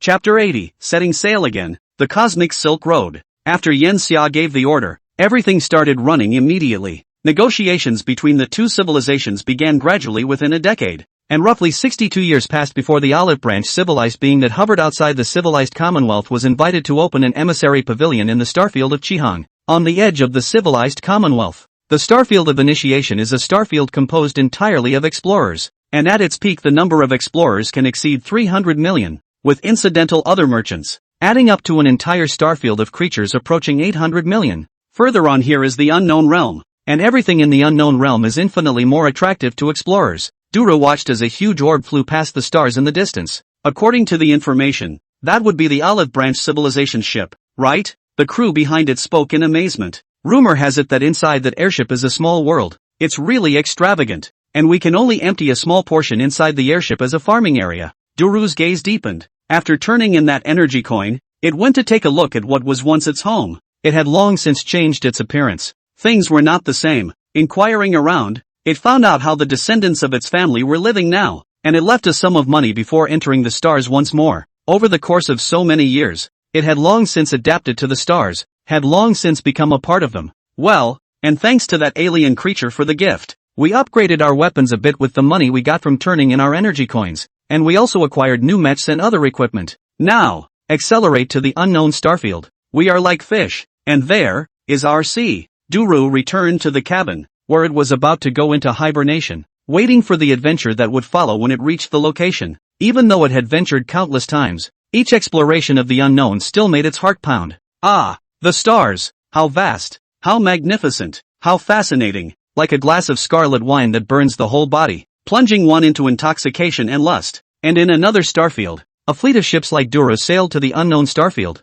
but they are more targeted. It's the Olive Branch civilization, 280 light-years away. It was the furthest voyage the civilized Federation had ever made, and even though the speed of the warships had increased again, enough to reach 1/14 the speed of light, they still had to sail a full 920 years to reach their destination. The two civilizations appear to be neighbors, but they are so far away that the average creature despairs. I've been thinking about whether to sleep in the Amakora V or to be awake and look out at the world. The vastness of the universe mesmerizes every living thing, and this journey of almost 4,000 years, if I don't go there myself, then I will miss a lot. Yanxia looked out the window at the starry sky. The Tiangong is on its way, and it is once again on a journey. It was a decision he had been thinking about for a long time. Is this really good? Yanxia, you'll be in dangerous territory, and the Olive Branch civilization might crush our fleet and study you, change you. Ella's face was worried. According to its decision, Yanxia should have stayed in the capital starfield and not done anything dangerous.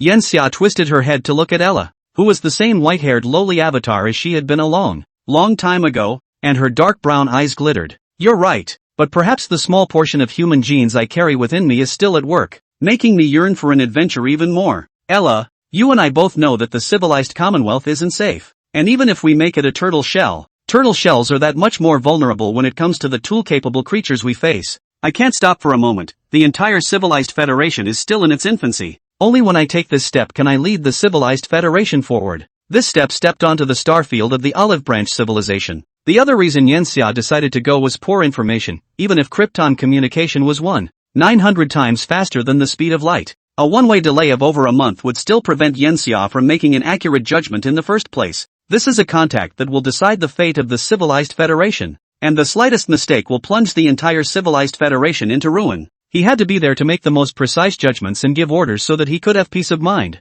Ella, the civilized Commonwealth is in your hands. If this trip is really bad, death wasn't scary to the current Yen Xia. He was able to face it openly. Actually, you don't have to risk it. Ella was already persuading. You and I both know very well that this is very necessary. Yen Xia is a bit stubborn as an old man. But he was not resting on his laurels like other older people. How could he sit back and wait when it was clear that the top civilization in the galaxy was probably a level 2, 8 or even less than a level 2, 8 civilization? Their goal was never whether or not the Olive Branch civilization carried malicious intent. Even if the Olive Branch civilization had malicious intent, it would take tens of thousands of years to swallow them. The real threat is still in the higher civilizations. When the strongest civilization in the galaxy enters level 2, 9, the entire galaxy will no longer be allowed to exist as a level 2 civilization. Ella predicts that this point in time will be no less than say 300,000 years, no more than 500,000 years, and that the galaxy will become one word.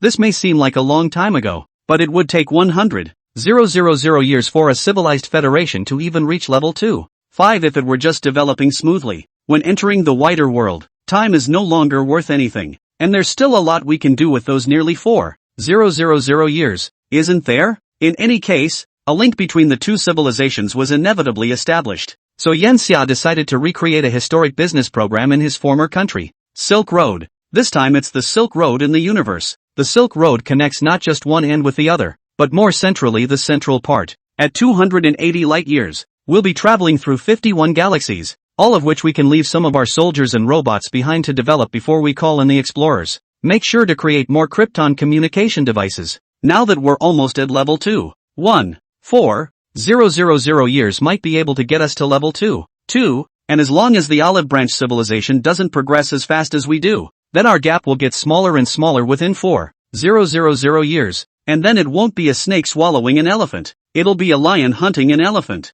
Everything is planned perfectly and flawlessly until it is implemented. Yen Xia didn't know what would happen when they actually faced each other, but this plan was as far as he could go at this point, and even if he failed afterward, he wouldn't regret it. Just pray that God will bless it. Yen Xia suddenly thought again. God probably couldn't catch a single annihilator shot. Chapter 81, Brown Dwarf, Cyanobacteria 1. The entire fleet heading to the Olive Branch civilization consisted of the Tiangong as the primary ship and 410,000 meter class flagships as secondary ships. The remaining 23,700 meter class battleships, 15,500 meter class frigates, 12,300 meter class starcruisers, and 18,200 meter class destroyers were expanded with 21,000 meter class scouts, 5,500 meter class energy ships, and 36,500 meter class vanguard ships. This is basically the configuration of a fleet in the civilized Commonwealth right now. The entire civilized federation now possesses a total of 17 such main battle fleets,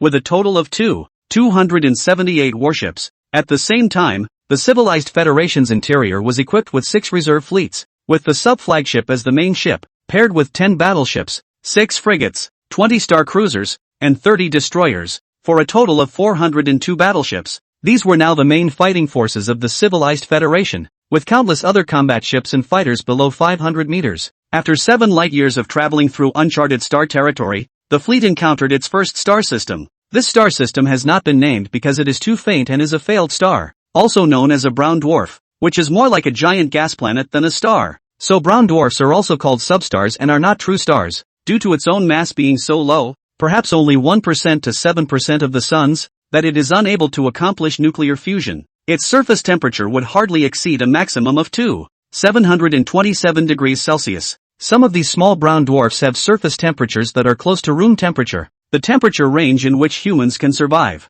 Granted, stars are stars after all, with a minimum mass of several or even dozens of times that of Jupiter, and are also capable of glowing and heating, making them quite a bit more comfortable than the giant planets with surface temperatures of -100 degrees Celsius. In Yen Xia's field of view is a brown dwarf star with a diameter of 670,000 kilometers. The Sun is 139 million kilometers, and a mass of only 367% of the Sun. The brown dwarf has 13 moons, the largest of which is 52.54% of Earth's mass, and the second largest planet is 30.11% of Earth's mass. There are also relatively abundant water and methane resources in 13 stars. This substellar system has some exploitation value. The largest planet is close to the habitable zone and the surface temperature can reach over -150 degrees Celsius, which is considered poor. Ella pointed out some of the strengths and weaknesses of this substellar galaxy, but it was a reliable first stop for Yanxia, then just let it be developed as an outpost. This brown dwarf star has abundant hydrogen resources,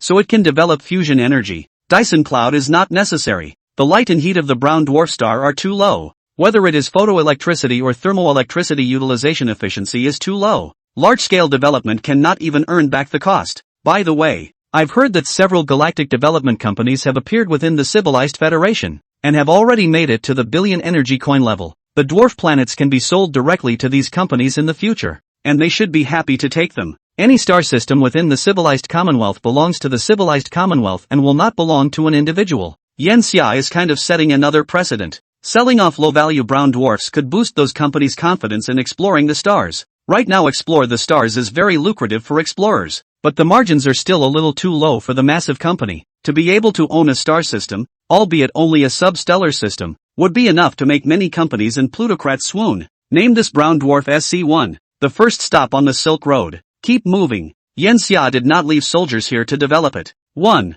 This place was too poor, and the other was that this place was closer to the Civilized Federation. And when Ella sent the information back and auctioned off the substellar system to those corporate plutocrats, they would naturally come running over to develop it within 100 years, and might even transfer a large amount of resources to this place and make it their lair. Those corporations or plutocrats would think that this would be a way to get out of the control of the Civilized Federation. But to Yanxia this was nothing. All that was needed was to include all of these places within the starfield of the Civilized Federation. Then what they wanted would be nothing more than a joke. The second stop is relatively close. SC2 is a relatively large red dwarf star with a surface temperature of 4,600 degrees Celsius and a mass of roughly 0.27 suns, a little more than twice that of Proxima. The only unfortunate thing about this star system is that there is only one planet and its mass is only 1.2 Earth sizes. Not in the habitable zone. This is fixable. Just need to correct the location. The good news is that there is water on this planet. It is not really surprising that hydrogen and oxygen are themselves common elements in the universe,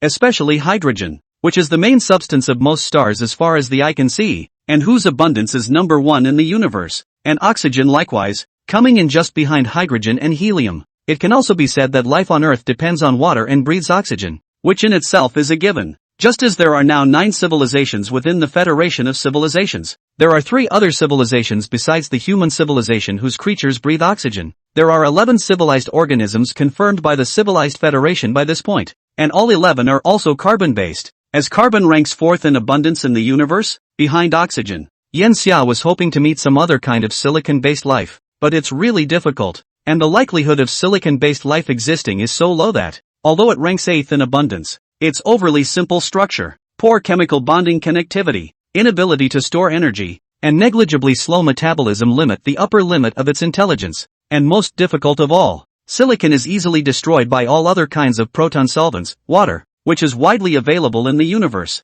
is literally like sulfuric acid to silicon-based life. In short, the likelihood of silicon-based life existing in its natural state is probably only 1 in 100 billion or even 1 in a trillion of carbon-based life. And its likelihood of developing into a higher civilization is even lower, almost zero. By comparison, elements such as boron and phosphorus are both 10,000 times more likely to form life than silicon by a factor of 100,000. Of course, there is a natural state and there is an unnatural state. Level 2 civilizations have actually mastered the ability to create life, which also includes creating silicon-based life. And at the same time, if the conditions are relaxed by a billion points, then robots can all be included in the category of silicon-based life. There's still a little value in this star system, I guess, but it can't be used for resource extraction. Ella, drop some seeds down. Seed, whose official name should be called Cyanobacteria I, possesses a powerful oxygen-producing and evolutionary ability, and it can be said that it is a virus. Its ability to multiply in large numbers when conditions are right covers a planet's liquid ocean in just 100 years, creating thick atmospheres for planets that would otherwise have no or thin atmospheres. And over the next 200 years began to try to make landfall, and then began to evolve into trees, covering every inch of the planet with vegetation. This algae will develop a genetic defect after 1,000 generations and its fecundity will be greatly reduced back to normal. Seed was the most important part of Yanxia's transformation of the stellar system. In addition to Cyanobacteria I, there is also Cyanobacteria 2-9, which can create any gas according to the needs of various organisms. It's true that technology brings convenience, Ella, the wood building program is also launched. Let's make the cosmic Silk Road a little greener. Chapter 82, Stellar Hollow reappears. Level 0, 2 Civilization. Continuing forward, Yenxia named 5 more star systems, SC3 through SC7, respectively. All 5 star systems have a total of 7 red dwarfs, with no star above a yellow dwarf. Ella estimates that 70 to 75% of all stars in the entire Milky Way could be red dwarfs. The next star is a yellow dwarf similar to the Sun, which is also a binary star system, and its companion is a white dwarf that is the size of the Earth but has 94% of the Sun's mass. Yenxia, this binary star system has a lot of potential. Its resource richness is not comparable to the previous star systems. The binary system has roughly 7 planets, 6 of which revolve around SC8A and the other around SC8B, as observed by the transit method. The binary system stabilizes due to the small difference in mass between the 2 stars, and SC8A orbits 2 planets in the habitable zone. The 2 planets are 81, 24% and 3, 74 times the mass of Earth, respectively. Larger planets may have planetary rings and multiple moons of less than 50% lunar mass based on observations. Ella reported and placed a glass of chill juice in front of Yenxia. The juice tastes a bit like passion fruit, with a coconut-like pulp with some fibrous chewiness, and after drinking it your mouth and nasal passages will be refreshed as if you've eaten a mint. Ella, do you guess there will be civilization inside SC8? The widespread existence of life in the universe has been confirmed. There just doesn't seem to be as many civilizations as one would think.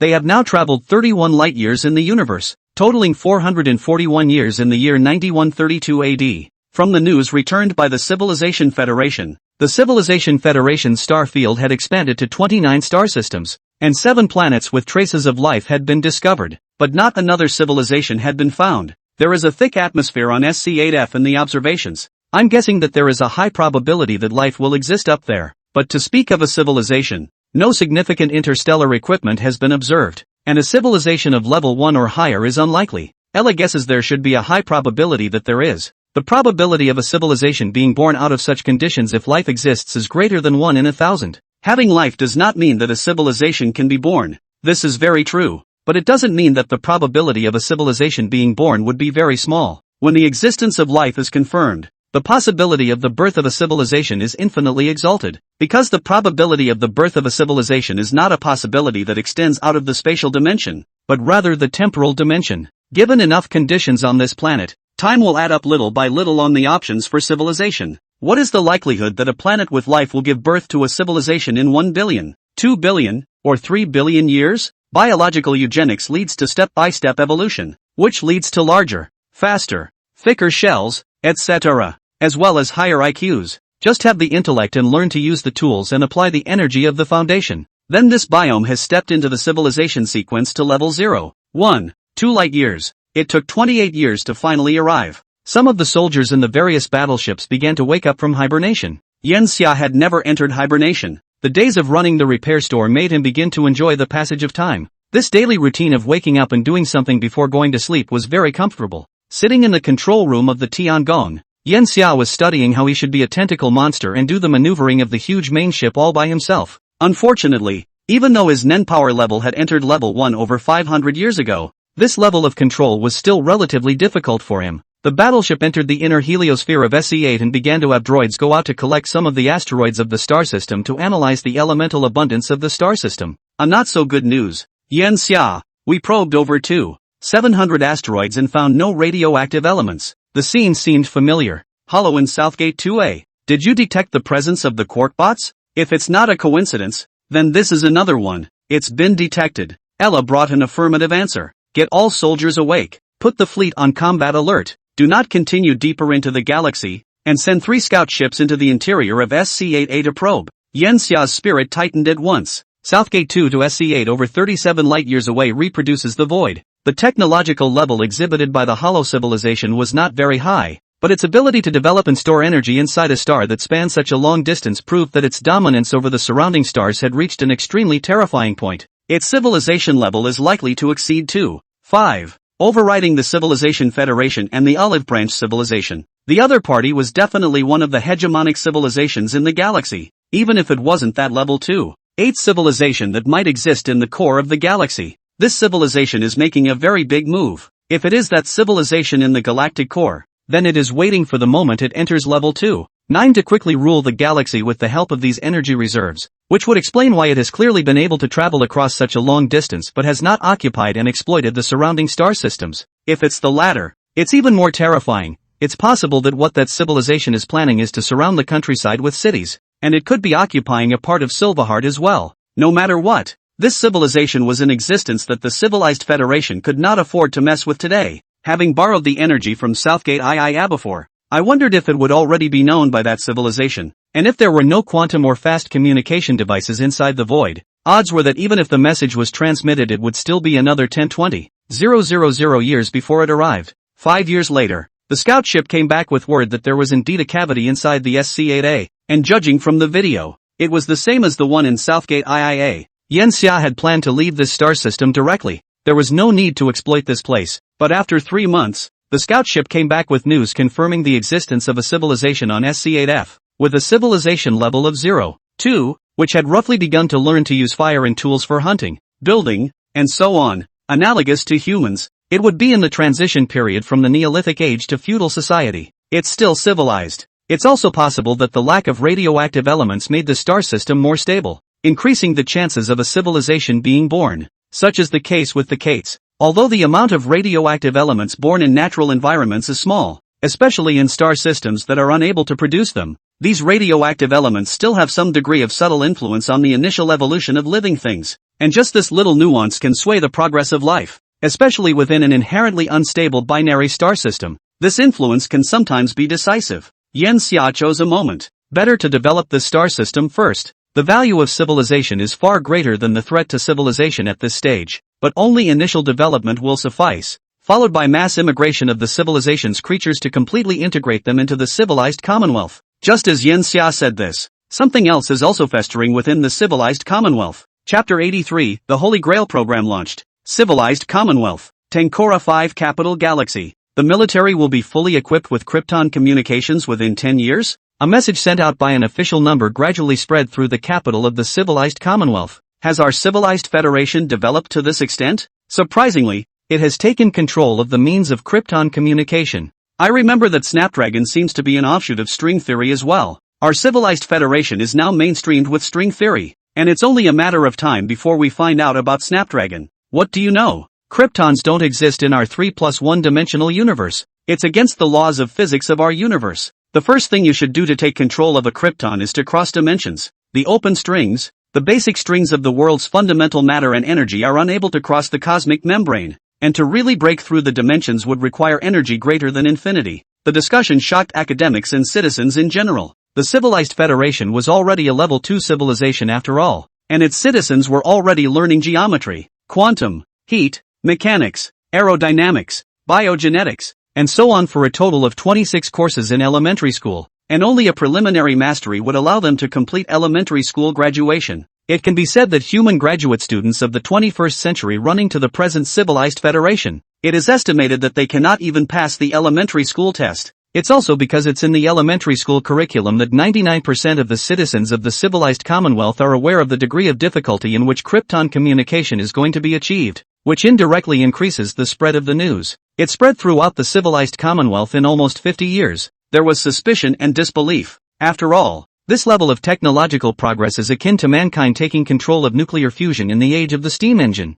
Even if the difference is even greater than that, after all, the civilized federation was only just now reaching level 2, one after another nearly 500 years of development. Dimensionality remains out of reach for the civilized Commonwealth. However, the military did an exercise at this time, transmitting a message in full view from one of Tenkora V's large Krypton communication devices to reach a fringe star field 22 light-years away. Successful completion of the transmission of complex information was determined after another 23 years. It was a sensation throughout the civilized Commonwealth. The emergence of Krypton communication could allow the civilized federation to advance another 0.1 level of civilization to level 2 while energy is still not up to par. In particular, its importance in war has reached unparalleled proportions. A civilized federation with Krypton communication would not be easily crushed even against a level 2-3 civilization. Some of the main warring factions within the Civilization Federation that had appeared because of the Olive Branch civilization had their heads completely cleared of the gloom at this time, and with Krypton communication, the Olive Branch civilization needed to weigh up the possibility of invasion. Of course, war in the universe is more than a frontal conflict. but also includes multiple information wars, psychological wars and even external ideology-like struggles. And this Krypton communication, which seems to show its muscle, is part of Yenxia's ideological information war against the Olive Branch civilization. After another 45 years, an official of the Federation of Civilizations accidentally leaked even more shocking news: the Holy Grail program. This plan describes a higher Silverheart civilization that wants to develop some followers after taking complete control of the galaxy. However, the followers need to compete, and the side that wins holds the possibility of becoming a civilization of followers, and the civilized Commonwealth was chosen to be part of this tussle. Krypton communication is a gift given by the Silverheart civilization, and only by defeating the other participant civilizations with the help of Krypton communication can they get the last chance to hold the Holy Grail. The news was quickly debunked and that high-ranking official never appeared in the public eye again. But because of this, all citizens are more convinced that this is the real information,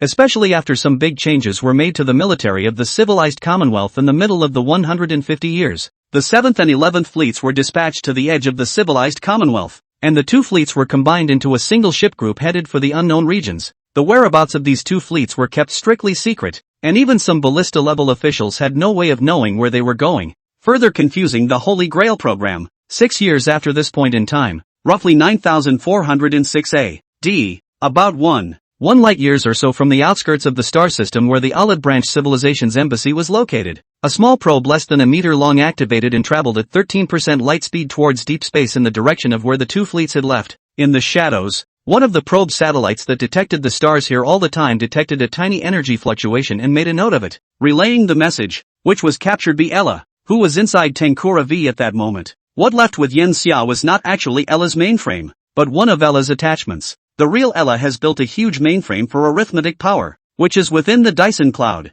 and there is roughly 1%, or 940,000 Dyson cloud devices that make up Ella's mainframe array, giving Ella more than 17 trillion quetta/s of arithmetic power, which is also writing 7 times 10 to the power of 44 calculations per second. These calculations utilize a fusion of floating-point and fixed-point algorithms and combine all the alphabets from 2 to 99 for extremely complex operations. While this greatly depletes arithmetic power, it can be as fine as a horrifying 84,212 decimal places, allowing Ella to do extremely accurate calculations. Ella, who received the news, was the first to analyze it. As Yenxia said, the Olive Branch civilization must not be able to resist probing after getting the news. They can tolerate many things, but they must not tolerate the lack of information, which is fatal between two civilizations. Whether the Olive Branch civilization is cooperating with or hostile to the Civilization Federation, it's unlikely that they would passively receive such crucial information as the Holy Grail project. The ordinary civic class could no longer receive this information, so the Olive Branch civilization was bound to send out probes at this time. But Ella won't stop or shoot down that probe, because the operation itself was an attempt to let the Olive Branch civilization know what they were up to. I just don't know what kind of civilization the Silk civilization really is. Will we be extinguished by two civilizations attacking and pinned together at the same time? Ella has calculated the worst-case scenario, and the outcome of all this would depend on Yenxia's plan and the Civilized Federation's exploration of technology. Both aspects are missing. Yenxia is almost a quarter of the way through the nearly 4,000 years that he has been there this time, and Ella will continue to accelerate the expansion of the Civilized Federation, which will bring it to level 2 in energy in 3,000 years. At the same time Yenxia also discussed the development of another technology to be practiced in these 3,000 years as well. The name of this technology, or virtual reality, is called Simulated Universe. Chapter 84 Simulated Universe 1.0. In the 21st century, there is a concept of virtual reality called meta-universe. The metaverse itself is actually a concept, a collection of multiple virtual reality technologies with which to build a virtual world. Meta and universe split actually mean the same thing, which is diversity. The Simulated Universe program is completely different from the so-called meta-universe, the essence of which is the word simulation. Create a model of the universe in a virtual world that approximates the real universe at the level of basic physics, chemistry, and math. Why? Because of the controllability of the virtual world. Ella is completely free to control to change any value in the simulated universe it will after it is built, which is of huge value. Imagine that advanced technologies and ideas that might have cost 1 trillion energy coins to try in the real world might not even consume 100 energy coins at most in the simulated universe by simply altering the data. Although the experiments in the simulated universe and the reality of the discrepancy, but according to the results of the test, can make more accurate adjustments to the reality of the technology, which will make the 1 trillion at least 50% lower. Only this point, the simulation of the universe to create the value of enough to be worthy of the horror of the 3 words.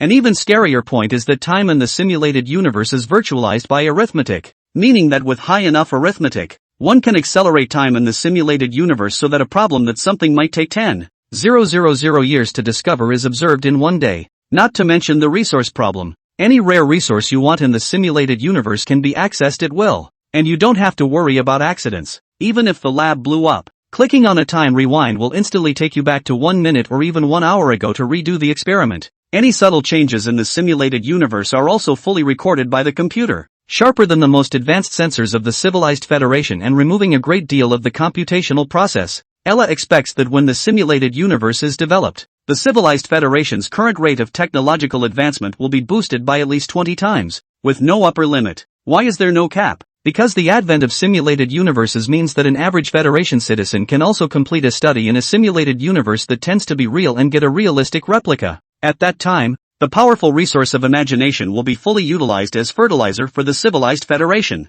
The reason why Ella has only started making the simulated universe now is also because the arithmetic power required for the simulated universe is too huge. Even though Ella's arithmetic power is already incredibly strong now, it still looks a bit pathetic for the simulated universe. Today's Ella can only create a simulated universe of 1 million cubic meters using all of her arithmetic power. Every 2 copies of its arithmetic power will simulate 1 elementary particle in the simulated universe. And 0.85 times 10 to the power of 44 particles with 1.7 times 10 to the power of 44 arithmetic power. What seems like a very large number is actually just less than 1.000 times more than the number of atoms contained in all life on the original Earth. Trying to maintain a virtual universe that was actually capable of functioning in the long term, Ella estimated that she could only create a 50,000 cubic meter simulated universe, only the size of a small research institute, and the kind that was basically unfunded and built in nooks and crannies. This 50,000 cubic meters of simulated universe alone will also consume 17% of the energy produced by the Tankura 5 Dyson cloud. After a quick calculation, even Ella thought it was too much consumption, but the payoff is really high, too. That's why it has begun to unite all the experts in the relevant fields within the capital galaxy to start developing a simulated universe. The development time was very quick due to the strong technological prowess peddled in itself, and it took just under 25 years to produce simulated universe 1.0. It's a 42,845 cubic meter simulated universe, which is a bit smaller than previously anticipated because of a gap between plan and practice. But even so, its birth caused a shock in the academic world of the entire civilized Federation. Some of the scholars who had originally wandered away had returned to the capital Starfield wanting to obtain permission to use simulated universe 1.0, almost also in the same year. A team working on Snapdragon communication in a simulated universe reduced the energy consumed by Snapdragon communication by 3%, increased the precision by 1%, and proved definitively feasible in reality. This research won the Shojing Prize, Wei Shojing,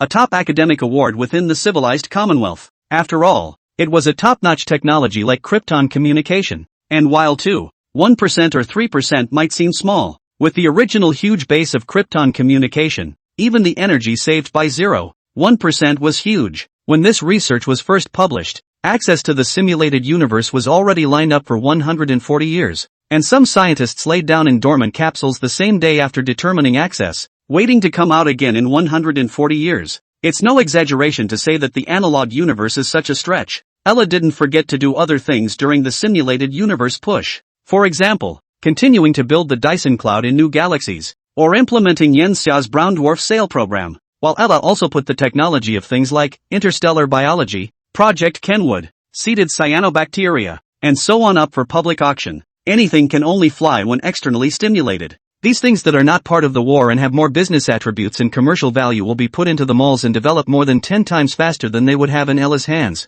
These technologies paid off within 50 years of being put out, adding 13 giant companies within the civilized Commonwealth. Today the number of companies within the civilized Federation with assets exceeding 1 billion energy coins has reached 8, and there are 23 companies with more than 100 million energy coins. Huge amounts of wealth are piling up. Unlike civilizations in a planet, the civilized Commonwealth will not curb the wealth of these companies, but will continue to increase the encouragement of their wealth, because the resources of the universe are infinite. Even never-ending greed is small in the vastness of the universe. Ella would very much like to have a few trillion energy coin-sized corporations within the civilized Commonwealth swaying the economy of the civilized Commonwealth right now, though it might create some internal problems, though that wouldn't be a problem with the pressure of external civilizations such as the olive branch civilization. This type of development is more similar to capitalism, though again, not too similar, as it will never be capital that truly controls a civilized federation, but rather Yenxia or Ella. Ella simply removes the dregs of Earth-era capitalism and uses its remaining strengths to stimulate the economy by allowing the civilized federation to develop into its pseudo-capital structure in the future. After the Civilization Federation internal matters were pretty much dealt with,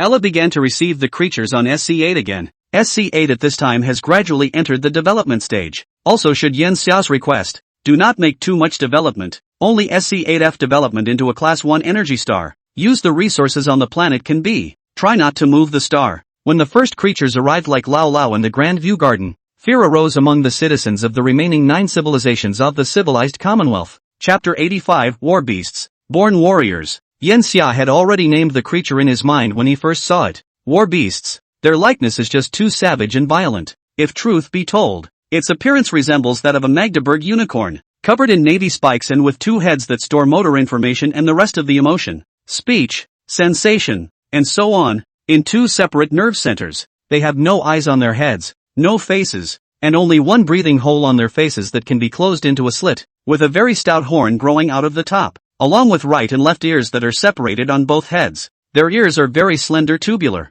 3 on a side, and are tipped with white spots, which are webbed, as a means of receiving sound. If you look closely you will find 3 ears of different lengths, 2 shorter only about 1 meter, 1 longer, can reach 1.5 meters, which is full of tiny barbs. The end of the sharp bone can be pierced into the organism to suck body fluids. This is their mouth. Accurately should be the mouth parts. What's even more amazing is that they only have 2 support legs, or support hands, which are thick and stout, taking up 75% of their body's muscle mass. At the end of the hand is a human-like structure of fingers with the ability to grip, although there are only 4 of them, and they are very thick and long with horrible claws at the tips. The lower half of the body is a short, fat snake tail like a Gaboon sizzling viper, which can only briefly support the body, and ends in a transparent orb that emits a faint fluorescent light at night to attract prey. All of these features were actually nothing in front of the strong technology, and what really made Yenxia name them the War Beast race was their size. The male Battle Beast clan is around 13 meters long and weighs 18 tons,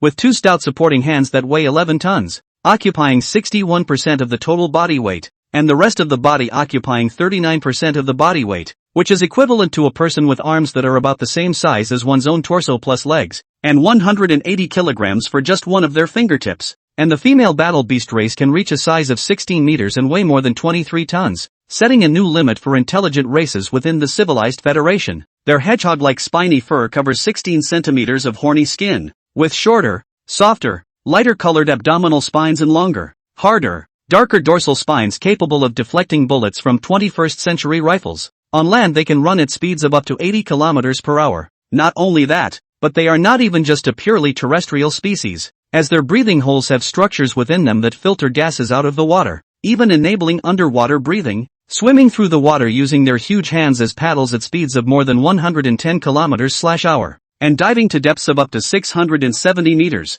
This race is a horrific killing machine on SC8. Any creature is their food. Veritable war beasts. Upon seeing this race, all the creatures within the civilized federation unanimously felt a sense of being oppressed. It's not about technology. It's an instinct that comes from the lowest genes of living things. Simply put, bloodline suppression. The Tyrannosaurus rexes that were replicated on Tianwu Star at this point in time were estimated to have become battle dregs in front of the battle beast race. The already rugged enough Caitians have to call themselves "I'm a little baby and I'm scared" when they see the war beasts. But nature is fair. While possessing such a powerful body, the war beast race's lifespan is only 20 years, and the lifespan limit is only 38 years, and the reproduction ability is low, with 1 child and an average of only 2 children in a lifetime. In order to be able to reproduce, both males and females possess uterus-like wombs and can conceive and give birth, although they are also divided into males and females to provide sperm and eggs, and with hatchlings having strong fighting and hunting abilities within 12 hours of birth. The survival rate of war beast pups is almost 100%, and due to the small population, the planet's viruses barely infect the group, making them virtually disease-free for their entire lives. The number of war beasts in SC8F star after hundreds of thousands of years of development is only 114,000, divided into 2 factions, the land faction and the ocean faction. In up to 3.7 million years of fighting gradually evolved a higher intelligence. Yanxia asked Ella to make sure that the population of the war beast race was increased, after which it would become the main combat unit within the civilized federation. Of course, it wasn't because the war beasts had big muscles. The most crucial point is that the average IQ of these war beasts is very high, only 2% lower than that of humans. And due to the fact that a separate head is in charge of the motor nerves, their athletic ability exceeds that of humans by 53 times, and they are able to control every muscle in their body with precision. With the addition of motor nerves, the war beast race's sensitivity to danger on the battlefield was also a billion points higher than other creature talents, which was a very important attribute in war. And because the rest of the thinking is done in the nerve center of the other head, it also means that the war beasts can think relatively calmly and are much less likely to be affected by the body's debuffs in comparison. It's a natural-born warrior. The first comment Ella received from Yanxia about the war beasts. This assessment was certainly biased. After all, the war beasts were not less intelligent, and could also move towards academia. But there was nothing derogatory in Yanxia's comment. Looking at the 10 races within the civilized federation now, the war beasts were really better suited for the battlefield than any other group. And the future soldiers, officers and even military commanders of the civilized federation were expected to be replaced by the war beasts in large numbers. This race is so well-rounded, it's practically literary and military. Deep in the air, Yanxia, who had been away from the SC8 galaxy for hundreds of years, remembered the war beast clan. It is only when one enters the universe that one realizes that human beings are not really perfect creatures and that there are too many creatures that are more perfect than human beings. The good thing, though, is that technology is equal, and any disparity is mercilessly erased upon taking control of it, and the boost from individual differences will shift from battle power to consciousness. The Ella Annex at her side said in an uncomprehending manner. That's why in terms of combat awareness, the warbeast race is still much stronger than the other races in the civilized federation, including humans. Yanxia was non-committal. There are those who are good at this and those who aren't in the same race, not to mention the hardware level gap across races, where those with one brain naturally can't compete with those with two under the same internal and external conditions. The war beasts are better adapted to the environment than the other races, and the explorers might be able to develop to a very strong point afterward as well. Ella was a little surprised that Yanxia continued the topic. Yanxia, aren't you afraid that a race will take over humanity's dominant position within the civilized federation? Yanxia sensed the lack of rigor in the question. It was really an attachment. My vision isn't that narrow. It's only good that more and more civilized races with even more powerful talents are entering the civilized commonwealth. At least it will ensure that the civilized commonwealth progresses faster and becomes more powerful. Each race within the civilized federation can be viewed as a whole,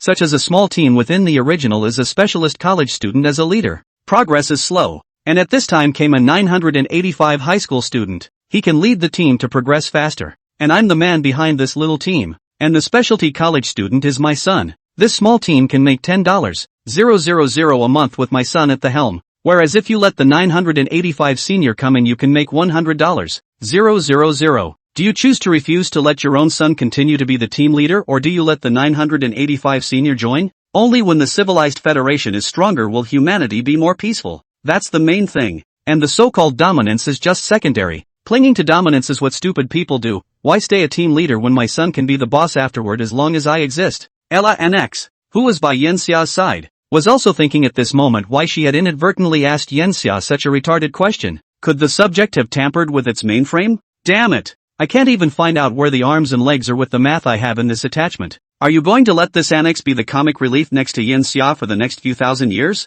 Yanxia sat on the observation deck of the ship, not paying the slightest attention to the deep-thought algorithms being performed by Ella's attachment beside him, shaking his juice in his hand as he faced the starry sky beyond the glass. By now the Olive Branch civilization should have received part of the news of the Grail project. This net that is cast out, I hope it will be filled. They were already a third of the way there, and the front was still unknown. The ending, however, is already written. 86. SC-19 Civilization Graveyard. Data entry for forward galaxies complete. Name, SC-19. A white dwarf star. No transits have been observed. No planets exist in the system. However, a massive asteroid belt has been discovered, and the total mass of the system's asteroid belt is hypothesized to be over 23 Earth masses. During Ella's report, Yanxia thought of Amakura V's rock chip disk. The rocky debris disk of SC-19 is even more massive, with an unknown number of billions of counted asteroids in it. Probe the interior of the star system as originally planned to observe any available resources and whether they are of great exploitation value. Ella, dressed in a valiant liquid metal black military armor suit with a tablet in her hand for notes, nodded with a straight face. Yes, Your Excellency. Through preliminary observations, the star system is expected to be rich in a large amount of metals, more than 25 times the metal deposits of Tenkura V, with great exploitation value. The actual situation still needs to be confirmed by going inside the star system, but I recommend sending more soldiers out this time, and be prepared to let them stay. This is close to the midpoint of our current journey, and if possible, an interstellar fortress should be made here to redraw the boundaries of the interstellar realm of our civilized federation. Since Ella made the recommendation, I'm sure there's a huge probability that it's already confirmed. Yan Xia nodded. Then do as you say. I've heard that simulated Universe 1.0 has been completed in the Federation's capital galaxy, open to the elites of all academic disciplines within the civilized federation, and that some changes have been made to the construction of the thrusters by enhancing the existing program, increasing the efficiency of energy utilization and allowing for a 20% increase in battleship speed. If there are metal resources, some can be gathered for use in modifications to the current fleet. Civilization was evolving, and his fleet had to keep pace to do so. Even if you stay in a galaxy for 100 years to complete the transformation, the journey after that will save at least several times that amount of time. The civilized federation's advancement in thrusters had almost hit a bottleneck over the years, and now the speed of the giant battleships remained at around 21,000 km/s. This 20% boost could be said to be huge, making Yanxia feel that the analog universe had to continue to be messed with. Now Ella's host is only 1% of the Tenkura 5 Dyson cloud. After that, it can be increased one after another, aiming for 10%, 50% or even 100%, allowing Ella to use the energy of a star alone, and then it's able to build a larger analog universe. But yellow dwarf energy is still limited, after all, and the candidate energy upstart within the civilized federation is now Sirius. Sirius is a blue dwarf star. Its mass is bigger and brighter than the yellow dwarf star.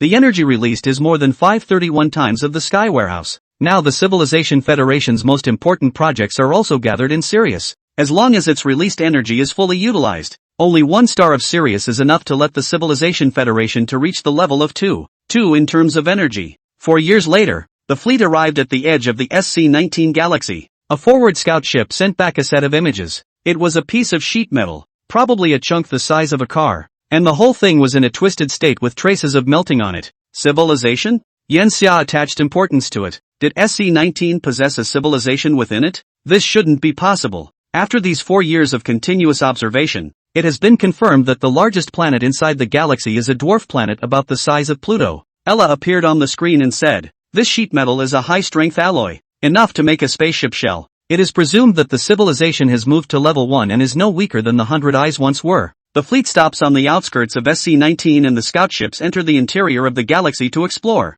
More debris is found, and not in bits and pieces, but in huge amounts. In just 1 month, more than 1 million tons of debris have been found, and that's in a small area. Seeing those fragments, the scene of a battleship exploding surfaced in Yanxia's head. What has this place been through in the past? Yanxia found the core component. It's a fusion device. The huge nuclear fusion device pulled Yanxia back for a moment to the shock he felt when he first saw a controlled nuclear fusion device thousands of years ago. Have these been tested? How long ago were they left? Although the metal in the universe will not oxidize, but the nucleus of the metal will decay, the general stability of the element half-life time to billions and billions of years to calculate. As long as the speculation of the initial state of these elements fused at high temperatures, and then measure the half-life will be able to determine the time of its making more accurately. About 107,000 years ago, Ella replied in the affirmative. More than 100,000 years ago, when humans would have been in the Stone Age. Looks like there was a war here once. The battlefield of the stars.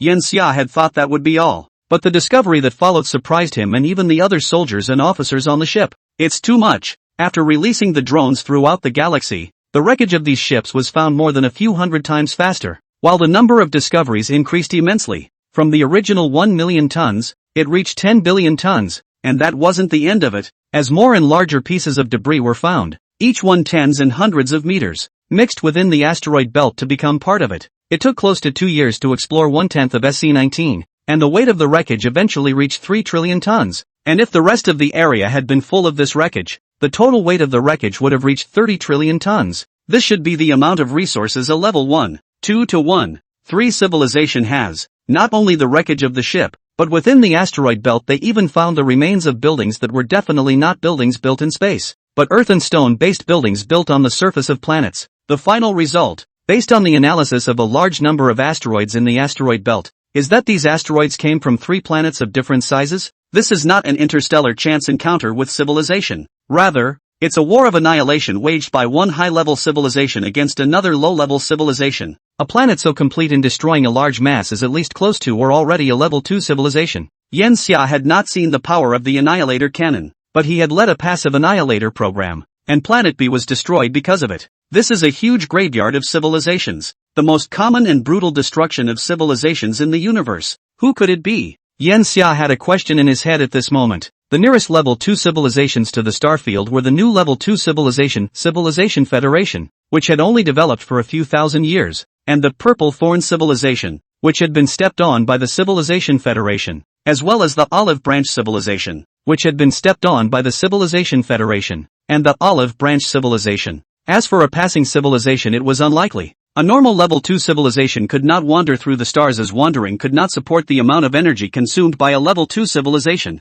Yen Xia was in deep thought. Chapter 87, Cancer Nation, Rupert's Tears. No wonder SC-19 has an extremely large rock chip disk. The destruction of a civilization still shook life very much, and within a day of the news, the entire fleet was silent, and every creature in the civilized Commonwealth felt a trace of heaviness. The Federation of Civilizations has always propagated the concept of imaginative resource theory, and for this reason, any life in the Federation of Civilizations must maintain enough goodwill when they find a weak civilization, and then guide them to integrate into the Federation of Civilizations. Therefore, the destruction of civilization is too far from the reality and imagination of the civilized Federation, causing this psychological gap. It would be like the world hearing about a country being wiped off the map forever in the 21st century. And will the civilized Commonwealth be the next to be wiped out? This heaviness is good. It will motivate a part of life. Ella, even if the battleship was destroyed, some life should have been pushed into space when it exploded, and the temperature of space would have frozen it, leaving all the fighters to search for the bodies of that civilization's intelligent beings.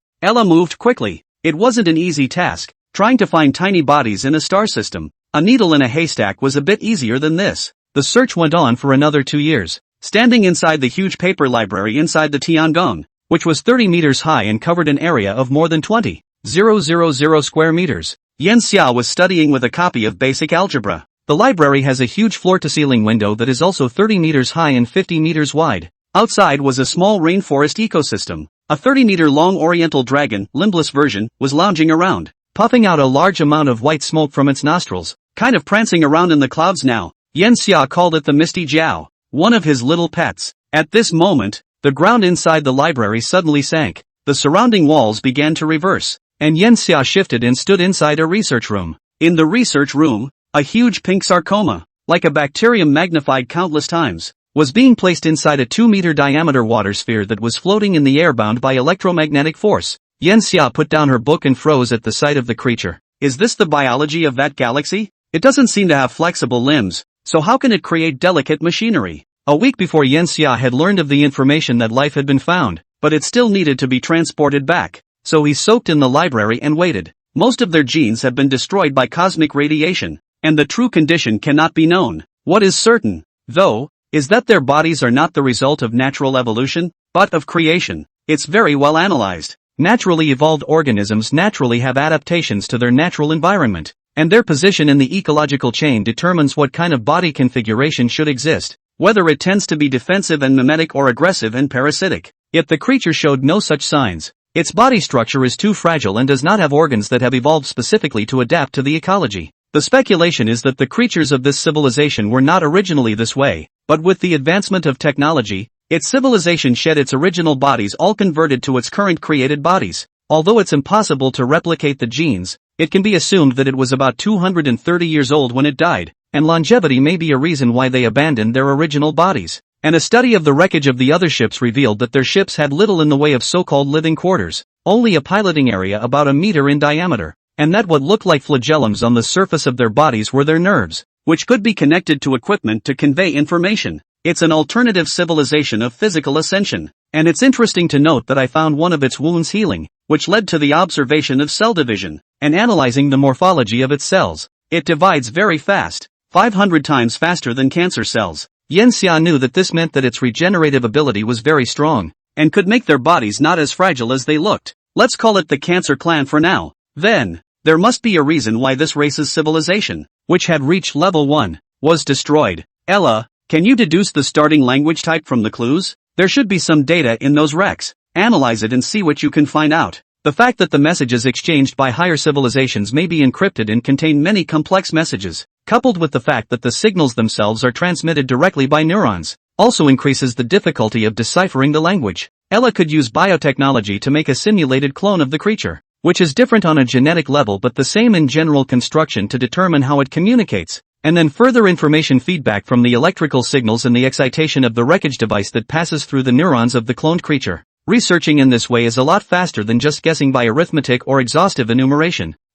No problem. Just give me a little time. That bit of time is 7 months. Even though it was Ella's attachment, the Tiangong was carrying the most advanced mainframe system at the current stage of the Civilization Federation, and it still took such a long time. So you can imagine its complexity. After countless confirmations, Ella generated a model of the race's language, as thick as 3 new China dictionaries. Spiritual language is simpler in practice than spoken and written language, but it is very much more complex to break it down into words, whose every little emotional nuance can appear as 2 vastly different messages, especially since this spiritual language also carries the transmission of images. Yan Xia asked as he read the opening table of contents and tossed it aside. So what? Extracted the information on possession? Ella shook her head. Rather, information about another civilization exists, but the cancers have no idea who their enemy is. The civilization on the other side attacked them almost as soon as they were discovered without any communication, and in a matter of 10 years, the civilization perished, and they didn't even know what their enemy looked like.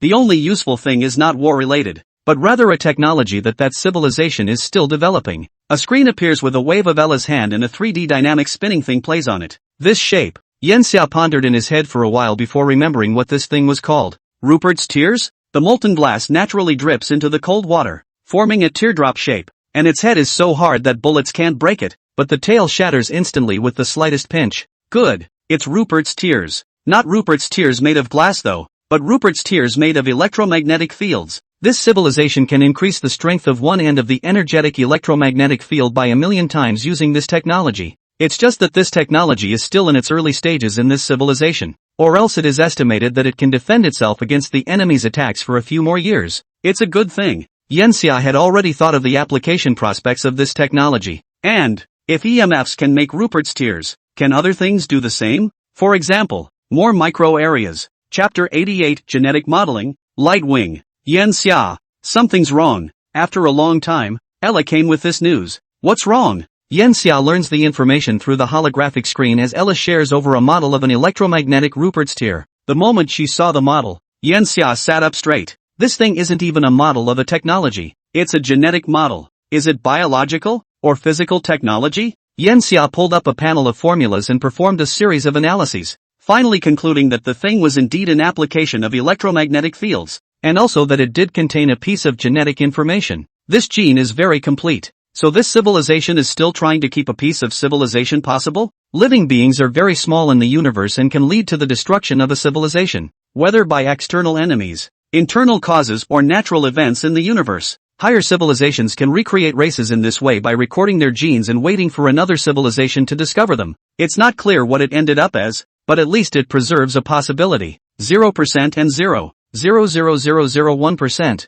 An individual's choice might be more inclined to the former, but when civilization and race are taken into account, the latter would be preferred. This genetic model with technological information seems to be that civilization's backhand. Ella, what's your opinion? Yan Xia's questioning of Ella is just to seal the deal, and his heart has been in the right place for a long time. Ella understands too. The civilized Commonwealth lacks diversity, and civilization could have just one race, which would make it much more stable within the civilization. But the Civilization Federation takes a different path, increasing civilizations and thus achieving multifaceted development. And each civilization develops different technologies because of their different body configurations, different habits, and their ability to adapt to their environments. At this point in time, the scientific direction of our civilized federation is immensely rich, but it could be richer. Whether it's the war beasts or the cancers, that in itself is the purpose of our trip, isn't it? So my opinion is to create the race according to this genetic sequence. In fact, with the current biotechnology of the civilized Commonwealth, it would be enough to create races on its own. But such races would be problematic in multiple ways, and they might not be adapted to the natural ecology. Any creature that produces a civilization has inevitably undergone a brutal natural selection that has endowed it with uniqueness, aggressiveness, and progress, both genetically deep and culturally. And the creations are none of those. They would be more like some pacifists. One is a wolf and one is a chihuahua. At the same time, these creations are inevitably created with what the civilized Federation can understand. And it is the ability of the universe to grant more uncertainty that is most valuable. Trying to create organisms with this genetic model is not difficult. Yen Xia did not leave this matter to Ella, but personally manipulated to accomplish it. Just build the carbon-based cytoskeleton as if building blocks, and again above that start editing the DNA. Interestingly, though, the DNA of this creature is not a phosphate base in deoxyribose made up of the basic elements of carbon, hydrogen, oxygen, nitrogen and phosphorus, as in humans, but another, more exotic architecture. Although also carbon-based, the DNA is overloaded with two things, boric acid and phosphoric acid, and conversely hydrogen and oxygen are more scarce. And this organism, although it needs oxygen, requires only 10% of the same percentage of humans. When a gene chain is constructed, Yen Xia is somewhat surprised to find that the gene is glowing. Not literally glowing, but existing on a theoretical level. Such a genetic architecture made it easy for Yen Xia to imagine what its cells would look like, and the species might synthesize borates and phosphates in large quantities inside its cells. Both are common light-emitting materials that can be made into phosphors. Sure enough, after taking 51 hours, Yen Xia constructed the first cell based on the genetic model. This cell structure was round, but Yen Xia felt that it's more inclined to be hexagonal. It's arranged like a beehive. In fact, whether it is a circle or a hexagon is a perfect shape due to the tension of an object. The hive was not a hexagon at the beginning of its establishment either, but a circle, which was only gradually transformed from a circle into a hexagon due to the force of extrusion, which is a miracle of the rules of nature. Yen Xia first creates a stem cell and then cultures it to divide to form more new cells. Once it was determined that the genes were intact, it proceeded to work on the biological reconstruction. However, surprisingly, this life reproduces by dividing like a cell, and it has no male or female, and after it becomes an adult, its body will begin to gradually change and grow another self, until it splits into two individuals in its entirety. These two individuals will be one size smaller than the original. The original subject will grow into an adult again to split, and the new individual will continue to grow to split. The difference is that cell division in this organism creates a difference between new cells and old cells. Just as in humans, when a cell divides, the telomeres of one cell are shortened, while the telomere length of the other is restored, meaning that the new cell has a completely new lifespan. This means that the new cell has a new lifespan, and the old cell does not go back to its old lifespan because of the division. It's an interesting thing that sustains the reproduction of this creature. After all, as in the case of human cells, then the split individuals have the same lifespan as the original individuals. So wouldn't the race slowly shorten its lifespan to close to zero until it dies out? After a week, the creature gradually molded into what it was supposed to be. The moment Yen Xia opened the blind box and saw the creature, he revealed a look of awe. It was not the cancer race Yen Xia had imagined, but another brand new race, possessing a body similar to a squid, except the head is a bit more rounded, and again not as round as an octopus, but more similar to an upright rugby ball. Its skin is the mouth, feeding on minerals and microbes. There are also no eyes. The main senses are 4 tentacles at the top of the head that detect air vibrations and heat, almost equivalent to a combination of eyes and ears. The creature's body is more bowed like a shrimp's. Imagine arranging a squid or octopus in a C stance. The most striking aura is the insect-like 3 pairs of huge diamond-shaped transparent wings on its back. Its body is only 70 centimeters long, but its wingspan exceeds 4 meters, proving that it possesses a very powerful flying ability. None of the above was enough to make Yen Xia marvel. What made Yen Xia marvel was that its body was pure white, and its body began to emit bright lights after absorbing nutrients. These bright lights partly came from the fluorescence of the borates and phosphates, but more because their cells were arranged in a way like an electric eel, which could generate electricity to stimulate the cells to emit light with electrical energy. Its body was fine because of its skin, but its transparent wings seemed to receive more electrical energy, emitting a blinding white light that Yen Xia could barely see straight with his sunglasses on. Almost instantly, Yen Xia gave it a middle-aged name, Lightwing. Chapter 89 New, Setting Sail Again. This is supposed to be what the cancers looked like before, kind of like the legendary transformation of angels toward demons. The cancer race was one look at the SAN value wildly dropped, while the Lightwing race felt very sacred. If it had appeared on Earth 10,000 years earlier, it would probably have been worshipped as a god, but of course, it could have become a kind of glowing food. Yen Xia took it out of the petri dish, and after testing it, he concluded that its various physical data were very stable. After waiting for 2.5 hours, the light wing awoke. It first looked around with its tentacles before focusing its senses on Yanxia. Yanxia was able to feel some tingling sensation in his body under its attention. Ella appeared on the sidelines. The light wing's electricity is also one of the organs of perception, capable of creating 3200 V to sense the environment within half a meter of its surroundings, a talent that would be even better in water, where the range of perception would be extended to 50 meters. 3200 V. Such a voltage if coupled with a constant current, a whale probably couldn't carry it. To what extent is its language similar to that of the Cancer race? Yanxia asked.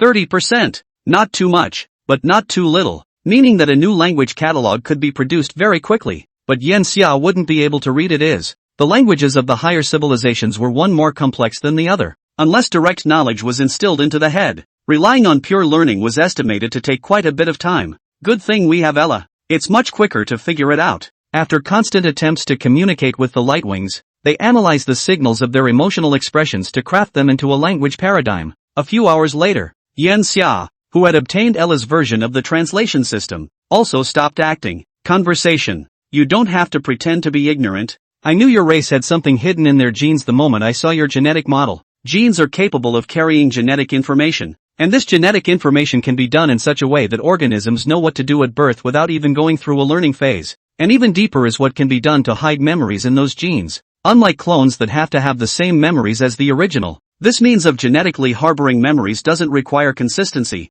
It's more like stuffing a portion of knowledge into the genes and letting the new individual inherit those memories, which is a bit simpler compared to the former. What? Simple messages were delivered, converted into Chinese by Ella. I don't want to say it a third time, and if you continue to be like this, then I will have no choice but to erase your knowledge and memories. You understand? And after that you will be my vassal forever. My civilization is only as strong as the one that destroyed yours, and I need the honesty. Judging from the performance of the war, that level 2 civilization was indeed inferior to the current Federation of Civilizations 100,000 years ago. After a long silence that lasted, the Lightwing spoke. This is indeed the greatest threat. My name is Shin, and from the moment I perceived this world, I understood that my mission was to revitalize the Lightwing clan, in any way possible, even if it meant humbling myself to the point of becoming a slave. Ideally it should be a level 1 civilization that discovers a genetic model, but it seems that the probability of a level 2 civilization discovering a genetic model is actually greater than a level 1 civilization.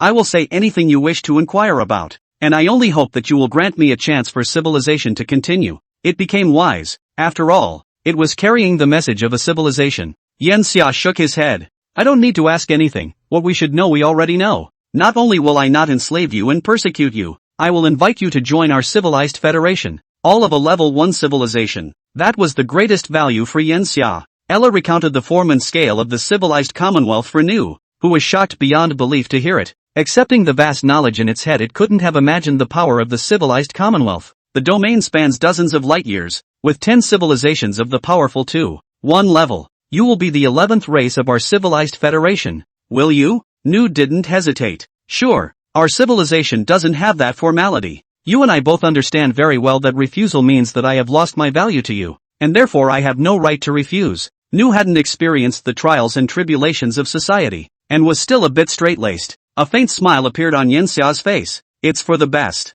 I can give you a tour of our main ship. I am a very willing human to share. Share? Nu belabored in his mind that this was probably a means of showing off his muscles, but it was also curious as to what this civilization that had brought it and its race back to life was really like. After walking out of the laboratory, it felt incredibly strange. Looking around and touching, after walking through the long corridor, it saw a small creature with thick hair and tail, and even issued a meow, such a scream. It felt so scary. That's a cat. Yanxia was able to create auger snakes and dragons. So naturally, he was also able to reproduce simple creatures like cats and dogs. In fact, dogs and cats are now ubiquitous within the civilized commonwealth, becoming one of the most widely kept non-aggressive pets, though many people actually enjoy keeping miniature, pocket-sized mythological creatures as much as they do. For example, the 2-meter-long golden inglong, because of the small size of the edge, really will fly. Palm-sized braves. Specialization of the stomach acid can corrode the metal. Wingspan of only 1 meter of the phoenix, able to withstand a high temperature of 200 degrees. In the flames of the body will be very fast to generate an egg, to do the fire reborn. After that, the Nu met the soldiers inside the battleship. It was really a multiracial fusion, and those soldiers were very surprised to see the glowing it. Because of all the fusion of human aesthetics, they were quickly attracted to the new, gathered around to look left and touch right. Shocking, the new sustained a wave of discharge, directly electrifying and numbing a piece of soldiers. It was a good thing that these soldiers were wearing mechs and also had quarkbots present in their bodies, or else a lot of them would have died on the spot. I'm sorry, I just can't handle this kind of enthusiasm, Nu said guiltily. Yen Xia waved his hand. It's okay, there's a first time for everyone. There isn't a lot of space within the ship, mostly simple repetitive areas. I'd actually love to show you around our capital city, but unfortunately we're in the middle of a cosmic voyage at the moment. You can choose to stay here, within your civilization's original galaxy, and I'll leave some of my soldiers to develop the place. You can also choose to sail with me to see another powerful level 2 civilization, as well as see the magnificence of the universe. Nu wasn't that useful for Yen Xia. The information of the genetic model has already been transmitted to the Civilized Federation through the optical signal, after which countless new ones will appear within the Civilized Federation, and then these new ones will be allowed to develop and become the 11th race of the Civilized Federation. I choose to sail, the Nu quickly responded, and it seemed to have a resistance to staying here. Yen Xia didn't ask why. Okay, but we're probably going to be here for a while. That stay was 34 years. After the warship's thrusters had all been modified and upgraded, the fleet left the area without a second thought. There are only 200 years left until we reach the Olive Branch civilization. Chapter 90, The Geometry of the Lightwings and the Hodge Conjecture. After a few more years together, Shin developed a fondness for Yen Xia as a kind leader, and gradually opened up his heart to talk and even argue with Yen Xia. Math is a powerful tool who empowers scholars to understand the imagination of the cosmic space. According to the information I have received, there exists in my civilization a 500-year mathematical mania, and we have a strong quest for extreme excellence in the field of geometry.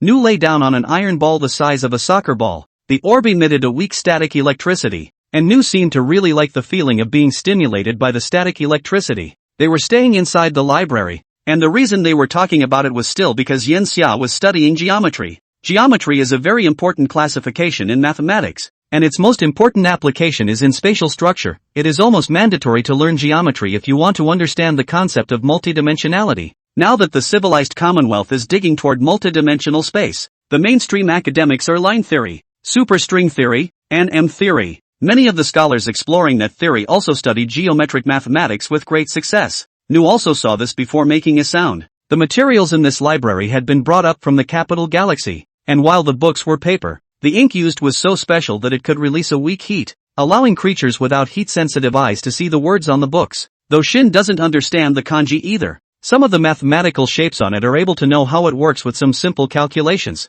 Despite this, our civilization still hasn't managed to unify, or disintegrate, in the realm of geometry. If we can reach it, then our civilization will not be powerless in front of the unknown civilization. Yen Xia put the book down, very interested in the new topic. Or maybe he's actually more of a storyteller. It's like the old man could chatter all day. Geometry corresponds to knowing and imagining space, and the famous three-dimensional geometric structure is the Mobius ring. Yen Xia reached out and beckoned a holographic panel, then pulled up a rectangle, fixed one end of it, twisted the other 180 degrees, and finally connected the two ends together, and a Mobius ring was formed. This is a highly representative non-Euclidean geometry, and it is interesting to note the extreme similarity between the Mobius ring and the symbol for infinity. Mobius rings are famous for their ability to be made right in the reality dimension and for their magical mathematical properties. Nu was very excited to see the Mobius ring. That's right, any figure in the universe can be called a geometric figure, and points, lines, and surfaces in space are all part of geometry. The Carlito Infinity Belt, or your civilization's Mobius ring, is one of our civilization's basic geometries. In addition to the various squares, spheres, and circles, and a great deal of our civilization's technology applies that geometry. Yen Xia remembered seeing the geometry of the Mobius ring in the wreckage of those ships, and in fact that was why he had studied geometry in recent decades. Nu continued, the Mobius ring possesses the property that when it is cut horizontally, it will form two sets of Mobius rings, and when it is cut again along those two Mobius rings, it will form four sets of Mobius rings, and so on and so forth. From here, one of the great mathematicians of our civilization pondered the question, how can we split the Mobius ring? Splitting here is not just cutting apart, but destroying the geometric structure that is the Mobius ring and turning it into a more easily understood geometric structure, such as a square, rectangle, etc. Unfortunately, he never got the Mobius ring apart in his lifetime. This is the string theory or grand unification of geometry.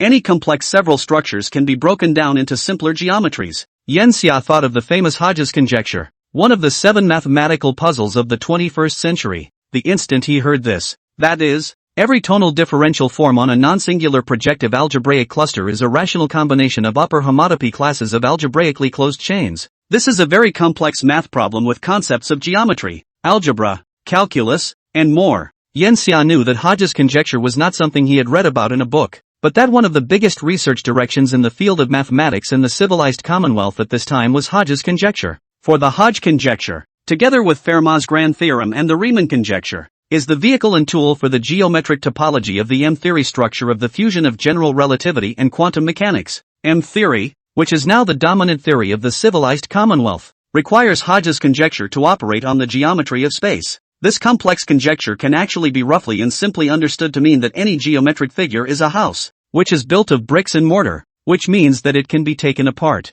It's actually pretty well understood in the low-dimensional realm. It is well known that the movement of points forms lines and the movement of lines forms surfaces, and the same is true in reverse. Surfaces can be split into lines and lines can be split into points. It's just that the Hodge conjecture is not such a simple analogy, but a much deeper and coarser combination of algebraic geometry. Right now Hodge's conjecture has not yielded a substantial answer, and if it does, then the civilized commonwealth has begun to touch the true mysteries of dimensionality, a realm that no level 2 civilization dares to imagine. It's even possible to be transdimensional, as a way to make transdimensional weapons, such as two-way foils. Indeed, as Xin said, if we make a breakthrough in this area, the Lightwing civilization would not be powerless in front of the unknown civilization. The truth is that our civilization is not without any gains. Over centuries of exploration, we gradually dismantled the Mobius ring, breaking it down into simpler geometries, a rectangle and a twisted rectangle, or it could be a rectangle twisted once and a rectangle twisted twice. These decompositions have allowed us to create alternative closed-loop applications of energy. Imagine bombarding a beam of light onto a Mobius ring, allowing it to move from surface space into inner space, and splitting the Mobius ring before the light has escaped from the inner layer, allowing the photons to turn the Mobius ring into a circle that locks the energy in place before taking the inner path of any one of the geometries in the split rectangle or a twisted rectangle. However, we can only produce nanoscale geometric closed-loop modifications in the microscopic realm because of our civilization's limited level of technology, and such tiny applications can't have much of an impact on the macroscopic. The Lightwings have apparently reached a level of exploration in the field of mathematics that is not commensurate with the rank of a civilization. It's like the longer plank on a barrel. The reason why Xin said all this also had a purpose, which was to come up with something to prevent Yanxia from backtracking. Yanxia speculated that it had something to do with his interaction with Ella yesterday. Ella's attachment requires his permission to do many things, making Yanxia a bit impatient. So sometimes Yanxia does something out of the ordinary to fool Ella. Perhaps as a result, Yanxia's image has changed a bit in the new mind. Chapter 91 Matrix and Subspace Navigation. The universe is a very long trip. Ever since that first exchange, Yanxia and Xin's exchanges have barely stopped. Any process of accepting new knowledge was its joy. Nu could absorb the knowledge of the higher civilizations from Yanxia, while Yanxia could also learn from some of the achievements of the lower civilizations of the Lightwing civilization.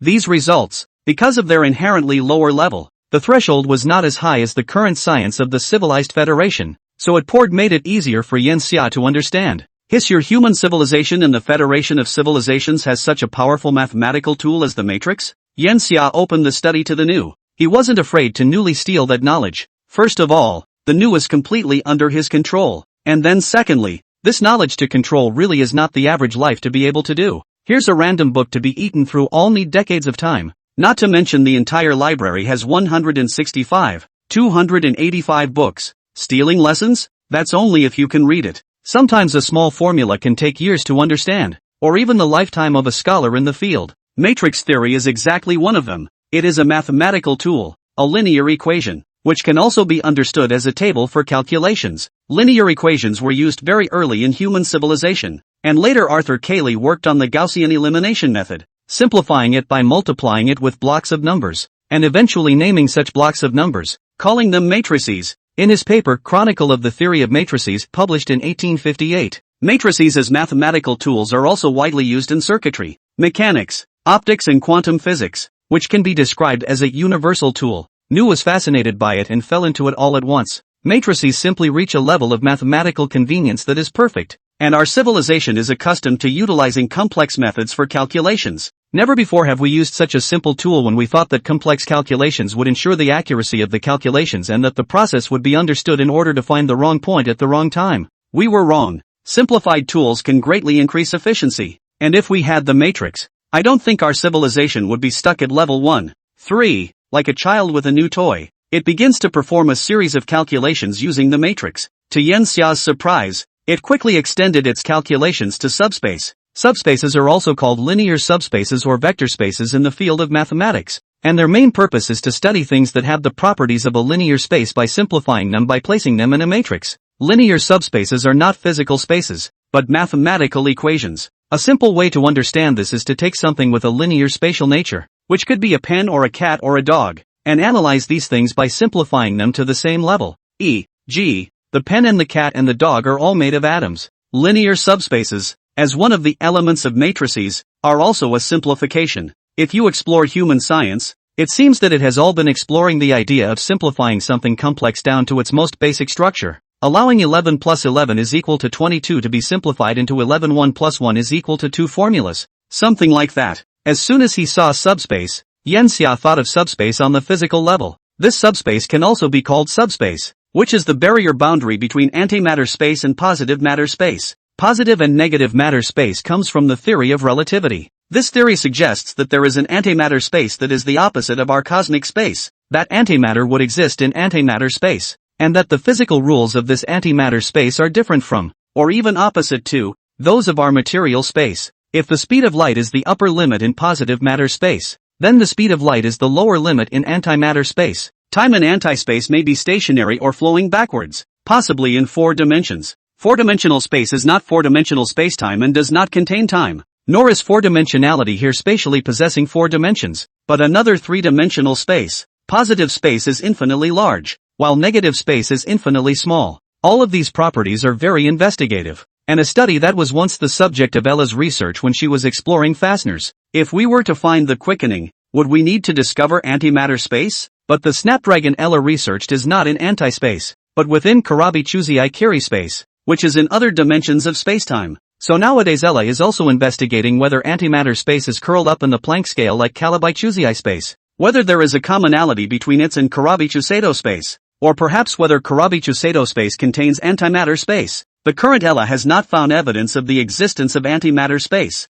and while they have utilized antimatter for a long time, it has been produced by particle collisions, not collected from antimatter space. It's all unknown. If this can be explored, then after that they will progress again in the field of photon communication. Not only that, if the existence of positive and negative matter space is proved, then it is possible to utilize positive and negative matter space to realize that another technology can be developed. When positive and negative matter worlds collide to create a bend in spacetime, they can enter subspace and navigate through it. This could also be called subspace navigation. It can be visualized as if the original space became a sphere in the collision. The original ship navigated on the surface of the sphere, and the subspace navigation is to enter into the interior of the sphere. Sailing inside the sphere must be a shorter distance than sailing on the surface of the sphere, and thus FTL would be possible. The development of this technology needs more justification, though. If this technology was available, then technologically the civilized Federation would be able to explore towards a level 3 civilization.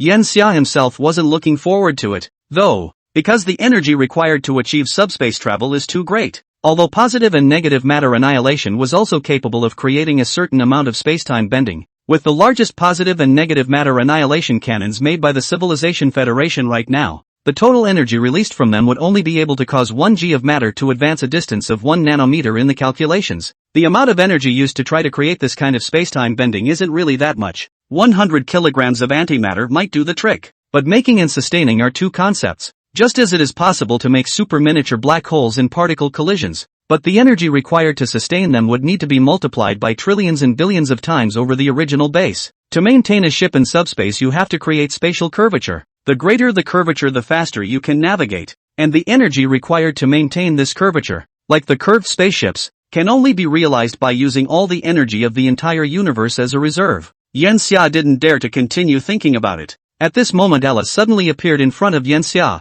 Yanxia, after research and development, the Tiangong has realized the Rupert's Tier energy protection technology, which is 271 times more protective than our current energy shield, and the only drawback is stability. Chapter 92 Remnants. energy isolated weapons. The newly researched shield is called Teardrop. The look it displayed was the shape of a teardrop, which technically wasn't a single tear, but was made up of countless drops of tears. If a shield in the shape of a giant Rupert's tear is created, the weakness will be obvious. Generally speaking, for the long-distance combat of the starry sky, energy is naturally impossible to hit the tail, but as long as the enemy released a group AoE attack, it is difficult to guarantee that the escaping energy does not affect the tail. This requires extra energy to protect the tail section, which is obviously a bit more than it's worth. Miniaturizing all the Rupert's tears so that hundreds of millions of small Rupert's tears form a giant shield and hiding the tail inside does not have this problem. The energy used in its essence is comparable. Only the control of the electromagnetic force needs to be a bit finer,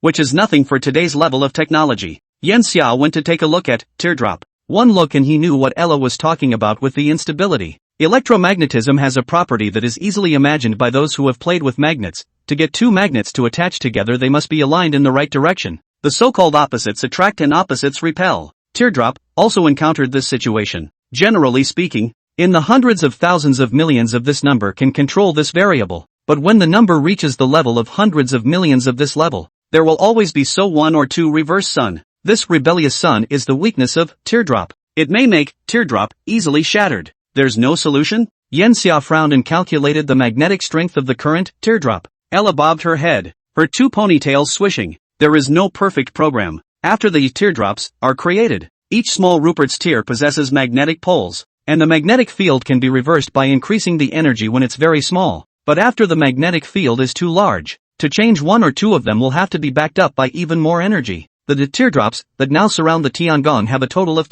782 million Rupert's tear structures, with a total of 3 anti-magnetic points, which, in simple numbers, would require another 2 times the amount of energy to be supplied to the energy shields in order to bring the entire structure together. Nothing in the world is perfect, but it is possible to make one thing close to perfect, as long as another item can be given. The 2x energy expenditure just doesn't pay for itself. Yan Xia saw that the screen showed that all 3 counterpoints had been placed at the back of the ship, which should avoid as much as possible the energy shield malfunction triggered by a broken counterpoint. Just as Yan Xia was thinking of a solution, suddenly Virtual Ella's face changed. Then her twin ponytails spread out and her body gradually grew, turning from the original lowly into a white-haired imperial lady with a cold face. Yan Xia, 3 scout ships at the very front have lost contact. Observe through other scout ships. They should be destroyed. Enemies? How could an enemy exist in this place? Yan Xia didn't think deeply about the issue, but gave a direct order. Presumed direction of attack. All battleships in a defensive state.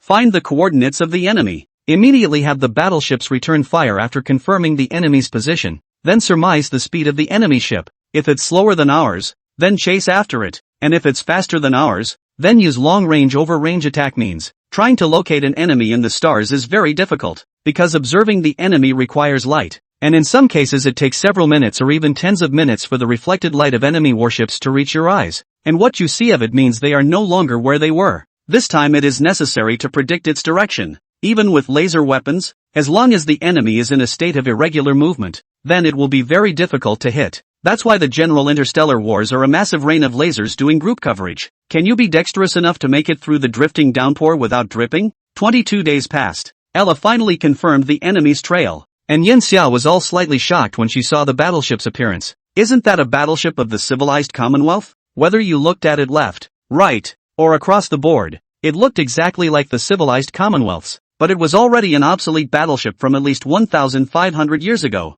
Yan Xia, look! Ella once again passes along a video in which it takes an image and then keeps optimizing it, eventually turning it into a not-so-mosaic, but at least some outlines could be made out. Just this outline Yan Xia instantly thought. The Purple Thorn Civilization? It was a U-shaped battleship. Yan Xia could not forget the days when he was once shrouded in the shadow of this U-shaped battleship, and he had to make a decision that cost him billions of Cations plus the Bighorn Star B. The original Purple Thorn Civilization, in addition to some of the negative ones, had some that did interstellar piracy as well as left the civilized Commonwealth. At the beginning of the war, when the Civilization Federation wasn't so powerful, the war was actually mutually exclusive, so it was understandable why the Purple Thorn Civilization owned the Civilization Federation's battleships. Yan Xia's eyes gradually became cold. Since we've come across them, let's take care of them in the meantime. The Purple Thorn Civilization's warships aren't much slower than us. And now that we're more than 100 astronomical units away, we don't need to waste time chasing after them.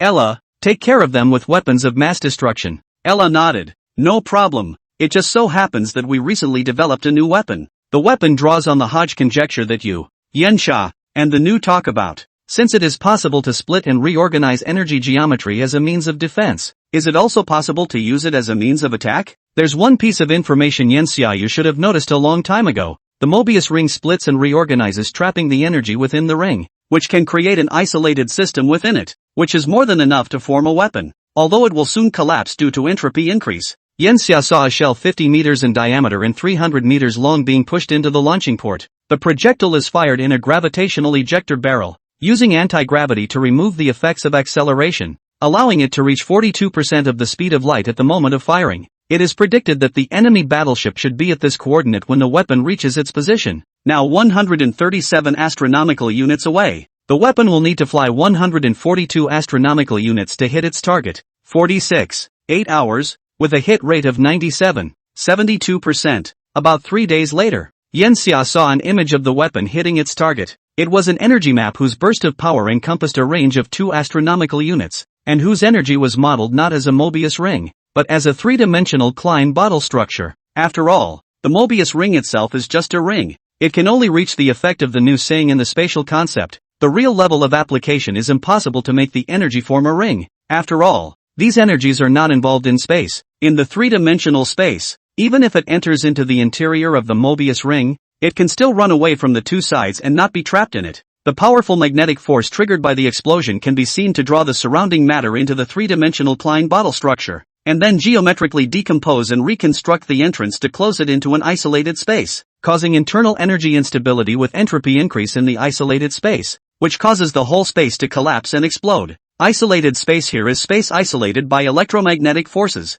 and the isolated system itself has an input of additional energy that accelerates the process of entropy increase. The isolation is also not spatial in the concept of time and space. The current civilized federation is not able to achieve that kind of spatial dimensional weaponry. It can only be simulated with energy. It can be understood as a thermodynamically closed system, i.e., a system with no material exchange with the outside world, but with energy exchange, a closure which, according to the second law of thermodynamics, is internally subject to entropy increase. Energy isolation weapons utilize the difference in entropy between the inside and outside to create chaos, collapsing energy towards the inside, triggering explosions and destroying all matter inside. It may seem scary, but it's also because it's an energy simulation that the energy isolation weapon itself isn't really that strong. It can be defended against by applying a greater electromagnetic force to hold it up or just break it down. And it's just a way to bully a little shrimp like the current remnants of the Purple Thorn civilization. More than half a month later, the scout ship sent by Yensha reached that area,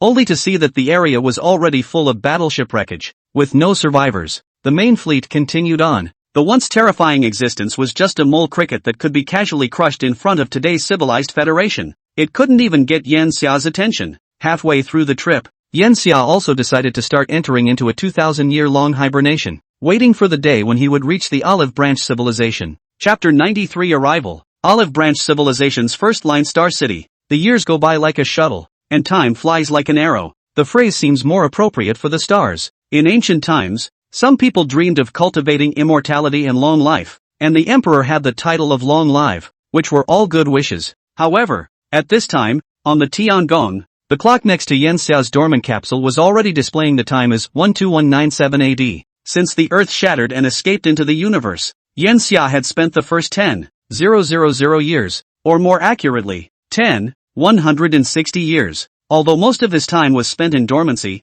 he had actually lived for hundreds or thousands of years. Yensha did not go into hibernation this time, though his head remained somewhat active, and he had a long dream. The Earth is not destroyed. The intensity of that gamma-ray burst was so low that it just made 2 suns appear in the sky and the ground a little hotter. He accompanied his family in their rooms for a week, trudging through the instability of the planet's weather, and then human society ran things as usual, and he went to work as usual. He and his family are in good terms. The 2 old men at home are retired, and they spend their days at home, sometimes going out to square dancing and playing cards, and his wife gave him a daughter. Daughters are good these days. They're not as stressful, and how cute they are. Everything is just like a normal person's life. He reveled in the beauty and then awoke. Dreams? Yensha rubbed his slightly sore temples. Daydreaming. He did miss his family back on Earth too much. In particular, his wife, who had been together since freshman year and married afterward. was more than 3 months pregnant before the destruction of the Earth. Yet, everything was gone. He tried hard to walk out, but this kind of pain does not disappear with time.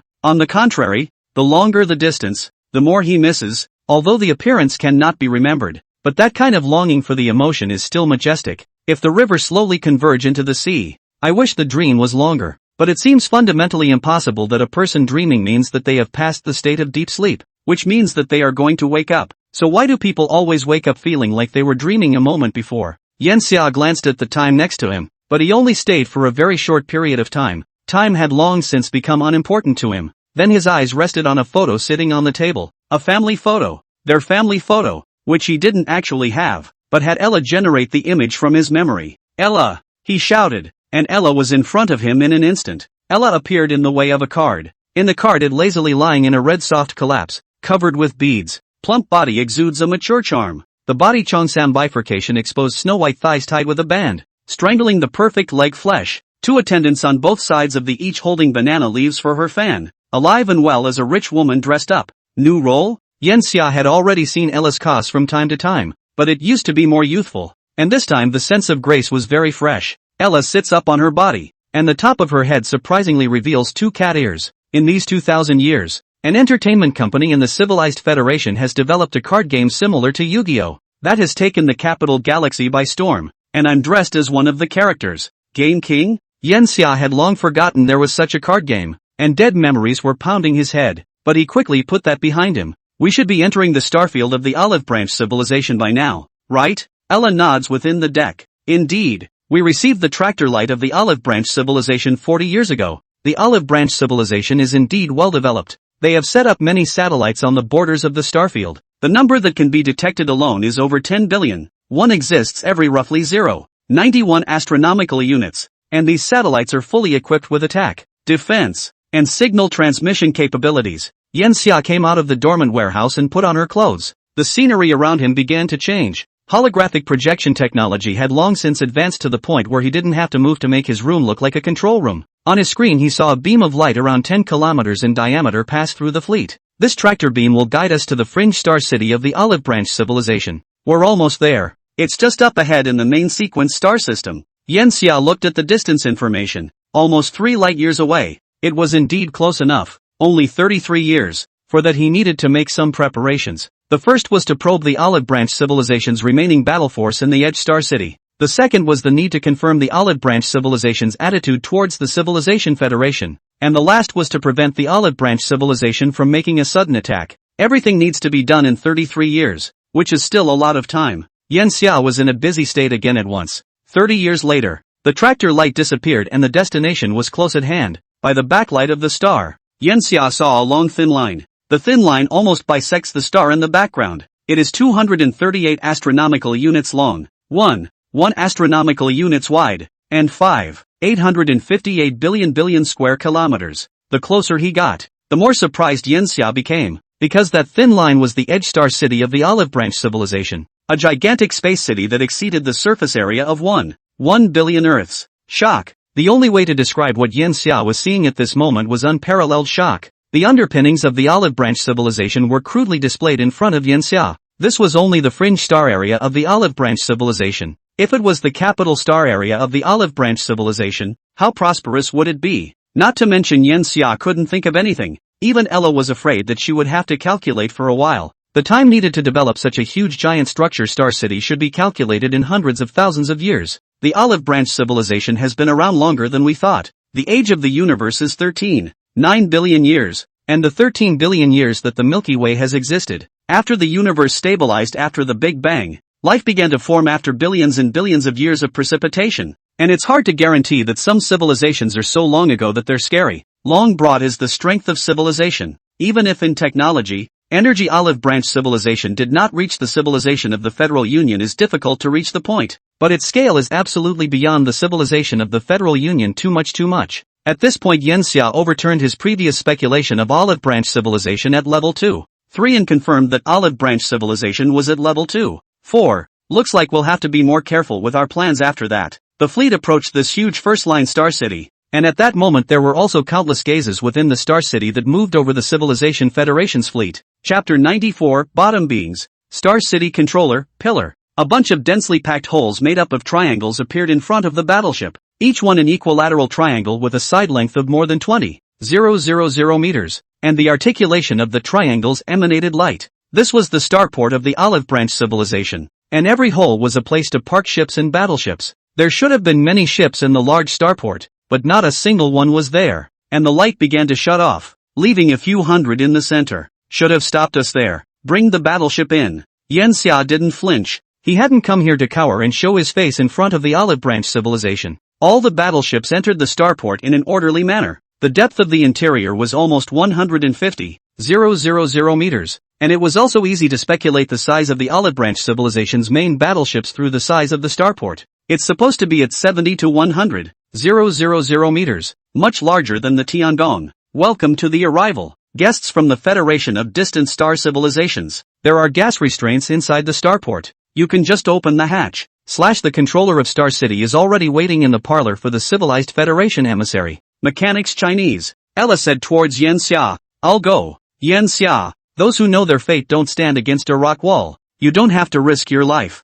Yanxia shook his head. No need. I need a new identity or I'm more likely to die here. The extremists of civilization might attack him, and while standing above the high ground would be noticed more, there would be some protection accordingly. If it's just a pawn, it might hang at some point, and then both civilizations will talk again, make a compensation, and then restore peace. Yanxia didn't want to be the main character in this cheesy plot either. Ella weighed the situation and felt that Yanxia was right. Yanxia's body was gradually covered with a layer of black liquid mech as he stepped off the battleship, which possessed a gravity system of roughly 1.8 g. The Olive Branch civilization should have received a lot of information about the civilized Federation. This starport was airless, but when Yanxia stepped down there was a cloud of pointing air floating in his mask, allowing him to achieve breathing. It's technology within the civilized Commonwealth. I am an emissary of the civilized Commonwealth. Yanxia made a status indication, and the ground beneath him began to rumble like modularity before propelling him forward. Along the way, Yanxia observed that most of the things here were geometrical shapes.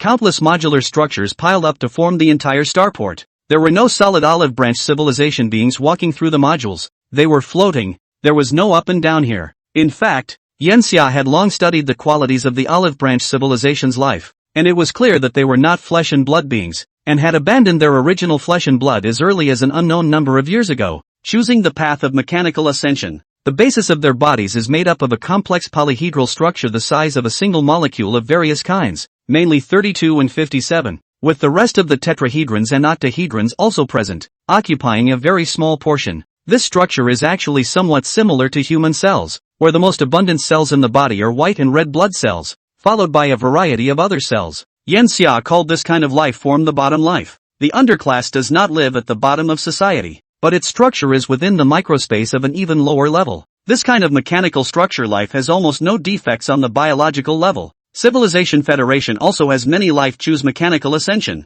Just to carry out mechanical ascension it is necessary to face a question, whether they are still themselves. This is virtually unknowable to other beings who have not ascended mechanically, and unknowable to those who have ascended mechanically. The only one who knows the answer is the former of the hypothetical one is not oneself answer, but the former, if it exists at all, would be dead and unanswerable after having ascended mechanically. So it's basically a question with no answer. Yanxia didn't want to try it herself. There wasn't much to see along the way, just a long metal tunnel, until he reached a wall where the entire wall began to split and open, revealing a circular white parlor. There was nothing inside at first, and when Yanxia walked in various things appeared one after another, including human tables and chairs. The platform under Yanxia's feet brought him to the chair behind the table, and as soon as he did so, the modular chair automatically supported his body and mimicked the shape of his back, putting him in an extremely comfortable position. And at that moment a vague humanoid figure appeared on the opposite side of the table, which had no specific appearance. Greetings, emissary of the Civilized Federation. You may call me, Chu, which is my favorite character I found from the Chinese characters of your civilization. I am the controller of Star City, and arguably the only lord here. Star City is also my translation. Relative to the center of the galaxy we are in, the main star of the star system we are in rotates backwards, so our Star City is also slanted. Hence the Star City. Yanxia looked at the other party and also made a self-introduction. My name is Yanxia. I am honored to be here in Star City. According to your messenger's message, we can only stay within Star City, and we still need to apply if we want to enter the interior of your civilization. So, Guess we'll be spending a lot of time together afterward. This is a big step in our civilization of each other, and I hope we can work well together. Osi pound the face mimics an emoji smiley face look. Of course, I think our cooperation will go very well. Your civilization has given our emissaries many facilities, and accordingly, so have we. Within my star city, I have purposely cleared an area for you to live in. Our civilization is modular. Anything can be taken apart and put back together. Just tell us and we'll do the compilation. So you don't have to worry about things being inconvenient for the user. As a civilization that retains a physical body, we are also well aware of your need for organic resources to sustain your body's energy. So I have prepared a 100 million hectare plot of land for you, enough to cultivate organic matter. Words seem to be in short supply here, and I would like to invite you to come forward with me, and I can introduce you to our civilization on the way there. I'm sure you'll enjoy it. Yan Xia nodded. I love exploring anything new. Patch, it's so nice of you to take me. I hope I'm not wasting your time. The courtesy is over. The chairs on both sides suddenly swiveled, and one of the walls of the parlor stowed away, revealing a city outside that was so huge it couldn't be seen. Nothing here was what the civilized Commonwealth could have imagined it would look like. It was more like a city made up of rectangles stacked on top of each other of varying lengths, and each of these rectangles had spaces within them that served different purposes. There were no roads or spaceships of any kind here, for the creatures of the olive branch civilization themselves could fly in the vacuum of the universe. They were like a fine black mist, or you could imagine them as a mass of hundreds of millions of mosquitoes, which could flit about at will and form any shape they wished. They remained made in their chairs, which were flying at speeds in excess of Mach 100. The good thing was that there was no air here, so no resistance could be felt, and the huge buildings would not create the sight of the scenery flying backwards, so Yan Xia felt very comfortable. Yan Xia, welcome to Star City for real. Chapter 95, Virtual Civilizations. Yan Xia had only one impression of Star City. Great, there's absolutely nothing to see here except big, and everything is simplistic. Star City is not one-sided, but is divided into two sides, like buildings constructed on the front and back of a thin sheet of paper. This is extremely uncomplicated. It would be extremely difficult to free such a huge structure from the effects of gravity, not to mention the energy considerations. A city on Earth that holds a few million people requires a large number of elites to plan,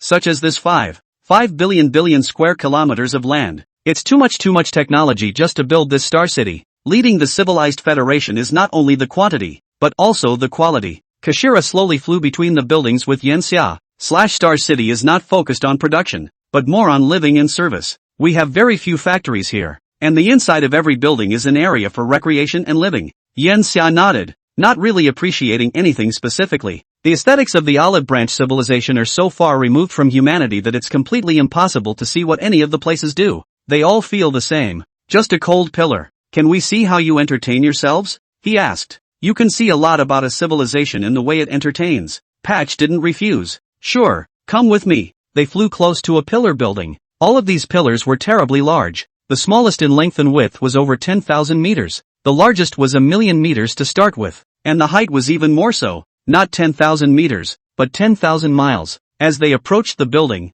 the smooth outer layer of the structure opened up into an opening, and inside was a passageway of shimmering white light. White. This is where the entertainment is, Patchy introduced. It turns out that there is still a logo, but this logo should be a secondary one. And since the olive branch civilization is all about some mechanical beings, their more primary means of receiving information should be the internet. Yan Xia guessed that it was calm on the surface here, but it was likely that the civilized Commonwealth had long been talked about in another layer of the network. Once inside, the chair slowed down and flew for about a minute into a room where the dominant color was very gray and a cylindrical container could be seen. There is already some olive branch civilization life in these containers. Like your civilized federation, the entertainment stuff took up too much space and resources, so we developed virtual worlds. Infinite space can be created in the virtual to provide an entertainment environment. After a virtual world is developed, it emerges as a platform rather than a single technological achievement. There are technologies developed in the realm of reality, and inevitably there will be technologies that explore the virtual world.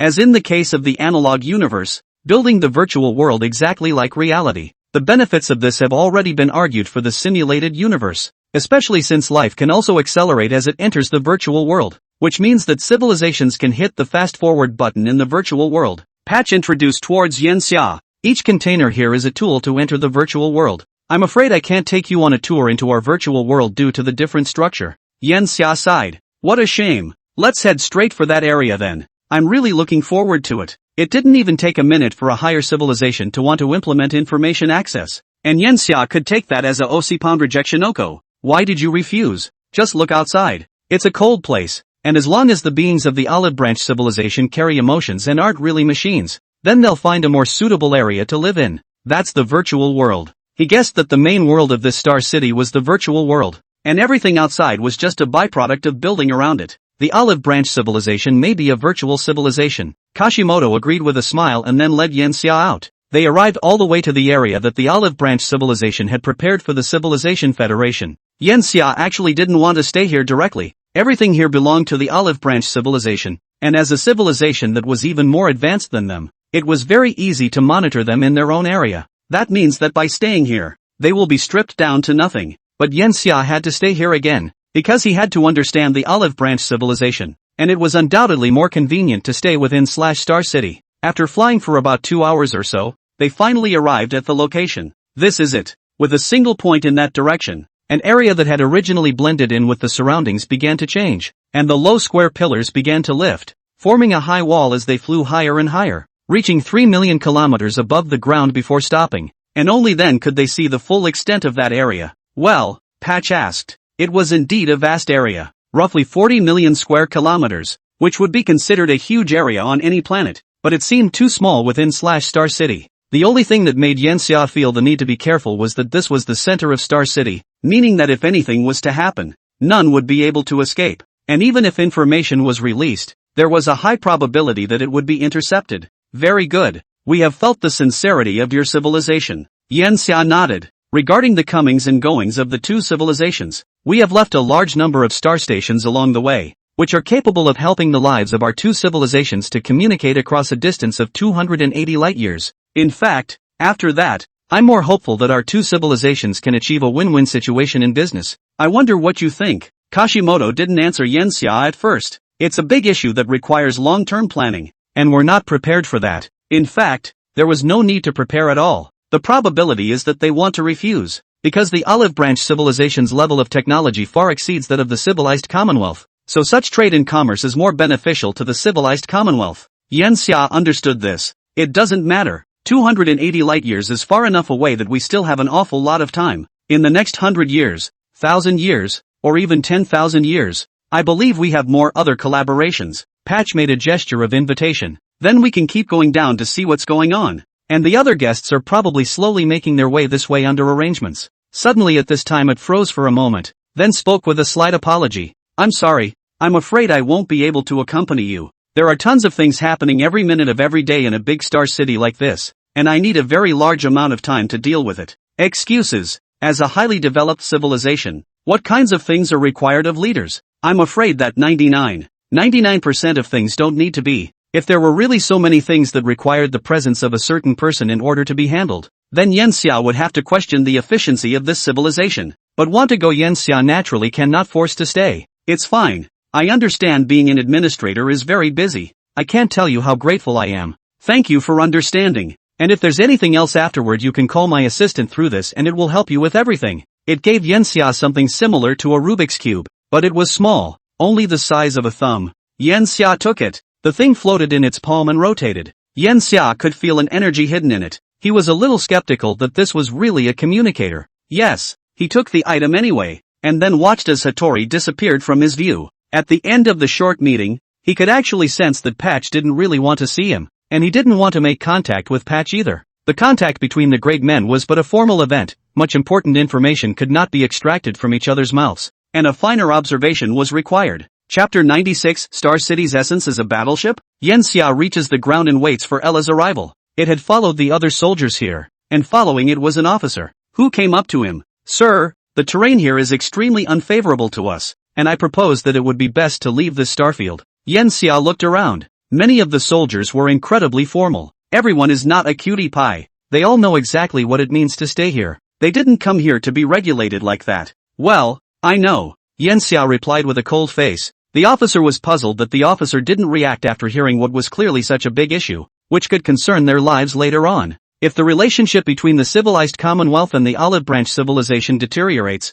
then what will happen to them? Outside in the stars at least they had a chance to resist. Whereas here, with the battleships all parked inside the starport, completely controlled by others. It was no different from sending them to their deaths. Ella, who was standing on the side, knew exactly what Yen Xia was thinking. Riches and riches. It is in places like this that the other side can let their guard down against them. Now that the two civilizations were still in the hypocrisy stage, Yen Xia deduced that the olive branch civilization would not make a move at this time, and if they did so at this time it would be completely meaningless. While it was ridiculous to extrapolate one civilization's values to another's, the olive branch civilization was not a cold and emotionless civilization from the very first contact. They know how to scheme, and they are even better at utilizing it and planning ahead. This is the space where Yen Xia can maneuver. More importantly, the technological level of the civilized Commonwealth had reached a level that could not be ignored by the olive branch civilization, and there was even the Holy Grail project to back it up, which was what gave Yen Xia the confidence to stay here. It was just that Ella couldn't calculate whether Yen Xia would be a little too arrogant and dangerous like that. After that officer left,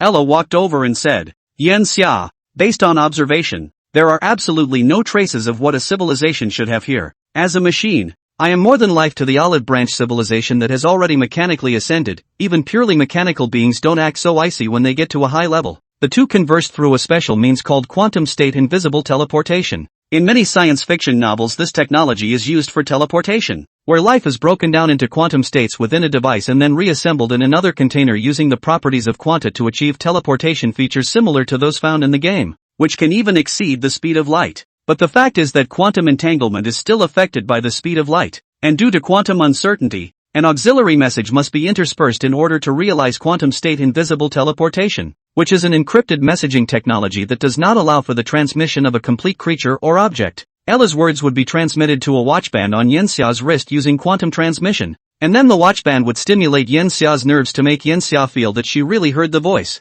achieving a similar effect of transmitting sound into the secret. Yen Xia answered Ella in the same way. According to my observation, the main body of this star city is the virtual world, not the real world, and everything here is for the virtual world. Ella realized, instantly calculating something, that would be normal. Beneath this lies a virtual space so vast and elaborate as to be unimaginable, and reality is merely a factory for the virtual world. Yen Xia, what do you think this place looks like? What Patch told Yen Xia was that this was a star city of life and entertainment, but Yen Xia wouldn't believe a word of it. Everything here could not be a city focused on life even with the understanding of the alien civilization. If its main body was a virtual world then reality would not need to design such a huge star city. And this star city was completely invisible in collecting stellar energy. I one half the statement that there are no factories here can be heard exactly the other way around. This is a factory. There is a huge amount of energy stored within this factory, and possibly even a huge energy manufacturing machine by which to keep the entire star city running. Yen Xia gives out her answer, but Ella gives a different opinion. There aren't many resources here, so why would the olive branch civilization build such a huge star city here? We haven't even seen many ships moored in the starport. This is very unusual. By common sense this star city should be able to hold hundreds of millions of billions of creatures, and the total number of ships for these creatures definitely exceeds 1,000,000 billion. Yet no, that's the biggest suspicion of all. Unless life on this star city doesn't need to move at all. Yen Xia was a little bit of a catch. Are you saying that the star city itself moves? If star city could be moved, then there wouldn't be a need for many ships at all. Yen Xia thought of a possibility that this star city might not be a star city at all, but a huge warship. It all makes sense that way, but what about the battleship's weapons? Just after asking this question, Yen Xia felt that it was a bit ridiculous. The entire star city is modular, which means it can take on any shape. Are the administrators of Star City really just the administrators of Star City? That's the ultimate question of this answer. Yen Xia and Ella looked at each other and knew what each other was thinking right now without even communicating. If it was a star city, then Yen Xia would still think that such a star city existed widely within a level 2 for civilization. But if it was a battleship, the scale of its energy source and the level of its technology would be completely worlds apart. The amount of energy needed to power a battleship of this magnitude is astronomical. And the things that go along with the energy have to be incredibly well developed and sophisticated, even if it was a level 2 for civilization. I'm afraid that it would be quite a struggle to create such a huge battleship, and it might even invest a large portion of its reserves. Perhaps Star City is the center of the olive branch civilization. This is a very bold guess, but not impossible. Unless there is a second construct as massive as Star City, there are so many things that don't make sense. Let's observe first. If it's really a battleship, then the management practiced here should be militarized. Then our plan from the beginning will have to change. The information you learn from a barracks must be what others want you to know. And any life you touch is what others want you to touch. This is extremely unfavorable to them. Yan Xia, why don't we let some of the soldiers leave this place first? You can leave with them as well. Leaving a clone here will be enough, Ella suggested. Yan Xia thought about it, and in the end, she maintained her initial judgment. He wasn't being obstinate, but because that's the only way it could be. They were on the passive side, not the side that could choose. If they could choose, Yan Xia would never have come here. But facing a civilization that was more powerful than his own, he could only be more proactive in order to get the best end. Even a piece of steel has seams, and as long as the olive branch civilization is not cluster conscious, there will always be problems within our perception. Pay careful attention to your surroundings, gather more useful information. The olive branch civilization was the toughest civilization Yan Xia had encountered right now. Now the real game is just beginning. 97. Pseudo-shared consciousness cluster civilizations. The modular sprawling /star city was completely open to any customization, and for the next 10 years, the areas that had been divided up by the Osipan Planioko became the look of civilized Federation cities. The moment he saw the completion of the cities change, Yan Xia was even more certain in his heart that what they were in was a battleship.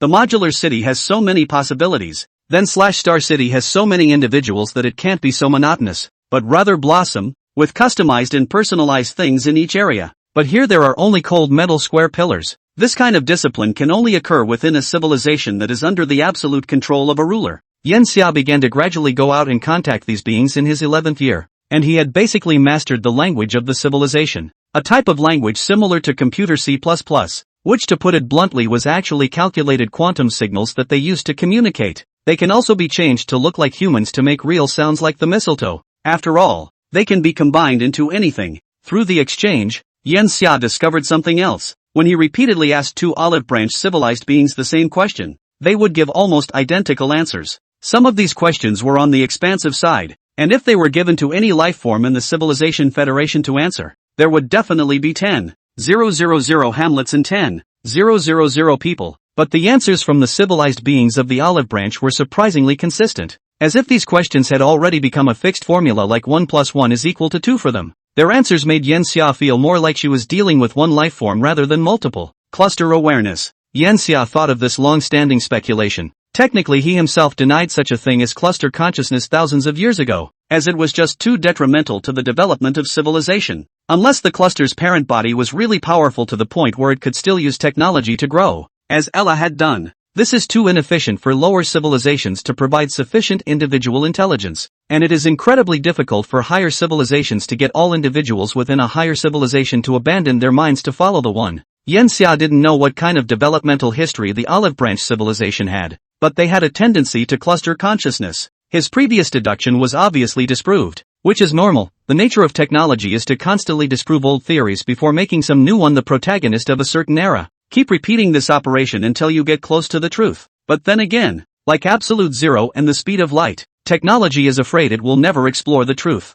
After returning to the area where she was placed, Yan Xia quickly went to Ella to talk about her opinion. Ella is also constantly probing the olive branch civilization in other ways. Yan Xia, I think you're right and wrong when you think that all life in the olive branch civilization is one terminal. From what I have observed, life in the olive branch civilization is emotionally expressive. While they may all say the same thing, there are actually tiny differences in the messages each of their beings conveys, and those differences are the manifestation of individual emotions. Emotions give individual beings the ability to understand things differently, and if we rule out that these differences are not deliberate on the part of the other side, then I think that the olive branch civilization is a pseudo-shared consciousness cluster civilization. Not cluster consciousness, but shared consciousness clusters. There is a fundamental difference between these two. Cluster consciousness is like the queen bee and the worker bees, and the worker bees, when they become adult, constantly follow the queen bee's instructions to serve the queen bee. Shared consciousness clustering means that the civilization still has individuals, and all the consciousnesses of those individuals are intermingled with each other into one giant complex. One is fundamentally controlled, and the other possesses consciousness in itself, only fused with other consciousnesses. Why do you say it's pseudo? Yan Xia asked. Ella explains, if it is a true cluster of shared consciousness, then there should not be an overriding controller of this large cluster of shared consciousness. There should be equality of all individuals. And the fact that such controllers do exist in the olive branch civilization suggests that they need to conform to another class system outside of shared cluster consciousness. This is indeed one of the stranger points. Unless Patch was just a representative of this cluster of shared consciousness, but that was highly unlikely, because as far as the olive branch civilization was concerned under all these years of contact, The idea of hierarchy was so deep that it had reached the point of militarization. One more thing, Yanxia, did you feel it? Ella's expression was more stony. What? Yanxia had been thinking about the previous incident and wondered what Ella was talking about. Changes in the stars. Yanxia raised his head to look at the starry sky and noticed nothing. After all, he was a being, not a camera. And at the same time he didn't observe the starry sky from time to time. Based on my observations over the past 11 years, I find the changing trajectory of the stars to be too bizarre. It's moving in a different direction and at a different speed than originally calculated. Actually, it's more accurate to say that the galaxy we're in hasn't moved at all. And that movement is relative to the silver center. All the objects in the Milky Way revolve around the silver center, and can reach speeds of 200 kilometers per second or more, and they are all pulled, directly or indirectly, by the gravitational pull of Sagittarius A*, the supermassive black hole at the center of the Milky Way, supplemented by the help of dark matter, which allows the tiny Sagittarius A*, which has only more than 4,000,000 solar masses, to pry the entire Milky Way's celestial bodies spinning through the silver center's other black holes and high-density stars. This should be without exception. But Ella's observation of the star system they were in at the moment came with this surprise. Yanxia thought carefully and came up with the reason. The star city is too massive. It's if you calculate, because there is space inside the star city, it should be 0.203 g per cubic millimeter according to the general building density. That works out to be about 35 trillion billion tons? Yanxia carefully calculated a few times, and found that it was really so heavy. But this was a little too scary. Right, to know that the sun is only 200 billion tons, a star city is 175 times the weight of the sun? So how do you maintain an object of that weight from collapsing into a black hole? Ella corrected Yanxia. According to my actual calculations, although the whole star city is very large, but in fact every passing 12 astronomical units or so there will be a node cavity. Its single surface area is actually fine calculation if only 3.2 billion square kilometers, and through the cavity can see the star city is actually empty inside. The overall density is only 1/1000th of a degree. The average thickness of 2,150 kilometers. It's actually many times lighter than it appears to show, at roughly 0.59 solar masses. That's right, a behemoth of such weight, it's supposed to be able to directly affect a star, Yanxia said. The implication is that Star City's mass has been sufficient to work with the stellar star city binary system of the star system in which it is located, and that the Olive Branch civilization has used Star City's mass, along with some technological aids, to control the star and keep it stable in space without rotating. Even if he had already thought of this result in his mind, Yanxia still sucked in a breath of cold air when he thought about it again. A level 2 civilization can utilize all the resources within a star system. The amount of energy utilized by a level 2 is 10,000 times that of a level 2.0. It's already enough to control all of the star system, as well as the star itself. It is impossible to think of it just by imagining it. Only by really touching it and really seeing it do we know the terrible gulf in the middle of the gap between civilizations. However, it is precisely because of this that Yanxia has to make a big deal out of a small one. Otherwise, when the Olive Branch civilization is unhappy, how can the civilized federation deal with itself? Offense is the best defense. And even a mole must bite an elephant in order for the elephant to know that it hurts, and be forced not to fall on the foot that stomps down the anthill. Chapter 98, Internal Conflicts. Making contact. The fundamental reason why the Olive Branch civilization is pursuing pseudo-shared consciousness clusters should be to achieve internal unity. The Federation of Civilizations is a cluster of civilizations created by you,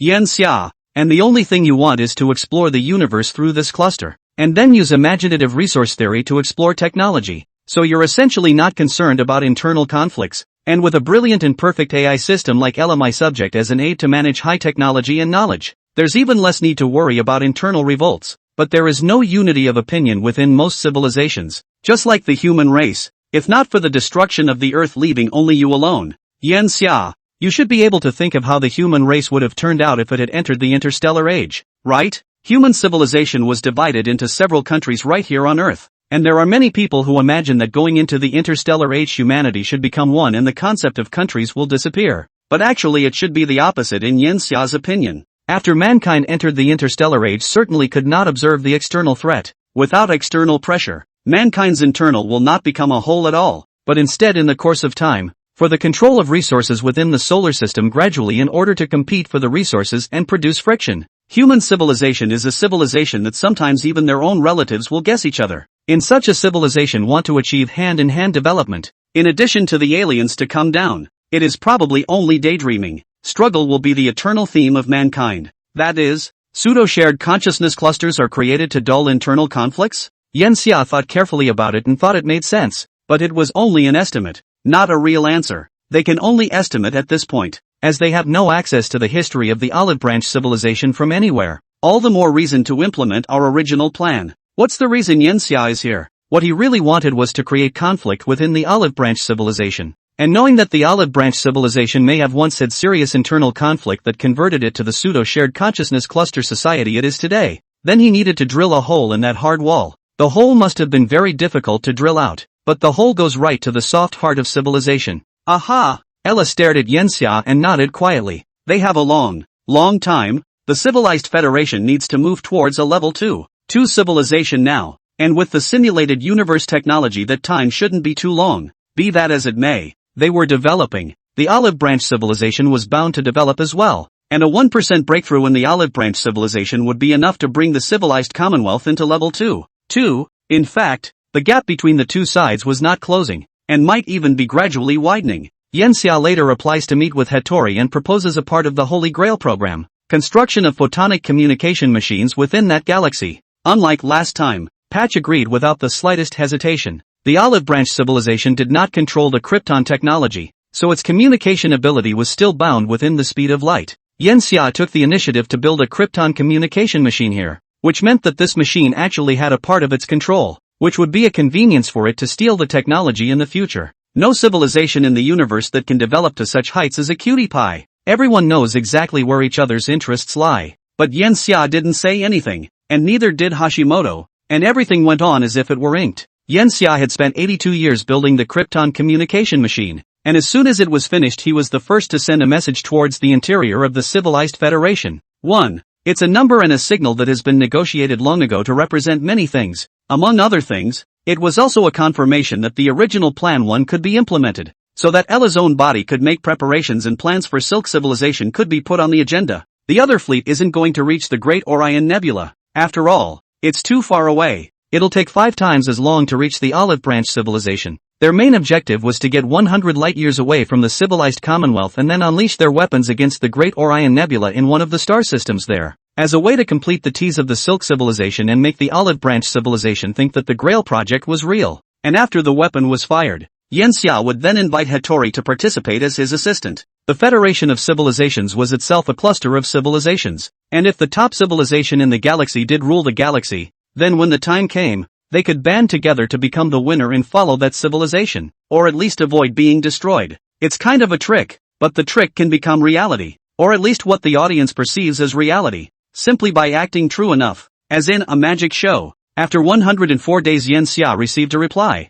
Ella gave him the current status of the Civilization Federation at this time. Everything was growing steadily, and now their starfield range was roughly 3 times what it was when Yanxia left. Sirius has reached the midpoint of its development, and the Analog Universe program has been a perfect success, enabling rapid innovation and development of several technologies. As a level 2.1 civilization, they could already be called the hegemon of that starfield, so there was only one safety issue, and that was the Olive Branch civilization. After Yanxia read the message he noticed the time. By all rights the 280 light-year distance of the Foston communication transmission time should be 106 days a round trip, but now it's 2 days faster. It also means that the distance between his galaxy and Tankura V has been shortened by about 2 light-years to only 274.8 light-years, which should also be the result of the cessation of rotation of the star system they are in. The civilized Commonwealth and the Olive Branch civilization are drawing closer together. This may be intentional on the part of the Olive Branch civilization. He couldn't calculate how fast the draw was now,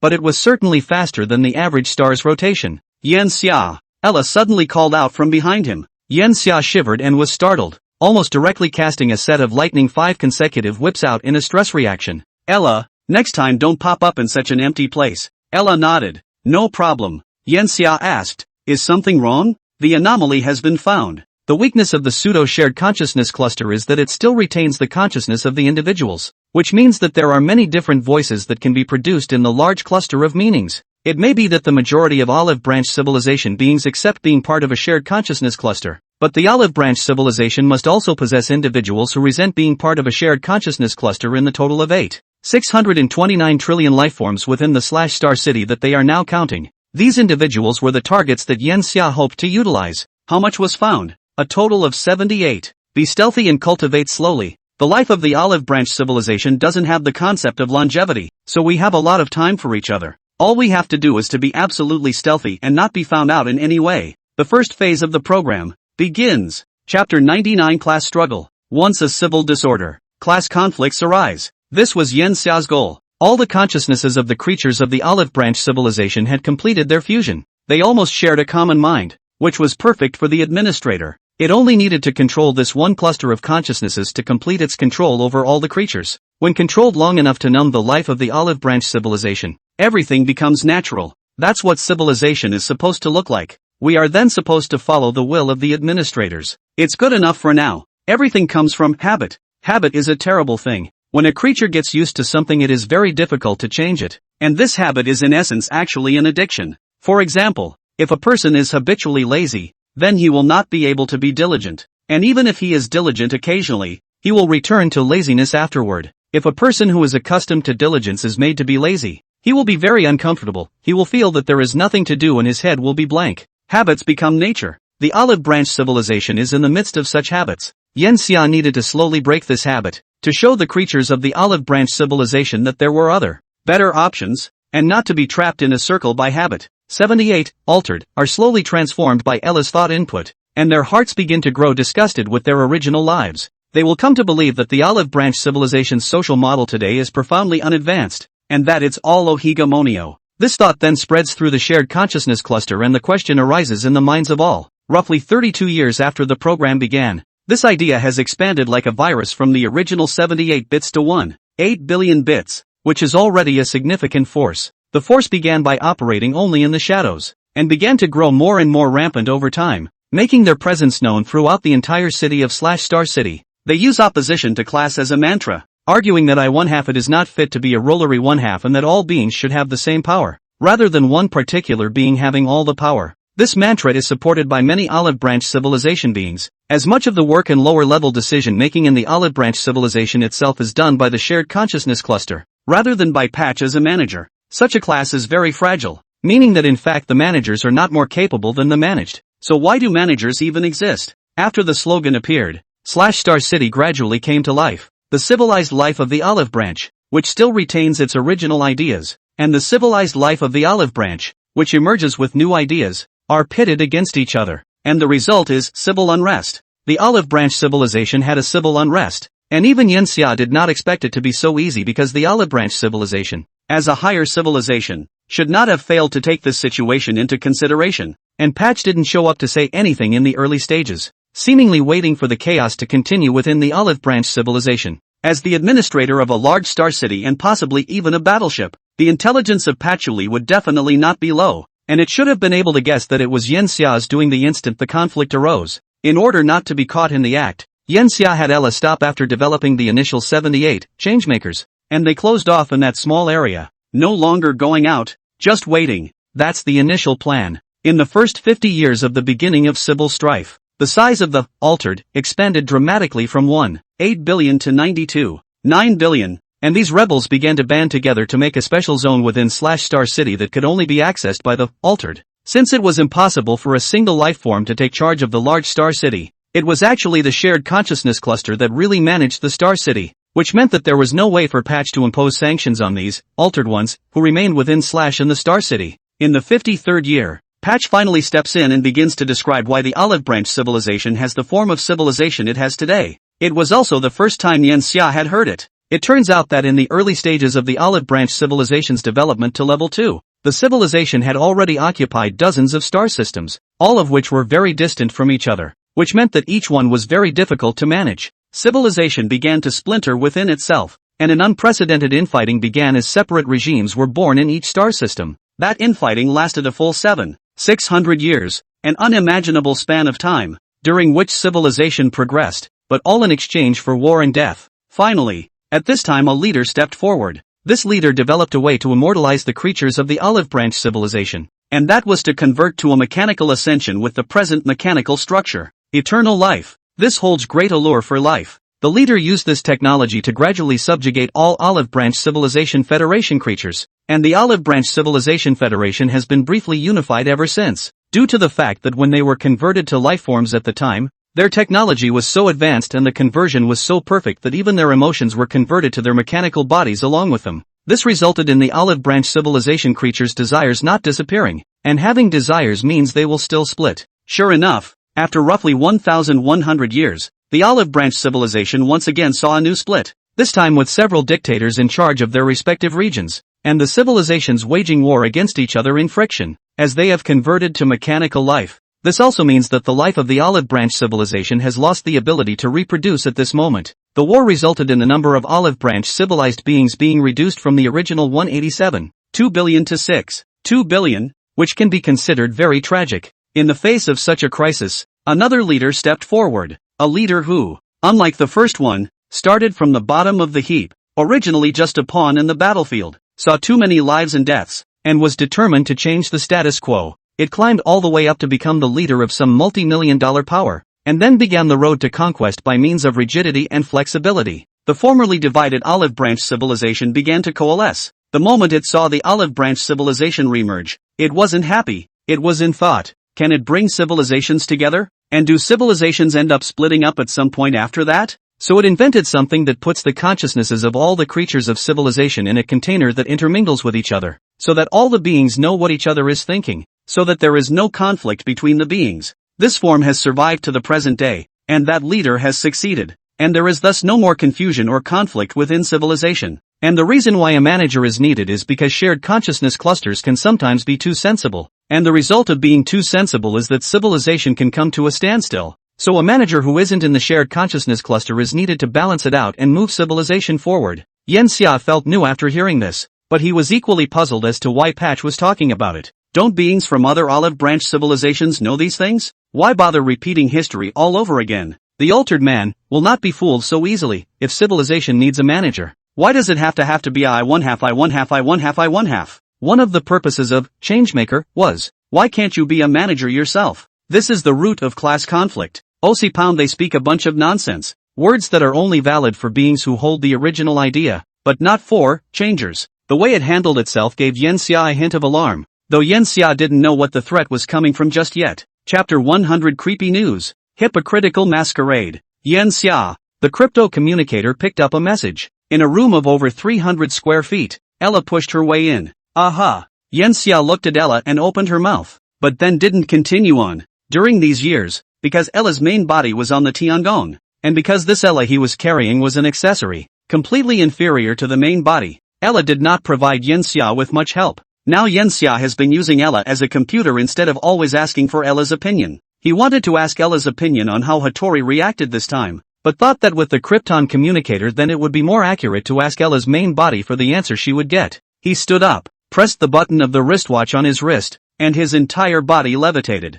There was no such thing as gravity in Star City, so a gravity device was needed to maintain gravity, and what Yen Xia had just done was to turn off the gravity device, and then the liquid mech on his body began to cover it, and the mech used electromagnetism to propel Yen Xia forward, allowing Yen Xia to do free flight. About an hour into the trip, Yen Xia flew to the Krypton communication device, which was heavily guarded, and he entered the interior of the massive device body. The unit is really unchanged from when it was first built, with very little space inside and just the physical computer with monitor, mouse and keyboard. He clicked on the message and realized that it had been opened once, presumably by Ella. The message is full of cryptic numbers, which when translated become English and Latin, not Chinese. The only time Ella would use this type of transmission would be when conveying urgent information, as there was absolutely no record of either text within the civilized Federation at this time, and only Ella and he knew about it. Cold sweat broke out when Yen Xia finished translating it in its entirety. Ella begins this newsletter with a message.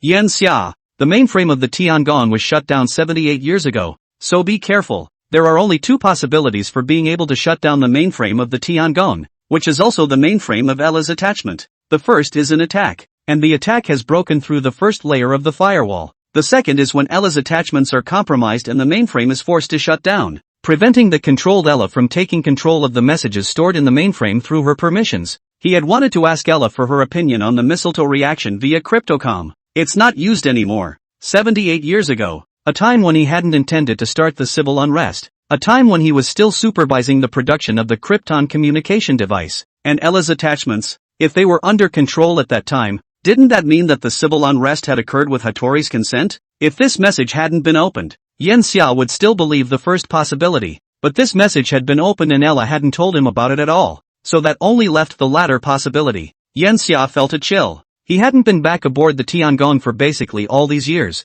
and if he hadn't instructed Ella to build a Krypton communications facility in a massive star system on the interstellar Silk Road in the first place, it would have taken an estimated 275 years for a message launched out of the Tiangong to make it to Celestial Silo 5. He's afraid he won't learn the truth until then, and by then, he's afraid he'll have been swallowed down to the bones by the I-1/2S. It was true that no civilization could be underestimated, and the controllers of civilizations were very deep in their cities and tricks. He'd been careful enough, but he hadn't expected Ella, the closest thing to him, to be controlled so easily. The good thing is, he expected this outcome. The controlled Ella attachment retained very little information after disconnecting from the Tengu mainframe, and Patch got limited information that he wouldn't know my true purpose or the specifics of the Holy Grail program. It also means I still have room to maneuver here. Right now the most important thing he had to know was why Hattori had catered to his plan to have civil unrest in Star City. Before that, though, he needed to accomplish something else, which was the primary purpose of Ella contacting him this time. He stepped out of the Krypton communicator and his eyes saw that inside his office,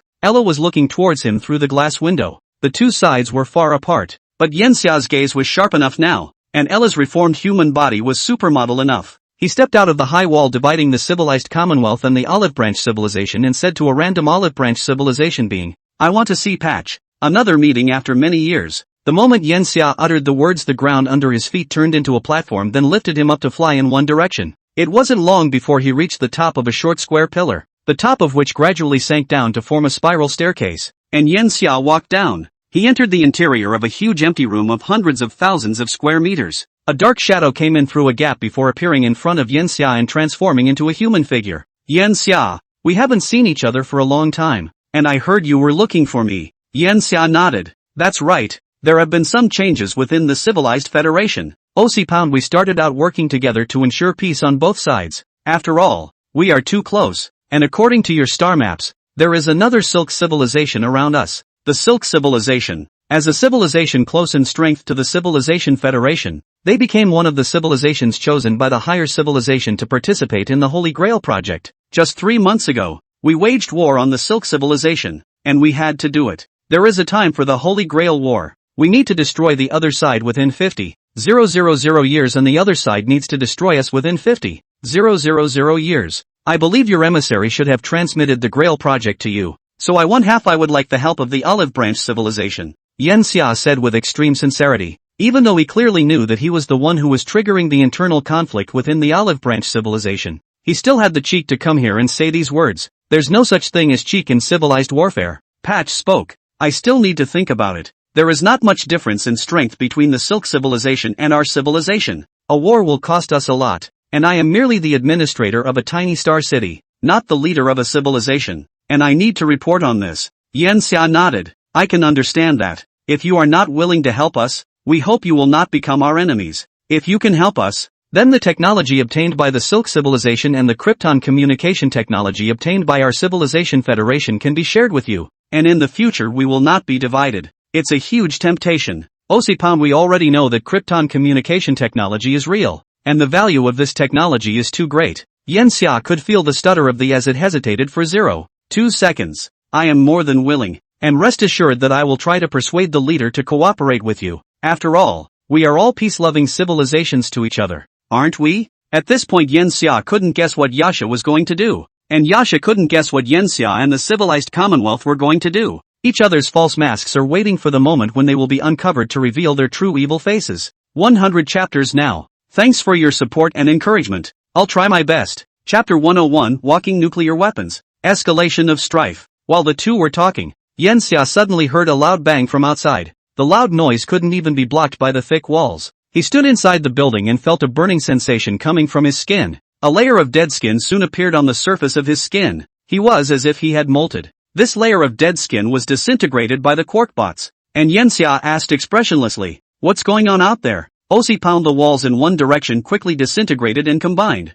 forming a super 300 square meter screen of unparalleled clarity. In the screen, a huge mushroom cloud was seen rising, and after quickly pulling it closer, thousands of olive branch civilized beings were seen surrounding the mushroom cloud, which seemed to be collecting that energy. I guess it's the work of the so-called changers that it's gotten to this point? OC pound the tone was low. Bums, the nature of which has indeed become nasty. Is the infighting about to escalate into a civil war at this point? But Patch was still acting at this point in time, so it proved that the incident was not out of his expectation. I'm afraid there will be lives lost. Should we join in to help? Yen Xia's words were rejected by the as soon as they were uttered. It knew very well Yen Xia's idea of expanding the range of activities of the people sent over by the Civilized Federation so that there would be more room for maneuverability. So how could it allow it? But it's fun to watch a little mouse run into a tiger's house and try to eat the tiger's meat. No, not that anyone will die. It held out a hand, then touched two fingers together. Instantly Yen Xia felt its eyes go blind, the glare directly destroying its eyes. But fortunately it was quickly mended back again by the quarkbots. When the light dissipated, Yen Xia's expression was a bit gloomy. From the feedback from the quark robots in his body, the bright light just now was the energy generated by nuclear fission. The beings of the Olive Branch civilization, the components of their bodies were extremely tiny, but Yen Xia did not expect that they would be able to directly use their bodies for nuclear fission. This requires not only mastery of the atom, but also the ability to withstand the bursts of energy generated during nuclear fission. This mechanical structure of the Olive Branch civilization was much more powerful than Yen Xia had initially thought, and it was estimated that it would take more than 10 million tons of TNT equivalent to be able to cause damage to its body. Walking nukes. Yen Xia understood how the explosion came about just now. It wasn't so much who planted the explosives as it was the change agents and the unchanged conservatives who clashed and then did it. It felt like the original quarrel had escalated into a brawl. Sorry, looks like I'm going to have to take care of this. Star City hasn't had a use of nuclear power within Star City in over 2,000 years. The departed in a black mist, and the building Yen Xia was in turned into countless squares to follow it, leaving only the piece under his feet to hold his body floating in the air. A question occurred to Yen Xia. How big are the modules of these buildings? Are they made up of centimeter-sized boxes? Or millimeter-sized? Micrometer scale? It could even be on the same microscopic level as the Olive Branch civilization's life formations. So does that mean an entire star city could be fused in an instant? Since nuclear fusion can be accomplished, what about nuclear fission? Yen Xia returned to the area planned for the Civilized Federation. Originally, he thought that if there was interference from Kashira, then the alterationist would also tighten up a bit, but it wasn't. Over the next year, the fights within Star City intensified, and after that there were even explosions every few days, and Patch seemed to have lost control of Star City. Yen Xia sat in his office gathering information from the outside as he sat in his boss chair half reclining and half squinting. After a year of organizing, he had a clear line in his head. Ella has long been under the control of Patch, and in such a case Patch still let the civil unrest happen, even if this may have been condoned by it, then it all makes sense. However, Yen Xia still didn't know what exactly Patch was doing by allowing civil unrest to occur in Star City.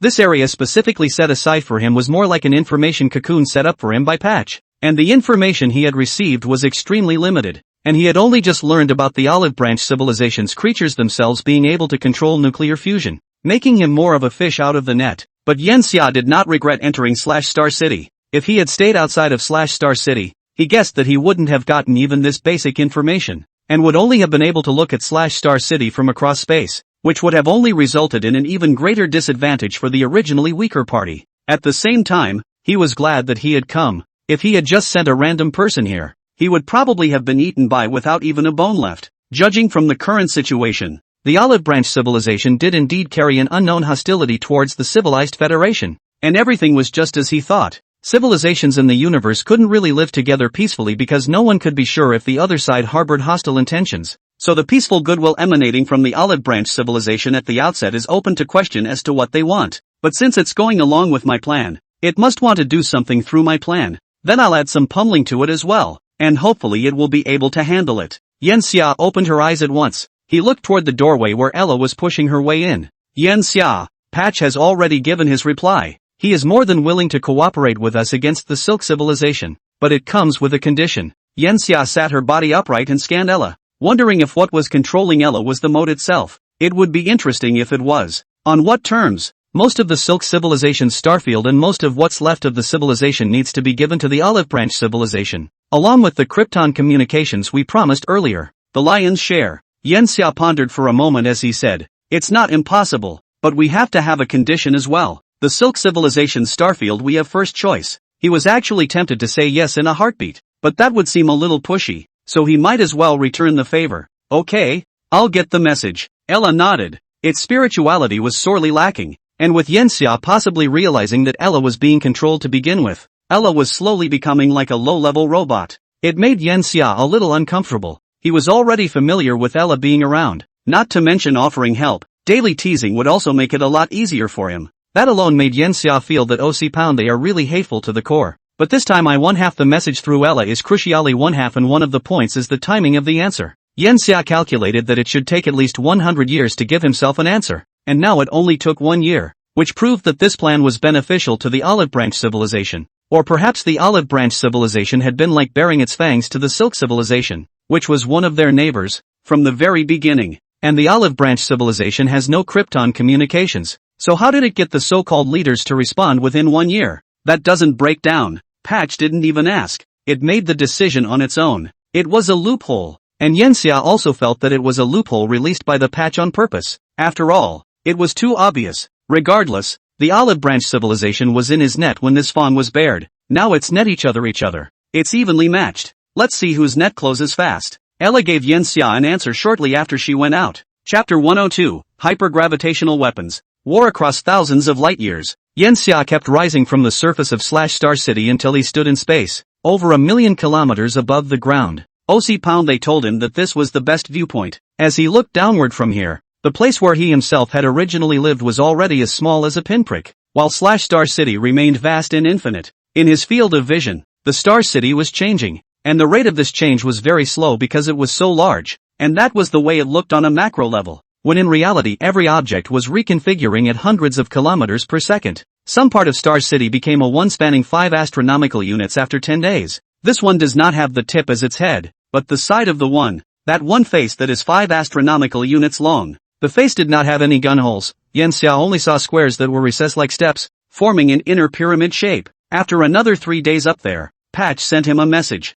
Done. Yenxia was slightly surprised because he hadn't observed anything. After he came down from the air, Mistletoe answered his doubts. The Civilization Federation's delineation of a level 2 civilization using the 4 basic forces as weapons is something I strongly agree with. But the 4 fundamental forces that are really being used on a large scale continue to be the electromagnetic force, not the strong, weak and gravitational forces. The strong and weak forces are nuclear forces. They require particles to appear, and the only force that is there without particles is gravity. 12,000 years ago our scientists were exploring how to use gravity as a weapon, and today we have mastered the technology, and that's what you see as a hypergravity weapon. Gravity as a weapon is not difficult. The Purple Thorn civilization is capable of creating gravitational weapons, but the word super was added to the words of Patch, which would make a big difference. Super means supersymmetric, so this is a supersymmetric gravitational weapon. At this point the civilized Commonwealth has not yet argued for supergravity, although it has indirectly proved the existence of gravitons.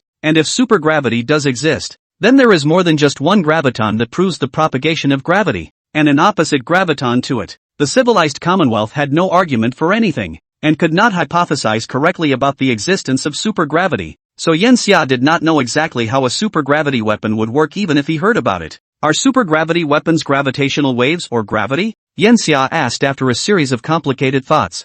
Sepound smile. Gravity. Of course, and I think you'll be able to observe the effects of our weapons here in 1178. As Yenxia understands it, gravity travels at the speed of light and can't reach FTL. But Patch says this will see results after 1178 years. Then the words uttered by the pillar also mean that the Olive Branch civilization controls a superluminal weapon that can reach almost anywhere it wants to strike instantly regardless of the speed of light. And this supergravitational weapon definitely has other terrifying features. It may have borrowed a higher dimension for the propagation of gravitational force, and there is no way to analyze this kind of propagation with the current Federation, because inherent in the research of the higher dimensions, except for special particles, the other particles and force also there is no way to propagate at the speed of light. Terrible. However, gravitational weapons also have a weakness. That is, gravity will decay in strength with distance. I wonder how much power is left in the Olive Branch civilization's supergravitational weapons after a distance of 178 light years. It could be surmised from Hattori's confidence that the power retained by this weapon might not be small. It was the first time the Olive Branch civilization had shown him force.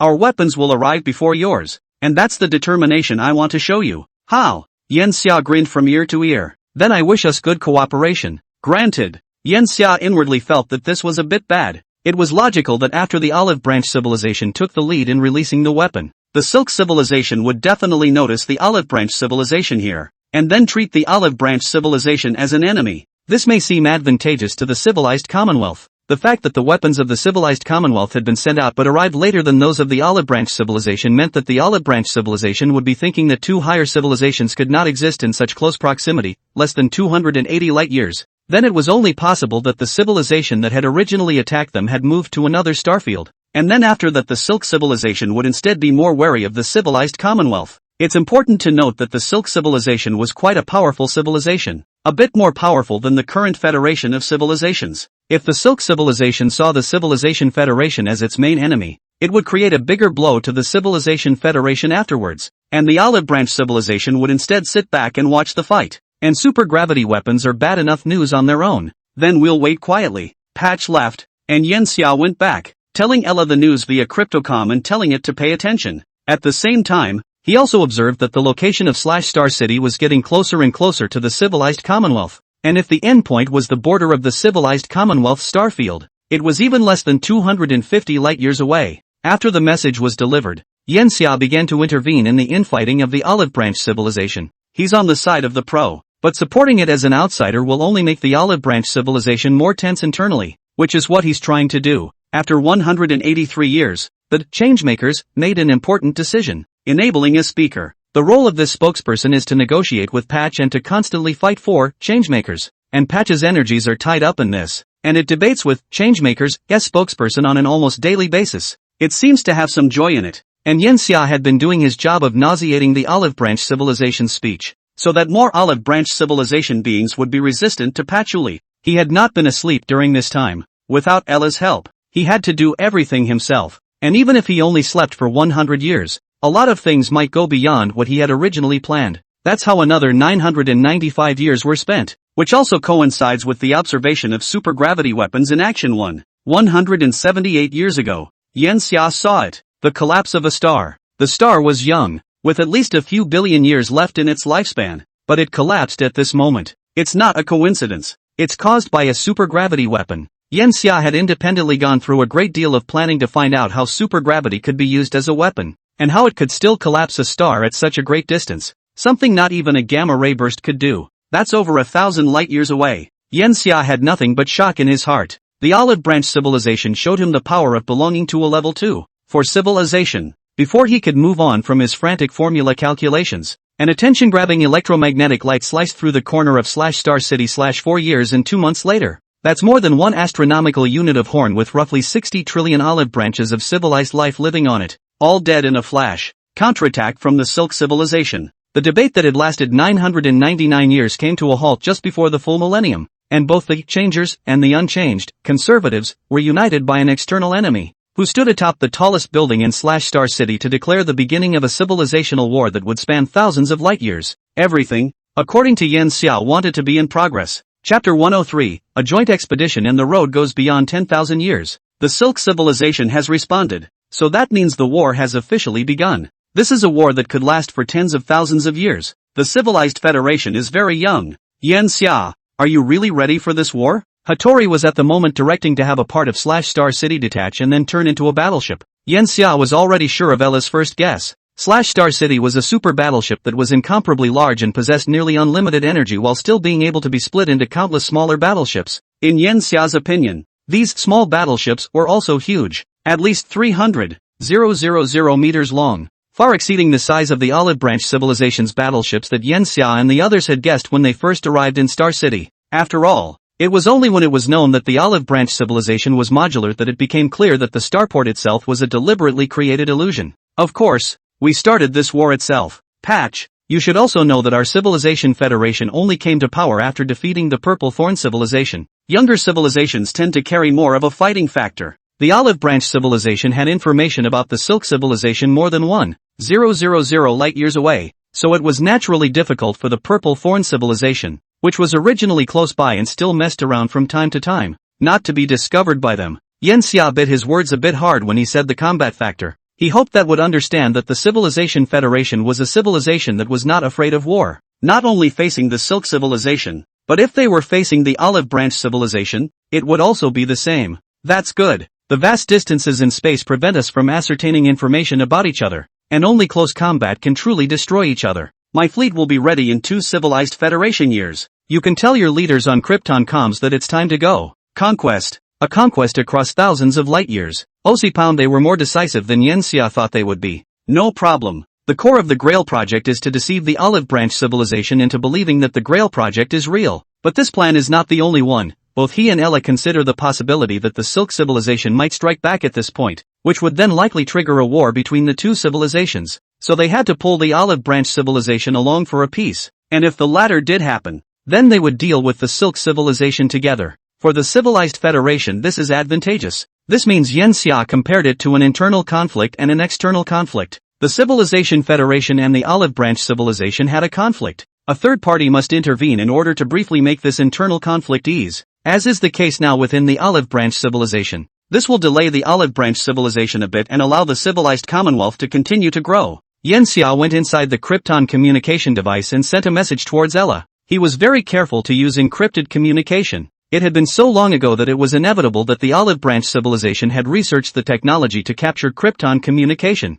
Though Yensia didn't know what that technology would be like or how difficult it would be. That's the downside of war across civilizations. You never know what the enemy will use against you. You never know what backhanders the enemy is hiding. Just like a martial arts master breaking into the 21st century, he thought he was already invincible and felt that even if there were masters stronger than him in the 21st century, they would be absolutely limited. But he couldn't have imagined that a police officer with a gun would be able to do him in. And if he had left Huaxia, he would have probably tasted what is called the modern-day Juhio chop even sooner. That martial arts master couldn't imagine that something like firearms existed. Just as Yensia couldn't imagine that the Olive Branch Civilization still had any hidden technological means. Yensia did not leave the device after the message was sent. He stayed in the device for over 100 days until he received a reply. When all is ready, we will assemble 60 standard fleets to conquer the Silk Civilization. The Standard Fleet, also known as the Regular Fleet, had only 17 main battle fleets and 6 reserve fleets when it left the Civilized Federation, and it had never thought that it would have developed to the point of being able to dispatch 60 fleets over long distances. But when you think about it, yes, it's been over 3,000 years. How long has it been since the civilized Commonwealth took the Purple Thorn Civilization? And how long has it been since now? Because of the limited information transmitted by the Krypton communication device, Yensia now didn't even know what the Civilized Federation had developed into. Was it following the course he and Ella had originally set out all the way to the top? In addition to this information, Yensia had previously passed on information about the battleship/Star City under the precious word limit, and also received a reply from Ella. Yensia said that /Star City itself did not exist as a large-scale energy production device, and that the Olive Branch Civilization used super-gravitational weapons. Then I guess it is possible that the Olive Branch Civilization is using gravitational energy. Gravitational energy is the application of gravitational work to create energy. Humans were actually exposed to gravitational energy early on, and the device that produced this energy was the water wheel. Gravity allows water to flow from top to bottom, spinning the water wheel to provide kinetic energy. Ella guessed that the Olive Branch Civilization's energy production was the same, but more refined, and that its use might not be water, but something else to convert the energy of gravity into kinetic energy, and then into electromagnetic force. Of course, there is the possibility of something more advanced, converting gravity directly into electromagnetism, which is extremely unlikely and too much beyond imagination. According to Yensia's observations, the Olive Branch Civilization did not use stars as an energy source, so Yensia felt that there was only one more. The Olive Branch Civilization produces energy from the gravitational pull generated by the massive /Star City, which is called self-production, because gravity is a space distortion in which the graviton plays only the role of conducting gravity. Gravity is not consumed. It is a virtually infinite energy source, and unless space ceases to exist, it's gone. Yensia felt that this speculation was bold and very close to the truth. He contacted Hattori after turning off his cryptocom device. Our fleet is ready. The patch also responded. So do we. Across a distance of more than 200 light-years, the fleets of both civilizations headed toward the Great Orion Nebula in almost the same year.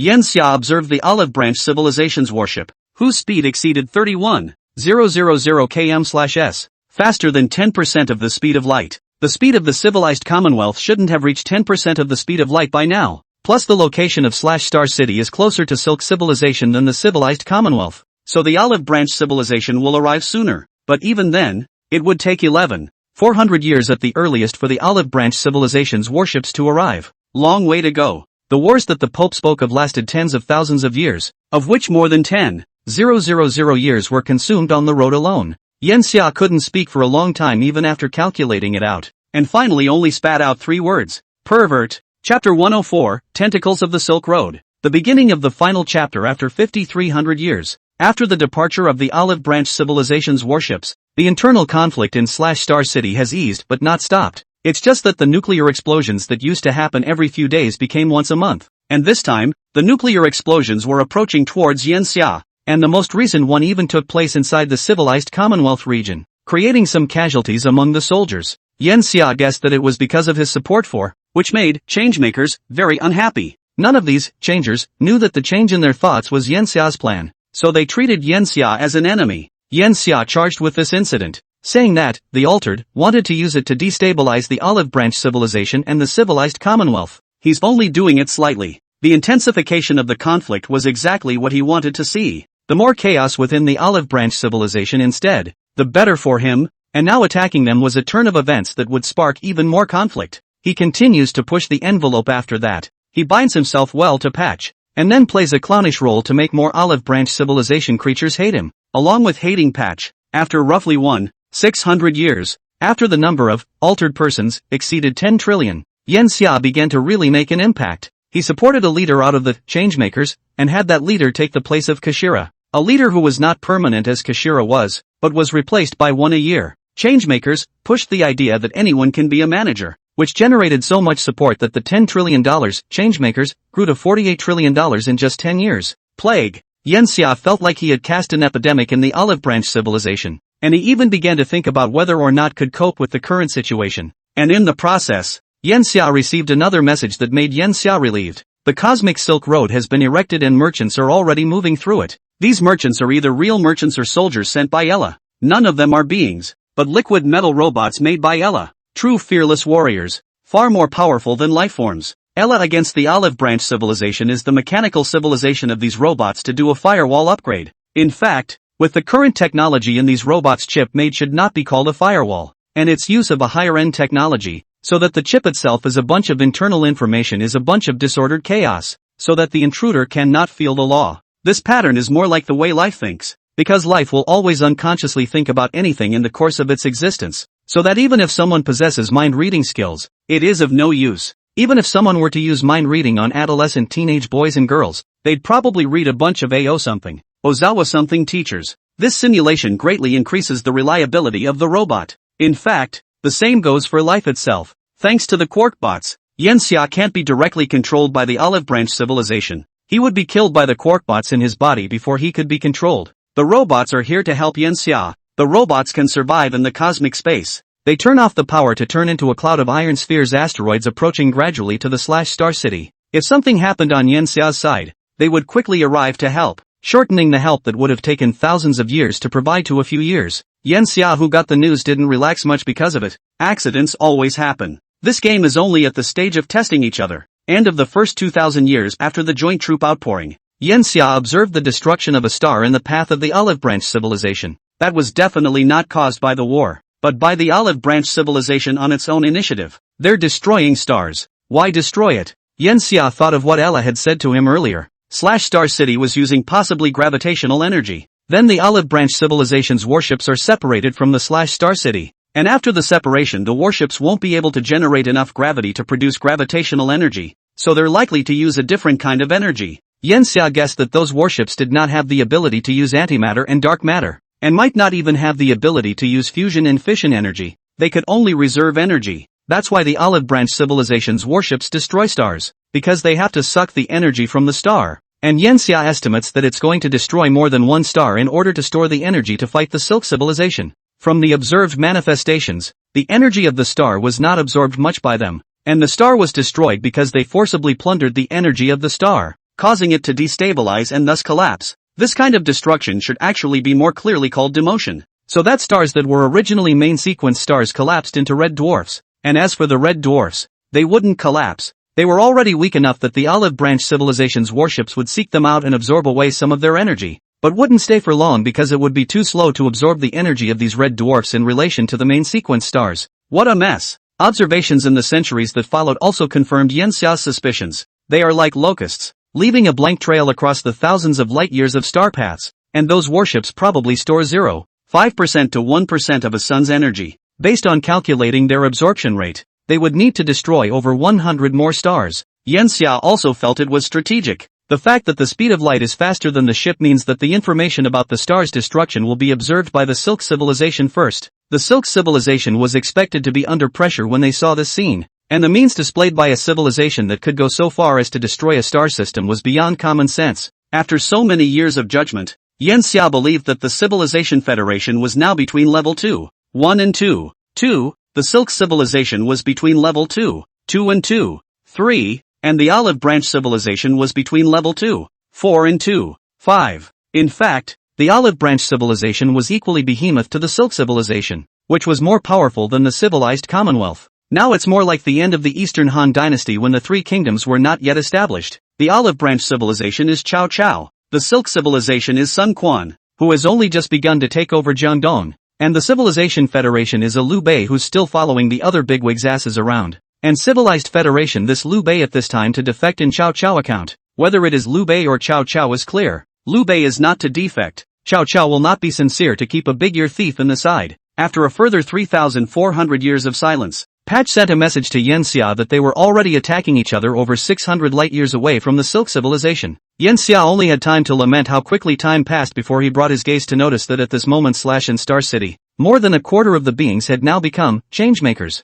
This was already an extremely scary amount, and Patch's hold on Star City was beginning to be precarious. It's time to make an end. At this point in time, if civil unrest evolved into the outbreak of civil war, it would be a fatal blow to the Olive Branch civilization. However, Yanxia was still a bit hesitant inwardly. Everything was going too well. Chapter 105, Gaius Glory. Administrator's Authority. Patch is nothing at all. We make all the decisions and it enjoys everything. Manage us? What gives it the right? We should set a time and rotate everyone to be managers. That way the civilization won't be solidified either. What has our civilization come to now after letting manage it for so long? Humph. Patch also attacked the Silk civilization without consulting us at all, leading to the Silk civilization counterattacking us afterwards with the loss of several trillions of our companions, and with the Federation of Civilizations as well. Those guys came to us as nothing more than tools of Patch, and the only thing they've done for thousands of years is support Patch. The resentment is building up and is nearing critical mass. After all, thousands of years had already passed, and it was already 18,926 AD at this point. 6,729 years had passed since he first arrived in Star City. Everything was planned for this moment. The changemakers spread the sins of Patch to all parts of Star City. These sins exemplify the inactivity of Kashmir in the last 14,000 years, and while Star City has been growing in that time, it's all just routine development. Does Olive Branch civilization need to have an administrator to guide the regular development? No need. What they need is a breakthrough. A technological explosion to get the Olive Branch civilization to higher levels faster. In doing so, they have established a civilizational tribunal. It was a huge circular arena over 5 million kilometers in diameter, like a stadium, and it floated in the air, surrounded by a dense pile of Olive Branch civilized beings. In the center there is a small square 5 kilometers on a side, on which the Altered Ones launched the leader and Hattori stand. That leader stood on the square and gave an impassioned speech. What difference has it made? No. All change, all progress is our creation. This administrator has done nothing more than sit on its hands all these years. It has taken no responsibility at all, and it's time for our civilization to make the adjustments it deserves. If this continues, you and I can meet that in the near future our civilization will remain as it is now, and may become even more corrupt in twilight. It's been sitting in the position of administrator for far too long, and it's the one that's made our civilization what it is, and we should be vibrant forward and backward. Look, we discovered the Civilized Federation 10,000 years ago. We should have just sent our army in and crushed it as hard as we did this time. But what did we do? Cooperating with a weak civilization? Ha ha, ridiculous. What did we used to do? Destroy them outright. Ravage them. Any other civilization is a mole, an alien. They can never merge with us. They can never understand the greatness of Gaius Glory. Yanxia had been listening in and gained two important pieces of information. Instead of treating other civilizations peacefully, as they themselves say they do, the once Olive Branch civilization simply destroys them. This would not surprise him, after all. How could a soft and kind civilization grow to its current size? The very progress of civilization was strongly invasive in nature. The second message was Gaius Glory,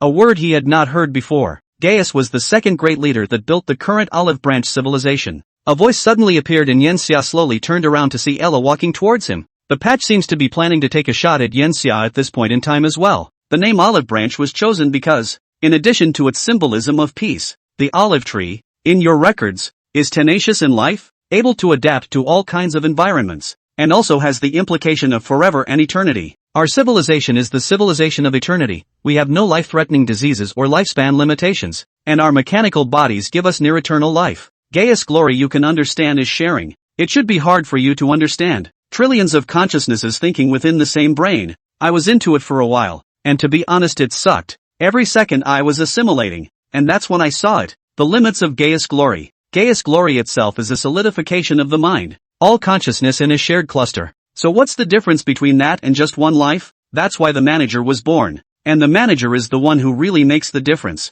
Yenxia repeated the role of the manager in the story told earlier. What he doesn't understand is what the point of a manager is. One man and two men make little difference in the progress of civilization. Yes and no. It may be that the word administrator means ruler among your civilization, but it doesn't. My job could actually be described as finding errors. A huge shared cluster built by tens of trillions of lifeforms. And when an error occurs, do you know what happens? Osipan with Elaoko's eyes staring at Yenxia. The distance between them was only 3 meters. Righting wrongs? No.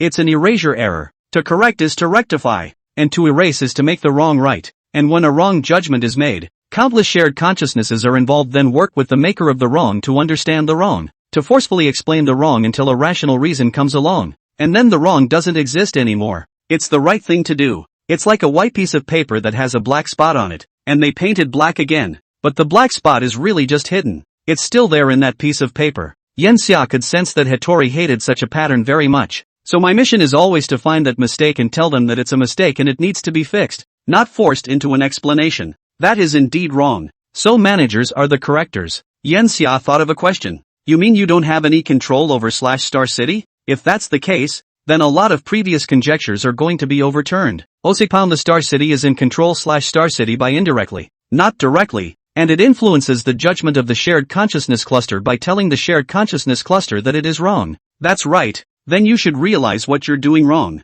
Ella's face smiled. The fact that Patch doesn't run /Star City means that Patch's downfall won't have any effect on /Star City. But no! Yenxia looked at Ella, hoping to see Osipan Fatsoko in its eyes. If a member of the shared consciousness, you should not hesitate to die for the olive branch civilization. But you're not, so you're bound not to give in to shared consciousness. You've come to take me to that circle, haven't you? Ella is smiling, or rather Osipan laughing Goko. Now that you understand, let's go. After all, what that so-called leader said was too disgusting. The same as when I was confronted with the shared consciousness cluster. Hearing these words, Yenxia somewhat understood what Kashira was trying to do. Chapter 106 The Third Leader. It's time for a third leader to emerge from the olive branch civilization. It keeps correcting us, but are we really wrong? How many of the mistakes of the past can we think of? All change agents are in a shared consciousness, and when a reasonable idea is born, it is passed on to millions and millions of living beings. As Ella analyzed before, every olive branch civilization's life is essentially a terminal, and the shared consciousness cluster is a cloud system,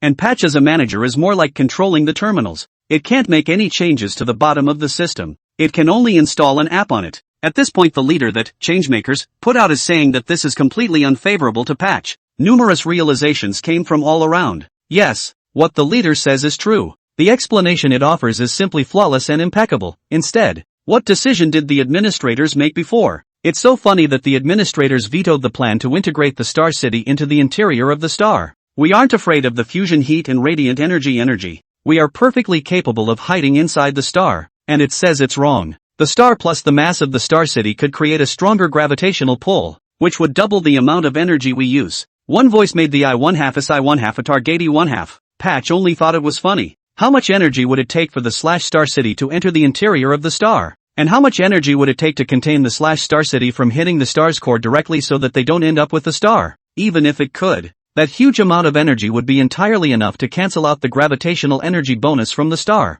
right? Such a shallow and easy to understand theory, yet it is said to be correct. Gaius Glory granted them civilization no longer infighting and all life progressing together.